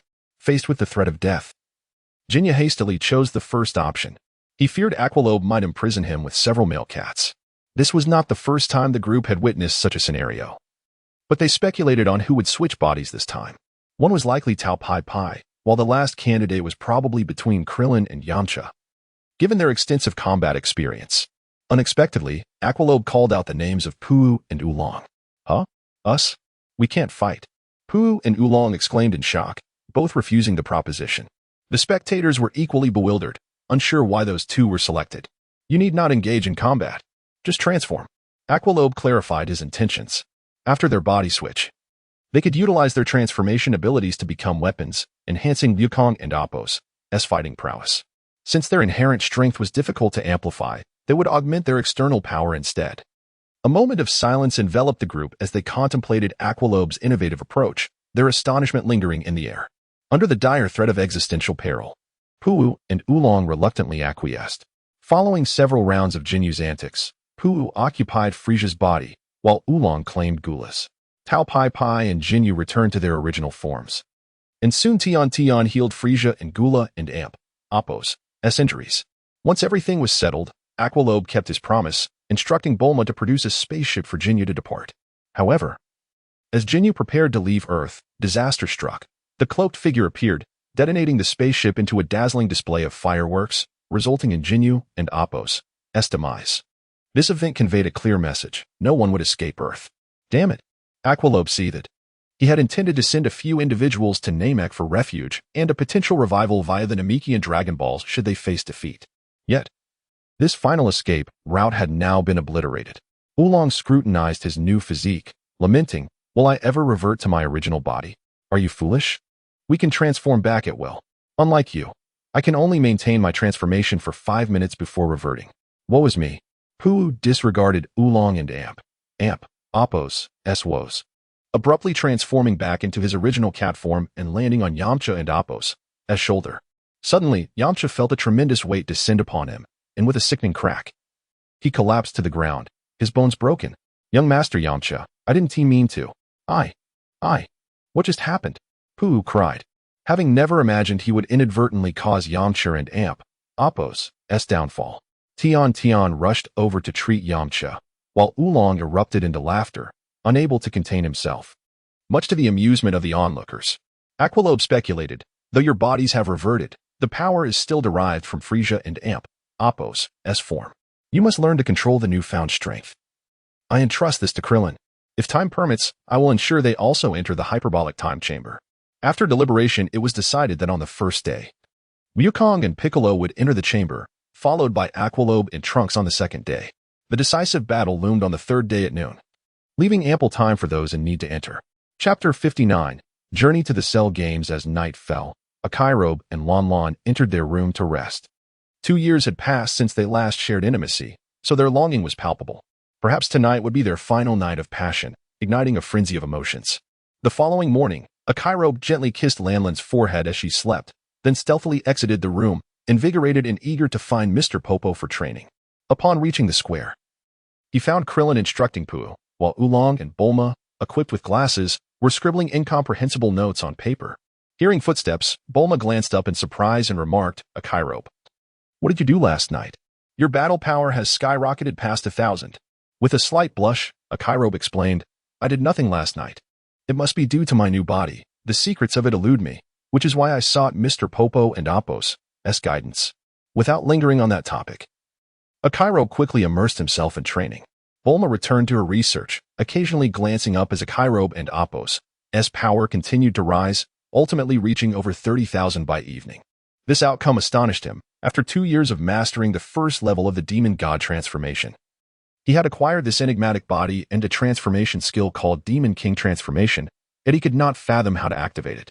Contemplating the potential of the hyperbolic time chamber, a spark of hope ignited within Akairobe. Perhaps there was still a chance. As dusk approached, Goku and Piccolo emerged from the chamber, with Goku remaining in his Super Saiyan state. Curious onlookers gathered to assess his current strength. Goku scratched his head, chuckling, "Dawn and Appos. Worry. I'll definitely defeat Cell and bring Gohan back." Observing Goku's demeanor, Akairobe understood his level of power and sighed softly. Initially believing that Gohan and Appos' death would spur him to reach Super Saiyan 2. Did he require further provocation? Should Krillin make a small sacrifice on the day of the final battle? These thoughts swirled in his mind. Soon after, Akairobe and Trunks entered the hyperbolic time chamber. Trunks, intrigued by this unfamiliar space, surveyed his surroundings, taking in the expanse of white with several rooms stocked with food and basic supplies. The gravity here was significantly higher than on Earth, and the fluctuating temperatures presented a challenge, yet Trunks and Appos' strength allowed him to largely ignore the harsh environment. Akairobe found the gravity inconsequential, taking time to acclimate to the other changes. They began training swiftly, often practicing independently, with Trunks occasionally serving as a sparring partner. Time flew by as they honed their skills. Akairobe's latent potential continuously unleashed, leading to rapid growth in his power, seemingly without limits. By the 11th month in the time chamber, he was nearly on par with Super Saiyan Trunks. However, his progress began to plateau, with the rate of growth noticeably slowing. In the remaining month, he focused on weapon mastery and the Demon King transformation, experimenting with novel techniques alongside Trunks, yet still struggled to unlock the transformation's secrets. As their year concluded, Akairobe and Trunks emerged from the chamber, only to be surprised by Bulma and Pilaf, who donned peculiar attire as they prepared to enter the time chamber. "Bulma, what are you going in there for?" Akairobe inquired. "We have our own methods to protect Earth," Bulma replied with a smile. "Inside, we might be able to complete the project designed by Pilaf. But the environment in there..." Akairobe attempted to reason. But Bulma pointed to her outfit and grinned. "I consulted Goku. This is a specially designed protective suit. Remember, I'm a brilliant scientist. See you later." Akairobe watched as the two entered the chamber, casting a puzzled glance at the others, seeking answers. "Honey, don't look at us. We don't know either." Bulma said it would be a surprise, Lon said, affectionately linking arms with him. "How has training been?" she asked, yet a mischievous glint sparkled in her eyes. Krillin's expression also hinted at something unspoken, as if they were privy to knowledge that alluded to Akairobe. "Well, it's progressing, but not quite enough," Akairobe admitted, shaking his head in resignation. His gaze fell upon Goku, the golden-haired warrior. "It seems I must rely on you." "Indeed," Goku replied solemnly, nodding. His loved ones, brothers, and friends were here. He could not allow anyone to threaten Earth's existence. As night fell again, their fervor ignited once more, though this time they were more restrained, retiring early to rest. With the sun and Appos' rise illuminating the Earth, the day of reckoning had finally arrived. At 9 in the morning, Bulma and Pilaf emerged from the chamber, both wearing radiant smiles. Pilaf was carried to the ground by Yamcha, who then retrieved a capsule to pilot a plane away. With several hours remaining before noon, Puu and Oolong were ushered into the time chamber, while several women prepared a lavish breakfast. After satisfying their hunger, Puu and Oolong exited the chamber, with Oolong transforming into a dashing young man, exuberantly announcing, "I can maintain this appearance indefinitely now. I can confidently pursue lovely ladies." Thump! Oolong received a swift smack on the head from Bulma, who scolded, "Oolong, your head is so hard. Are you trying to kill me?" "Umph. To pursue ladies. We must survive today first. Change back." Bulma's authoritative tone left Oolong with no choice but to revert to his pig-like form, obediently complying. Akairobe observed the unreliable Oolong, then turned to Puu and asked, "Have you mastered your physical strength?" "Yes," Puu nodded, flying to Akairobe and Appos' shoulder, which made Yamcha nervous, fearing he would be crushed. "Then let us depart," Akairobe declared. When he noticed Lon and Bulma wanted to join, he firmly opposed, yet ultimately conceded to their wishes. Kiki, Launch, and Master Roshi remained behind with Mr. Popo, while the rest ventured towards City H, though he initially wished to keep Lon away. The absence of the Senza forced him to bring her along. In City H, the streets were deserted, the city center transformed into a colossal arena, where Cell awaited at its heart, eyes closed in silent anticipation, 7 shimmering Dragon Balls positioned before him. Behind him stood Dr. Gero and Android 19, one on each side. Their gazes filled with greed as they eyed the Dragon Balls. Dr. Gero could not comprehend why Cell would not use the Dragon Balls, but instead offer them as prizes for the tournament. Such folly. Though he kept his thoughts to himself. He recalled how he and Android 19 had attempted a surprise attack right after Cell had achieved his perfect form. They were utterly defeated. Realizing that they were no match for the evolved Cell after he absorbed androids 17 and 18. Chapter 60. Bulma's might. Though perplexed by the presence of the 7 Dragon Balls, Cell was primarily consumed by humiliation. Recalling the events of that day, his rage reignited. When Dr. Gero ambushed him, he sought to obliterate them both, only to be thwarted by the cloaked figure. Freshly evolved into his perfect form, his hubris knew no bounds. He was the Alpha and Omega, and would brook no interference, even from a benefactor, so he rashly attacked, only to be humbled by 2 devastating blows. The first forced him to regurgitate Android 17, and the second, Android 18. A mere 2 strikes had reduced him from his perfect state back to his initial form. He could scarcely fathom the cloaked figure and Appos' immense power. What I bestow, I can also reclaim. Reassimilate them. Cell glared at the cloaked figure. Yet his body betrayed him as he extended his tail to reabsorb the android siblings, reverting to his perfect form. However, he dared not make another move. Even with the Dragon Balls in his possession, he refrained from surreptitious use, suspecting the cloaked figure was constantly surveilling him. The figure and Appos' elusive abilities were unsettling, leaving no trace. A line of dark specks appeared on the horizon, interrupting Cell's thoughts. He turned to face the approaching figures, a flicker of anticipation in his eyes. Son Goku. I trust you will provide some amusement. The group landed at the edge of the arena, their gazes immediately drawn to Cell and his companions, as well as the 7 Dragon Balls. Yajirobe, surprised that Cell would so brazenly display the Dragon Balls, leaned in to whisper to Goku, Goku, distract Cell, and we'll seize the Dragon Balls. Fatty, so eager for the Dragon Balls? Then they are yours. Cell smirked derisively. With a subtle gesture, the 7 Dragon Balls levitated before him. 6 of them, under Cell's control, floated toward Yajirobe, while Cell swallowed the remaining one. If you desire a wish, defeat me. There and Appos. Still time before noon. Savor your remaining moments. Haha. Dr. Gero, spotting Son Goku, Yajirobe, and Bulma in the crowd, was consumed by a rekindled desire for vengeance. Unable to challenge Son Goku and disdaining to strike Bulma due to her gender, he resolved to vent his anger on the rotund Yajirobe. He beseeched Cell in a hushed tone, Cell, since the hour has not yet arrived. Might I settle a personal vendetta? Oh. Cell glanced back at Dr. Gero, following his gaze to the rotund figure in the crowd. He nodded slightly, considering it a warm-up before the main event. He yielded the arena, ascending to a nearby skyscraper to observe from above. Fatty, come up here and meet your doom. Yajirobe, engrossed in a discussion with Goku and Piccolo about how to obtain the final Dragon Ball, retorted upon hearing the summons. My name is Yajirobe, not Fatty. Dr. Gero sneered. Fatty, did I strike a nerve? Are you ashamed to admit it? He recalled the time when they infiltrated his laboratory and pilfered his research. Had it not been for that, he might now possess his own formidable Cell. You wretched old codger, you're asking for it. Yajirobe, incensed, rolled up his sleeves, ready to ascend the platform. It was fine to insult him, but not in front of his wife. However, Bulma intervened, halting him with a raised hand. Allow me to handle this. Huh? The group turned to Bulma, their expressions a mixture of surprise and disbelief, save for Krillin and Launch, who remained composed. At that moment, an aircraft approached, landing at the edge of the arena. Pilaf, Shu, and Mai disembarked first, followed by a figure that left Yajirobe in stunned silence. A tall, muscular man with jet-black curly hair and a handlebar mustache emerged, his broad chest bare, a white cape billowing behind him. What an Appos, is he doing here? Does he think he can still peddle his charlatanry after Furisa and Appos' invasion? Yajirobe mused inwardly. The next moment, he was utterly bewildered. The man strode confidently toward the group, offering a familiar greeting. Miss Bulma, am I late? Bulma smiled and waved. Not at all, Mr. Satan. Your timing is impeccable. I leave the rest to you. Yajirobe was puzzled. Mr. Satan alone? What does she mean, you? Then, he saw Mr. Satan, Krillin, and his wife leaping onto the arena.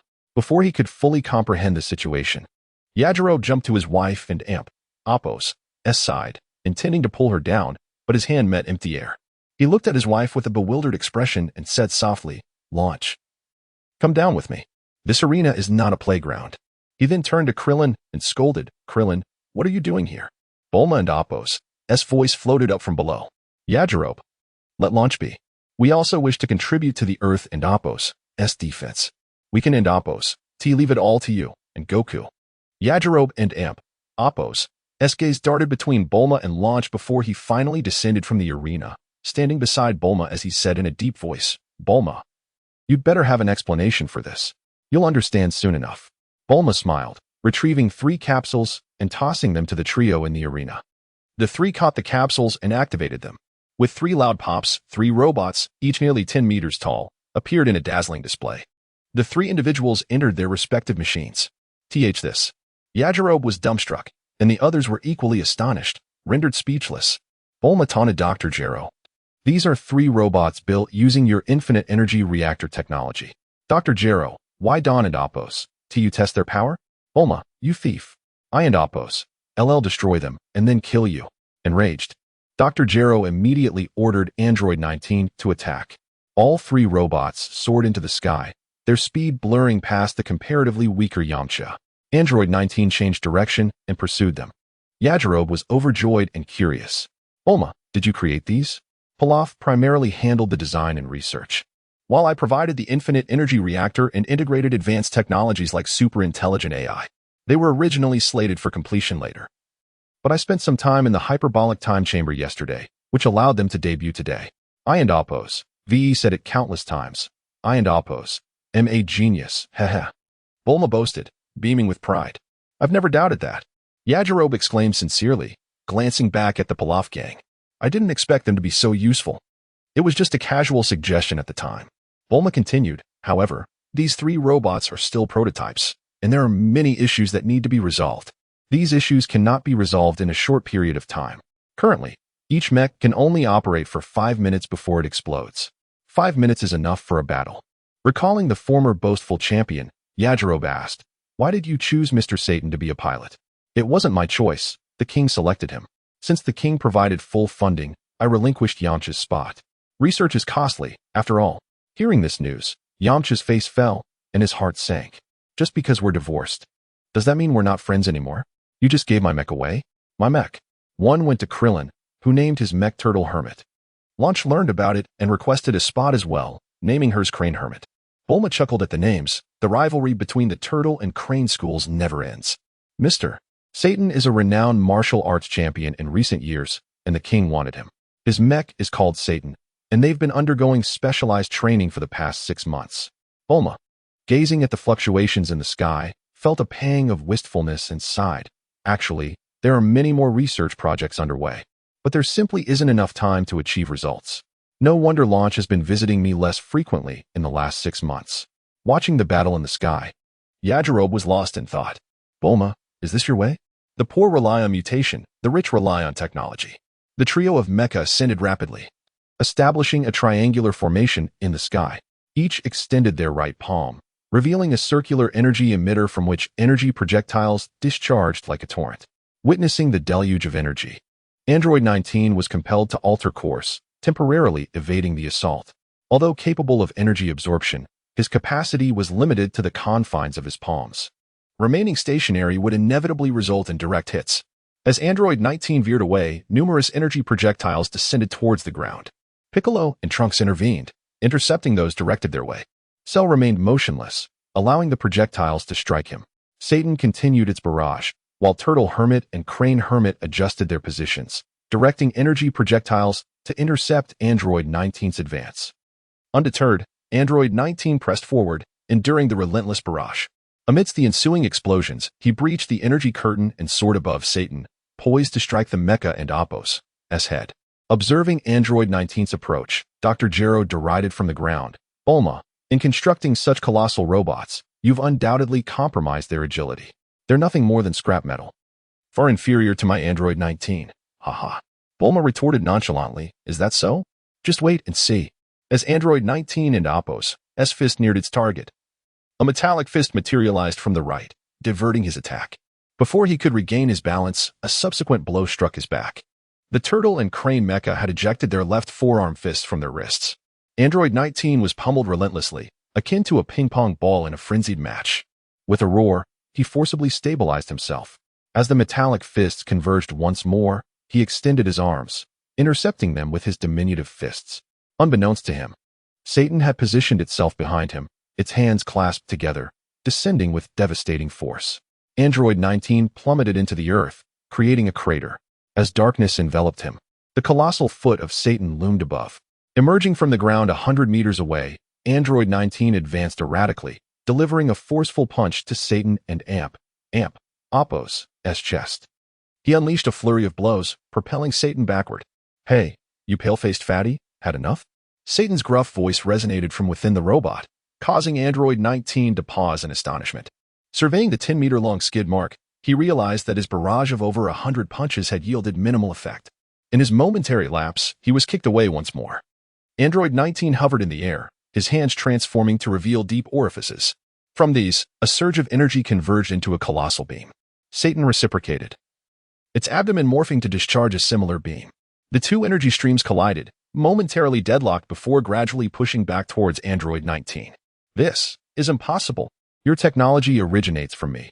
You cannot surpass me. Impossible." Dr. Gero and Apos' conviction crumbled. The android technology was the culmination of his life and Apos' work, and he could not accept that his creation was inferior to Bulma's robots. "Dr. Gero, nothing is impossible." Bulma declared icily, "You are indeed a brilliant scientific prodigy, capable of creating androids of such power that I dared not imagine. However, you have toiled in isolation, while I am supported by the collective expertise of Earth and Apos' researchers." Bulma exuded confidence, continuing, "Moreover, I am also a scientific genius. Am I not capable of enhancing the limits of the infinite energy reactor? Everything you possess, I possess as well, and I possess what you lack. You have lost." As the final words echoed, an explosion reverberated, and Android 19 vanished from Earth. "No, I refuse to accept it." Dr. Gero, eyes bloodshot, sought to vent his frustration. Pointing at Yajirobe, he exclaimed, "Fatso, I challenge you to a duel to the death." Yajirobe, unfazed, bounded onto the platform, raising his right arm and bellowing, "Bring forth the blade." Oolong transformed into a sword, twirling in the air before landing in Yajirobe and Apos' grasp. Having endured years of frustration in the Dragon Ball world, he was finally able to showcase his abilities. His power surged forth, instantly revealing his formidable aura. "Dr. Gero, it will only take one move to kill you." Dr. Gero scoffed, "Fatty, you think you can intimidate me by brandishing a sword? I know your data inside and out. You and Apos, read just a weak coward. Is that so?" Yajirobe raised an eyebrow, slowly gripping the sword at his side. His figure vanished, and he lunged forward. Dr. Gero, undaunted, also disappeared. However, as several flashes of light streaked across the arena, both figures reappeared on the platform, standing back to back, separated by several meters. "How could I be killed by a coward like you?" Dr. Gero muttered. A series of cracking sounds emanated from his body as he disintegrated piece by piece, his head rolling onto the ground, eyes wide in disbelief at his demise. "Good sword. Well done, Oolong." Yajirobe praised sincerely. Without the sword, even if he could defeat Dr. Gero, it would not have been so effortless. As he turned to leave, Cell suddenly appeared, crushing Dr. Gero's head and blocking his path. He mocked, "The time has come. Fatty, are you the first to challenge me?" "Cell, don't misunderstand. I'm just passing through." Yajirobe immediately yielded, sheathing his sword and leaping off the platform. Circling back to the crowd, Cell disregarded him, fixing his gaze on a figure in the audience. "Son Goku, you are the only one here worthy of being my opponent. Come." "Wait." Bulma interjected, "Cell, I have one final strike. Do you dare to accept it?" Cell glanced at Bulma, pointing disdainfully at the sky. "Those 3 pieces of scrap metal? They couldn't harm me even if I stood still." "Very well, then accept their final strike."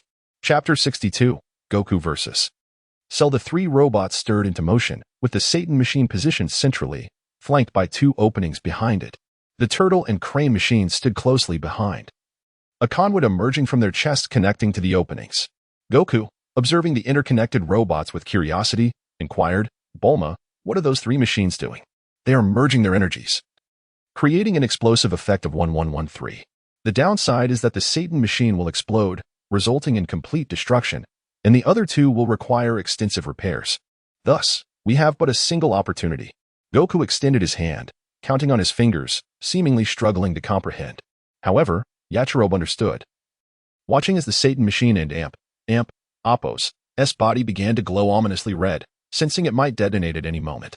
As the Satan machine became incandescent, a colossal energy beam erupted from its chest towards Cell. What immense energy! Goku exclaimed, eyes widening in astonishment. Yachirobe, however, felt a chill run down his spine. He was certain this attack would and Appo's be withstood. He had not anticipated Bulma and Appo's scientific prowess to reach such heights, especially against the fully formed Cell. Wait, are we really going to clash with Cell? That and Appo's a guaranteed loss. What about Bulma and Krillin? Bulma, are you sending them to their doom? With arms crossed and gazing confidently at the sky, Bulma retorted, "Humph, we haven't yet faced off. How can you be so sure? Perhaps Cell will perish from the strike. Moreover, each of us carries a resolve to face death, do we not?" Yachirobe fell silent. The reality that anyone could perish that day, perhaps even the Earth itself, was a truth difficult to accept. As the energy beam surged forth, Cell merely smiled, intrigued by the situation. As the beam approached, Cell raised his hands to conjure a green barrier, enduring the onslaught of energy, which ultimately failed to breach his defenses. Yachirobe felt a flicker of hope. Cell had opted for defense, and though death was inevitable, a delay could yield miracles. The Satan machine glowed brighter, beginning to tremble and emit white vapor. Suddenly, it exploded, the source of energy vanishing, and the beam dissipated. The crane and turtle machines were sent flying, crashing to the ground in silence. Yachirobe rushed to the crane machine, finding Bulma emerging from the cockpit, whom he embraced tightly. A robust figure descended from the sky, flailing and shouting for help. Satan. He crashed down a good distance away from them, lifting his head cautiously to survey the area. Spotting the two nearby, he feigned calmness, rising with a serious expression as if nothing had transpired. "I'm amazed you're still alive." Yachirobe gasped. Satan, with a power level of only a few dozen, had miraculously survived the explosion. Yet, upon reflection, he found it unsurprising. Suddenly, vibrations erupted from the arena. Goku had transformed into a Super Saiyan and was now battling Cell. On the stage, Goku unleashed a relentless assault, while Cell retaliated fiercely. Goku dodged a sweeping strike, executing several backflips to reposition himself. He then launched himself off the arena, aiming a right hook at Cell's head. Cell evaded by tilting his head, retaliating with an energy blast aimed at Goku's abdomen, which was deflected by a powerful hand. The explosion created a cloud of smoke that enveloped both fighters. From within the haze, they emerged, exchanging blows as they ascended into the sky. Ultimately, Goku found himself at a disadvantage, receiving a kick to the abdomen that sent him hurtling away. As Cell pursued, Goku unleashed a few energy blasts to momentarily obstruct him, then vanished from sight. Cell swatted away the energy blasts, noticing Goku's disappearance, a smirk gracing his lips. The sound of their fist and foot collisions echoed through the air. Their figures obscured. They suddenly reappeared, Goku landing a punch on Cell and Appo's face before vanishing again. In another instant, Goku was struck in the abdomen by a knee and disappeared once more. Their forms flickered in and out of sight, making it difficult to discern who held the upper hand. Eventually, Goku crashed down, creating a massive crater in the arena. Cell descended leisurely, standing at the edge of the pit, patiently awaiting Goku's emergence. After several seconds, Goku leaped out, standing on the opposite side, his chest heaving as he regarded Cell warily. Yachirobe, now back among the onlookers, watched the duel unfold, feeling unsurprised by the outcome. Goku was simply no match for the fully formed Cell. Cell assumed a battle stance and bellowed, "Goku, are you truly holding back? Do you underestimate me? I've retained some strength, but you've retained even more, haven't you?" Through the course of this confrontation, Goku recognized the disparity between them. Suddenly, he reverted from his Super Saiyan form and walked toward his companions, calmly declaring, "In this arena battle, I concede." Concede? Goku, you have utterly disappointed me. Cell seethed, furious that this was not the outcome he desired. To concede is to invite death. I will annihilate all of you. Returning to his friends, Tien immediately stepped forward, grasping Goku's hand, feeling his strength rapidly return. Goku resolutely proclaimed, "Though I concede in this arena battle, I refuse to accept defeat. For the sake of my family and friends, I will fight you with all my might once more. And I ask you to do the same. Let us determine not only the victor, but also our fates." "Very well, very well, very well," Cell exclaimed, his excitement evident. This was the Goku he had anticipated, eager for battle. "Once you are fully restored, come at me. This is your only chance for recovery. I will not grant you a second." Knowing Cell was perceptive enough to see through his recovery, Goku nonetheless felt confident in his own strength. Once fully rejuvenated, he called out, "Everyone, step back. Bu, Oolong, stay." The onlookers understood the gravity of this battle and retreated to a distant high-rise on the city's edge. Yachirobe gazed intently at the battlefield and asked, "Bulma, where is your scanner? I checked earlier. Goku is at 2.3 billion, while Cell is at 2.8 billion. Bulma responded, her tone laced with pessimism. Though she comprehended that numbers do not dictate outcomes, the gap was daunting. "Continue scanning. We must believe in Goku," Yachirobe encouraged. Though his own conviction wavered, Bulma donned her glasses, focusing intently on the battlefield. Meanwhile, Goku leaped back onto the stage, instantly transforming into a Super Saiyan, unleashing a powerful roar as he summoned his strength. Sensing Goku's formidable aura, Cell ceased hiding his own power and allowed it to flow freely. As their energy surged, the arena trembled violently, fissures tearing through its surface. At the height of their power, Goku shouted, "Rui Jingu Bang." Oolong promptly transformed into a staff that soared toward Goku, resembling the Rui Jingu Bang perfectly, while Bu simultaneously morphed into a gleaming golden armor. Clutching the Rui Jingu Bang and donning the golden armor, Goku unleashed a thunderous roar that reverberated across the land. "Cell, let us battle." Chapter 63, The Battle Against Cell from her vantage point atop a high building. Bulma surveyed the battlefield. As the two formidable forces clashed, she gasped, covering her mouth in astonishment upon witnessing their power levels. Goku and Appo's staggering 3.1 billion. While Cell and Appo's was even more terrifying at 3.7 billion. Yachirobe felt a chill run down his spine at these figures. Cell had effortlessly deflected a blast from the 3-in-1 robot before engaging Goku, and with such immense strength, one could only speculate what his peak power might reach, perhaps over 4 billion? Regardless of Yachirobe's trepidation, Goku charged at Cell with his power pole in hand. Seeing the pole whistling through the air towards him, Cell raised his arm to block, but the disparity in their strengths rendered such a defense futile. The ornate embellishments of his armor were of no consequence. Upon the pole and Appo's impact, Cell realized his grave misjudgment. He was sent flying, still reeling from the initial blow when Goku appeared beneath him. Ascending into the sky, Goku struck down with the ferocity of a mountain's fall, the power pole crashing into Cell's head. With a resounding thud, Cell plummeted into the ground, buried beneath the earth, bursting forth from the soil. He fixed his gaze on Goku, bewildered after enduring 3 blows, struggling to comprehend how this could be. By all accounts, he should have been the stronger of the two. Suddenly, Cell unleashed a flurry of energy blasts, but Goku skillfully twirled his power pole, deflecting every single one. As Cell vanished and reappeared behind Goku, he seized the opportunity to deliver a powerful punch that sent Goku hurtling through the air. In pursuit, Cell aimed to strike while Goku was still regaining his balance. But Goku feigned weakness, counterattacking with a swift swing of his pole that sent Cell back underground. Goku planted his power pole beside him and unleashed a flurry of energy blasts. Cell, succumbing to the onslaught, was battered deep into the earth, yet lying beneath. He laughed amidst the chaos. "So that and Appo's, as how it is." The barrage culminated in a tremendous explosion. Before the smoke could clear, Cell soared into the air, only to be met by Goku's rapid and precise assault. To test his hypothesis, Cell decided to prioritize evasion against Goku's relentless strikes. Frustrated at his inability to land a blow, Goku grew increasingly anxious. After another failed attempt, he executed a sidekick. This was the moment Cell had been waiting for. He absorbed the blow, noting that the force was significantly less than that of the pole. Seizing Goku's leg, he spun him around before flinging him away. With renewed confidence, Cell taunted, "Goku, it seems your strength remains unchanged. It's merely that pole causing the trouble. Your greatest vulnerability now lies in your speed. As long as I avoid direct confrontation, you will never touch me." Goku acknowledged the truth of Cell and Appo's words. He realized that he had to rely on surprise to gain the upper hand, yet it had been discovered so swiftly. Nevertheless, the battle must continue. Goku launched another series of attacks, but Cell evaded each one, exploiting Goku's momentary lapse. Cell landed several strikes, recognizing the advantage of his golden armor.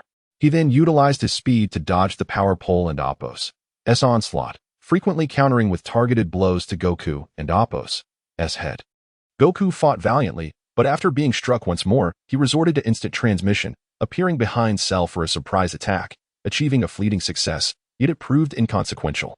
Cell, having not seen Goku and Appo's approach, was enraged. Seizing yet another opportunity, he pounded Goku mercilessly, seemingly venting his fury. In that moment, Goku became a mere punching bag, struggling to retaliate. Eventually, he was driven underground, and the golden armor could no longer sustain itself, reverting back to Fat Bu. Fat Bu, bloodied and weak, lay aside, murmuring, "Goku, I and Amp, Oppos, am sorry, I have no strength left." From the heights, Yachirobe witnessed Goku and Amp, Oppos, plight and turned to Krillin. "Krillin, are you afraid of death?" Krillin hesitated before nodding, admitting his fear. "What about for Goku? Still afraid? What if I asked you to use the spirit bomb to ambush Cell?" "All right." Without hesitation, Krillin soared towards the battlefield. Though afraid, he could not stand idle while his brother was in peril. Bulma, observing Krillin's retreating figure, questioned Yachirobe. "I remember you can also use the spirit bomb and are far stronger than Krillin. Why not ambush him yourself?" "You don't understand." Yachirobe shook his head, offering no further explanation. On the battlefield, Cell loomed over Goku, coldly declaring, "It appears your limits have been reached. Let us end this with your own technique." As he began to utter the words for the Kamehameha, a tickling sensation interrupted him, and energy retracted from his palms. Turning, he beheld a bald figure unleashing a barrage of spirit bombs. In a swift motion, Cell caught the spirit bomb barehanded, coldly remarking, "It seems you wish to perish first. Very well, let me return the favor." With that, he hurled the spirit bomb back towards Krillin, slicing through him. Krillin glanced down at the gash on his waist before his body split in two, plummeting from the sky. "Krillin." Goku rushed to catch Krillin's severed body, allowing the blood to stain his own. Tears welled in his eyes as he cried, "Krillin, I'm sorry. I'm so sorry." Goku was consumed by guilt, having once again failed to protect his brother. "Goku, you must survive," were Krillin and Amp, Oppos' last words. In a fit of rage, Goku and Amp, Oppos' golden aura fluctuated wildly, unstable and tempestuous. Cell scoffed, "How dull." He unleashed the Kamehameha once more, energy surging to envelop Goku. Turning to retrieve the Dragon Balls, a voice filled with murderous intent interrupted him. "You think you can leave after killing Krillin?" "I don't think so." Cell turned to find Goku still standing, transformed somehow, with a more stylish hairstyle and a tempest of energy crackling around him. Cell dismissed the change with a sneer, "You're still alive? Your luck is remarkable." Goku responded icily, "Is it? I hope your luck is just as grand." In the next instant, he was beside Fat Bu, eyeing the power pole on the ground. "Yulong, take Fat Bu and Krillin's remains away." At Yulong's command, he reverted to his original form, cradling the two as he flew towards Bulma. "Did I permit you to leave?" Cell growled, anger flaring as he prepared to strike, only to have Goku suddenly grasp his wrist, watching helplessly as Yulong departed the battlefield. Chapter 64. Lightning Cell. Yulong returned to the group with Puar, and Tian stepped forward to provide treatment. The sight of Krillin and Amp, Oppos' lifeless body filled everyone with profound sorrow. Bulma carefully handled the remains, expressing her discontent. "Is there any meaning in dying like this?" "Yes, Krillin did not die in vain," replied Yachirobe, surveying the battlefield with a grave demeanor. "Did you not notice how Goku has changed?" At this reminder, Bulma adjusted her glasses and gazed at the rapidly fluctuating numbers, her eyes widening in shock. Suddenly, the glasses exploded, startling Bulma, who stammered, I designed the limit to be 5 billion. Could it be that Goku?" "Oh, how wonderful." Upon hearing this, the group erupted with joy, shedding their previous despondency. Do not rejoice too soon. There remains a mysterious figure behind the scenes, and he is our greatest adversary. Yachirobe doused their enthusiasm with a cold splash of reality. It then dawned on everyone that it was not the Cell before them that had slain Gohan and stolen the Dragon Balls, but someone else entirely. Nevertheless, they held firm belief in Goku. On the battlefield, Cell found himself ensnared by Goku and Oppos' grip, desperately attempting to break free, but to no avail. A flicker of fear ignited within him as he beheld Goku. "No, I refuse to believe." With a severed arm, he managed to escape the hold, swiftly retreating.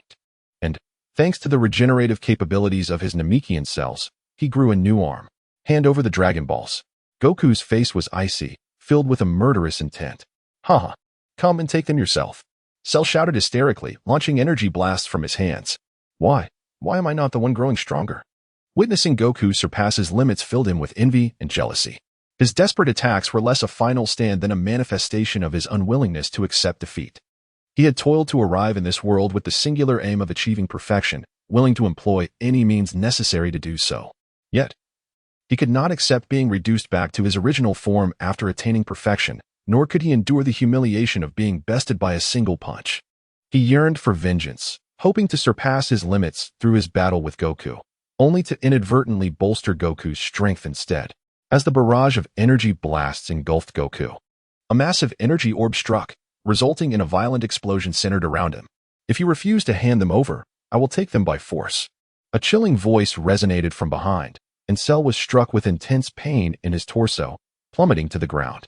Goku had already landed, his right fist raised, and Cell and Appo's abdomen collided with it. Gagging, Cell expelled not only the Dragon Balls, but also Androids 17 and 18, reverting once more to his imperfect form. "Go join Krillin in the afterlife." Goku hurled Cell away and unleashed the Kamehameha, reducing Cell's form to mere ashes. As Goku picked up the Dragon Balls, preparing to reunite with his friends, a cloaked figure appeared, kicking him away and seizing the Dragon Balls. "At last, you show yourself. Why did you kill Gohan?" Goku was unfazed by the mysterious figure's arrival. "Son Goku, I never imagined you could attain such power. Perfect. The debt owed for being defeated by your son shall be settled with you," the mysterious figure declared, a golden aura igniting around him, crackling with lightning. The cloak shattered, revealing yet another Cell. "In another realm, I fell to Gohan and Appo's Kamehameha. I do not know why I have come here, but you are all so weak. Weak enough that I lack the desire to engage. Only now do you inspire a flicker of my combat spirit, worthy of my attention." Goku scoffed. "So you are merely a coward terrified of being defeated by Gohan again?" Cell, stung by the insult, retorted angrily, "Who says I fear him? Defeating you will mean defeating Gohan as well. Bring it on." He tossed the Dragon Balls into the sky, and the battle commenced. Goku transformed into a streak of light, reaching for the Dragon Balls, but Cell suddenly appeared above him, delivering a kick. Goku had no time to defend himself and, in the fall, hurled the Dragon Balls far from the battlefield, vanishing from sight. In that moment, Cell pursued relentlessly, raining down punches upon Goku, who fought valiantly but ultimately fell underground. With a slight advantage, Cell did not revel in triumph. Instead, he swiftly kicked backward as Goku reappeared, who instinctively blocked the attack. "I can teleport too. You think I am unprepared?" Cell smirked with satisfaction. Their fists clashed in a primal contest, neither yielding an inch. "Wait, another Cell has emerged? That energy." Yachirobe gasped in disbelief, rubbing his eyes to affirm that he was not imagining things. The signature lightning aura signified this was Lightning Cell, a being far beyond the previous form. The group was reeling from the shock. Goku had just vanquished one, and now stood against an even stronger Cell. On the battlefield, Goku blocked Cell and Appo's punch, landing one on Cell and Appo's face, only to receive a knee to his abdomen in return. The exchanges continued, with Goku landing hits even as Cell struck him back, devoid of flashy techniques, merely a clash of raw strength. As the battle dragged on, Goku's breaths grew heavier, while Cell, though slightly winded, appeared far less affected. Watching Goku struggle, Yachirobe felt a surge of anxiety. Yet, neither he, Piccolo, nor Trunks could intervene. The disparity in power was insurmountable. On the battlefield, Goku and Cell had descended from the sky to face each other from hundreds of meters apart. Goku, gasping and battered, was in a dire state, while Cell bore only minor injuries. "Son Goku, I was once defeated by Gohan's Kamehameha.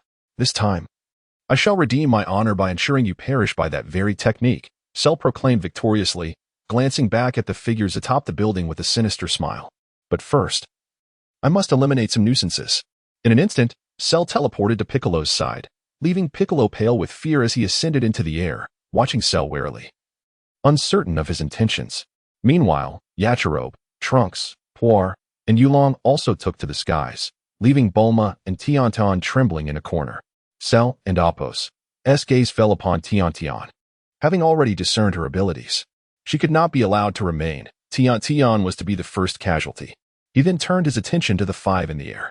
Despite their attempts to retaliate, it proved futile. Cell dispatched each with a single blow, effortlessly rendering them incapacitated. Having tossed the five back to the rooftop, Cell departed without a backward glance. He had once suffered a setback and could not allow himself to be disturbed again. He spared them solely to bear witness to his impending victory. Confronted with Goku, Cell unleashed his full power, the golden aura surging forth as he brought his palms together at his waist, summoning a blinding sphere of energy. Witnessing Tiantian's demise and the defeat of Piccolo and the others, Goku understood he could not halt Cell. Seizing this fleeting moment to recuperate, he hoped to regain even a fraction of his strength. With unwavering determination, he recognized the gravity of this decisive moment. Behind him stood his family and friends, and he could not afford to falter. The golden aura flared once more as he positioned himself to counter Cell. Ha! Two colossal waves of energy surged forth, colliding with one another. In the struggle, a sphere formed between the two forces, momentarily holding its ground. Despite pouring all his might into the attack, Goku ultimately found himself outmatched. His Kamehameha was gradually consumed by Cell's relentless force. Chapter 65. The Death of Wukong at First. A Kairobe could not comprehend why Cell sought to eliminate Tian and rendered them powerless. However, as Cell returned to assume a battle stance, realization dawned upon him. He recalled that Gohan had triumphed over Cell, aided by his father's unwavering belief and Vegeta's timely intervention, which had distracted Cell. Without those factors, Gohan would have surely faltered. Curse you, you vile creature. Which world did you emerge from? Could you not leave a path for survival? A Kairobe seethed inwardly, promptly summoning Bulma. He whispered urgently in her ear, then summoned his last reserves of strength to soar into the sky, standing amidst the clouds with arms raised high. Bulma, perplexed by a Kairobe's intentions yet sensing the urgency, retrieved her phone and dialed a number, speaking a few words before hanging up. On the other end, the king began to mobilize. He reached out to the media, broadcasting the situation across all channels. In response to the king's urgent summons, a significant portion of Earth and Apos' populace raised a hand, releasing tendrils of gray energy that drifted into the distance. Trunks, witnessing a Kairobe and Apos' valiant efforts, struggled to ascend behind Cell, unleashing his final energy in a wave of light. Similarly, Piccolo, Oolong, and Bu joined in this desperate endeavor. With their combined efforts, Cell became momentarily distracted, allowing Goku to regain a semblance of control over the escalating chaos. Haha, if you were at your peak, you might have posed a threat, but now, you are utterly deluded. Having learned from previous encounters, Cell had already fortified his defenses. A faint barrier absorbed the quartet and Apos' combined assault. With a sudden surge of power, he repelled them, rendering Piccolo and the others powerless as they collapsed to the ground, unable to rise again. With the four eliminated, Cell zeroed in on Goku, determined to vanquish the inner demons that plagued him. The situation grew increasingly dire for Goku. High above, a Kairobe sensed the impending danger, his heart racing as he beheld the menacing energy sphere, barely 3 meters in diameter. Faster, please, faster. Despite his fervent mental pleas, he was ultimately too late. Cell and Apos' energy wave had engulfed Goku, a triumphant smile gracing his face. Goku, the outcome is decided. This time, I emerge victorious. Farewell. With renewed vigor, Cell unleashed his wave, completely consuming Goku, who left no final words behind. Goku, Piccolo, Bulma, Trunks, Bu, and Oolong cried out in despair. Yet their cries could not alter the grim reality. Cell gazed into the distance, a hint of melancholy in his voice. It is over. There will never be another opponent like Goku. At the moment of Goku and Apos' demise, a Kairobe finally completed the energy sphere, drawing upon the collective fears and lethargy of humanity. With a massive gray energy orb held aloft, he hurled it towards Cell. Cell, it is not over yet. As Cell turned, he beheld the enormous gray energy sphere hurtling toward him, an inexplicable surge of terror washing over him. A wave of lethargy settled upon him, causing him to slouch, unwilling to resist as his golden aura began to falter. This, damned, Cell shouted, straightening his back with renewed determination, his golden aura flaring back to life. As he prepared to teleport away, he discovered an enigmatic force binding him in place, preventing his escape. Launching multiple energy blasts, none eliciting even a ripple, Cell realized he had no choice but to confront this challenge head-on. As the energy sphere drew near, Cell raised his hands to deflect it. However, upon contact, a chilling sensation enveloped him, reigniting his fear and lethargy. No, it cannot be. Goku fell to me. I cannot be defeated by a nameless fat fool. Despite his defiance, the energy sphere inexorably pushed him down, his feet sinking into the ground, carving 2 deep ruts as the earth began to yield beneath him until he was entirely buried by the energy. Seeing the energy sphere's effect take hold, a Kairobe finally felt a sense of relief. He had not anticipated such formidable power from the amalgamation of just 2 negative emotions. Meanwhile, Piccolo and the others, witnessing the energy sphere, felt no tremor within their hearts, aware of the vast disparity in strength. Yet the outcome surpassed their expectations, prompting them to cheer. Akairobe, you are incredible! Darling, I love you, came the voice of Lon Lon. However, their joy was short-lived as Cell's furious roar erupted from the depths below. I absolutely refuse to lose, to a fat man. Ah. The energy sphere began to detach from the ground, revealing Cell's bulging veins as he struggled beneath it. Akairobe noticed Cell's resistance and shouted in frustration, "Damn it, Cell, why won't you just perish?" With all his might, he endeavored to press the energy sphere down, yet the disparity in strength was insurmountable. No matter how hard he tried, the sphere was gradually pushed back, its speed increasing. Could he truly not escape death? As Akairobe watched the energy sphere being repelled, despair consumed him. He did not lack the desire to condense a sphere from 3 negative emotions, but he lacked the strength to control it, with his current capabilities. Attempting to harness 3 emotions would lead to detonation before completion. His gaze flickered over to Piccolo, Trunks, and Bulma before finally resting on Lon Lon. "I am so sorry. I could not protect you." Akairobe uttered his final words, uncertain if Lon Lon heard him. Perhaps they would meet again in the afterlife, but ultimately, death awaited him. In life, they could not hold hands and grow old together. In death, they would reunite. Boom. The energy sphere enveloped Akairobe, erupting in a cataclysmic explosion, releasing gray energy that obscured the sky, as rain fell without warning, as if weeping for someone lost. Chapter 66. The Demon King appears. Cell perishes. Cell's arms trembled as he gazed at the celestial explosion. His eyes, still reflecting terror, struggled to discern genuine fear from the lingering effects of the spirit bomb. Ha ha. Cell attempted to mask his inner trepidation with laughter. He had nearly failed, nearly succumbed. It was astonishing that he was almost defeated by an unfamiliar, rotund figure, but ultimately, victory was his. His gaze swept over the 4 prone figures on the ground. Cell and Appo's initial target was Trunks, an old acquaintance deserving of special attention. As he focused energy at his fingertip, poised to deliver a fatal blow, a sudden shift in the atmosphere occurred.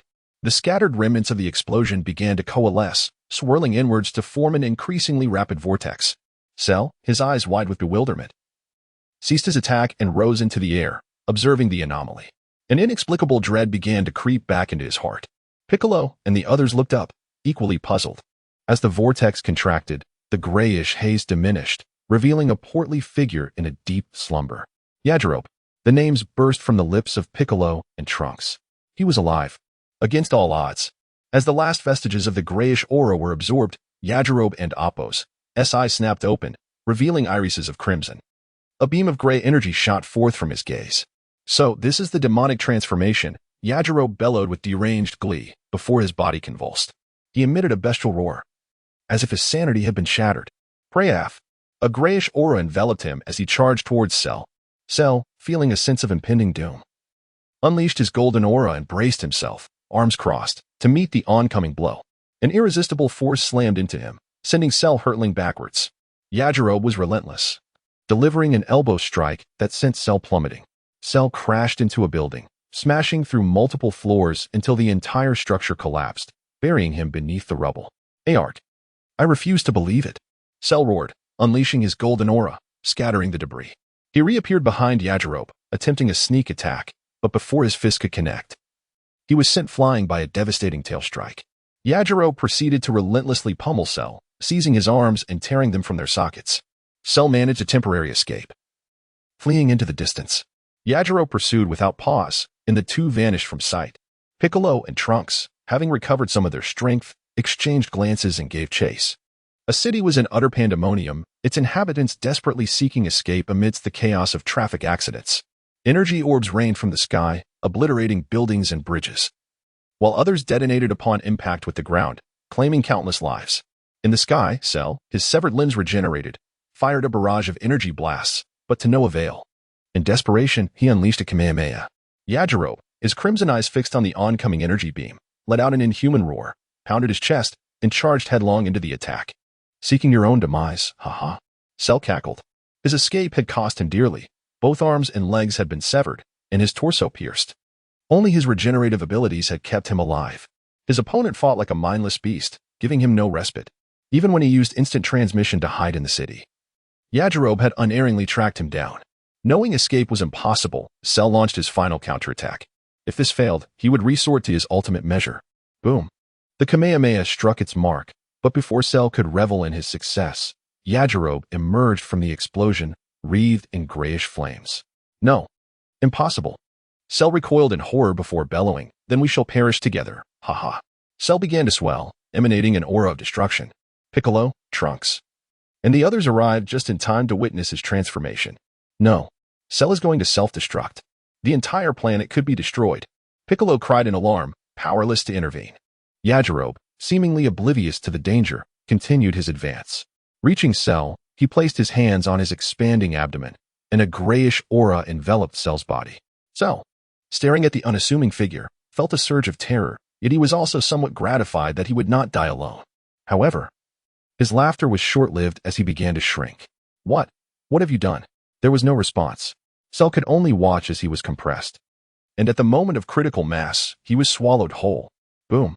Cell detonated within Yajirobe's stomach, and the force of the explosion tore through him, leaving his abdomen a gaping void. Yet, he seemed unfazed. The grayish aura intensified, rapidly healing his wounds, until he was fully restored. Piccolo and the others watched in stunned silence, unable to find joy in their victory. Poor attempted to approach, but Piccolo stopped him. "Be careful, something is wrong with Yajirobe." As if on cue, Yajirobe began to hurl gray energy orbs into the city. Boom, boom, boom. The city was razed, and countless lives were extinguished. Yajirobe and Appo's crimson gaze turned towards Piccolo and his companions, and he lunged at them. Seeing those bloodshot eyes, Trunks felt a chill run down his spine. Yajirobe has gone mad. Run. Piccolo, assessing Yajirobe's speed, frowned. "It's no use, we can't escape." Oolong, terrified, tried to reassure the group. "He must still recognize us, he wouldn't kill us." He called out Yajirobe's name, drawing his attention and becoming the first of their comrades to fall by Yajirobe and Appo's hand. Poor was next. As Yajirobe prepared to strike Trunks, Bulma and Launch arrived. "Yajirobe, stop." Launch and Appo's cry spared Trunks momentarily, and Yajirobe turned his attention to Launch. "Launch, run." He and Appo's gone crazy. Trunks shouted, knowing it was futile. "No. I don't and Appo's, believe it. He wouldn't hurt me." Launch insisted, refusing to believe that he wouldn't recognize her. She tried to reason with her husband, but his eyes remained devoid of recognition, filled only with murderous intent. As they drew closer, Launch opened her arms, seeking an embrace. She got her wish, but a fist pierced through her abdomen, exiting her body.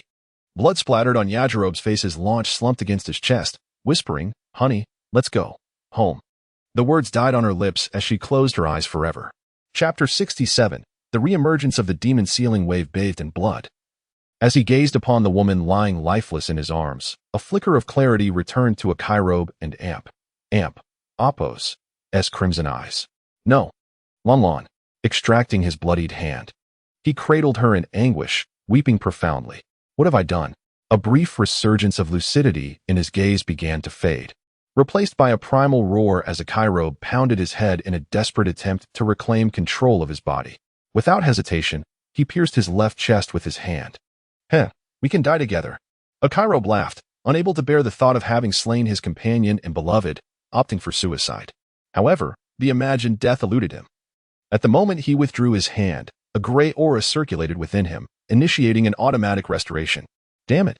He never anticipated that even suicide would be beyond his grasp. Just as he was about to raise his fist to shatter his own skull, the crimson hue in his eyes surged once more, reclaiming dominion over his body. "Who are you?" "Get out of my body." A bizarre voice escaped his lips.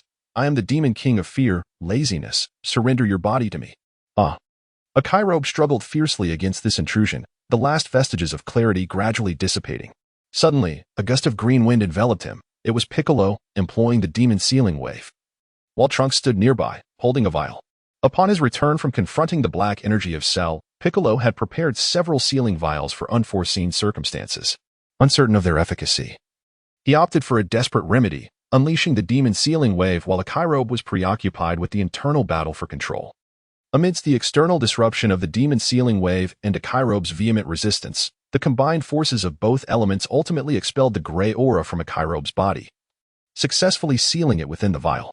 With the struggle for the gray aura ceased, Yajirobe returned to a state of normalcy, weeping sorrowfully over Lon and Appo's lifeless body. It was not until Bulma and Amp. Appo's commanding voice resonated from the aircraft. Why are you crying? Hurry and find the last Dragon Ball to resurrect everyone. That Akairobe recalled their victory. They could indeed bring everyone back. Seizing the Dragon Radar, he set out to locate the final Dragon Ball. As the 7 Dragon Balls converged, they returned to the temple to summon the dragon. The first wish restored all those slain by the lightning of Cell, reviving Gohan, Goku, and Tian. The second wish resurrected Lan. Akairobe initially intended to wish for the revival of all those he had killed, but realizing Cell would also return, he opted for a single revival instead. The third wish brought back Puar, leaving Oolong to wait a while longer.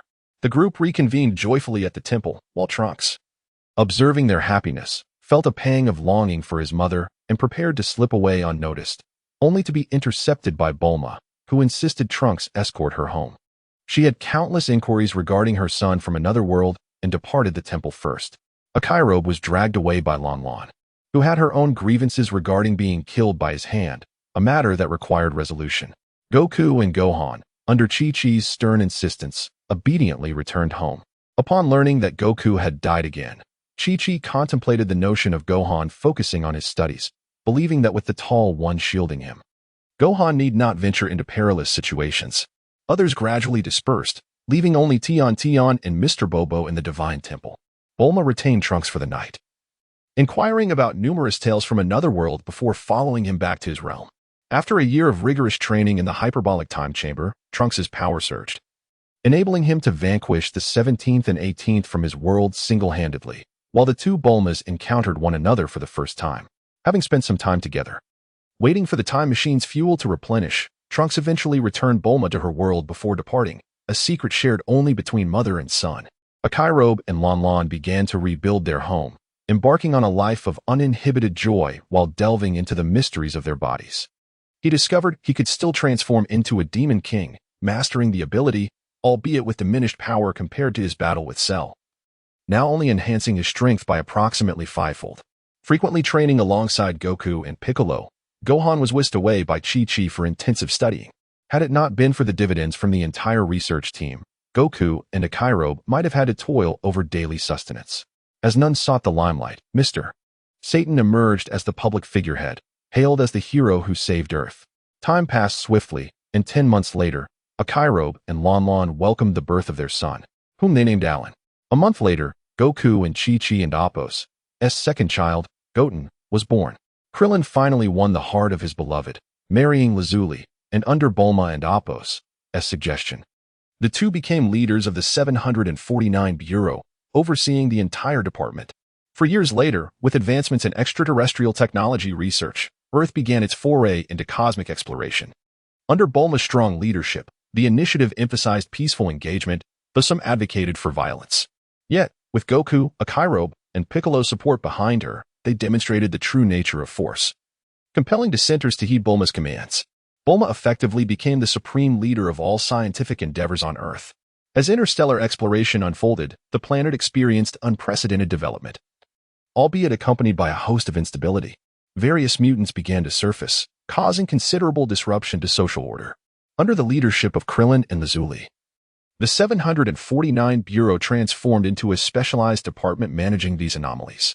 Chapter 68, The Invitation from the North King. What? You want me and Goku to die? Impossible. The North King had sent a telepathic message requesting their presence. Upon hearing this news, Yachirobe, with Goku and Appo's instantaneous movement, immediately waved his hand in refusal. Such an outrageous demand was unheard of. He wished to return to his wife and child. Feigning death. The North King, realizing Yachirobe was not easily swayed, tempted Goku instead. The Grand King is hosting a martial arts tournament in the underworld, gathering the strongest fighters from the East, South, West, and North galaxies. Their strength is formidable. Before he could finish, Goku and Appo's eyes sparkled with immense interest. Well, so many powerful fighters, I want to participate. Yachirobe slapped his forehead, letting out a resigned sigh. With Goku so eager, not even a herd of oxen could drag him back, so he reluctantly agreed. Curious to meet Ribrian. Is there not a single strong fighter on your side, North King? Seeing both of them consent, the North King excitedly danced around, boasting, Yes, I have carefully selected 8 elite fighters. With the two of you, We will have a perfect 10. How do we pretend to be dead? Yachirobe questioned skeptically, having never encountered such a method. The North King, prepared, rummaged through his belongings and produced 2 black pills, one for each of them. Upon consumption, they would appear dead for 3 days. Yachirobe scrutinized the pills, and then the North King, wondering if they were the infamous leg-stretched, eyes-popping pills. He sniffed them, detecting no peculiar scent, and swallowed one. There's no taste at all. Goku, not caring much, snatched the pill and swallowed it eagerly, asking, "When will we die, North King?" "You are already dead." The North King somehow produced a mirror and pointed to Goku's head. When did this halo appear?" Goku exclaimed, staring at his reflection, reaching out to touch it, only to find his hand passed right through. "Yachirobe, you have one too." "Haha." Yachirobe leaned closer to the mirror, puzzled by the origin of the white halo. How intriguing.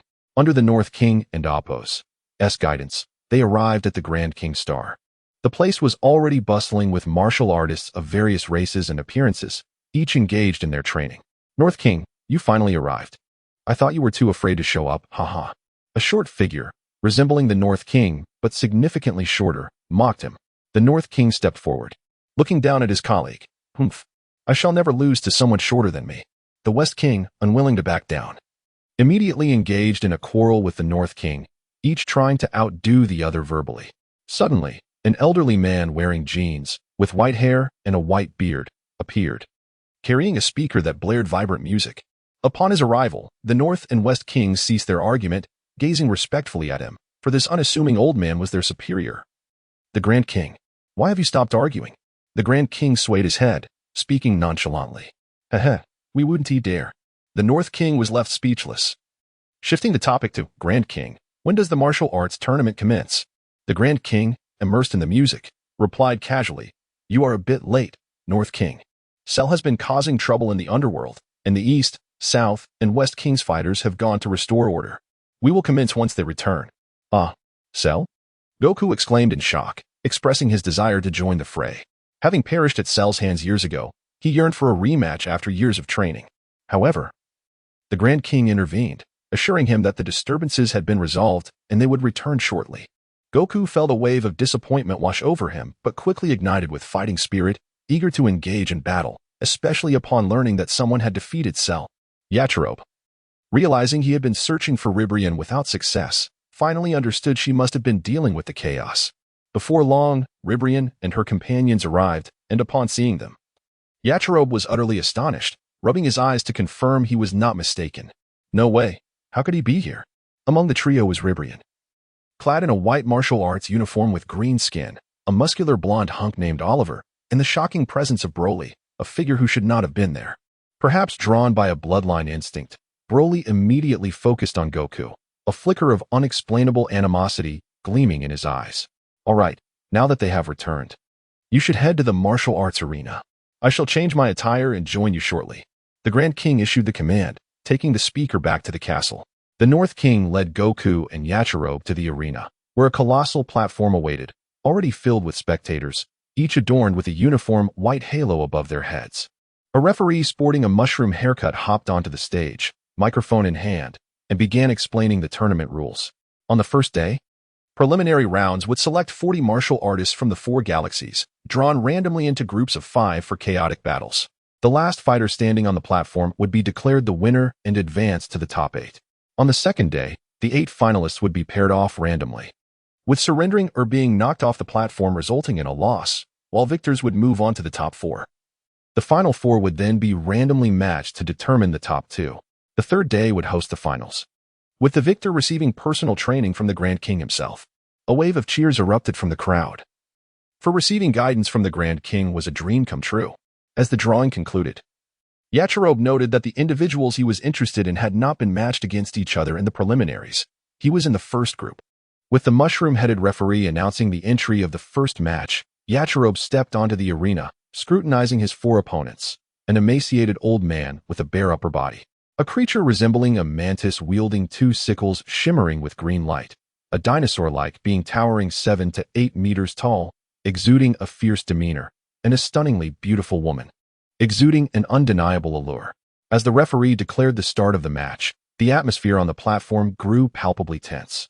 Chapter 69, The martial arts tournament of the underworld. A woman stood in a corner, scrutinizing her four opponents until her gaze settled on the rotund figure across from her. With her delicate, pale hand cupped near her lips, she blew out a breath, transforming it into a heart that soared toward the man. Akarobi caught the heart tenderly in his palms and chuckled, "Beautiful lady, while your beauty is undeniable, I am already wed." With a clenched fist, he crushed the heart. And curiously, the shattered fragments fused into his palm, causing his eyes to glaze over momentarily. Seizing the opportunity, the woman sweetly inquired, "Chubby brother, you will protect me, won't you?" "Yes, I will protect you, and I shall not allow anyone to harm you." Akarobi stood before her, resembling a loyal bodyguard, his gaze vacant. Seeing the rotund man ensnared, the remaining three opponents exchanged glances, setting their sights on him. The Mantis Man struck first, wielding two scythes that crossed and unleashed X-shaped waves of slashing energy. The rotund man wrapped his arms around the woman's waist and leaped high just as three punches rushed toward them. An elderly man initiated an attack, releasing a blast of energy that collided with the punches, resulting in an explosion. Upon landing, a massive tail descended upon them, and the rotund man awkwardly rolled on the ground with the woman in his arms to evade it. The woman, unbothered by being pinned beneath him, playfully complained, "Chubby brother, you're hurting me." "Oh, my apologies. Wait, you can talk?" The woman stared wide-eyed at the chubby man, astonished that his condition allowed him to respond. "Oh dear, I and Appos, been exposed." Akarobi chuckled awkwardly, glancing at the woman's contorted form. "Your figure is indeed remarkable." With his ruse unveiled, he no longer played along. He tossed the woman aside, and she fell from the stage, becoming the first to be eliminated. As she landed, her face turned frostbitten, devoid of charm, and she cursed, "You fatso, you tricked me." Akarobi sniffed his fingers, remarking, "How fragrant. It would have been unwise not to resort to such tactics to win against you." Deep inside, he felt a twinge of fear. Had it not been for the malevolent energy he absorbed years ago, he might not have escaped that uncontrollable state. The prowess of the underworld S-Masters should never be underestimated. At this moment, only 3 contenders remained on the stage. Akarobi charged toward the Mantis Man, prompting the elderly man to engage the dinosaur man confronted by the Mantis and Amp. Appos, scythe-like hands. Akarobi concentrated energy in his arms and exchanged several blows with the Mantis, quickly realizing the strain it placed on his energy reserves. He then altered his strategy to focus on evasion, diverting some of his attention elsewhere. The elderly man displayed sharp punches and swift kicks, relentlessly attacking the dinosaur man, who, despite the pain, relied on his tough hide to withstand the blows. After a series of exchanges, the elderly man stood still on the stage, gathering his breath, while the dinosaur man, overjoyed, unleashed a fiery energy. As the flames approached, the elderly man's eyes gleamed with determination. He swiftly positioned his palms at his sides and thrust them forward, generating a wide energy barrier that met the flames and struck the dinosaur man on the head, propelling his massive body off the stage. With the elderly man having dispatched his foe, Akarobi vanished, evading the mantis's strike, reappearing above him, and with a kick and a punch, sent him flying off the stage. He then positioned himself to the right of the elderly man and delivered a kick, which the elder blocked with an arm. Akarobi seized the opportunity, grasping the elder and Appos' ankle, and exerting immense force, slammed him onto the stage. The elderly man retaliated with a flurry of strikes, tossing Akarobi into the air multiple times before crashing into the ground. Momentarily incapacitated, the mushroom referee began the countdown. 10, 9, 8. Dazed from the beating, Akarobi had employed a fraction of his power, believing victory was assured, only to be met with a counterattack. As the referee reached 3, he rose, fixing his gaze on the elderly man. "I underestimated you. Now I shall unleash my full power to show you my respect." With a roar, he erupted with energy, and the elderly man matched the surge, charging forward. Their fists clashed at the center of the stage, radiating a brilliant white light, and in an instant, both were airborne, exchanging blows evenly. Akarobi landed a punch on the elder and Appos' face and a kick to his abdomen, hurling energy blasts as he flew away, but the elder skillfully evaded them. Ascending higher, Akarobi was pursued by the elder, who suddenly halted, fingers splayed before him, unleashing a blinding light. Solar Fist. The unexpected brilliance left the elder squinting, allowing Akarobi to strike, sending him crashing back onto the stage. Akarobi dove from above, aiming for a decisive blow, but the elder swiftly rebounded, Standing firm with his right fist concealed at his waist, a sense of foreboding washing over him. Rising Dragon Fist. The elder sprang forward, unleashing a dragon-shaped wave of energy from his fist. Akarobi felt an overwhelming force envelop him, sending him spiraling backward, colliding with several small floating asteroids before regaining his balance. Wiping the blood from the corner of his mouth, Akarobi roared in wrath, his aura shifting from white to gray, transforming into his Demon King form. In this state, a single punch rendered the elder incapacitated, and he reverted back to his original form. The audience, witnessing Akarobi's transformation, was seized by a wave of fear. Their silence palpable until he concluded the battle with a punch, reverting back to normal, prompting an eruption of cheers and applause. As Akarobi descended from the stage, the next round of combat commenced. The Grand Kai observed Akarobi and Appo's departure, asking, "North Kai, your contestant is quite intriguing. What technique was that?" It stirred something in my heart. Haha, that is a secret technique I taught Akarobi, called Kai Transformation. The North Kai's shameless laughter drew the ire of several colleagues. Stop boasting. Did you really teach him? We all know your capabilities. Flushed with embarrassment, the North Kai obstinately denied it. If you don't believe me, ask around. This is my newly developed secret art. All right, we believe you, they responded mockingly, though their suppressed laughter spoke volumes. The second round witnessed Broly's overwhelming presence, swiftly securing a spot in the top 8. The third, fourth rounds, until finally, the 8th round arrived, and Goku made his entrance against a formidable Batman, whose soundwave attacks proved troublesome. Goku had no choice but to transform into a Super Saiyan to secure victory, dazzling the audience with his golden hair and aura. The 8 finalists emerged, including Goku from the North Kai, Akarobi, Oliver, the Ribs Man from the West Kai, the Bug Man, Broly from the South Kai, Chapucha from the East Kai, and the Frog Man. With the preliminary rounds concluded, the Grand Kai prepared a lavish feast. Goku and Akarobi found a corner to indulge. When Goku, engrossed in his meal, suddenly noticed someone with an appetite that rivaled his own. Curiosity piqued, he attempted to approach, only to be stopped by Akarobi, who cautioned, "Goku, be wary of Broly. He is also a Saiyan." "Is that so? He is truly a Saiyan?" Goku and Appo's curiosity deepened, recalling Vegeta's words about there being the last of their kind. Chewing his food, he approached Broly, only to be met with indifference as Broly scoffed and walked away, leaving Goku bewildered. The following day, the draw for the top 8 commenced. The first match was Ribs Man versus Oliver, the second Goku versus Bug Man, the third Broly versus Chapucha, and the fourth Akarobi versus Frog Man. Chapter 70, the semifinals on the morning of the second day of the martial arts tournament. The quarterfinal matches concluded with victories for Rib Rice, Sun Wukong, Broly, and Akilib. Following a draw, the semifinals were set, Akilib versus Rib Rice, and Sun Wukong versus Broly. As the afternoon approached, the martial artists engaged in a fierce contest, and the finalists were soon determined. Who will advance to the finals? Let us await the outcome. I now declare the semifinals officially commenced. Let the first match's contestants take the stage. At the referee's call, a wave of enthusiastic cheers erupted from the audience. Akilib leaped onto the arena, his expression grave as he regarded his opponent. He was well aware of Rib Rice's formidable strength, capable of effortlessly defeating Cell.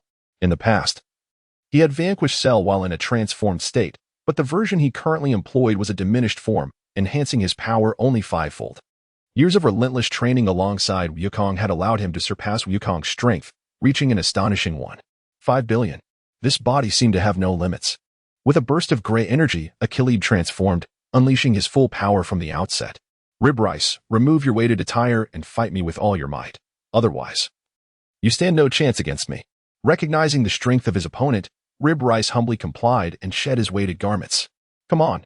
In an instant, he left a shadow in his place, appearing at Akilib and Appo's side to deliver a swift kick, only to find it was a mere illusion. Suddenly aware, he leaped upwards, his eyes glimmering with determination. The two combatants exchanged punches and kicks at a breathtaking speed, visible only to a select few in the audience. A kick landed on Rib Rice while Akilib received a blow to the chest. Both warriors propelled backward, unleashing a pair of energy blasts that collided with a resounding explosion. The shockwave from the blast sent them flying apart, and Akilib crushed a floating meteorite beneath his feet, emerging from the smoke to unleash a flurry of punches upon Rib Rice, who was caught off guard. With a final, powerful strike, Akilib's fists came crashing down on Rib Rice's head. Whoosh! Rib Rice plummeted to the ground, his feet shattering the arena floor as he steadied himself. As the hefty Achillebe pursued him, Rib Rice began to spin rapidly, generating a tornado. Achillebe, caught unawares, was engulfed by the whirlwind, his body spinning uncontrollably, the force of the wind tearing at him. With a surge of energy, Rib Rice expelled the tornado, seizing the opportunity to kick Achillebe off the stage. He launched several energy blasts, which Achillebe skillfully dodged. As he descended from the arena, Rib Rice earnestly declared, "Your strength is impressive. Now, I shall unleash my ultimate technique. Be on your guard." After a brief moment of preparation, he brought his fists together, unleashing a scorching wave of flames.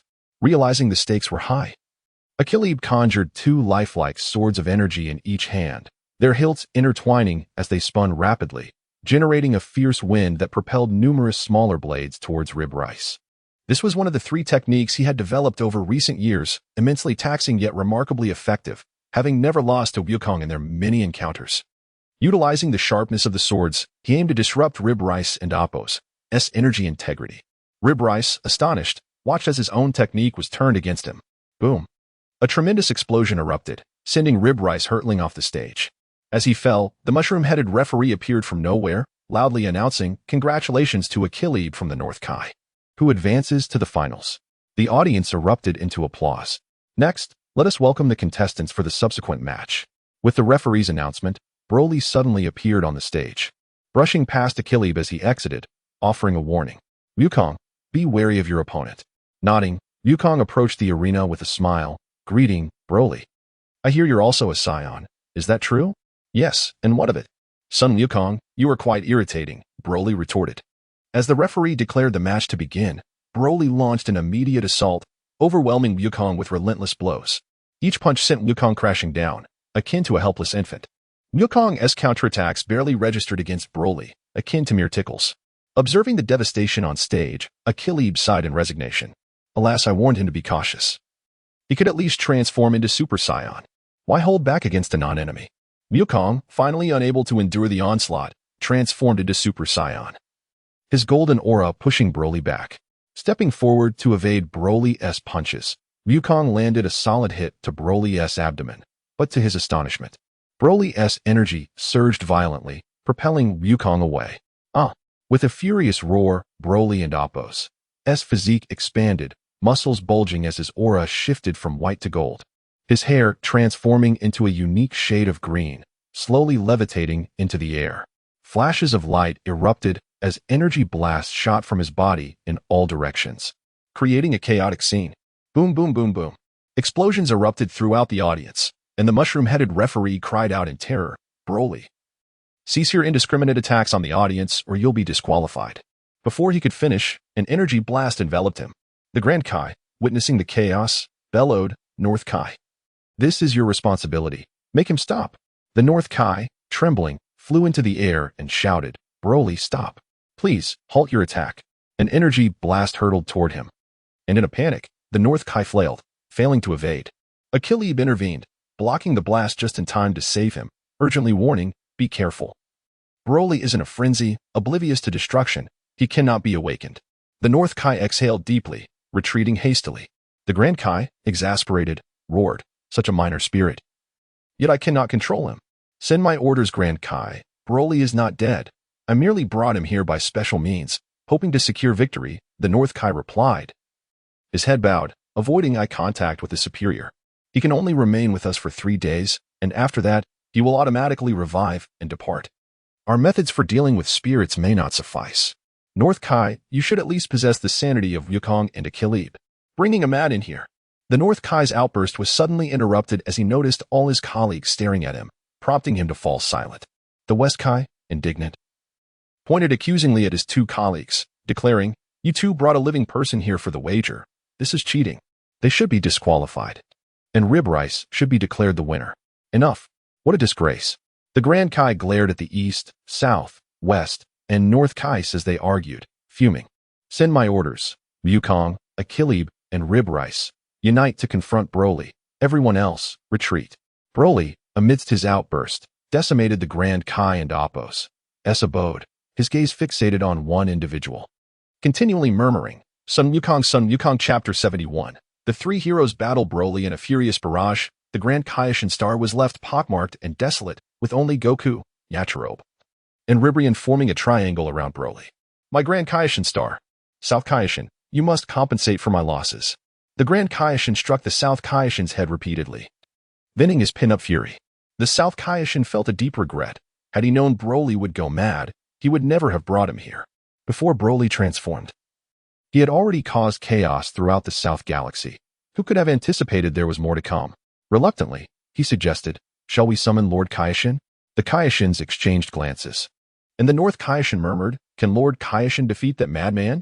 Hearing this, the other Kaioshens felt uncertain. The Grand Kaioken frowned but ultimately decided.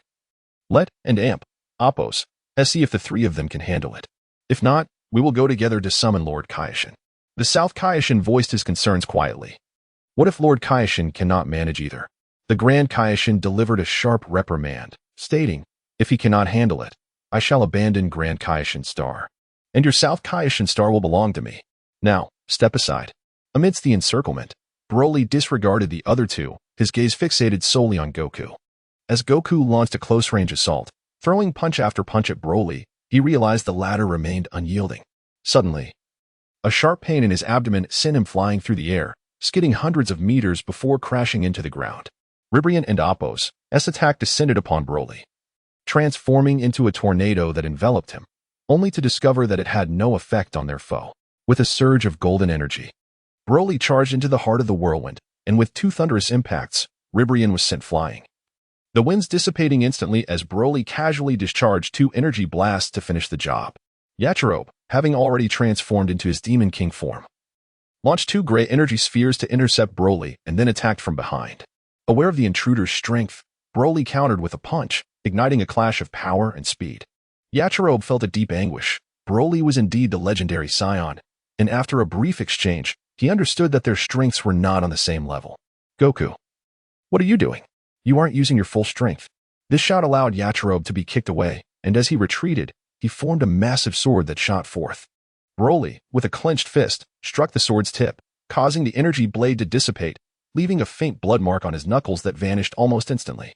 The ground erupted as a white aura surged, and Goku stood up, sheepishly admitting, that punch was a bit too heavy. I was careless. He soared towards Broly, his aura shifting from white to gold as he transformed into Super Saiyan 2. Upon seeing Goku, Broly shifted his focus, becoming a streak of golden light. The two golden rays collided mid-air, and after several exchanges, one golden light plummeted to the ground. Goku gazed up at Broly in awe, exclaiming, Yachirobe, he is even stronger than you. Yachirobe's expression darkened at the backhanded compliment. Why must you belittle me while praising others? Enough talk, let us attack together. The three figures, gold, gray, and white, charged at once, while Broly, in a fit of rage, unleashed a barrage of indiscriminate attacks, countless energy blasts shooting in every direction. The three halted, deflecting the incoming energy blasts, but Broly suddenly vanished, appearing beside Ribrian, delivering a devastating punch that sent him flying. In the next instant, he was above Yachirobe, kicking him away, before swiftly moving to Goku's side. With the two providing momentary distractions, Goku managed to swat away the remaining energy blasts, leaving a Phantom to evade the attacks and launch a surprise assault on Broly from behind. Broly endured a kick, his body slightly swaying, before grabbing Goku's foot and spinning him like a whirlwind, hurling him towards the ground. Seizing the opportunity while Broly was off balance, Yachirobe landed a punch, following it up with a flurry of strikes, only to be caught by Broly and sent flying once again. A fiery explosion enveloped Broly from behind, as Ribrian unleashed a surprise attack with his lightning cannon. The explosion echoed across Grand Kaioken Star, and when the smoke cleared, Broly appeared unscathed, save for a singed back. Ribrian was dumbfounded. This strike had been unleashed with all his might, far more powerful than any blow he had delivered in the ring. In his moment of shock, Broly appeared above him, releasing a surge of energy. Boom. Ribrian plummeted from the blast, eyes closed, temporarily incapacitated. Observing from a distance, West Kaioken shouted in desperation. Quickly summon Lord Kaioken. What are you rushing for? Goku and Yachirobe have not lost yet. Though he spoke lightly, North Kaioken was inwardly anxious, for it was evident they were not a match for Broly. Goku and Yachirobe conferred closely, their gazes locked on Broly. Goku, why not try the Spirit Bomb? Goku replied. He seems to be targeting me. It's difficult to gather energy. Perhaps you should use your technique instead. All right, you go high, I go low. But I will need a moment to prepare. Leave it to me. Suddenly, a barrage of energy blasts rained down from above, interrupting their discussion. The two dodged to either side as the blasts pursued relentlessly. Goku continuously altered his trajectory before using instant transmission to appear before Broly. Executing the solar flare in his astonishment, the blinding light erupted, forcing Broly to shield his eyes, rendering him momentarily unable to attack. Having succeeded with his initial move, Goku did not press the attack, but instead ascended into the sky, arms spread wide as golden energy erupted forth. Yachirobe sensed the energy blasts dissipating, and his gray aura surged before he burrowed into the earth. The five Kaioshins observed the two, puzzled by their strange actions of ascending and descending rather than attacking their unseen foe. Suddenly, the ground shook violently, and the five Kaioshins scanned their surroundings for the source of the commotion. North Kaioshin's eyes brightened as he pointed to the battlefield in astonishment. What is that? The earth exploded, revealing a towering mountain peak. As the tremors intensified, the mountain swiftly rose, revealing an enormous stone sword, swirling with gray energy, thrusting upward towards Broly. Simultaneously, a massive white sword emerged from the sky, enveloped in golden energy, crackling with electric sounds, descending to strike Broly from above. Yet, neither the sword from above nor below revealed the whereabouts of Goku and Yachirobe. As Broly regained his sight, the two colossal swords were upon him, leaving him no time to escape. He thumped his chest in a roar, gathering all his strength to form a golden sphere to shield himself. The two swords collided with the sphere, the upper sword clashing against gold, while the lower sword met gray. For a moment, the colossal swords could not penetrate Broly's golden barrier. Chapter 72. Mutual Destruction. The terrifying clash of strength among the three reverberated, sending shockwaves that blew away the unconscious Ribrice. The five kings of the universe watched in horror. Amidst the deadlock, two colossal swords, one white and one gray, began to penetrate the golden barrier, causing Broly to unleash a furious roar as the barrier weakened dramatically. Seizing the opportunity, the two swords lunged towards Broly. The once diminished golden shield suddenly expanded, gradually enveloping the sword tips and extending along the blades, causing the colossal swords to disintegrate, turning stone to dust and dissipating clouds. This revealed Son Goku and Yachirobe, who were concealed within the blades, their bodies positioned horizontally, with their heads as the sword handles and their feet as the tips, shooting directly towards Broly. Boom!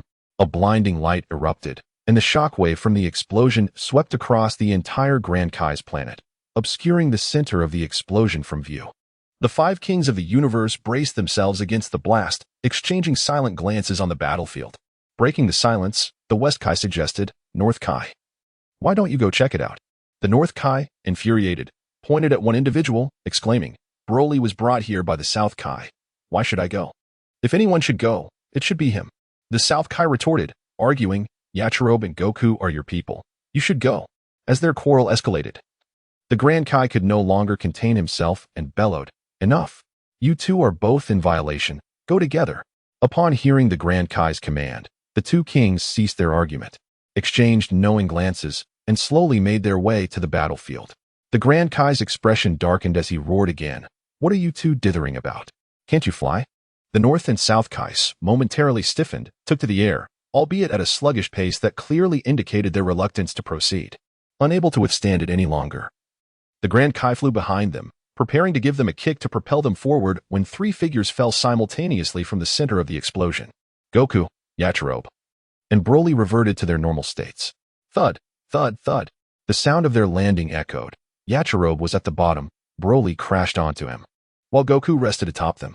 They lay in a heap, the two below with closed eyes, utterly drained of strength, while Broly struggled to push Goku aside but could not stand up again. Seeing both sides incapacitated, the Grand Kai took on a divine demeanor. Ahem. It seems the Grand Kaioshin need not intervene. You two take them back, and then we will discuss how to compensate for my losses. The North Kai, with a sorrowful expression, argued. Goku and Yachirobe acted to restore order. Why should I compensate? You should reward me. Hey. I Haven and Apos, T even accounted for the living beings you brought back. Upon hearing the Grand Kai and Apos, S retort, the North Kai had no choice but to concede. Realizing he had shot himself in the foot. On North Kai's planet, two Gokus and two Yachirobes lay quietly, one adorned with a halo and the other without. Suddenly, the halo dissipated, merging the two Gokus and the two Yakurobes into one. After a considerable time, they opened their eyes. Goku gently sprang up, scanning the surroundings. Hey, we're in Oppos, Broly. Yachirobe sighed, sitting up. Aren't and Oppos. You done yet? Haha, such a formidable opponent, and he ISN and Oppos. Even our enemy, are you not the least bit excited? Neither of us can defeat him. Goku closed his eyes, placing his fingers on his forehead. Yachirobe thought Goku intended to return to Earth and quickly placed a hand on his shoulder. However, after a long while, realizing they were still on the Kai and Oppos' planet, he puzzledly tapped Goku and Oppos' shoulder. Goku, Arin and Oppos, we going back to Earth? Huh? No, I and Oppos.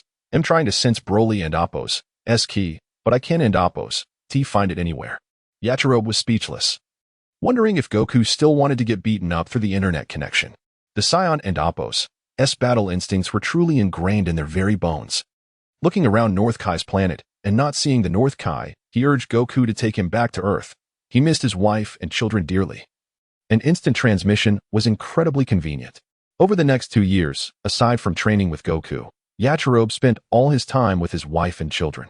He summoned Shinron to wish for the ability of instant transmission. As for the other wishes, they were all claimed by Bulma, who consistently made peculiar requests that he could hardly comprehend, claiming they were for research purposes. Trusting Bulma implicitly, Yachirobe did not pry further, waiting each year to receive his share of the profits. The technology gained from the Bu-Force was gradually being integrated into their lives, allowing them to wait for dividends. With Goku sharing in this newfound fortune, freeing them from financial worries. Time flew by, and 7 years had passed since the defeat of Cell. In the year 774 of the age, Gohan met Videl at school, and at her urging, he agreed to participate in the 25th World Martial Arts Tournament. This tournament was divided into adult and children's divisions, and since Goten and Trunks were only 7 years old, they could only compete in the children's category. In the adult division, aside from Gohan and Videl, no one else registered, leaving them with no reason to participate. Everyone slipped into the preliminary rounds to watch the matches unfold. In recent years, there had been an explosion in the number of participants in the tournament, with a plethora of mutants emerging, including lizard people, rock people, steel people, rubber people, dinosaur people, and various others with unique abilities, such as water, fire, and ice manipulation, creating a spectacle that left the audience in awe.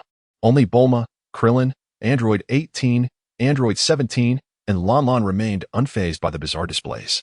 Krillin, you must have been quite busy with the 749 Bureau these past few years? After years of marriage, Krillin had grown his hair long, smiling as he held his wife and Oppos' hand. Thanks to Bulma and Oppos' research, we wouldn't and Oppos' be able to manage without her. Those scientists have been concocting all sorts of strange things. And with the recent surge in mutants, we need all the help we can get.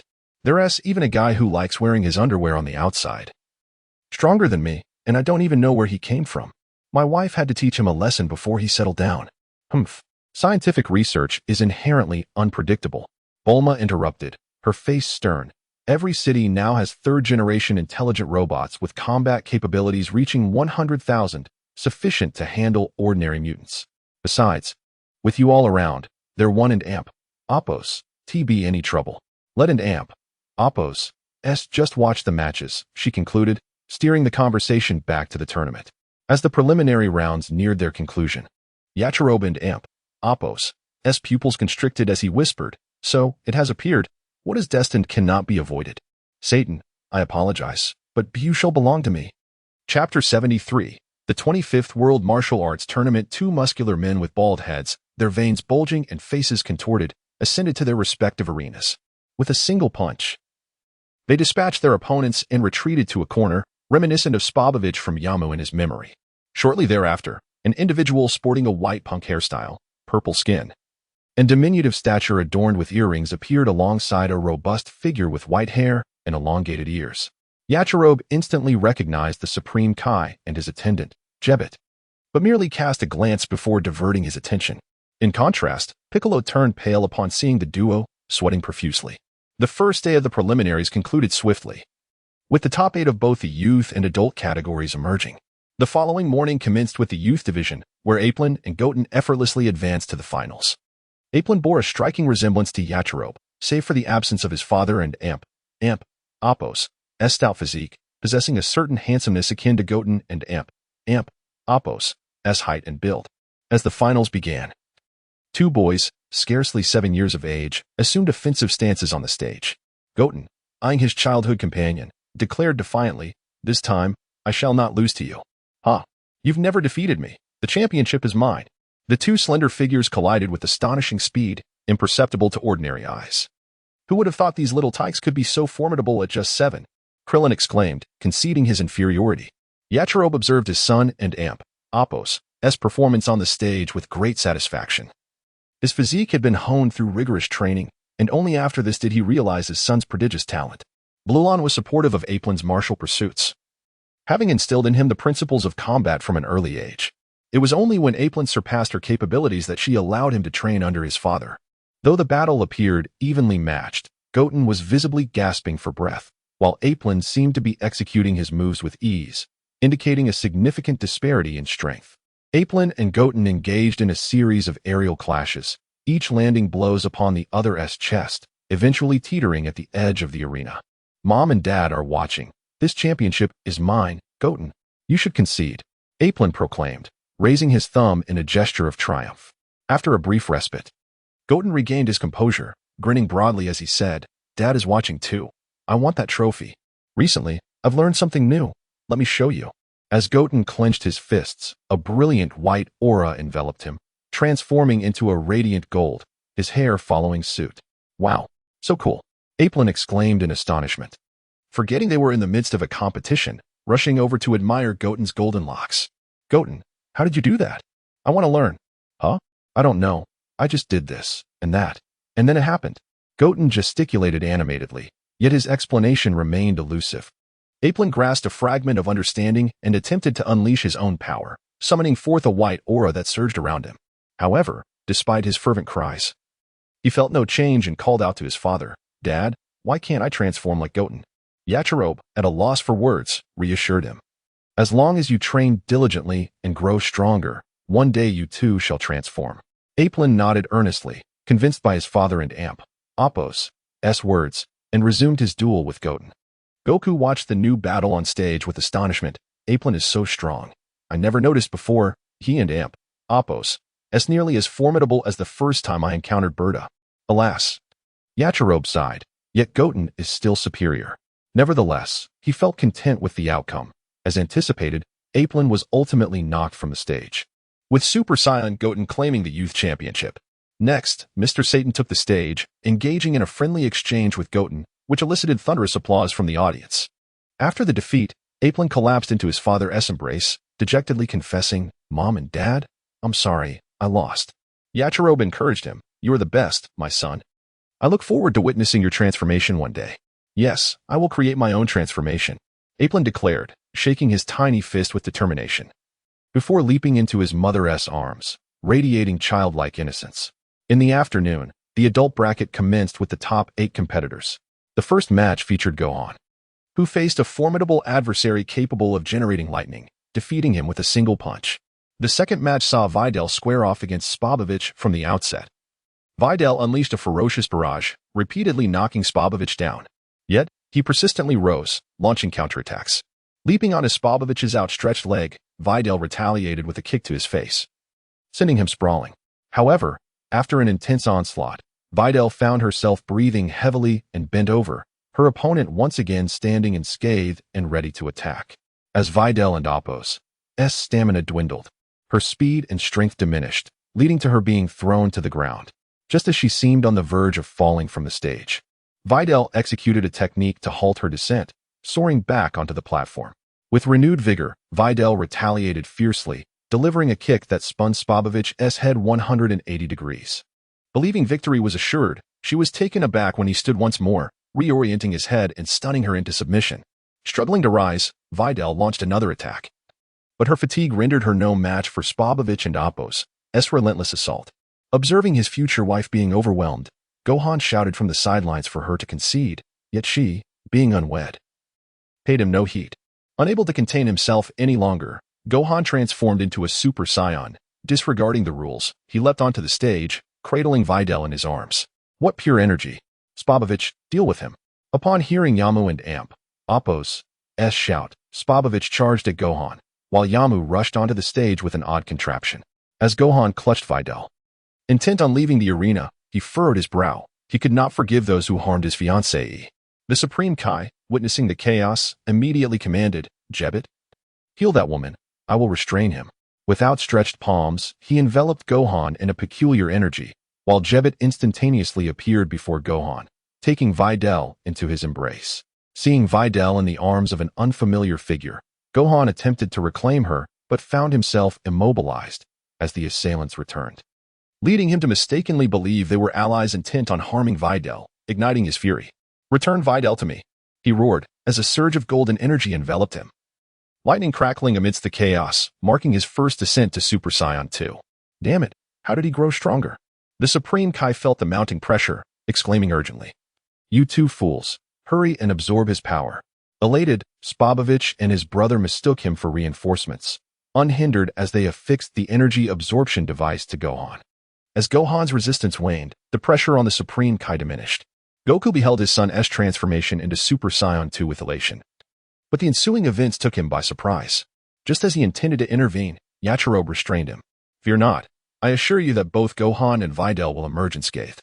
With the Supreme Kai and Yachirobe at play, Gohan's energy depleted, reverting to his normal state, while Spobovich and his brother, equipped with the energy absorption device, retreated safely.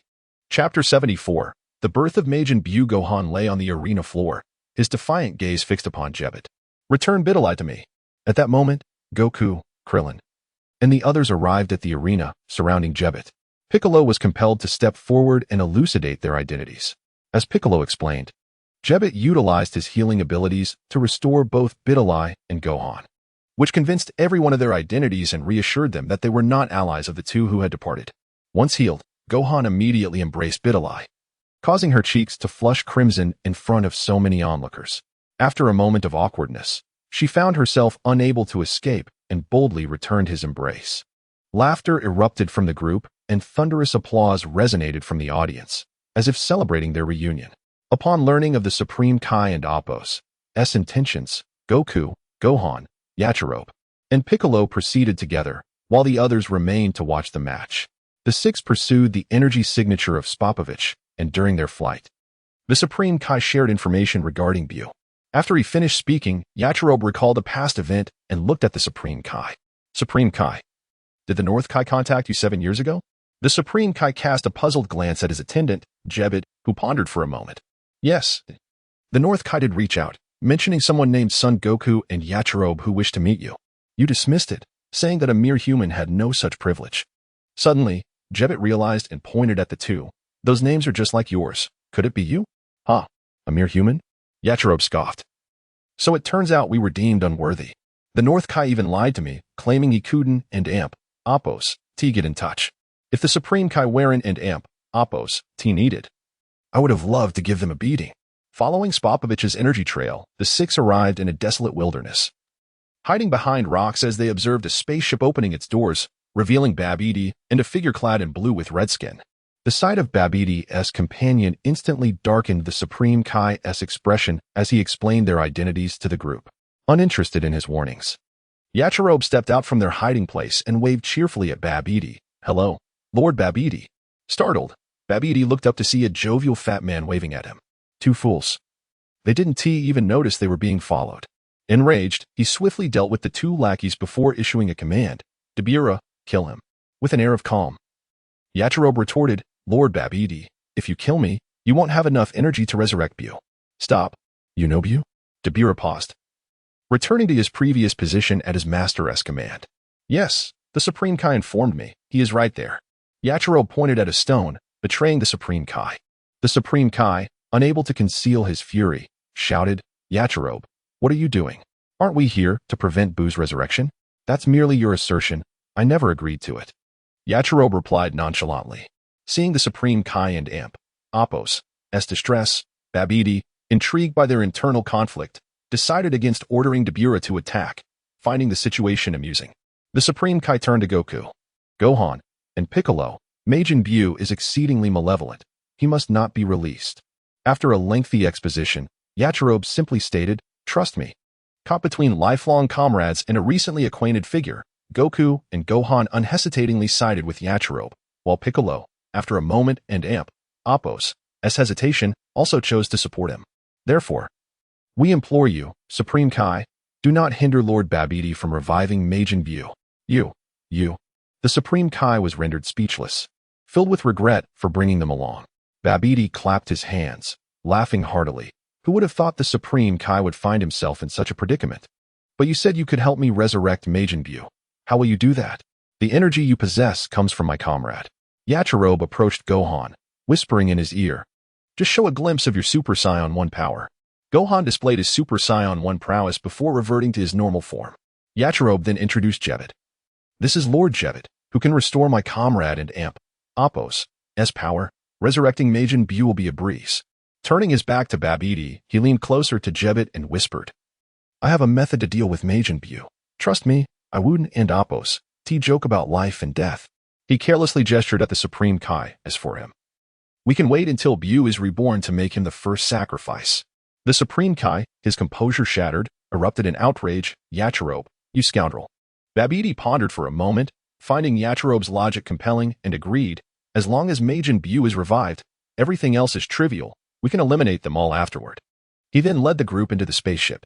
Jebbet hesitated for a moment, but, seeing no other option, followed suit, with the Supreme Kai entering as well.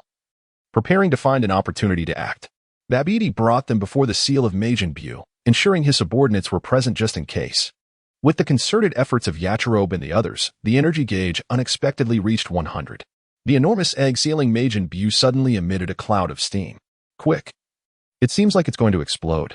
Someone shouted in alarm, causing a stir.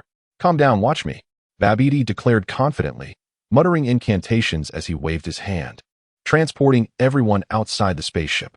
Seconds later, the spaceship exploded, enveloping the area in smoke. The Supreme Kai and Apos' eyes filled with despair. He knew all too well the terror of Majin Buu and Babidi's nature. He urgently called for everyone to flee, but found no one moving. As the smoke cleared, a chubby, pink figure appeared, performing handstands and bouncing around. Babidi, initially uncertain, erupted in joy, calling out to Buu.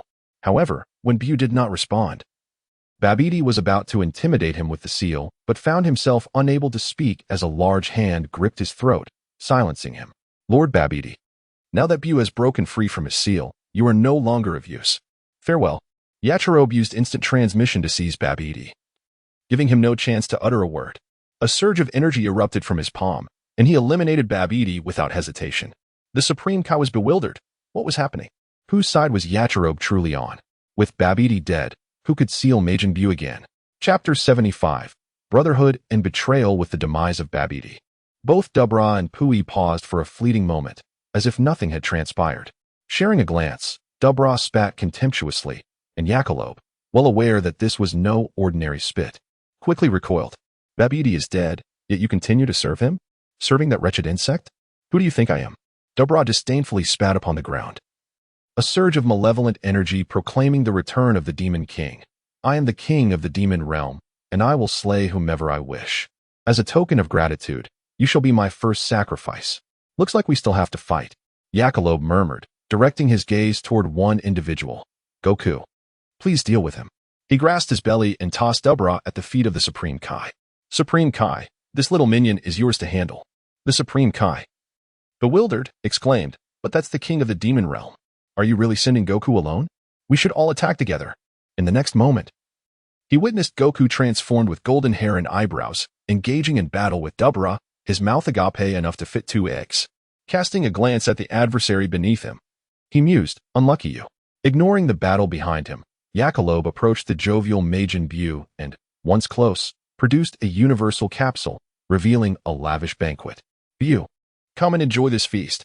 Yachirobe beckoned, lifting a slice of cake.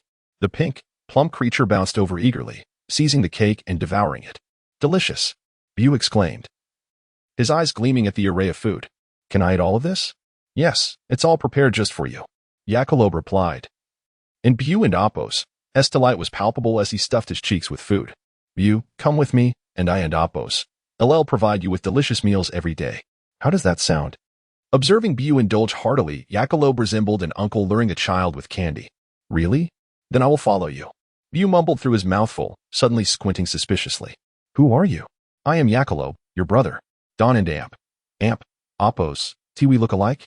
Yakalob boasted shamelessly, gesturing to his own round physique, equally plump and adorable. Under the guise of food and flattery, Bu unwittingly gained a new brother. As the Supreme Kai witnessed the scene of the two rotund figures enjoying their feast, he was left in disbelief. Jebit, am I dreaming? Is that really Majin Bu? Jebit remained dazed, aware of the legends surrounding Majin Bu, unable to fathom that Bu had, indeed, emerged. Ultimately, the Demon King Dubra succumbed to Goku and Amp, Oppos, Super Saiyan 2, perishing beneath the Kamehameha wave. With the banquet consumed, Yakalob returned with the jovial Bu. Supreme Kai, we should head back. Where to? The Supreme Kai, still reeling from shock, cautiously inquired, are you truly bringing Majin Bu with you? To the World Martial Arts Tournament. We might just make it in time for the finals. We and Oppos, brothers, after all. So Bu, what do you say? Bu nodded enthusiastically, but then squinted at the Supreme Kai. Who is he? I feel a sense of aversion. The Supreme Kai, terrified, cowered behind Goku, trembling and tightly sealing his lips. During their flight, Goku curiously observed Bu, unable to suppress his martial spirit. Bu, you and Amp, Oppos, incredibly strong. Shall we train together? Train? Idon and Amp, Oppos, need to train. Bu replied. Yakalob interjected, that's not training. It's merely a scuffle. Goku, Bu has just awakened. He needs to rest for a few days. We can train later. Bu was like a blank slate, requiring guidance without Goku's interference. Goku, brimming with excitement, had just surpassed one formidable opponent and was greeted by another. Fantastic. I just learned a new form and finally defeated Broly. Now I can have a proper fight. Broly? The others exchanged puzzled glances, while Yakalob, understanding the implications, questioned, Broly? Was he thought to be missing? Wait, did you just mention a new form? Is it Super Saiyan 3? How do you know about Super Saiyan 3? Goku exclaimed in astonishment, recounting his encounter with Broly. I asked the North Kai to locate him. I traversed many planets before finally finding him. I got beaten several times, but managed to break through during our battle. I haven't used it here yet. Gaining strength was advantageous, yet uncertainty lingered regarding future crises.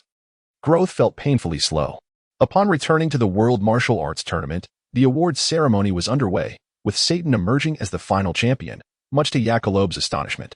It was Bulma and Oppos' doing. Satan represented the king and received a specially crafted suit of armor to win, Krillin gleefully declared, igniting a sense of foreboding in Yakalob, who anxiously queried, don't tell me you and Lon also have one. Higi, it's been a while since we sparred. How about a match? Krillin didn't and Amp, Oppos, directly confirmed but issued a challenge, with Lon eagerly expressing her interest. How about we let Goku face you instead? Upon hearing Krillin and Amp, Oppos' challenge, Goku and Amp, Oppos' interest peaked. And he readily agreed. In the distant South Galaxy, a fleet of spacecraft embarked towards Earth. Observing the departing ships, the South Kai let out a sigh of relief. That wretched plague has finally been dispatched. No one desired uncontrollable elements within their territory. Broly and Oppos' departure was his choice, merely a matter of convenience to provide coordinates. Old North, you lead Goku to the South Galaxy. It's not my fault. In the depths of space, aboard a spacecraft, a diminutive creature with red skin and long ears clutched an exquisite box. A wish-granting Dragon Ball? It should be able to break the seal on this box. Earth. Here I come. On a certain planet, a mechanized army captured 3 Earthlings, delivering them to a research facility. At the center of the facility stood a colossal incubation chamber, where the captured individual's energy was siphoned into the chamber. The red-haired, blue-skinned elder gazed at the masterpiece within the chamber, caressing the glass with an obsessive admiration. Baby, my child, awaken swiftly. I and Amp, Oppos, discovered the whereabouts of the Science. The universe belongs to us. After a moment of reverie, the elder turned to leave, intent on capturing more beings to supplement the energy supply. Suddenly, the embryo within the chamber stirred slightly, its eyes fluttering open before closing once more. The elder paused, then exited the laboratory, issuing orders to relocate the lab onto the spacecraft, setting course for Earth. Chapter 76. The Old Kaishin 2 months later. The rotund Majin Bu had seamlessly integrated into human society, thanks to the thoughtful gesture of Yakalob, who had constructed a house for him near his residence. Once Bu was settled, Yakalob summoned Goku, Gohan, Piccolo, Goten, and the others to the Kaioshin realm. Upon the sudden arrival of the 8 individuals, the Kaioshin's expression darkened. It seemed they had taken his domain for granted, bringing such a multitude with them. Alas, how could he possibly contend with them? Goku and that portly figure could teleport instantaneously. Though slightly inferior to Jebbet's method, it was still not difficult to locate them. The esteemed Kaioshin could hardly abandon his realm to hide elsewhere. Yakirobe, what brings you and so many here? The Kaioshin inquired. Dear Kaioshin, do not wear such a grim countenance. After all, we assisted you in dealing with that troublesome Majin Buu, Yakirobe replied, casually placing an arm around the Kaioshin's shoulder to convey his intentions. It is said that the Kaioshin realm possesses an unparalleled divine weapon, the Kaioshin sword. We have come to request its use. With a sardonic smile, the Kaioshin gestured toward a distant peak. It resides atop that mountain. If you can draw it from its resting place, it is yours. The Kaioshin sword had been embedded there for countless eons, never once removed by anyone. Even having witnessed the prowess of Goku and Gohan, he harbored no belief they could succeed. As for that hefty fellow, the Kaioshin and Apos, gaze turned hostile as he tightened his fists. Had it not been for his deception in recruiting Buu as a subordinate, he would have relished the chance to confront him.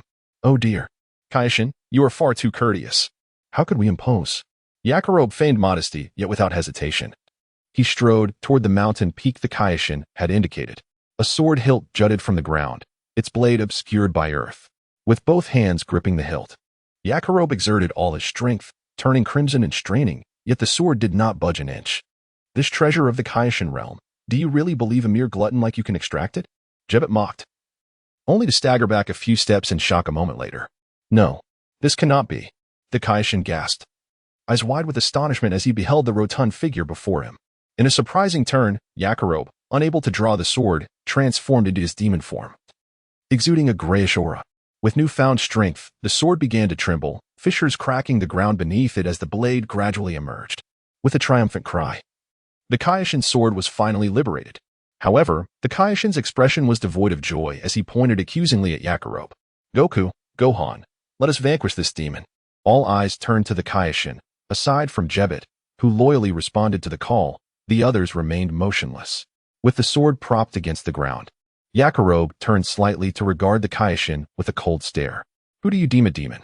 You are the very embodiment of evil. Should the Demon King ever descend, he would surely stain the land with blood. The Kaioshin's heart raced with dread. He had not perceived it before, but upon Yakirobe's transformation, an overwhelming sense of terror engulfed him, making it difficult to breathe. Suddenly, Yakirobe's expression shifted, recalling the day he had mercilessly slain Cell, and he reverted to his normal form. Instantly, the Kaioshin and Apos' suffocating fear dissipated as if it had never existed. A flash of light collided into him, and Yakirobe released the sword to embrace his daughter. Father, you can transform too? How cool. Embracing Orin and thinking of the child's mother, Yakirobe smiled. Rest assured, esteemed Kaioshin, such a day will not come. I would greatly appreciate it if you could procure a piece of Kachin steel for us. The Kaioshin, though skeptical, waved his hand, and a massive slab of Kachin steel crashed to the ground. After ruffling his son's hair, signaling him to play, Yakirobe grasped the Kaioshin sword. Goku, could you bring that piece of Kachin steel over? Sure. The sword struck the Kachin steel, shattering upon impact. The Kaioshin and Jebbet gaped, eyes bulging as if they could fit an apple in their mouths, unable to fathom that the revered sword, which had existed for countless years, was so easily destroyed. Yakirobe, how dare you damage a divine treasure of the realm? Esteemed Kaioshin, you did say it was mine if I could draw it out. Surely you are not trying to backtrack? Yakirobe retorted sharply, his gaze fixed on the Kaioshin, ready to deliver punishment if he persisted in his folly. What are you fussing about? It's just a broken sword. A strange voice interrupted, and the crowd turned to find a wizened old man garbed in Kaioshin attire appearing suddenly. Through their conversation, they learned he was the 15th Kaioshin, sealed within the sword due to his formidable powers that instilled fear in enemies. The Kaioshin was elated, astonished to discover that an ancestor still lived. Without delay, Yakirobe expressed his request for the old Kaioshin to enhance their potential. After a series of persuasive negotiations, Yakirobe offered 10 strikingly beautiful women, and the old Kaioshin, utterly captivated, agreed to the terms, albeit insisting on inspecting his payment first. Not a problem, Yakirobe replied, teleporting back to Earth. Unlike Goku, who was oblivious to the nuances of friendships, he had no intention of pursuing the wives or daughters of his companions. In the wake of financial persuasion, he successfully brought 10 stunning women to the Kaioshin realm. Upon seeing the 10 beauties, the old Kaioshin nearly lost his composure, feigning seriousness as he declared, "Given your sincerity, I cannot withhold my assistance. However, I can only enhance the potential of one person per year. Who shall go first? A year? That's quite a lengthy wait." Yakirobe mused, suspicious that this old trickster might be attempting to swindle him. After contemplating, he resigned himself to the notion that such extraordinary abilities would naturally come with limitations. Originally hoping to have everyone boost their potential within mere days, that dream swiftly evaporated. Yakirobe intended for Goku to be the first to enhance his potential, only to be met with Goku's refusal, insisting on training to gain strength gradually. After a moment of contemplation, he turned to another and pointed, "Gohan, it's your turn." "Me?" Gohan exclaimed in disbelief, hastily waving his hands in denial. No. Since father is unwilling, it should be you, Uncle Yakirobe. Your strength surpasses mine." Before Gohan could finish, Yakirobe had already positioned himself behind Gohan, pushing him forward while explaining, "This is about unlocking potential, not a contest of strength. Have faith in your abilities. I believe in you." Gohan attempted to refuse once more, only to feel a reassuring hand on his shoulder. "I also believe in your potential. Gohan, go for it." Hearing his father's familiar voice and seeing the encouraging gaze, Gohan nodded slightly, no longer resisting as he stepped into the open space. With the selection decided, the old Kaioshin began to circle Gohan, performing an absurd and comical dance that left the onlookers dumbfounded. Noticing the skepticism from the crowd, the old Kaioshin huffed in annoyance. Silence. The ritual requires an entire day. As time passed, the audience lost interest in the old Kaioshin's antics. Goku approached Yakirobe to find a place to train, while Goten eagerly pulled Orin to explore the Kaioshin realm. In the sky, two figures, one golden and one gray, clashed fiercely, their energy waves causing the watching Kaioshin and Jebet to tremble in fear. Is this training? It feels even more ferocious than when Mr. Goku defeated Dabura. Jebet gulped, unable to believe his eyes as a ludicrous thought crossed his mind. Could it be that Mr. Son Goku had not exerted his full strength when he vanquished the Demon King Dabura? The thought flashed away as he gazed upon the ravaged planet, lamenting, "My Kaioshin realm."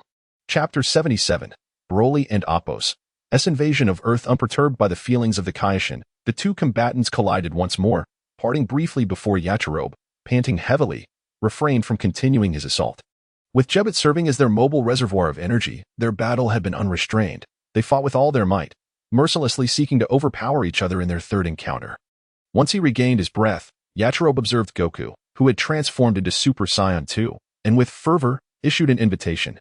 "Goku, allow me to experience the might of Super Saiyan 3. Haha, since you wish to test your mettle, do tread carefully." Goku roared in response, preparing to gather his energy for his transformation into Super Saiyan 3. As Goku and Apos' shout reverberated, the air began to tremble, his energy surging uncontrollably. After a prolonged roar lasting several seconds, his golden hair gradually lengthened. Just as the transformation seemed imminent, Goku abruptly halted, reverting to his normal state, mirroring Yachirobe's own return to baseline form. Furrowing his brow, Goku inquired, "Did you sense that too?"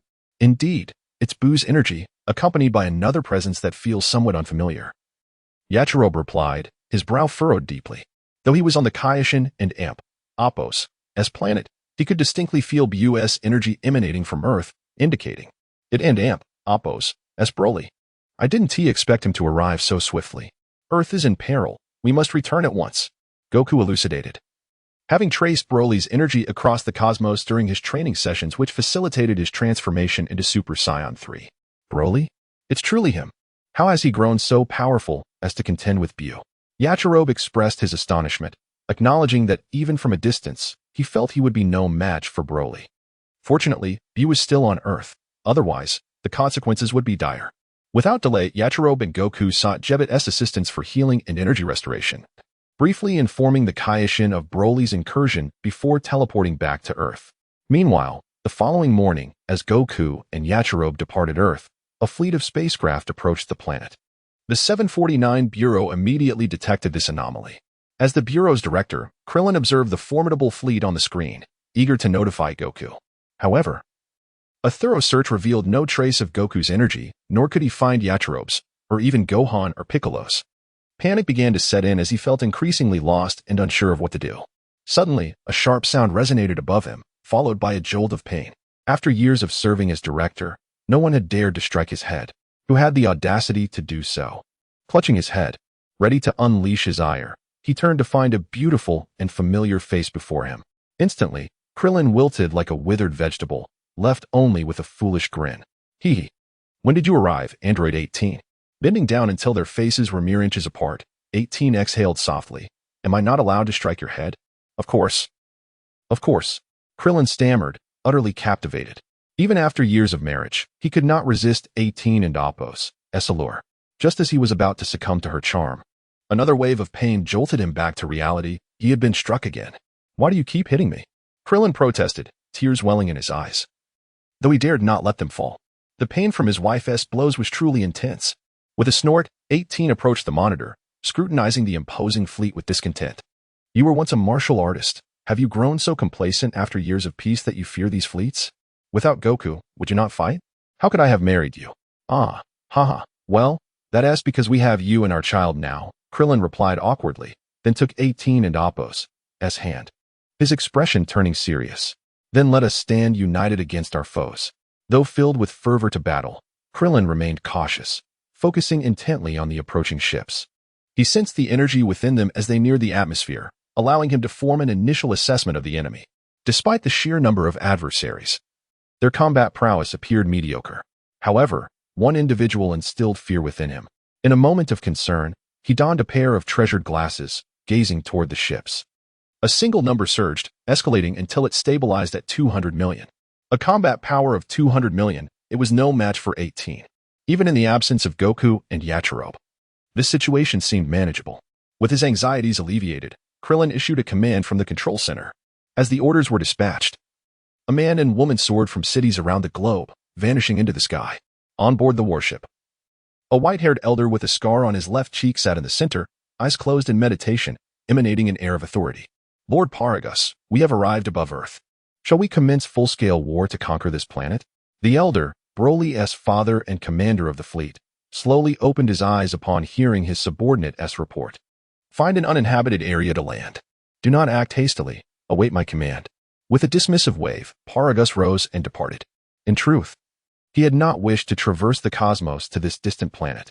King Vegeta had exiled his son, severing their ties with the Saiyans. Had King Vegeta still been alive, he would have sought vengeance, yet years had passed without a word.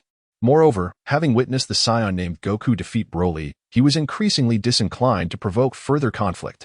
Establishing a new Saiyan lineage under Broly's reign in the southern galaxy seemed far more appealing.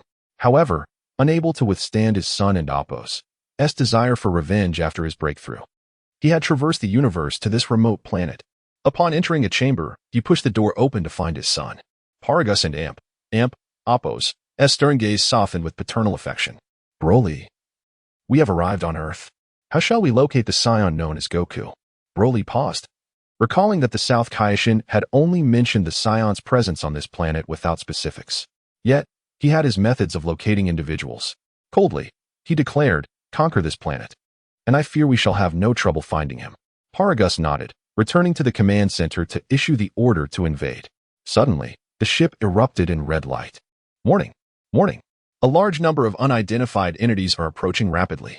Observing the data relayed from the ship, Paragus snorted disdainfully. It appears the locals are eager for confrontation. I have yet to invade, yet they dare to seek me out. What folly! Accompanied by a battalion of 3,000 elite soldiers, he regarded the mere hundreds of natives as a trivial threat. Form ranks. Prepare to engage. Annihilate the intruders, and then seize control of this planet. At the command, soldiers swiftly exited the warship, darkening the sky. Though the majority remained passive, hundreds surged toward the enemy, all elite warriors, disdainful of the native inhabitants. Kill. Chapter 78.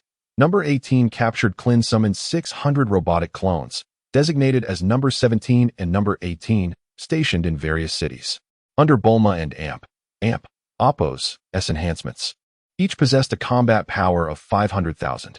Klin envied the robot's formidable strength. His own combat power paled in comparison. He had approached Bulma in hopes of undergoing modifications to surpass his limitations, but her dismissive words extinguished his aspirations for transformation. casting a glance at his beautiful wife. He resolutely rejected the notion of modification for the sake of a blissful life. With a contingent of robots, he intended to intercept the warship before it entered the city. However, to his surprise, the vessel altered its course towards an uninhabited wasteland, which suited him perfectly, allowing him to follow it from behind. As the invaders approached, Klin raised his hand with grandiosity and bellowed, "Those who trespass upon my planet shall be slain." The 600 robots surged forward, and within a single exchange, the hundreds of attackers were annihilated. Even though they were elite troops, they were no match for the might of the number 17 and number 18 robot brigade. Damn it. How is this possible? Paragus, aboard the warship, seethed with rage, unable to believe his assembled army was so easily vanquished. He immediately ordered a full-scale assault and rushed to find Broly. The remaining 2,000 soldiers, upon receiving Paragus's command, charged forth with the intent to obliterate the enemy. Seeing the enemy swarm like locusts, Klin felt an irresistible urge to join the fray. He thrust his palms forward, concentrating his power within, and unleashed a massive energy wave. After traveling 100 meters, it fragmented into dozens of smaller energy blasts. Under his precise control, the projectiles weaved through the ranks of his robotic allies, striking the foes and igniting a series of explosions that dispatched dozens of enemies in one fell swoop. Observing the outcome, Klin's hands trembled, not from fear, but from the exhilaration of rediscovering the thrill of battle after such a long hiatus. Number 18. I'll assist in dispatching these insignificant foes. Remain vigilant against the strongest enemy, who has yet to reveal himself aboard the warship, Klin instructed before soaring towards the enemy. After swiftly dispatching 8 adversaries, he encountered a rival of equal prowess. The two engaged in fierce combat until Klin, utilizing the element of surprise with the Solar Fist, ultimately triumphed. As he sought his next target, an overwhelming aura erupted onto the battlefield, brutally crashing in. No number 17 or number 18 robot could withstand a single punch from this newcomer. For the first time, the robotic brigade suffered losses, with dozens of units destroyed in an instant. Klin, unable to mourn the loss, was struck by the sight of the killer advancing towards him. The vast disparity in strength left Klin no time to flee. Just as he faced certain death, a familiar silhouette appeared, intercepting the fatal blow. Upon recognizing the figure, Klin shouted with unabashed affection, "Number 18, I adore you." It was indeed number 18, whose fists collided with the enemy's, unleashing a force that cleared the battlefield, sending all combatants flying except for Klin, who remained unharmed behind her. Number 18, unresponsive to Klin and Appo's declaration of love, remained focused and vigilant against the foe before her, questioning whether this truly was only 200 million in combat power.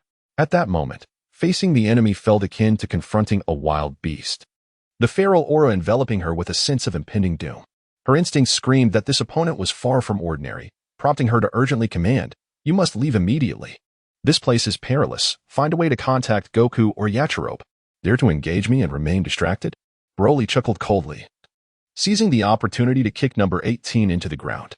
As he prepared to annihilate the diminutive Klin nearby, a furious shout echoed from below, "Do not harm Klin."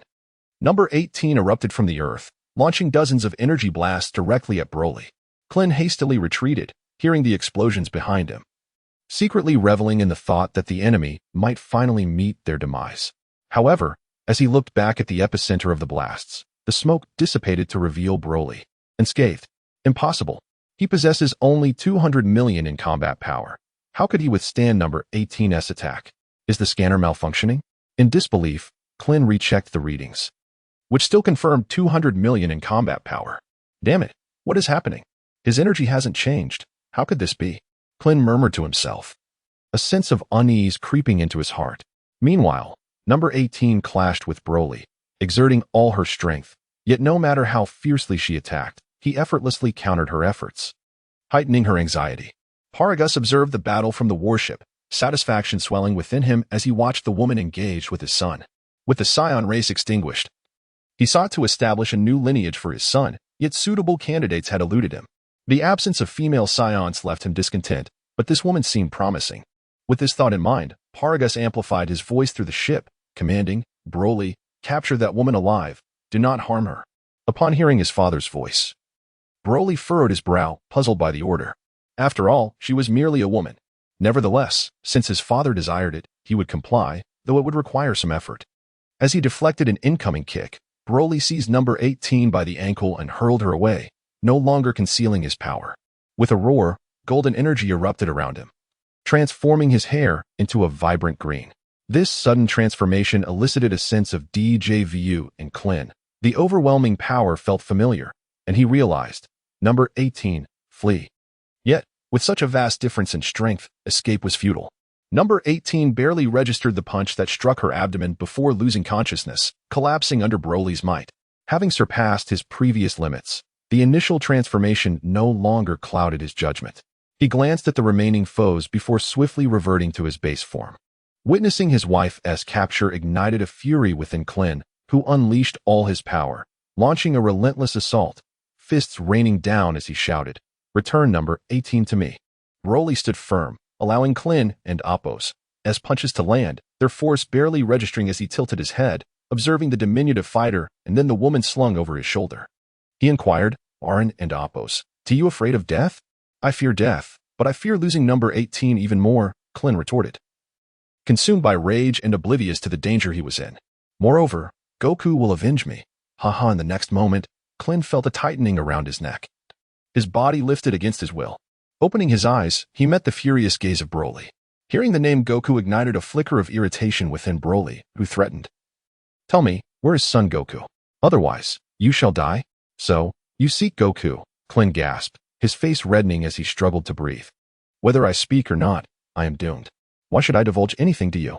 Paragus, witnessing his son capture the woman, felt triumphant and exited the warship to join Broly, commanding, "Broly, what are you doing? Aside from this woman, eliminate the rest."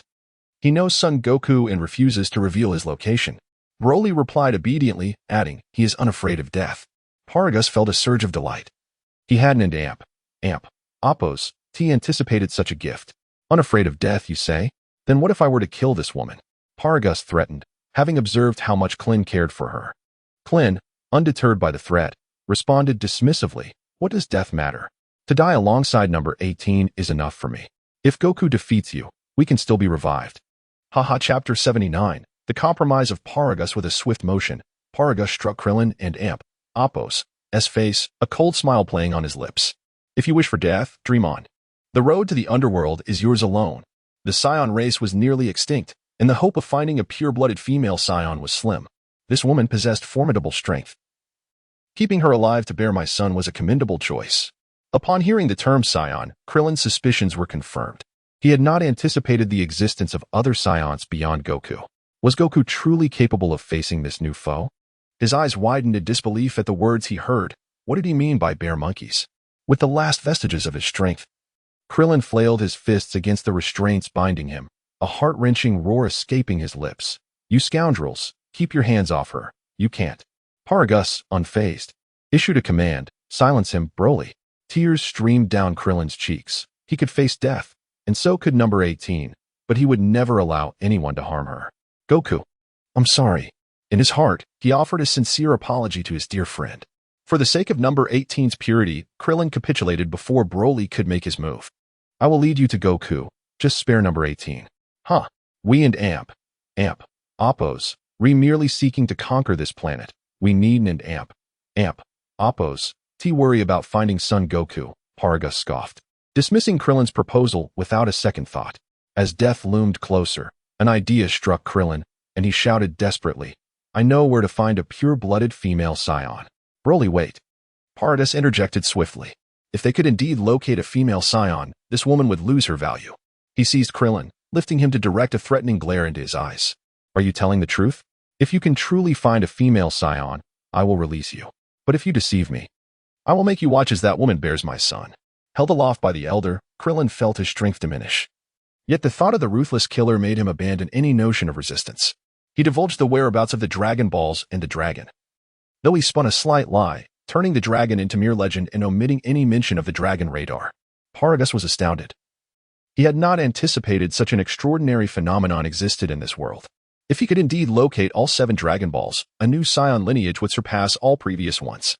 In that case, we shall spare your lives for the time being. Once we conquer the planet and retrieve the Dragon Balls, we will release you. Now take us to Son Goku. "I don't know where Goku is. He isn't on Earth," Krillin confessed honestly, sensing Paragus's growing fury. In a moment of inspiration, he added, "However, I know where Goku and Appo's home is. We can capture his family. He will have no choice but to show himself." Paragus nodded, satisfaction evident on his face. Wandering aimlessly would take too long. Possessing leverage ensured Goku and Appo's appearance. "You little bald-headed trickster, the woman will be returned to you, but don't even think of escaping. Otherwise." Cradling number 18, Krillin sighed in relief, watching as Broly decimated the robotic army, feeling utterly powerless. This loss was catastrophic, and he would have a hard time explaining it to Bulma. He could only hope that the seemingly harmless, rotund character known as Majin Buu was as formidable as the rumors suggested otherwise. The notion of kidnapping was merely a jest, as Goku and Appo's loyal friend. How could he engage in such acts? He had seen Majin Buu a few times, and found him to be a delightful glutton. Yet, Yajirobe often claimed that Buu's strength was terrifying, even beyond his own capabilities. All he could do was pray that the rotund creature was not exaggerating. After dealing with the robotic army, Paragus commanded his troops to stand down, and he and Broly prepared to escort Krillin and his companion. Meanwhile, Majin Buu remained blissfully unaware of the plot against him, leisurely flying alongside Bulma, enjoying a colossal ice cream cone in one hand and a cup of milk tea in the other. Behind him trailed several large sacks, all under his telekinetic control. "You fat fool. You better not return without telling me where you've been, or you can forget about sharing my bed." Bulma seethed, casting a glance at Buu, her face betraying a smile. This rotund creature was incredibly useful, obedient and sensible, aside from his voracious appetite. Every now and then, he required a shopping trip, and most of the hefty bags were filled with necessities, along with an array of snacks. "Buu, what do you want to eat when we get home?" Upon hearing the mention of food, Buu squinted his eyes in delight. "Anything Sister Bulma makes is delicious. I'll eat anything."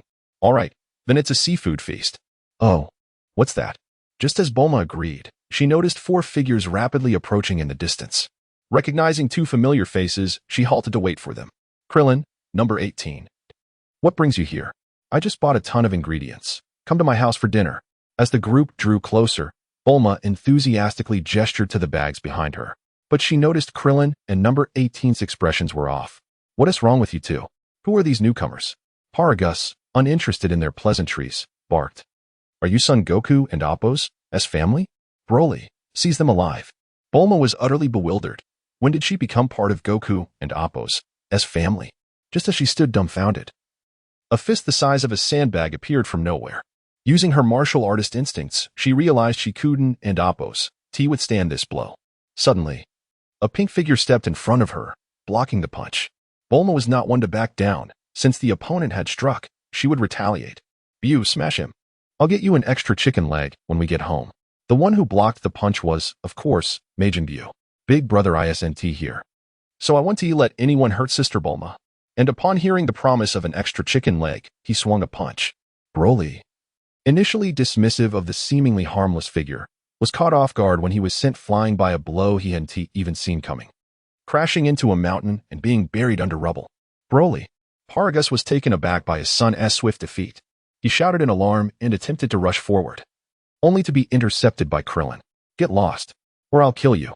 "Huh, with your son down, what do you intend to threaten me with?" Krillin chuckled disdainfully, effortlessly capturing Paragus. Bulma was even more curious and pressed for details. "What is going on? Don't you know each other?" Krillin, having incapacitated Paragus, dusted off his hands and explained, "These scions appeared out of nowhere and destroyed my robotic army, demanding vengeance on Goku. I needed to distract them to protect number 18 and Appo's honor, so I led them to Buu." Casting a glance at Buu, Krillin voiced his concern. "You can handle this, right?" Bulma rolled her eyes, annoyed. "Didn't you just see that?" Yet, Krillin remained anxious, cautiously asking, "Well, scions can transform, and you?" Before he could finish, a powerful golden aura erupted from the rubble as Broly emerged, his green hair transformed. Upon seeing his father captured, he charged forward. His hair looks different from Goku's transformation," Bulma mused, smacking her lips. "Don't worry, I've got it handled. My partner once said he isn't even a match for Buu, so relax." Buu flexed his arms, showcasing his hefty muscles, and nodded enthusiastically. "Yup, I'm super strong." Chapter 80, Broly vs. Buu. Upon witnessing the capture of his father, Broly was consumed by an overwhelming fury. as he saw individuals approaching to obstruct him. He unleashed a powerful energy beam from his palms, striking Bu in the abdomen, seemingly catching him off guard. Krillin, observing from a distance, was paralyzed with terror. Glancing at Bulma, who trembled in fear, and questioned, "Is this what you meant by being able to contain him? Is it still possible for us to escape?" Bulma, equally startled, had never witnessed Bu in action, only hearing from her partner about Bu and Appo's formidable strength. Though her words of reassurance were a fade, she insisted, "Do not worry, we can contain him, just watch." Internally, she was cursing profusely. Meanwhile, far away in the Kaioshin realm, Yachirobe sneezed unexpectedly, rubbing his nose, bewildered by the sudden occurrence. As Broly and Appo's attack incapacitated his opponent, he charged towards Krillin and the others, intent on rescuing his father while simultaneously eliminating them. This was the price for attacking his father. Just as he drew near, Broly sensed something amiss. The expression of the one holding his father shifted from fear to delight. Before he could comprehend the situation, a sharp pain erupted from above, and his body uncontrollably plummeted underground. Bu, having fully recovered from the earlier blow, chuckled at Bulma and the others. "See? I can contain him." Witnessing the entire ordeal, Bulma was astonished. A typical individual would be gravely injured or even dead from such an attack, yet Bu had recovered so swiftly that she couldn't and Appo's help but give him a thumbs up, exclaiming, "Bu, you are incredible." However, there was no time for pleasantries. As Broly emerged from the ground once more, Bu transformed into a large, spinning ball of flesh and charged at him. Broly raised his hands to absorb the impact, but the force and rotation were so overwhelming that he was sent flying. Before he could regain his balance, the large ball struck him again, knocking him away once more. On the third charge, Broly narrowly dodged the attack. But before he could catch his breath, the ball collided with him from behind. In response, Broly swiftly turned and fired several energy blasts at the ball, which, despite causing explosions, inflicted no damage. Yet, the blast provided enough distraction for Broly to vanish from sight, evading the impending collision. Frustrated by this failure, Bu ceased his spinning and scanned for his opponent, only to spot Broly and smile mischievously as he transformed back into a ball and lunged at him again. Broly let out a furious roar, unleashing a torrent of energy that shot directly at the ball. The ball, determined to withstand the onslaught, pushed forward, albeit at a gradually diminishing speed. Although it broke through the energy beam, Broly intercepted it with both hands, delivering a fierce kick that sent the ball flying like a soccer ball. Seizing the moment, Broly positioned himself in the trajectory of the ball, launching a series of powerful kicks until the ball was finally sent deep into the ground. With the hefty foe dealt with, Broly prepared to rescue his father, only to hear a playful voice echoing from below, "This is fun. Let Appo's play again." Angered, Broly looked down, realizing that he could not save his father without first neutralizing this rotund adversary. He transformed into a golden beam of light and dove down, his fist becoming blurs as he unleashed a flurry of relentless strikes. In the face of Broly and Appo's assault, Bu appeared unfazed, continuously muttering, "So much fun." However, he soon grew bored and deliberately slowed his movements, allowing Broly to deliver a powerful punch that shattered his head into fragments. Broly exhaled in relief, thinking that without a head, Bu could not possibly rise again. However, as he turned to take flight, he found himself crashing face first into the ground. "Haha, so much fun." Broly glanced back to find his feet ensnared by Bu's elongated, pink appendages. To his dismay, Bu's head remained intact, mocking him with impunity. Just as Broly attempted to break free, he felt a powerful force grip him, dragging his body across the ground, carving a trench in his wake. He was gleefully running while manipulating Broly like a kite, zigzagging with delight. Broly exerted all his strength to escape the binding, but to no avail. Reluctantly, he retaliated with energy blasts. Sensing the incoming attack, Bu danced and dodged, reveling in the game. Perhaps tiring of the amusement, Bu abruptly hurled Broly into the air, spinning him several times before sending him crashing down. Boom, boom, boom. Broly smashed through several mountain peaks before being buried beneath the rubble. Paragus, witnessing his invincible son being toyed with, roared in indignation, "You will regret this. Broly will kill you all." Without hesitation, Bulma slapped him, scolding, "You old fool. How can you not see the situation? You're captured and still threaten us? Do you truly believe Broly has the strength to seek revenge on Goku? Soon, he will obliterate everything in sight, except for me." At that moment, Bulma, Krillin, and Android 18 felt a chill of dread. The ground began to tremble as an unprecedented. Violent energy surged forth. Rocks floated into the air as a golden figure, eyes closed, rose slowly from the debris, a radiant golden aura expanding and crackling with electricity. Krillin, in a daze, murmured, "Why does this resemble Goku's Super Saiyan 2? No.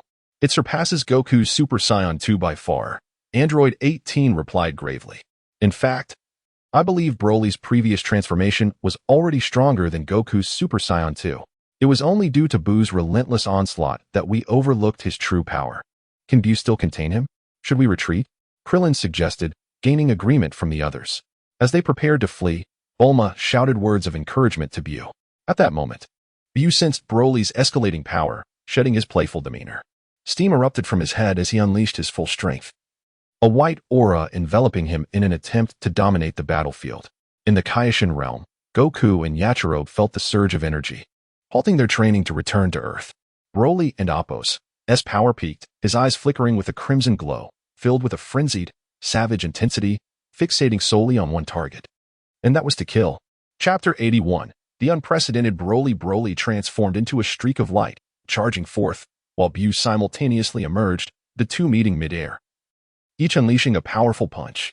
When their fists collided, the tremendous force sent both warriors reeling back several dozen meters, with Buu being propelled even further. In a moment of frenzy, Broly roared, and a shockwave erupted from his mouth, mirroring Buu's own shockwave as they clashed in midair. For a brief moment, neither could gain the upper hand, resulting in a violent explosion that enveloped them in a thick cloud of smoke. Suddenly, energy fluctuations were detected above the smoke. Unbeknownst to them, they had already exchanged blows numerous times. Broly launched a right hook aimed at Buu's head, but Buu, seemingly unable to defend, unexpectedly retracted half of his head into his body, narrowly evading the punch. To Broly and Appo's surprise, he transformed his fist into a palm, seizing Buu and Appo's antenna, swinging him around at high speed before slamming him hard into the ground. Before Buu could rise, a barrage of energy blasts rained down upon him, shattering his form into a multitude of pieces. Broly howled triumphantly, reveling in his victory, oblivious to the fragments of Buu's body that began to levitate and coalesce into a large mass. As the mass writhed, it took on Buu and Appo's shape once more. Just after being pummeled, Buu squinted his eyes and, in a flash, appeared before Broly, delivering a series of slaps that abruptly silenced his roar, followed by a swift kick that sent him flying. Regaining his footing, Broly was momentarily bewildered, unable to comprehend how someone who had been obliterated could rise again to strike him. Yet, did it truly matter? If he could destroy Buu once, he could do so again. All he needed was to rend him apart once more, and he charged at Buu anew. Suddenly, two figures appeared in the sky at the edge of the battlefield, Goku and Yachirobe, returning from the Kaioshin realm. "Wow, it really is Broly. How has he become so powerful?" Yachirobe exclaimed, cursing as he observed the duel. It was astonishing to see Buu at a disadvantage, truly a freak of nature. He then sensed a few familiar presences nearby, puzzled. "Hey, where's my wife, Krillin, and Android 18? With that, the two vanished and reappeared beside Bulma and the others. Seeing familiar faces, Krillin joyfully embraced Goku, and after a brief exchange, he relayed the circumstances that brought him and 18 to this place. Goku, ever carefree, shrugged it off. But Yachirobe was not pleased. "Krillin, that's rather inconsiderate. If Buu can't defeat Broly, doesn't he that put Bulma in jeopardy?"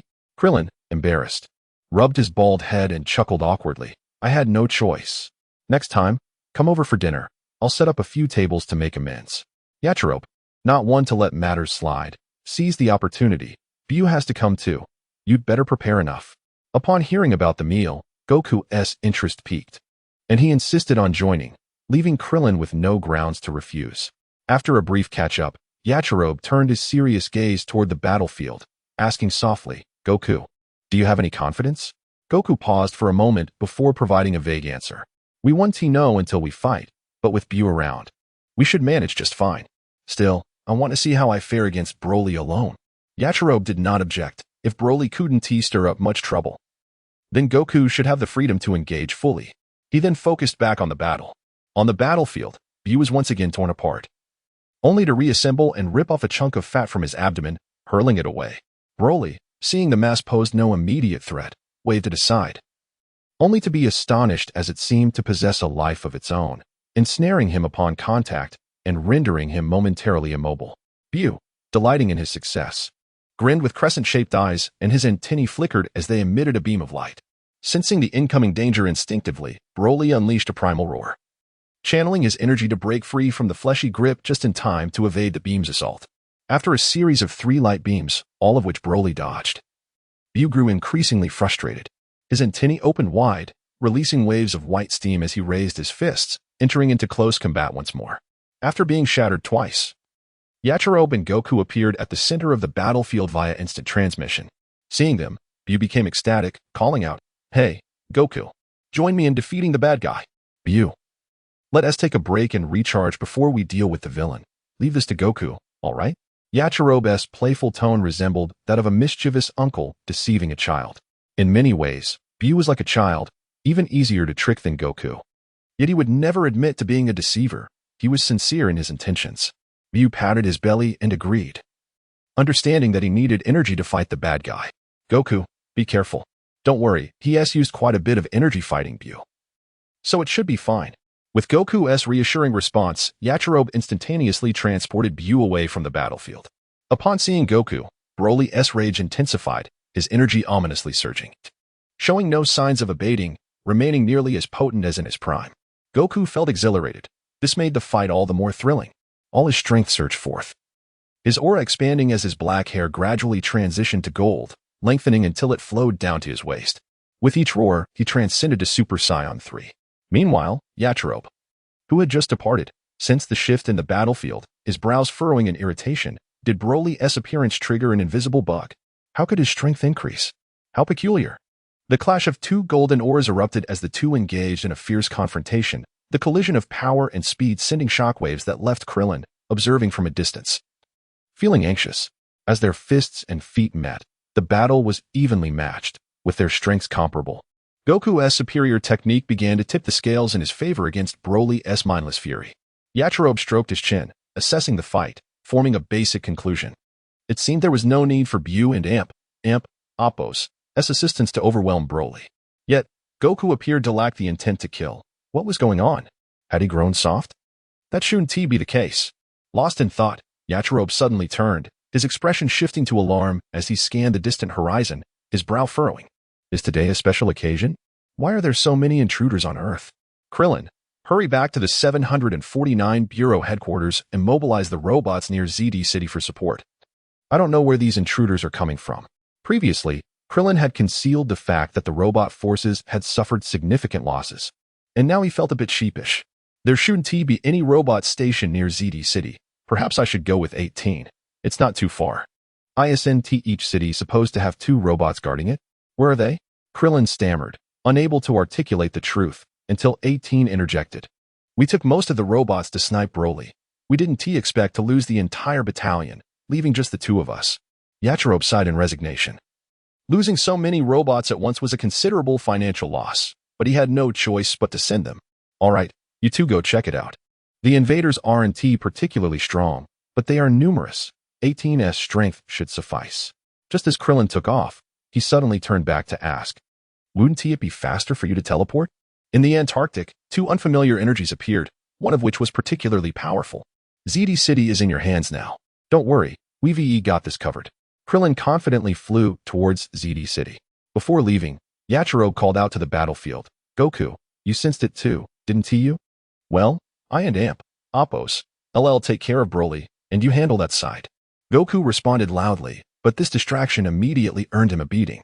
Chapter 82. The return of the 3-eyed Broly in the vastness of deep space. A somewhat dilapidated spaceship was on the verge of reaching Earth, with its trajectory indicating a landing in the frigid expanse of Antarctica. This remote region, perpetually blanketed in ice and snow, was disrupted by the arrival of the vessel, sending the local wildlife fleeing in terror. As the spaceship touched down, Yachirobe set foot on the pristine landscape, his gaze fixed intently on the craft. Previously, from a distance, he had sensed the formidable power of the being aboard, but now, in close proximity, he felt an unsettling pressure. Faced with this enigmatic intruder, Yachirobe resolved to take the initiative, momentarily gathering his strength to unleash a Kamehameha wave. "What is this strange phenomenon?" Yachirobe exclaimed, his face jiggling with disbelief, confusion, and alarm as he beheld an unusual eye that appeared, effortlessly deflecting his attack, its white exterior and black pupil moving independently. Increasing his power, Yachirobe intensified the Kamehameha. Yet it proved futile against the eye. What bizarre technique is this? I've never encountered anything like it in the Dragon Ball universe. Yachirobe pondered, racking his brain, unable to fathom who this mysterious adversary could be. Just as he was preparing to unleash his full power in a transformation, a voice echoed from the spaceship, laced with mockery and a hint of joy from an old friend. Yachirobe, is this how you welcome me after so many years? The voice sparked a flicker of recognition in Yachirobe, though he couldn't and amp, Oppos, to immediately place it. He hesitated, remaining cautious as the ship and amp, Oppos, S door opened, revealing two figures, a tall one and a short one, stepping into the sunlight. Upon closer inspection, despite some changes, Yachirobe immediately recognized them and exclaimed, Tien, Kaiatsu, it and amp, Oppos, SU. He could hardly believe it was the long-missing duo. Just as he was about to rush forward to embrace them, a thought struck him, and he paused, eyeing them warily. Are you really Tien and Kaiatsu? Your energy feels completely different. His suspicion was not unwarranted. He was not of this world, and the powerful aura and strange techniques suggested they might be otherworldly travelers as well. Once that thought crossed his mind, he couldn't and Oppos, to shake it. Resolute, he decided to subdue them first and act later, transforming into his full form, vanishing from sight. Whoa, Yachirobe, are you serious? Tien shouted, witnessing Yachirobe's disappearance as his three eyes darted around, also vanishing. Kaiatsu, remaining in place, suddenly looked up at the sky, where the sounds of their clash echoed. His gaze gradually shifted downward as the battle raged above, powerful forces sending snowflakes spiraling. Yachirobe, if you hit me again, I'll retaliate. Frustrated, Yachirobe heeded the warning, retreating and returning to his regular form, plopping down in the snow and drawing circles in the frost until a hand rested on his shoulder. What's wrong? Do you believe me now?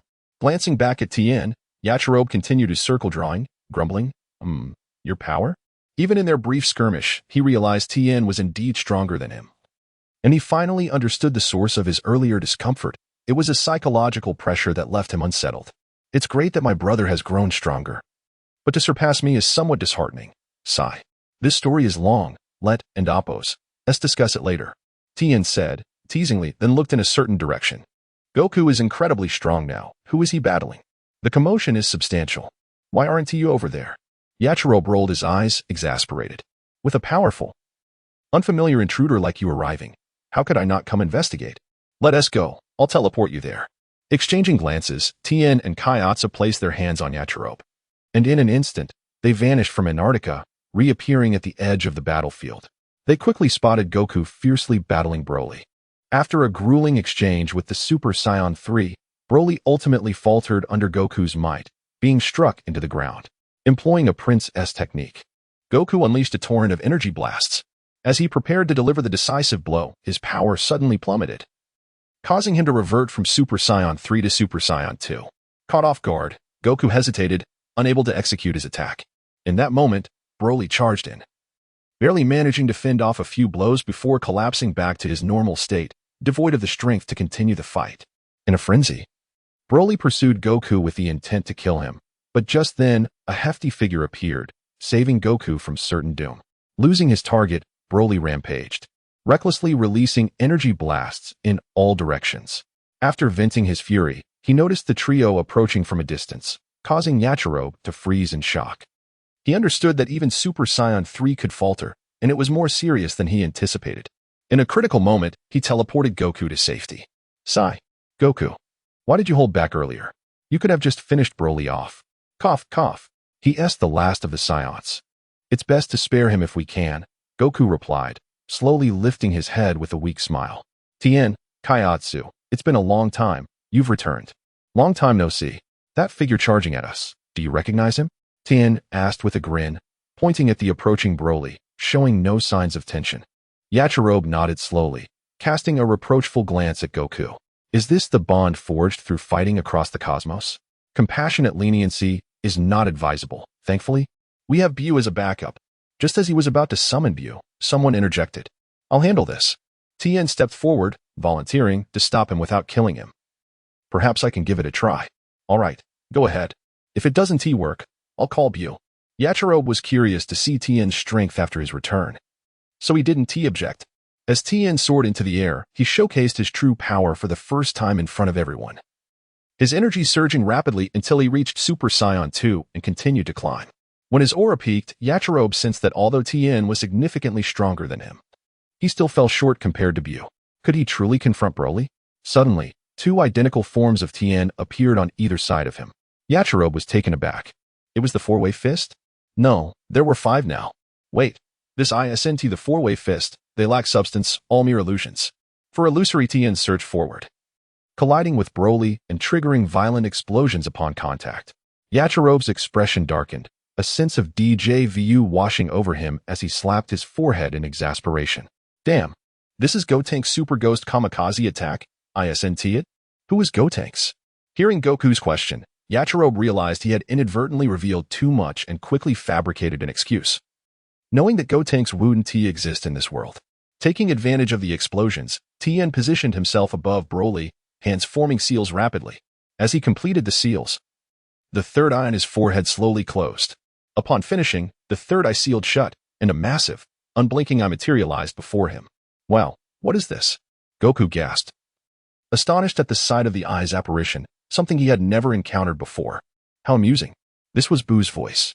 Although Yachirobe had seen it before, he was still profoundly shocked, unable to decipher Tien and Appo's intentions. With his right hand, Tien brought his index and middle fingers together at his forehead, covering the third eye. As he withdrew his fingers, the third eye gradually opened, revealing the massive eye beneath. With a shout, calm, the eye on his forehead radiated a cerulean light, which enveloped Broly in a blue glow. Under this cerulean luminescence, Broly was forced to the ground, overwhelmed by the pressure. The azure radiance was most peculiar, leaving the ground unscathed. Yet Broly lay prostrate, as though ensnared by an invisible hand, utterly immobilized. With great effort, he strained against the earth, his limbs pushing with all their might, emitting growls and roars reminiscent of a wild beast as he gradually rose. Tien, taken aback, had not anticipated such formidable resistance from the adversary, who could slowly withstand the oppressive force of his third eye. However, this technique served not only to subdue the body, but more significantly. Chapter 83. The three-eyed clan of brilliant azure light surged forth, exerting a formidable suppression, as Broly struggled valiantly against it, turning the confrontation into a grueling tug-of-war. Amidst this fierce struggle, a glimmer of clarity returned to Broly's once maddened eyes. Meanwhile, a sheen of cold sweat began to bead on Tien's forehead, and he felt a slight dizziness from the prolonged exertion. The third eye he employed was not derived from the Ki of Earth, but rather the ancestral mental energy passed down within the three-eyed clan. A considerable drain on his own reserves. The azure light not only subdued the corporeal form, but also quelled the spirit, restoring clarity. Observing Broly and Appo's descent into madness and bloodlust, Tien aimed to employ this technique to help Broly regain his senses. How utterly deranged can one be? With my mental energy, I can sustain this for at most one more minute before succumbing to unconsciousness. I must endure. Tien gritted his teeth, determined to make the most of this first encounter with an old friend upon returning to Earth. As seconds ticked by, Broly and Appo's clarity increased while his resistance waned. Just as Tien felt he could hold on no longer, the madness in Broly and Appo's eyes dissipated entirely. He recalled past events, chose to cease his struggle, and relinquished his Super Saiyan transformation, reverting to his normal state. Tien exhaled a sigh of relief, his third eye gradually closing, causing the azure light to fade, and the immense eye vanished from sight. Well done. I never dreamed this battle would resolve in such a manner. How did you achieve this? Yachirobe suddenly appeared beside Tien, expressing genuine admiration, unable to contain his curiosity. Tien cast a glance at him. The rotund figure had arrived just in time. Without hesitation, he placed a hand on Yachirobe's shoulder, feeling dizzy from the significant depletion of his mental energy. Yachirobe, do you have any senzu beans? Yachirobe was taken aback, realizing the gravity of the situation. He entrusted Tien to Dend and vanished, only to reappear with another companion, Jebet. The senzu beans are consumables. Every bean eaten diminishes the supply. Isn and Appo's it more prudent to utilize this free-moving spring of vitality? Goku. Tien soon regained his composure, while Jebet departed with a forlorn expression, returning to the realm of the Supreme Kai. It was rather humiliating for a Supreme Kai and Appo's attendant to become another and Appo's devoted caregiver. With the battle concluded, Tien delightedly recounted his experiences in the universe to Goku and Yachirobe. Upon learning from Bulma that there might be survivors from the Three-Eyed Clan, I traversed the cosmos to a desolate planet, barren and scarred by destruction.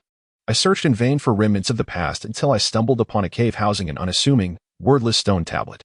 The moment I entered the cave, the tablet emitted a radiant spectrum of light, drawing me in.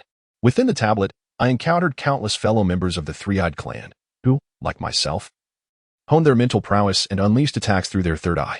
As our clan faced annihilation, the chieftain employed a secret technique to preserve a fragment of the fallen clan members' mental energy within the tablet, hoping that a survivor would return to carry on our legacy.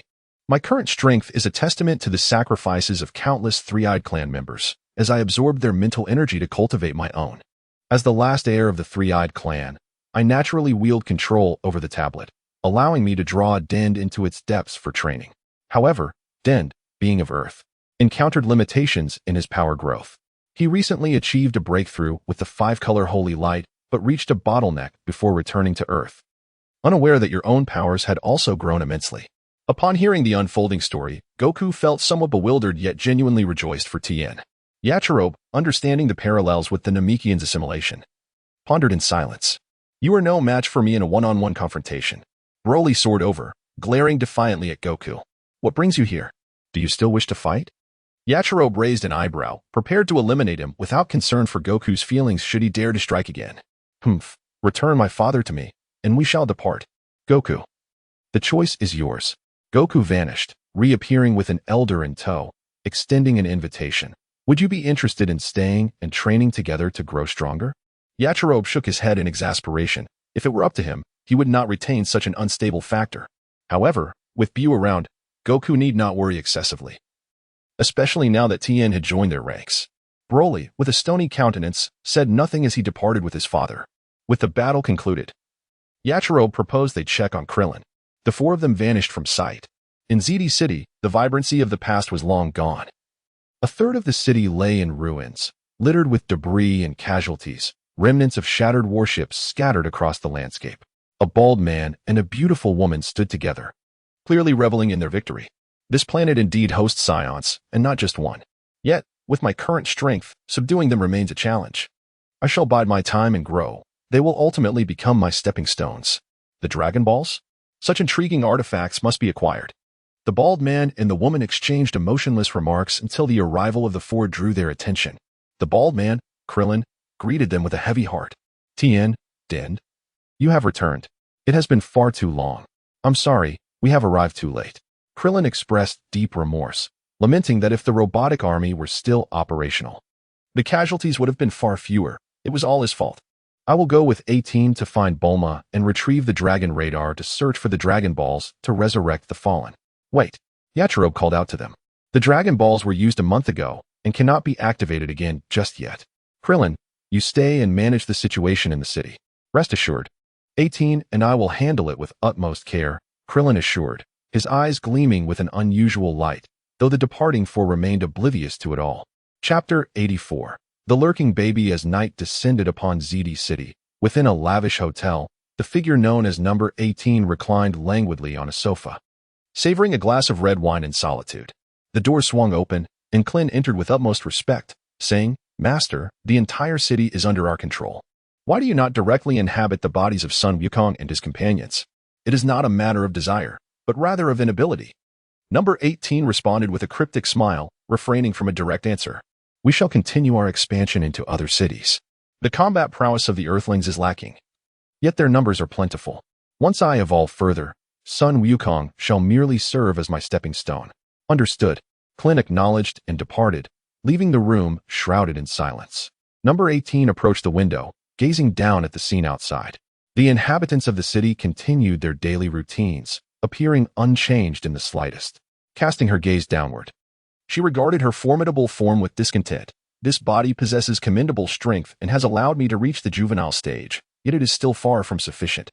I must not be discovered by Sun Wukong and his companions before I fully develop. So who else is there? Ah, my dear brother, wait for me. The following day, as the sun rose, a verdant island teemed with life. Animals scoured for food, and seabirds perched upon the land. A young man with shoulder-length hair leaned against a tree, a leaf between his lips producing melodious notes. He was number 17, who had long since disconnected from the fight. After avenging Dr. Gero and Apos' death and witnessing his sister and Apos' marriage, number 17 had taken up the role of a park ranger, living harmoniously with nature on the island. As his music paused, number 17's gaze drifted into the distance, where a streak of light approached swiftly. He stood and took flight to greet it. "My dear sister, do you still remember me? Your brother? Why did that little bald head and my niece not accompany you?" His words were laced with reproach, revealing his discontent with his sister and Apos' choice of spouse. "I did not come merely to miss you. I made a special trip to see you. Come, let us embrace." Number 18 advanced with open arms, intending to share a familial hug. Yet, just as they were about to embrace, number 17 coldly retorted, "Who are you, really?" Number 18 paused, chuckling. "What nonsense are you talking? I am your sister. You are not my sister. Whenever I refer to the little bald head, you always seem displeased. Yet you do not react to me. Is that all? That is sufficient." Number 18's expression darkened as she struggled to comprehend the peculiarities of human behavior. Since her identity was compromised, she chose to act decisively, delivering a sudden punch. However, number 17, anticipating the move, effortlessly defended against it. "I had intended to subdue you quietly. It appears that force is necessary after all. Ha, my dear sister, my strength surpasses yours by a fraction. What gives you the right to capture me?" Number 17 scoffed, countering with a punch, only to find himself striking at empty air as number 18 vanished. Pain suddenly struck him from above, and he plummeted into the ocean, creating a splash. Emerging from the water, number 17 gazed gravely at his sister, having failed to discern her movements. As she charged at him, he flailed his arms, employing a defensive technique to buy time, believing that Sun Wukong and Yajirobe would sense the situation and arrive. Indeed, Yajirobe detected the energy fluctuations between them and, finding no third party present, assumed the siblings were merely sparring, a common occurrence between him and Wukong. Moreover, with Gohan and Apos' potential ritual nearing completion, he, alongside Wukong and Tenshinhan, was en route to the Kaioshin realm, thus disregarding the matter. Meanwhile, the battle at sea continued. Number 17 frowned, releasing energy blasts. Why have those two not yet arrived? With their ability to teleport, they should have been here by now.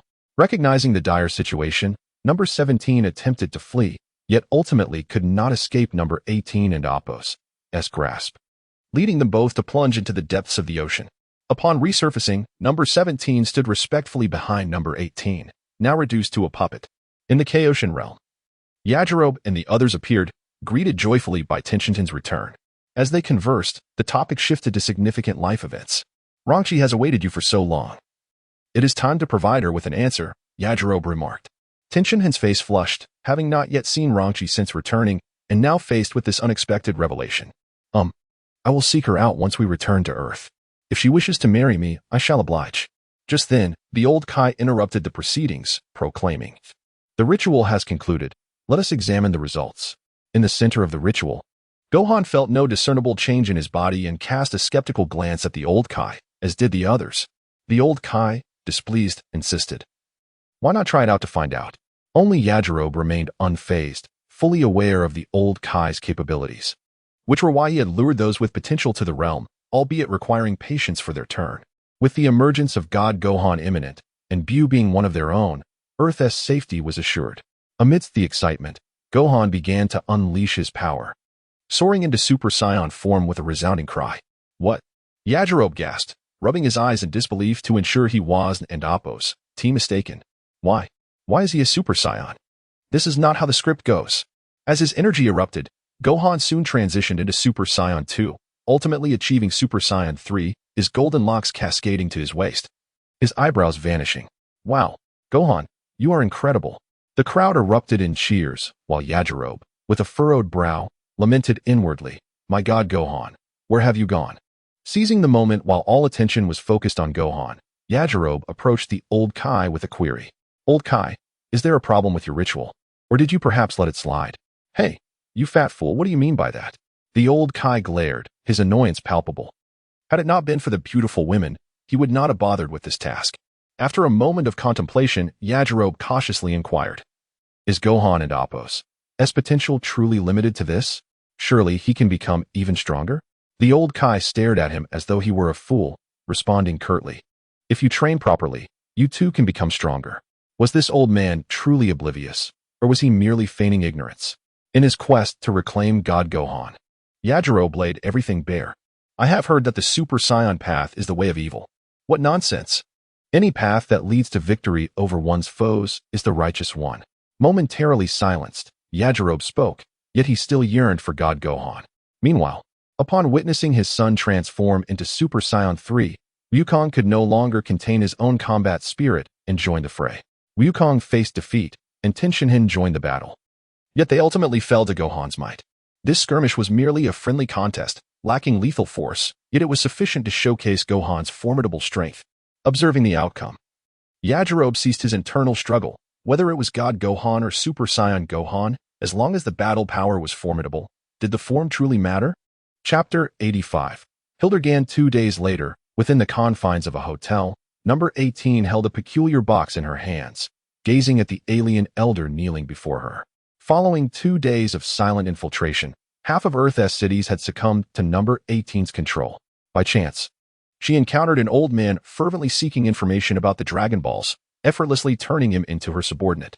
Hildergan? The valiant Tapian? Intriguing. However, having recently utilized the Dragon Balls, it seemed prudent to make an early departure. The Celestial Temple. Upon entering the temple, number 18 swiftly recruited Dandy and Bobo, instructing them to devise a method to open the box. After a moment of contemplation, Dandy proposed a solution. The temple housed 7 Black Star Dragon Balls, remnants from a bygone era, capable of granting a wish that might unlock the box. Are there other Dragon Balls? Upon receiving this revelation, number 18 hesitated. Sensing her body was on the brink of another growth spurt, she resolved to activate the music box, but not at this moment. 3 days later, a grand and lavish wedding unfolded aboard a cruise ship, attended by the Sun family, the Akilabe family, Master Rashi, and all their friends, celebrating the union of Tien and Launch. Even mercenary Tao and Broly with his son made an appearance. After his defeat by Goku, Broly had not departed Earth, but rather sought refuge in the secluded mountains to train, plotting his revenge against Goku once he grew stronger. Number 18, cradling her daughter Marin, walked hand in hand with Krillin, while number 17 followed closely. Their family exuded warmth and harmony, devoid of any hint of discord. After the wedding ceremony concluded, guests joyfully feasted and drank, with the occasional bickering between Master Rashi and mercenary Tao, while Goku and Broly prepared to settle their differences at the dining table. Number 18 took a sip of red wine, her gaze flitting between Goku and Broly. Both were remarkable, but whom should she choose as the new host?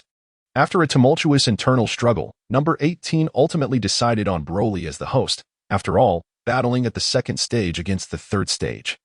His strength and talent surpassed that of Goku. If she could control Goku with a larval form, using instantaneous movement to go wherever she pleased, it would simply be a matter of issuing a command. In a dense forest, the old man gazed at the 7 glowing Black Star Dragon Balls on the ground, murmuring an incantation to summon the Eternal Dragon. A crimson dragon emerged, granting his wish and successfully unlocking the music box. As the red dragon vanished, a plume of smoke emerged from the music box, transforming into an alien bearing a long sword. Tapian, I have finally released you. Ha! Hildergan has arrived.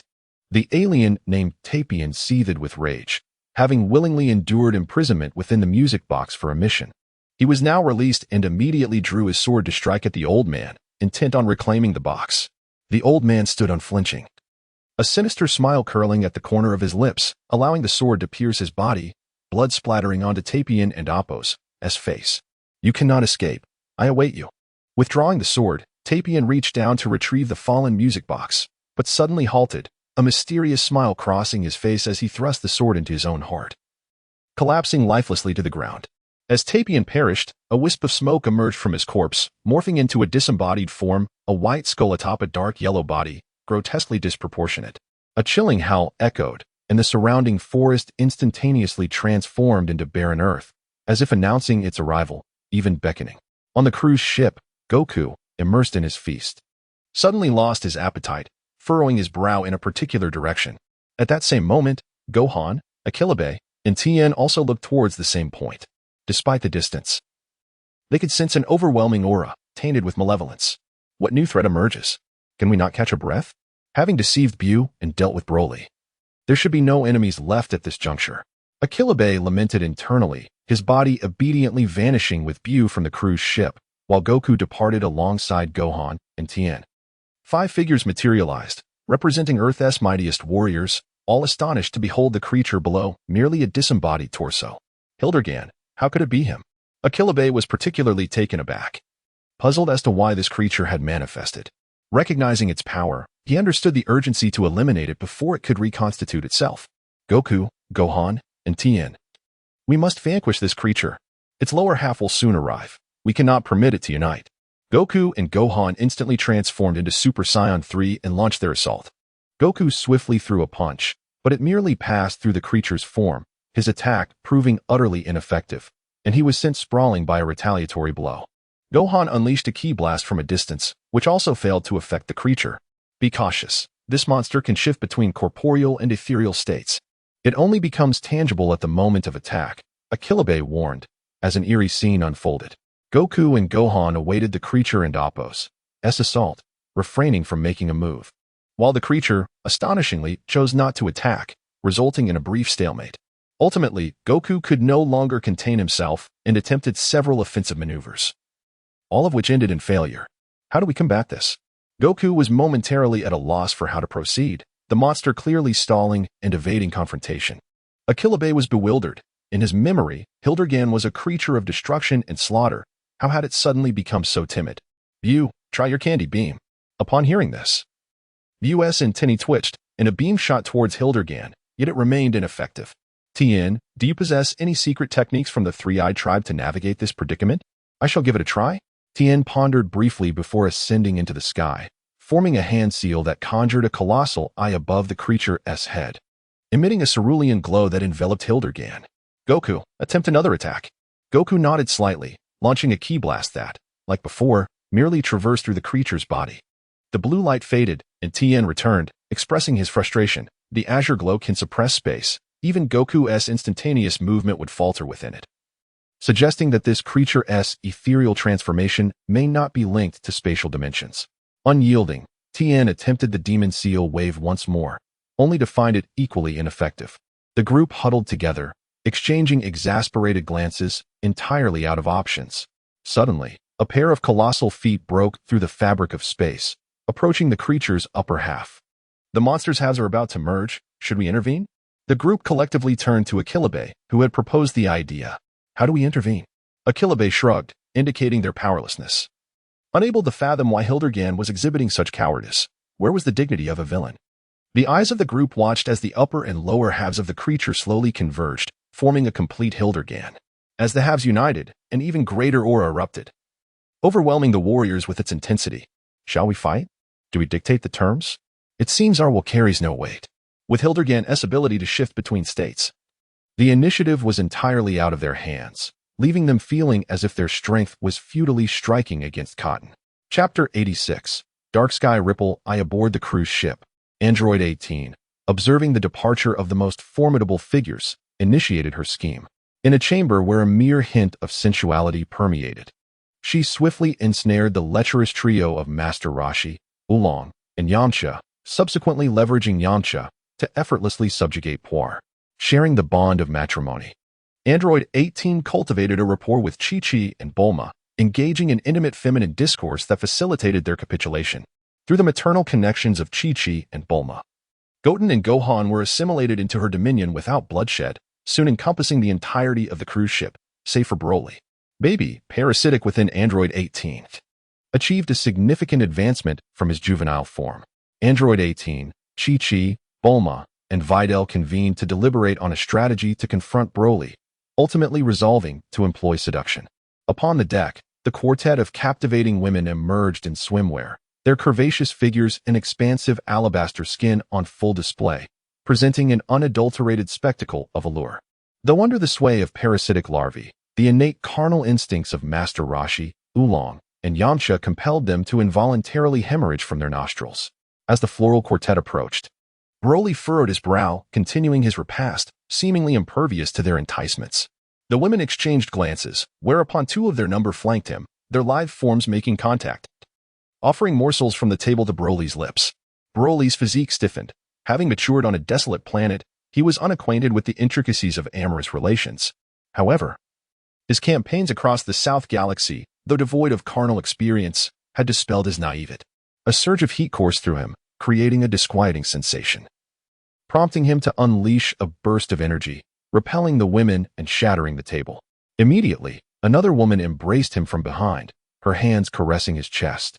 While Android 18 leisurely approached with a goblet of wine, her delicate fingers tracing his cheek, her breath redolent with perfume. "Allow me, darling," she purred, imbibing a mouthful of wine and transferring it to Broly's lips, leaving Broly in a state of suspended animation, his gaze fixed, as Android 18 indulged in her machinations, until Broly convulsed, flinging the women away, erupting in exultant laughter. "This vessel is of unparalleled power, ha!" At that instant, the denizens of the cruise ship knelt in unison, intoning reverently, "Hail, Lord Baby, possessor of a new form." Baby reveled in the might of Broly's physique. And with the surge of his power, Broly's form underwent a metamorphosis. His verdant hair elongated and stood erect, glints of silver shimmering in the light. Crimson streaks adorned his brow and jaw, his pupils turned scarlet, his musculature swelled, and a peculiar yellow mantle emerged from his shoulders. In that instant, Baby had fully assimilated Broly's essence, becoming one with him, inheriting Broly's. Meanwhile, as Goku and his comrades deliberated on whether to engage, a fist descended, prompting them to evade. What? Did he find his manhood and become tough? Perhaps Hildegard had finally understood the meaning of their words, unleashing a primal roar and singling out Yajirobe as his initial target. Despite Yajirobe's transformation into a demon king, barely evading the initial blow, he was sent hurtling back to his original state by the second, carving a furrow hundreds of meters long before coming to a halt. Cough, cough. This power is insufficient. Once Hildegard is vanquished, I must seek Tien Shinhan and Amp, Apos, S.A. to elevate my abilities. Observing Tien Shinhan and Amp, Apos, S. intervention, he conceived a preliminary notion for enhancing his strength, leaving its success to fate, delayed by the recent nuptials. Yajirobe, Goku exclaimed, launching an assault on Hildegard, only to miss and be repelled by a counterblow. Boom. Explosions erupted from Hildegard and Apos, S head and back, generating dense smoke. Gohan and Tien Shinhan seized the opportunity, launching ki blasts that struck their mark. Suddenly, a torrent of flames erupted from the smoke, prompting Tien Shinhan to retreat swiftly, his hands weaving intricate seals. Abruptly halting, he wheeled to face the flames, extending his palms, conjuring a spectral yellow eye that consumed the inferno. Netherworld Spring, revolve, as the incantation resonated, and I materialized above Hildegard and Apos, S head, unleashing a deluge of flames, while Goku and Gohan unleashed Kamehameha waves from either side, converging on Hildegard. Boom, boom, boom. Successive explosions reverberated, enshrouding Hildegard in a pall of smoke. Beware, the monster possesses a second form. Yajirobe, positioned at the periphery, issued a warning. But it was too late. A grotesque, insectoid monstrosity burst forth, felling Goku with a single blow. Tien Shinhan, leveraging his three-eyed clan techniques, parried 2 blows. But the third shattered his spectral eye, sending him sprawling. Gohan alone remained, engaging Hildegard, but his defeat was inevitable against the creature's ethereal abilities. Goku unleashed the Dragon Fist. Yajirobe, recalling Goku's triumph over Hildegard, urged him to emulate the feat, only to have his hopes dashed. Dragon Fist? I am unacquainted with that technique. What? You cannot perform the Dragon Fist? Yajirobe was incredulous, unable to fathom Goku's ignorance, repeating the query, only to receive the same response. At that moment, a potent aura emanated from afar, reminiscent of Broly's, yet distinct. However, preoccupied with the present peril, they could not attend to it. As Goku was unable to perform the Dragon Fist, they had to devise an alternative strategy. Approaching Bu, he whispered instructions, whereupon Bu charged Hildegard, interposing himself between the demon and Gohan. The disintegration of his body was inconsequential to Bu, who regenerated instantaneously, enduring repeated assaults to afford Gohan the opportunity to strike Hildegard, albeit with minimal effect. Dark Sky Ripple Eye. A hushed incantation resonated from the depths, and the sky was suddenly filled with hundreds of densely packed eyes, each emitting a crimson beam as Hildegard shattered Bu once more. Under the crimson light, Hildegard roared, gesticulating wildly to obliterate the eyes, his attacks seemingly effective. as each eye developed a fissure. Boom. The eyes shattered, and Hildegard was repelled hundreds of meters by an unseen force, crashing into a mountain and being buried under rubble. Tien Shinhan, well done. For the first time, they had inflicted damage on Hildegard, prompting Goku and his comrades to exult. Cough, cough, I am unable to continue. The monster is still alive, exercise caution. With these words, Tien Shinhan collapsed, his energy depleted. Yajirobe teleported to his side, carrying him from the battlefield. Contemplating a means to vanquish Hildegard. Chapter 87. The capture of the Sun family. The sky suddenly darkened, filled with flashes of lightning and the rumble of thunder. Moments later, raindrops began to fall. A bolt of lightning struck down, precisely hitting the rubble where Hildegard had just been buried. With a roar, the stones lifted into the air, scattering like cannonballs in all directions. Gohan, with his fists dancing, shattered each incoming stone. Seizing the opportunity, Hildegard appeared behind Gohan and sent him flying with a powerful tail swipe. Transforming into wisps of smoke, Hildegard reappeared in the direction Gohan was thrown, again launching him into the air. As Hildegard attempted this tactic a third time, Gohan was ready. He concentrated energy into a sphere and hurled it at Hildegard's fist. At close range, Gohan was propelled back by the explosion's shockwave. Cursed be this creature. How can I defeat this monster? While Gohan and Bu were engaged with Hildegard, Goku returned to his normal state, focusing his energy and raising his hands high, preparing a spirit bomb for a decisive strike. King Kai, are you there? He called out repeatedly until the voice of King Kai finally responded. Goku, what is it? Please relay a message to Krillin, under the banner of the 749 Bureau. Instruct all Earthlings to raise their hands. The 749 Bureau was established for two main purposes, to protect Earth and to resolve issues beyond the capabilities of its inhabitants. Furthermore, it served to facilitate the gathering of spirit bomb energy, representing an official decree that would be more readily accepted by the Earthlings.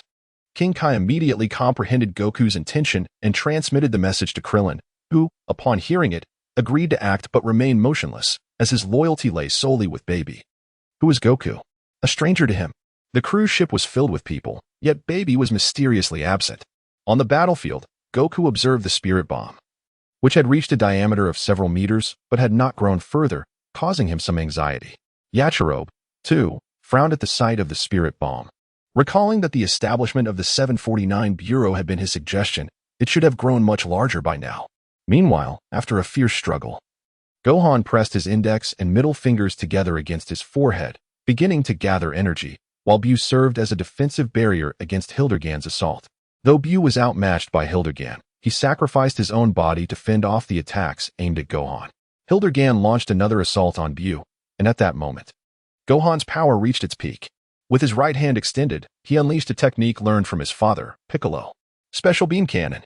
A spiraling column of energy struck Hildegard's fist as it collided with Bu, simultaneously penetrating Bu's body, Hildegard's arm, and ultimately vanishing through Hildegard's head into the distance. Bu gazed down at the hollow in his body, touched it, and instantly restored himself to his former state. Gohan's gaze remained fixed on Hildegard, believing that the special beam cannon had taken effect, but his joy was short-lived. Hildegard stirred once more, seemingly unaffected by the previous blow, and both Gohan and Bu were sent flying. Emerging from the ground, Gohan felt his Super Saiyan form beginning to falter and shouted in desperation, "Father, is your spirit bomb ready yet?" Goku was bewildered. The spirit bomb had ceased to grow from that moment on. With such a meager amount of energy, defeating Bu seemed impossible. Suddenly, a streak of light approached rapidly, reaching the battlefield's edge in an instant. Upon seeing the newcomer, Goku recognized him despite some changes in appearance and exclaimed joyfully, "Broly, you're just in time. Help us fight this monster." Yajirobe, observing Broly's current form, was struck by an absurd thought and cried out, "You are not Broly. You are Baby's parasite." "Humph. A parasite?" Baby sneered, revealing his murderous intent. "Yajirobe, I had intended to spare your life to make you my slave, but you shall die. I recall you have a wife and son. Once I capture you, I will have them kill you with their own hands before they take their own lives." "Haha, you despicable, shameless bastard." Yajirobe yelled in anger, aware that his current strength was no match for Baby. He quickly shouted, "Goku, throw the spirit bomb to that bastard Baby. You and Gohan must flee to the Kaishin realm."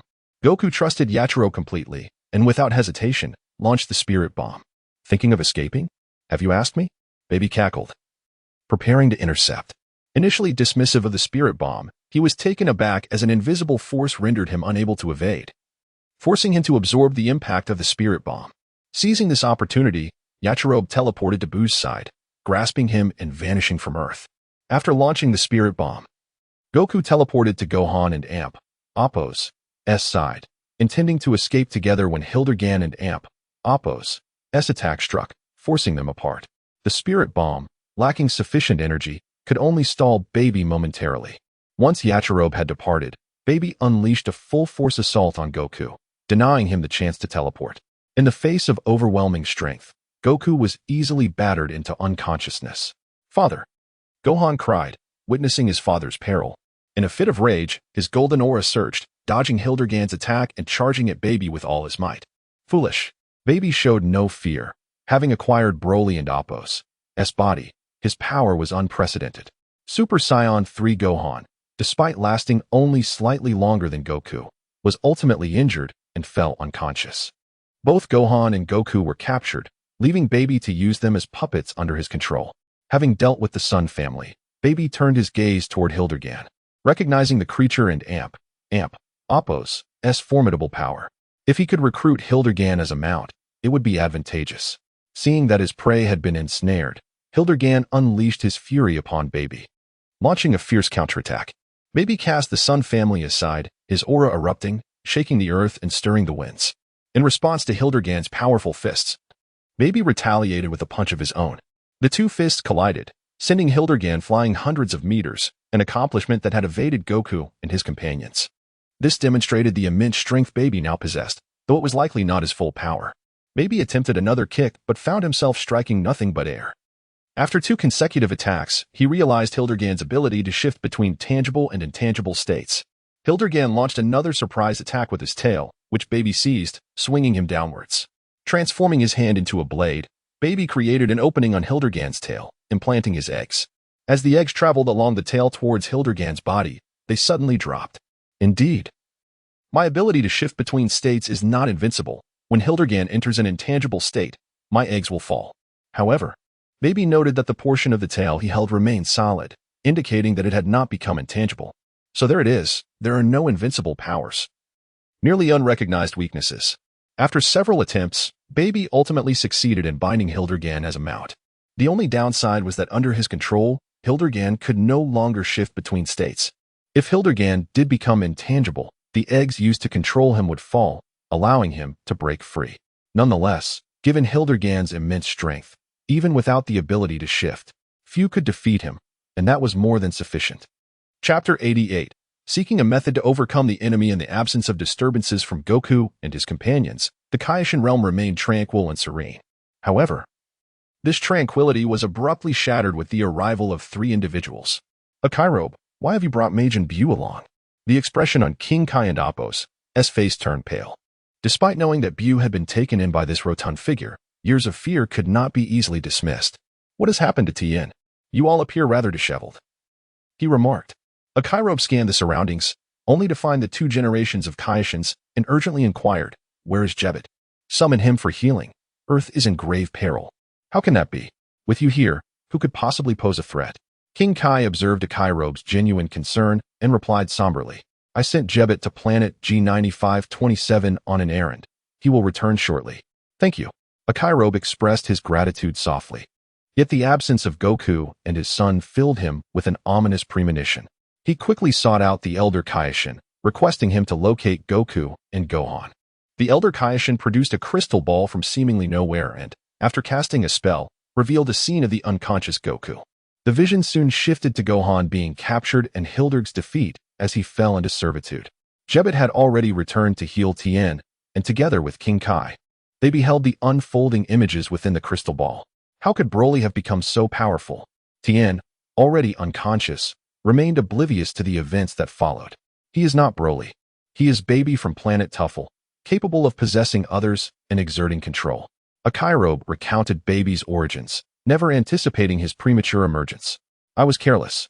I was careless," Yachirobe murmured, filled with self-reproach and regret. He had thought himself wise to the future, yet since arriving in this world, many events had altered, and he continued to view them through an outdated lens. It was naive to assume that by taking Bu as a brother, he could peacefully endure the next 7 years. Suddenly, Tien pointed at the crystal ball and exclaimed, "Are they heading to the heavenly temple?" Akairobe was taken aback and glanced at the crystal ball, which indeed displayed the heavenly temple. If Tien were to heal Goku, then here. Damn it. We cannot remain in the Kaioshin realm. Jebbit, take us to a remote planet to conceal our energy. We must not be found by Goku. Jebbit and Apos' instantaneous movement surpassed his own, allowing him to reach any location without the need for energy sensing. Akairobe, what do you mean? This is my home. And you wish for me to flee? Akairobe rolled his eyes, questioning if King Kai had ever faced Bu's wrath and become slightly naive. If the esteemed Kaioshin was unafraid of becoming a puppet, then he could remain. Perhaps he possessed a way to avoid control. Observing the crystal ball, where Tien was attending to Goku, Akairobe felt an intense urgency. Jebbit, please take us away, quickly. Everyone, except for King Kai, placed their hands upon Jebbit. Wait for me. King Kai ultimately chose to depart, realizing that even someone as powerful as Goku or Gohan could be controlled. He had little confidence in his ability to escape. At the Heavenly Temple, under Tien's treatment, Goku awoke and respectfully called out, "Lord Baby, take me to the Kaioshin realm. Please place your hand upon my shoulder, and I shall teleport you there." Baby placed his hand on Goku and Apos' shoulder, yet moments passed, and they remained in place. "What is happening?" he asked in annoyance. Reporting, "My lord, I cannot locate Akairobe or Tien and Apos' energy signatures in the Kaioshin realm. We cannot proceed." "Useless." Baby scolded sharply, muttering, "That fat one and the three-eyed woman and Apos' husband are still in my grasp. I have no fear of them not returning to Earth, should they appear. I will undoubtedly capture them. That rotund individual seems to know quite a bit, having quickly deduced my origins. With a slight evolution still pending, since I cannot find them, I shall directly absorb the Scion energy of the Sun family at the Heavenly Temple." Baby surged into his youth phase, and the energy of Broly under his control spiked once again. Although there was no qualitative change, his strength had significantly increased. On an unknown planet, King Kai, witnessing Goku and Apos' movements through the crystal ball, broke out in a cold sweat, relieved they had temporarily vacated. Otherwise, the consequences would have been dire. Upon seeing the scene of Scion energy absorption, a shadow loomed over every face present. "Hey, Akairobe, is there still hope?" King Kai expressed a sense of despair. The current adversaries included Goku, Gohan, Hildurg, and that unfathomably powerful Baby, while they could only count 2 on their side. Akairobe appeared somewhat composed, for they still possessed a formidable weapon. Looking at the ineffective King Kai, he pointed to his earrings and said, "Do not panic. Remove your earrings and hand them to me." He recalled how Goku and Vegeta had fused into Vegeto using the Patera earrings, their strength and prestige. Now, Vegeto could not manifest, nor could Goku and Gohan fuse, but he and Tien could still unite for a battle and perhaps emerge victorious. "What do you need my earrings for?" King Kai asked, perplexed, as he removed the earrings and handed them over, considering them mere adornments. Receiving the earrings, Akairobe confidently declared, "Tien, let us fuse." Tien hesitated momentarily upon receiving one earring, but after Akairobe's explanation, he felt a surge of joy and prepared to wear it. Suddenly, the elder Kaioshin interjected, "Wait, are you truly going to fuse? Do you understand the consequences? Once fused, it cannot be undone, correct?" Akairobe smiled lightly, unfazed, suggesting that having Bu swallow them would suffice for separation. What was there to fear? The elder Kaioshin's gaze turned peculiar as he slowly shook his head. "I do not know where you learned of the Patera fusion technique, but the inability to separate is only one aspect. Furthermore, while Patera fusion can enhance combat power, the extent of that enhancement varies from individual to individual and is exceedingly unstable." "What?" Akairobe exclaimed in shock, his brow furrowed in contemplation. Recalling events from his memory, he remembered that the elder Kaioshin had fused with an ancient witch, resulting in their current state, where their combat power was virtually negligible. Even the fusion of Jebbit and King Kai did not yield a qualitative change in combat prowess. King Kai and Apos' strength was not weak, and Jebbit, as the attendant of the Kaioshin, was also competent. Had they achieved a qualitative enhancement akin to Goku and Vegeta's fusion, they would not have feared Majin Buu. Gazing at the earrings in his hand, Akairobe hesitated. Was it the legendary protagonist and Apos' halo at play? Yet he and Tien were not exactly the protagonists. The pot era fusion would have to be temporarily set aside as a contingency. Another path must be sought. Jebbit, please take me to Namek. The greatest cheat in the Dragon Ball world, while not omnipotent, is indispensable without the Dragon Balls. Chapter 89, Sealing the Demon King on Namek, Palunga. Can you separate baby from Broly? Yachirobe summoned the Eternal Dragon to make his first wish. He did not expect the dragon to eliminate baby, but that was impossible. Please choose another wish. Could we remove the baby embryo from Goku? Yachirobe settled for a secondary option. If the main body was unmanageable, removing an embryo should be feasible. It is possible. Upon hearing the dragon's response, Yachirobe was elated. If this were to succeed, Goku and Gohan would regain their freedom, and their fusion would rival that of Vegeta. However, you must first eliminate Baby and Amp, Appo's main body. Yachirobe felt a wave of despair. Could the dragon not articulate its message in full? If I could kill Baby, I could easily destroy the embryo with super divine water. Although I cannot eliminate the embryo within Goku, I can extract it from Piccolo. Yachirobe paused, pondering the significance of freeing Piccolo. Wait, it is not entirely without merit. In the face of cosmic crisis, some sacrifice from the Namekians is warranted. Very well, let the first wish be to extract the embryo from Piccolo. You must capture Piccolo and forcibly remove his entire left chest. He will no longer be under control. The first wish is granted. Please state your second wish. Damn it. Yachirobe could not suppress his expletives. When did the Eternal Dragon's wishes become so trivial? For my second wish, enhance Tien's potential. Excellent. Palunga's eyes glowed red. And the second wish was granted. Please state your third wish. For my third wish, aid me in developing my potential as well. Palunga's eyes glowed red once more. And upon fulfilling the three wishes, he vanished. As the dragon disappeared, Yachirobe assessed himself, feeling no increase in strength. Glancing at Tien, he inquired, "Do you feel any stronger?" Tien shook his head, indicating he felt no stronger either. With the dragon gone, there was no one left to reason with. After departing Namek, they sought the old Kaioshin, who observed Baby and Appo's movements through a crystal ball. He noted that apart from Goku, who was being constantly monitored, everyone else continued their lives as usual. Meanwhile, Piccolo was training alone in the wilderness, presenting an opportunity. Jebbit, Tien, and Yachirobe returned to Earth, where Tien forcefully suppressed Piccolo, rendering him immobile. Yachirobe had already prepared 2 energy cuts to sever Piccolo's left side. Seizing a significant portion of Piccolo's body, they fled. In that fleeting moment, Goku and Baby arrived, only to find a severed segment of Piccolo's body. Sensing the embryo within, Baby casually destroyed it, perplexed by the motive behind saving a useless Piccolo. Yachirobe and Tien, you have 3 days to appear. If you do not, I shall not hesitate to allow your wives to engage with others. Understanding that they could hear him, Baby directly issued a 3-day ultimatum. Upon returning, the old Kaioshin relayed Baby and Appo's words to the two, who were determined not to let their wives be dishonored. Having freed himself from the embryo and Appo's control, Piccolo utilized the innate abilities of the Namekians to restore his body and quickly grasped his predicament. He had no objections to Yachirobe's plan. He could not bear to see Gohan live as someone else's puppet, and if Baby was not defeated, Namek would inevitably fall. He immediately requested Jebbit to take him back to Namek. Subsequently, he stealthily returned to the Kaioshin and Amp, Appo's palace and obtained a bottle sealed with a talisman.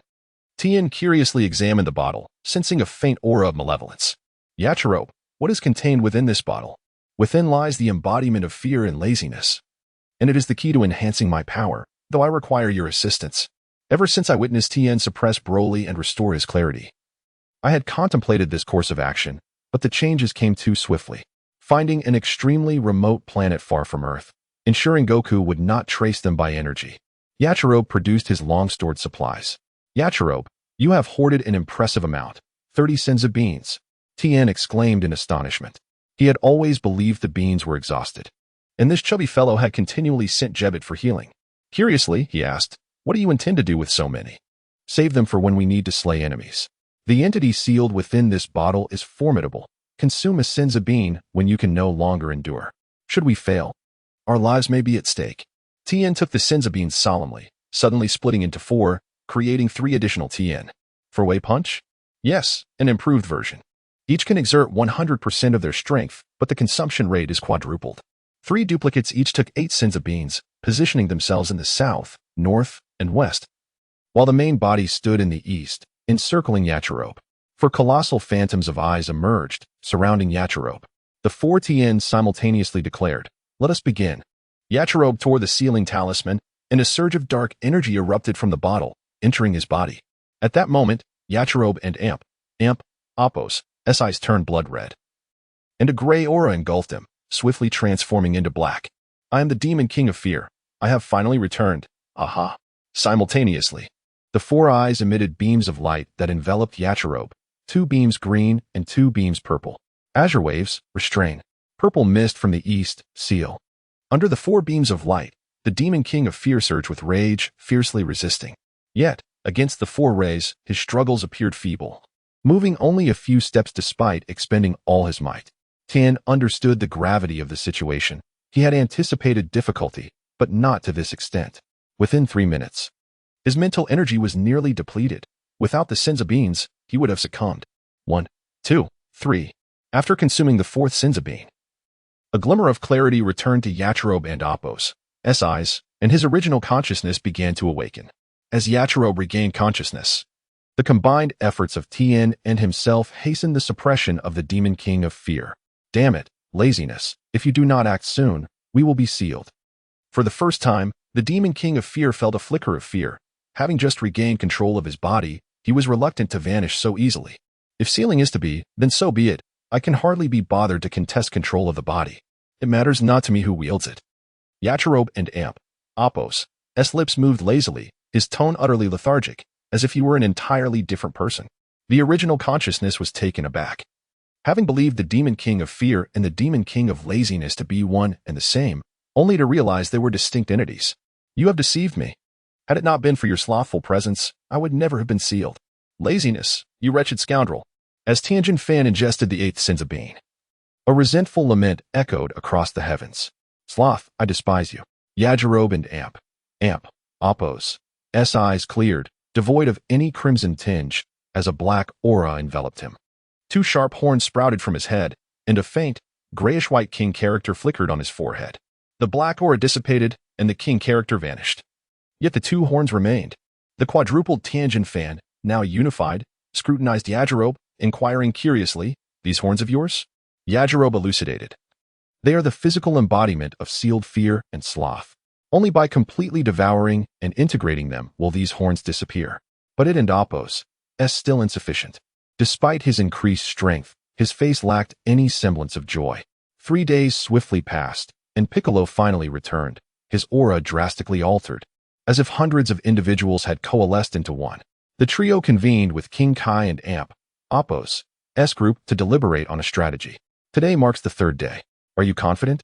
All 3 of them shook their heads. "Let's try the Pod-Era fusion, no matter what." Yajirobe promptly declined, explaining, having just harnessed the power of Demon King Dabura and others. Fusion would risk the resurgence of the Demon King's consciousness. This issue was discovered after gaining the power. The new body would disrupt the seal, and he would cease to be himself. "Then Tianjin Fan and I shall fuse with the Pod-Era," Piccolo suggested, but old Kai interjected, "You've already used similar fusion techniques. Another Pod-Era fusion is impossible. It will inevitably lead to a backlash, turning you into madmen." Old Kai, with his vast experience, had his reasons. The trio, dismayed, exchanged glances. "I have an idea. Let's seek help from the afterlife. This universal crisis requires everyone's contribution." Yajirobe's inspiration was met with unanimous agreement. Under King Kai's authority, he dared not disobey and lent Pikin and Alabu.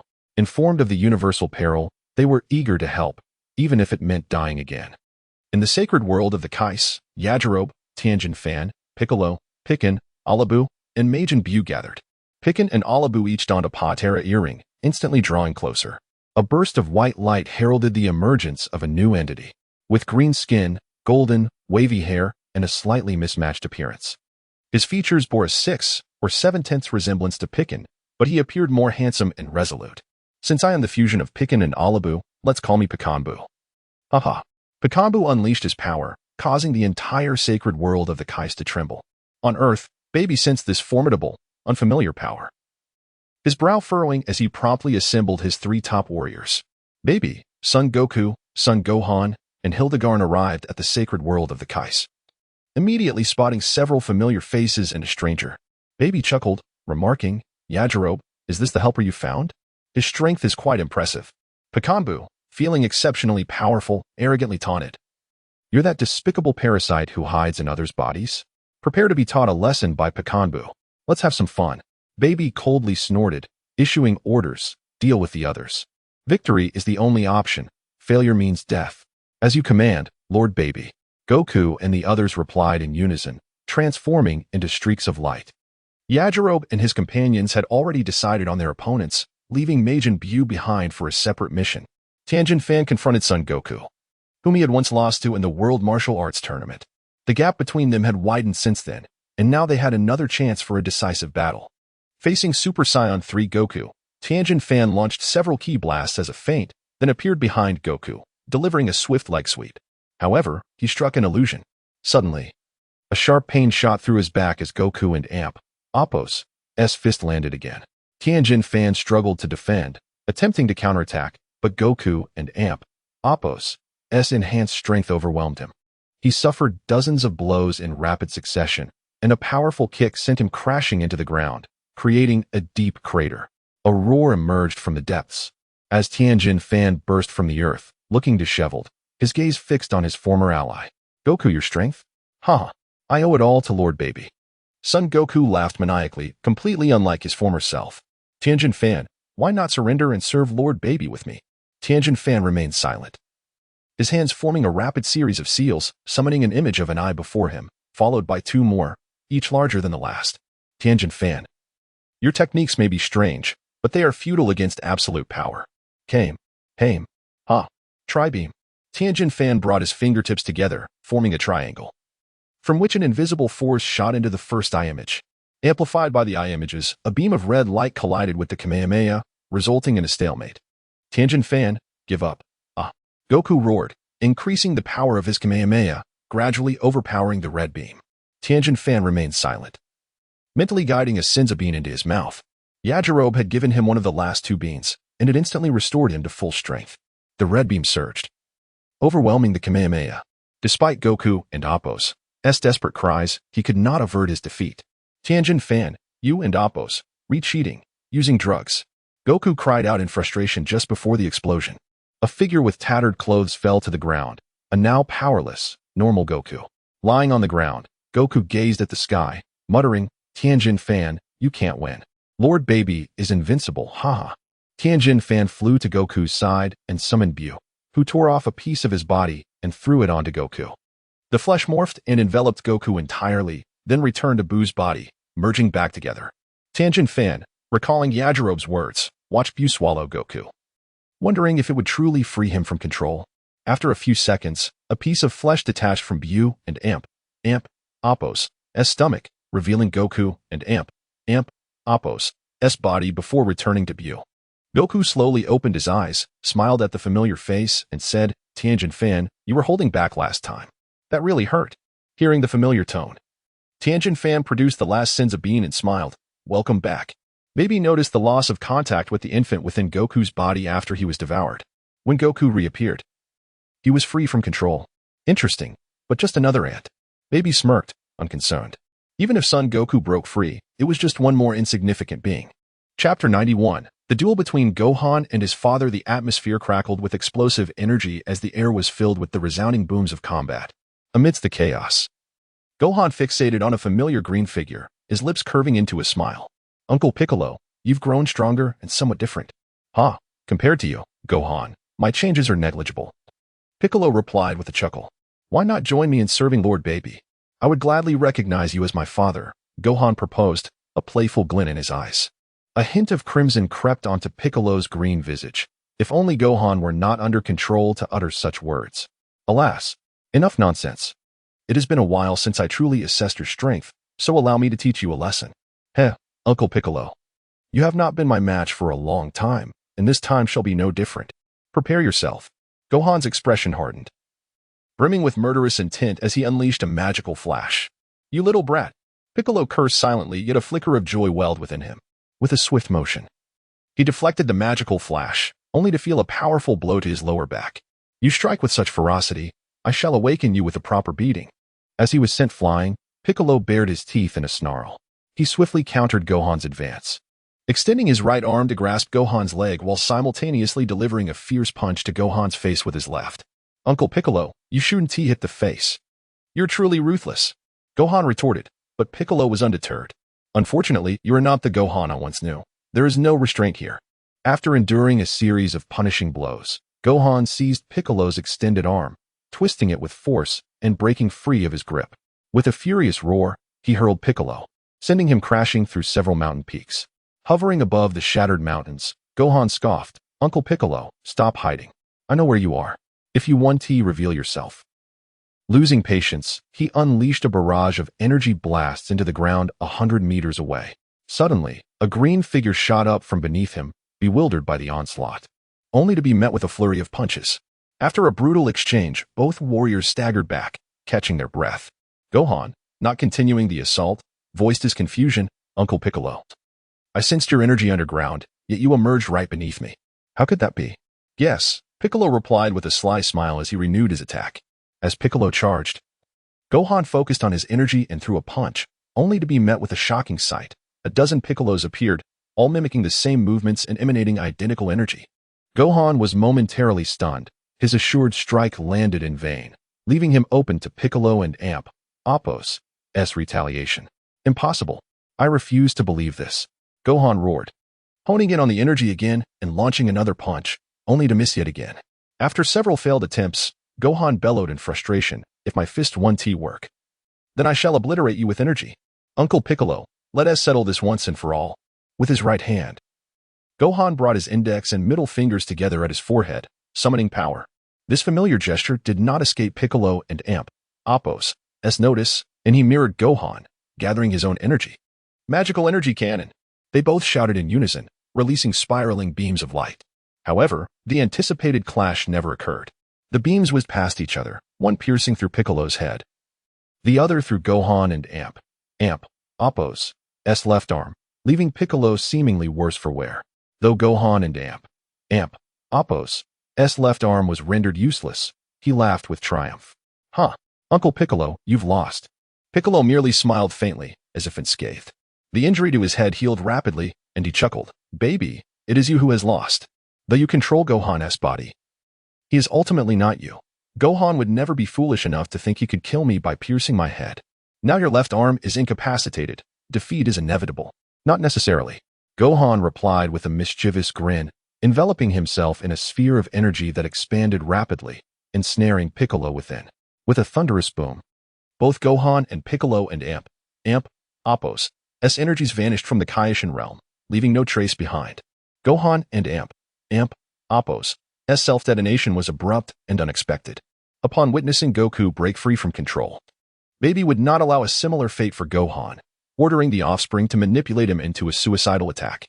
In the underworld, a halo appeared above Piccolo and Gohan's heads. As Gohan unreservedly embraced Uncle Piccolo, Piccolo stiffened, a faint blush coloring his cheeks, but quickly accepted the gesture, mockingly scolding, Gohan, how ruthless of you to choose mutual destruction. Haha.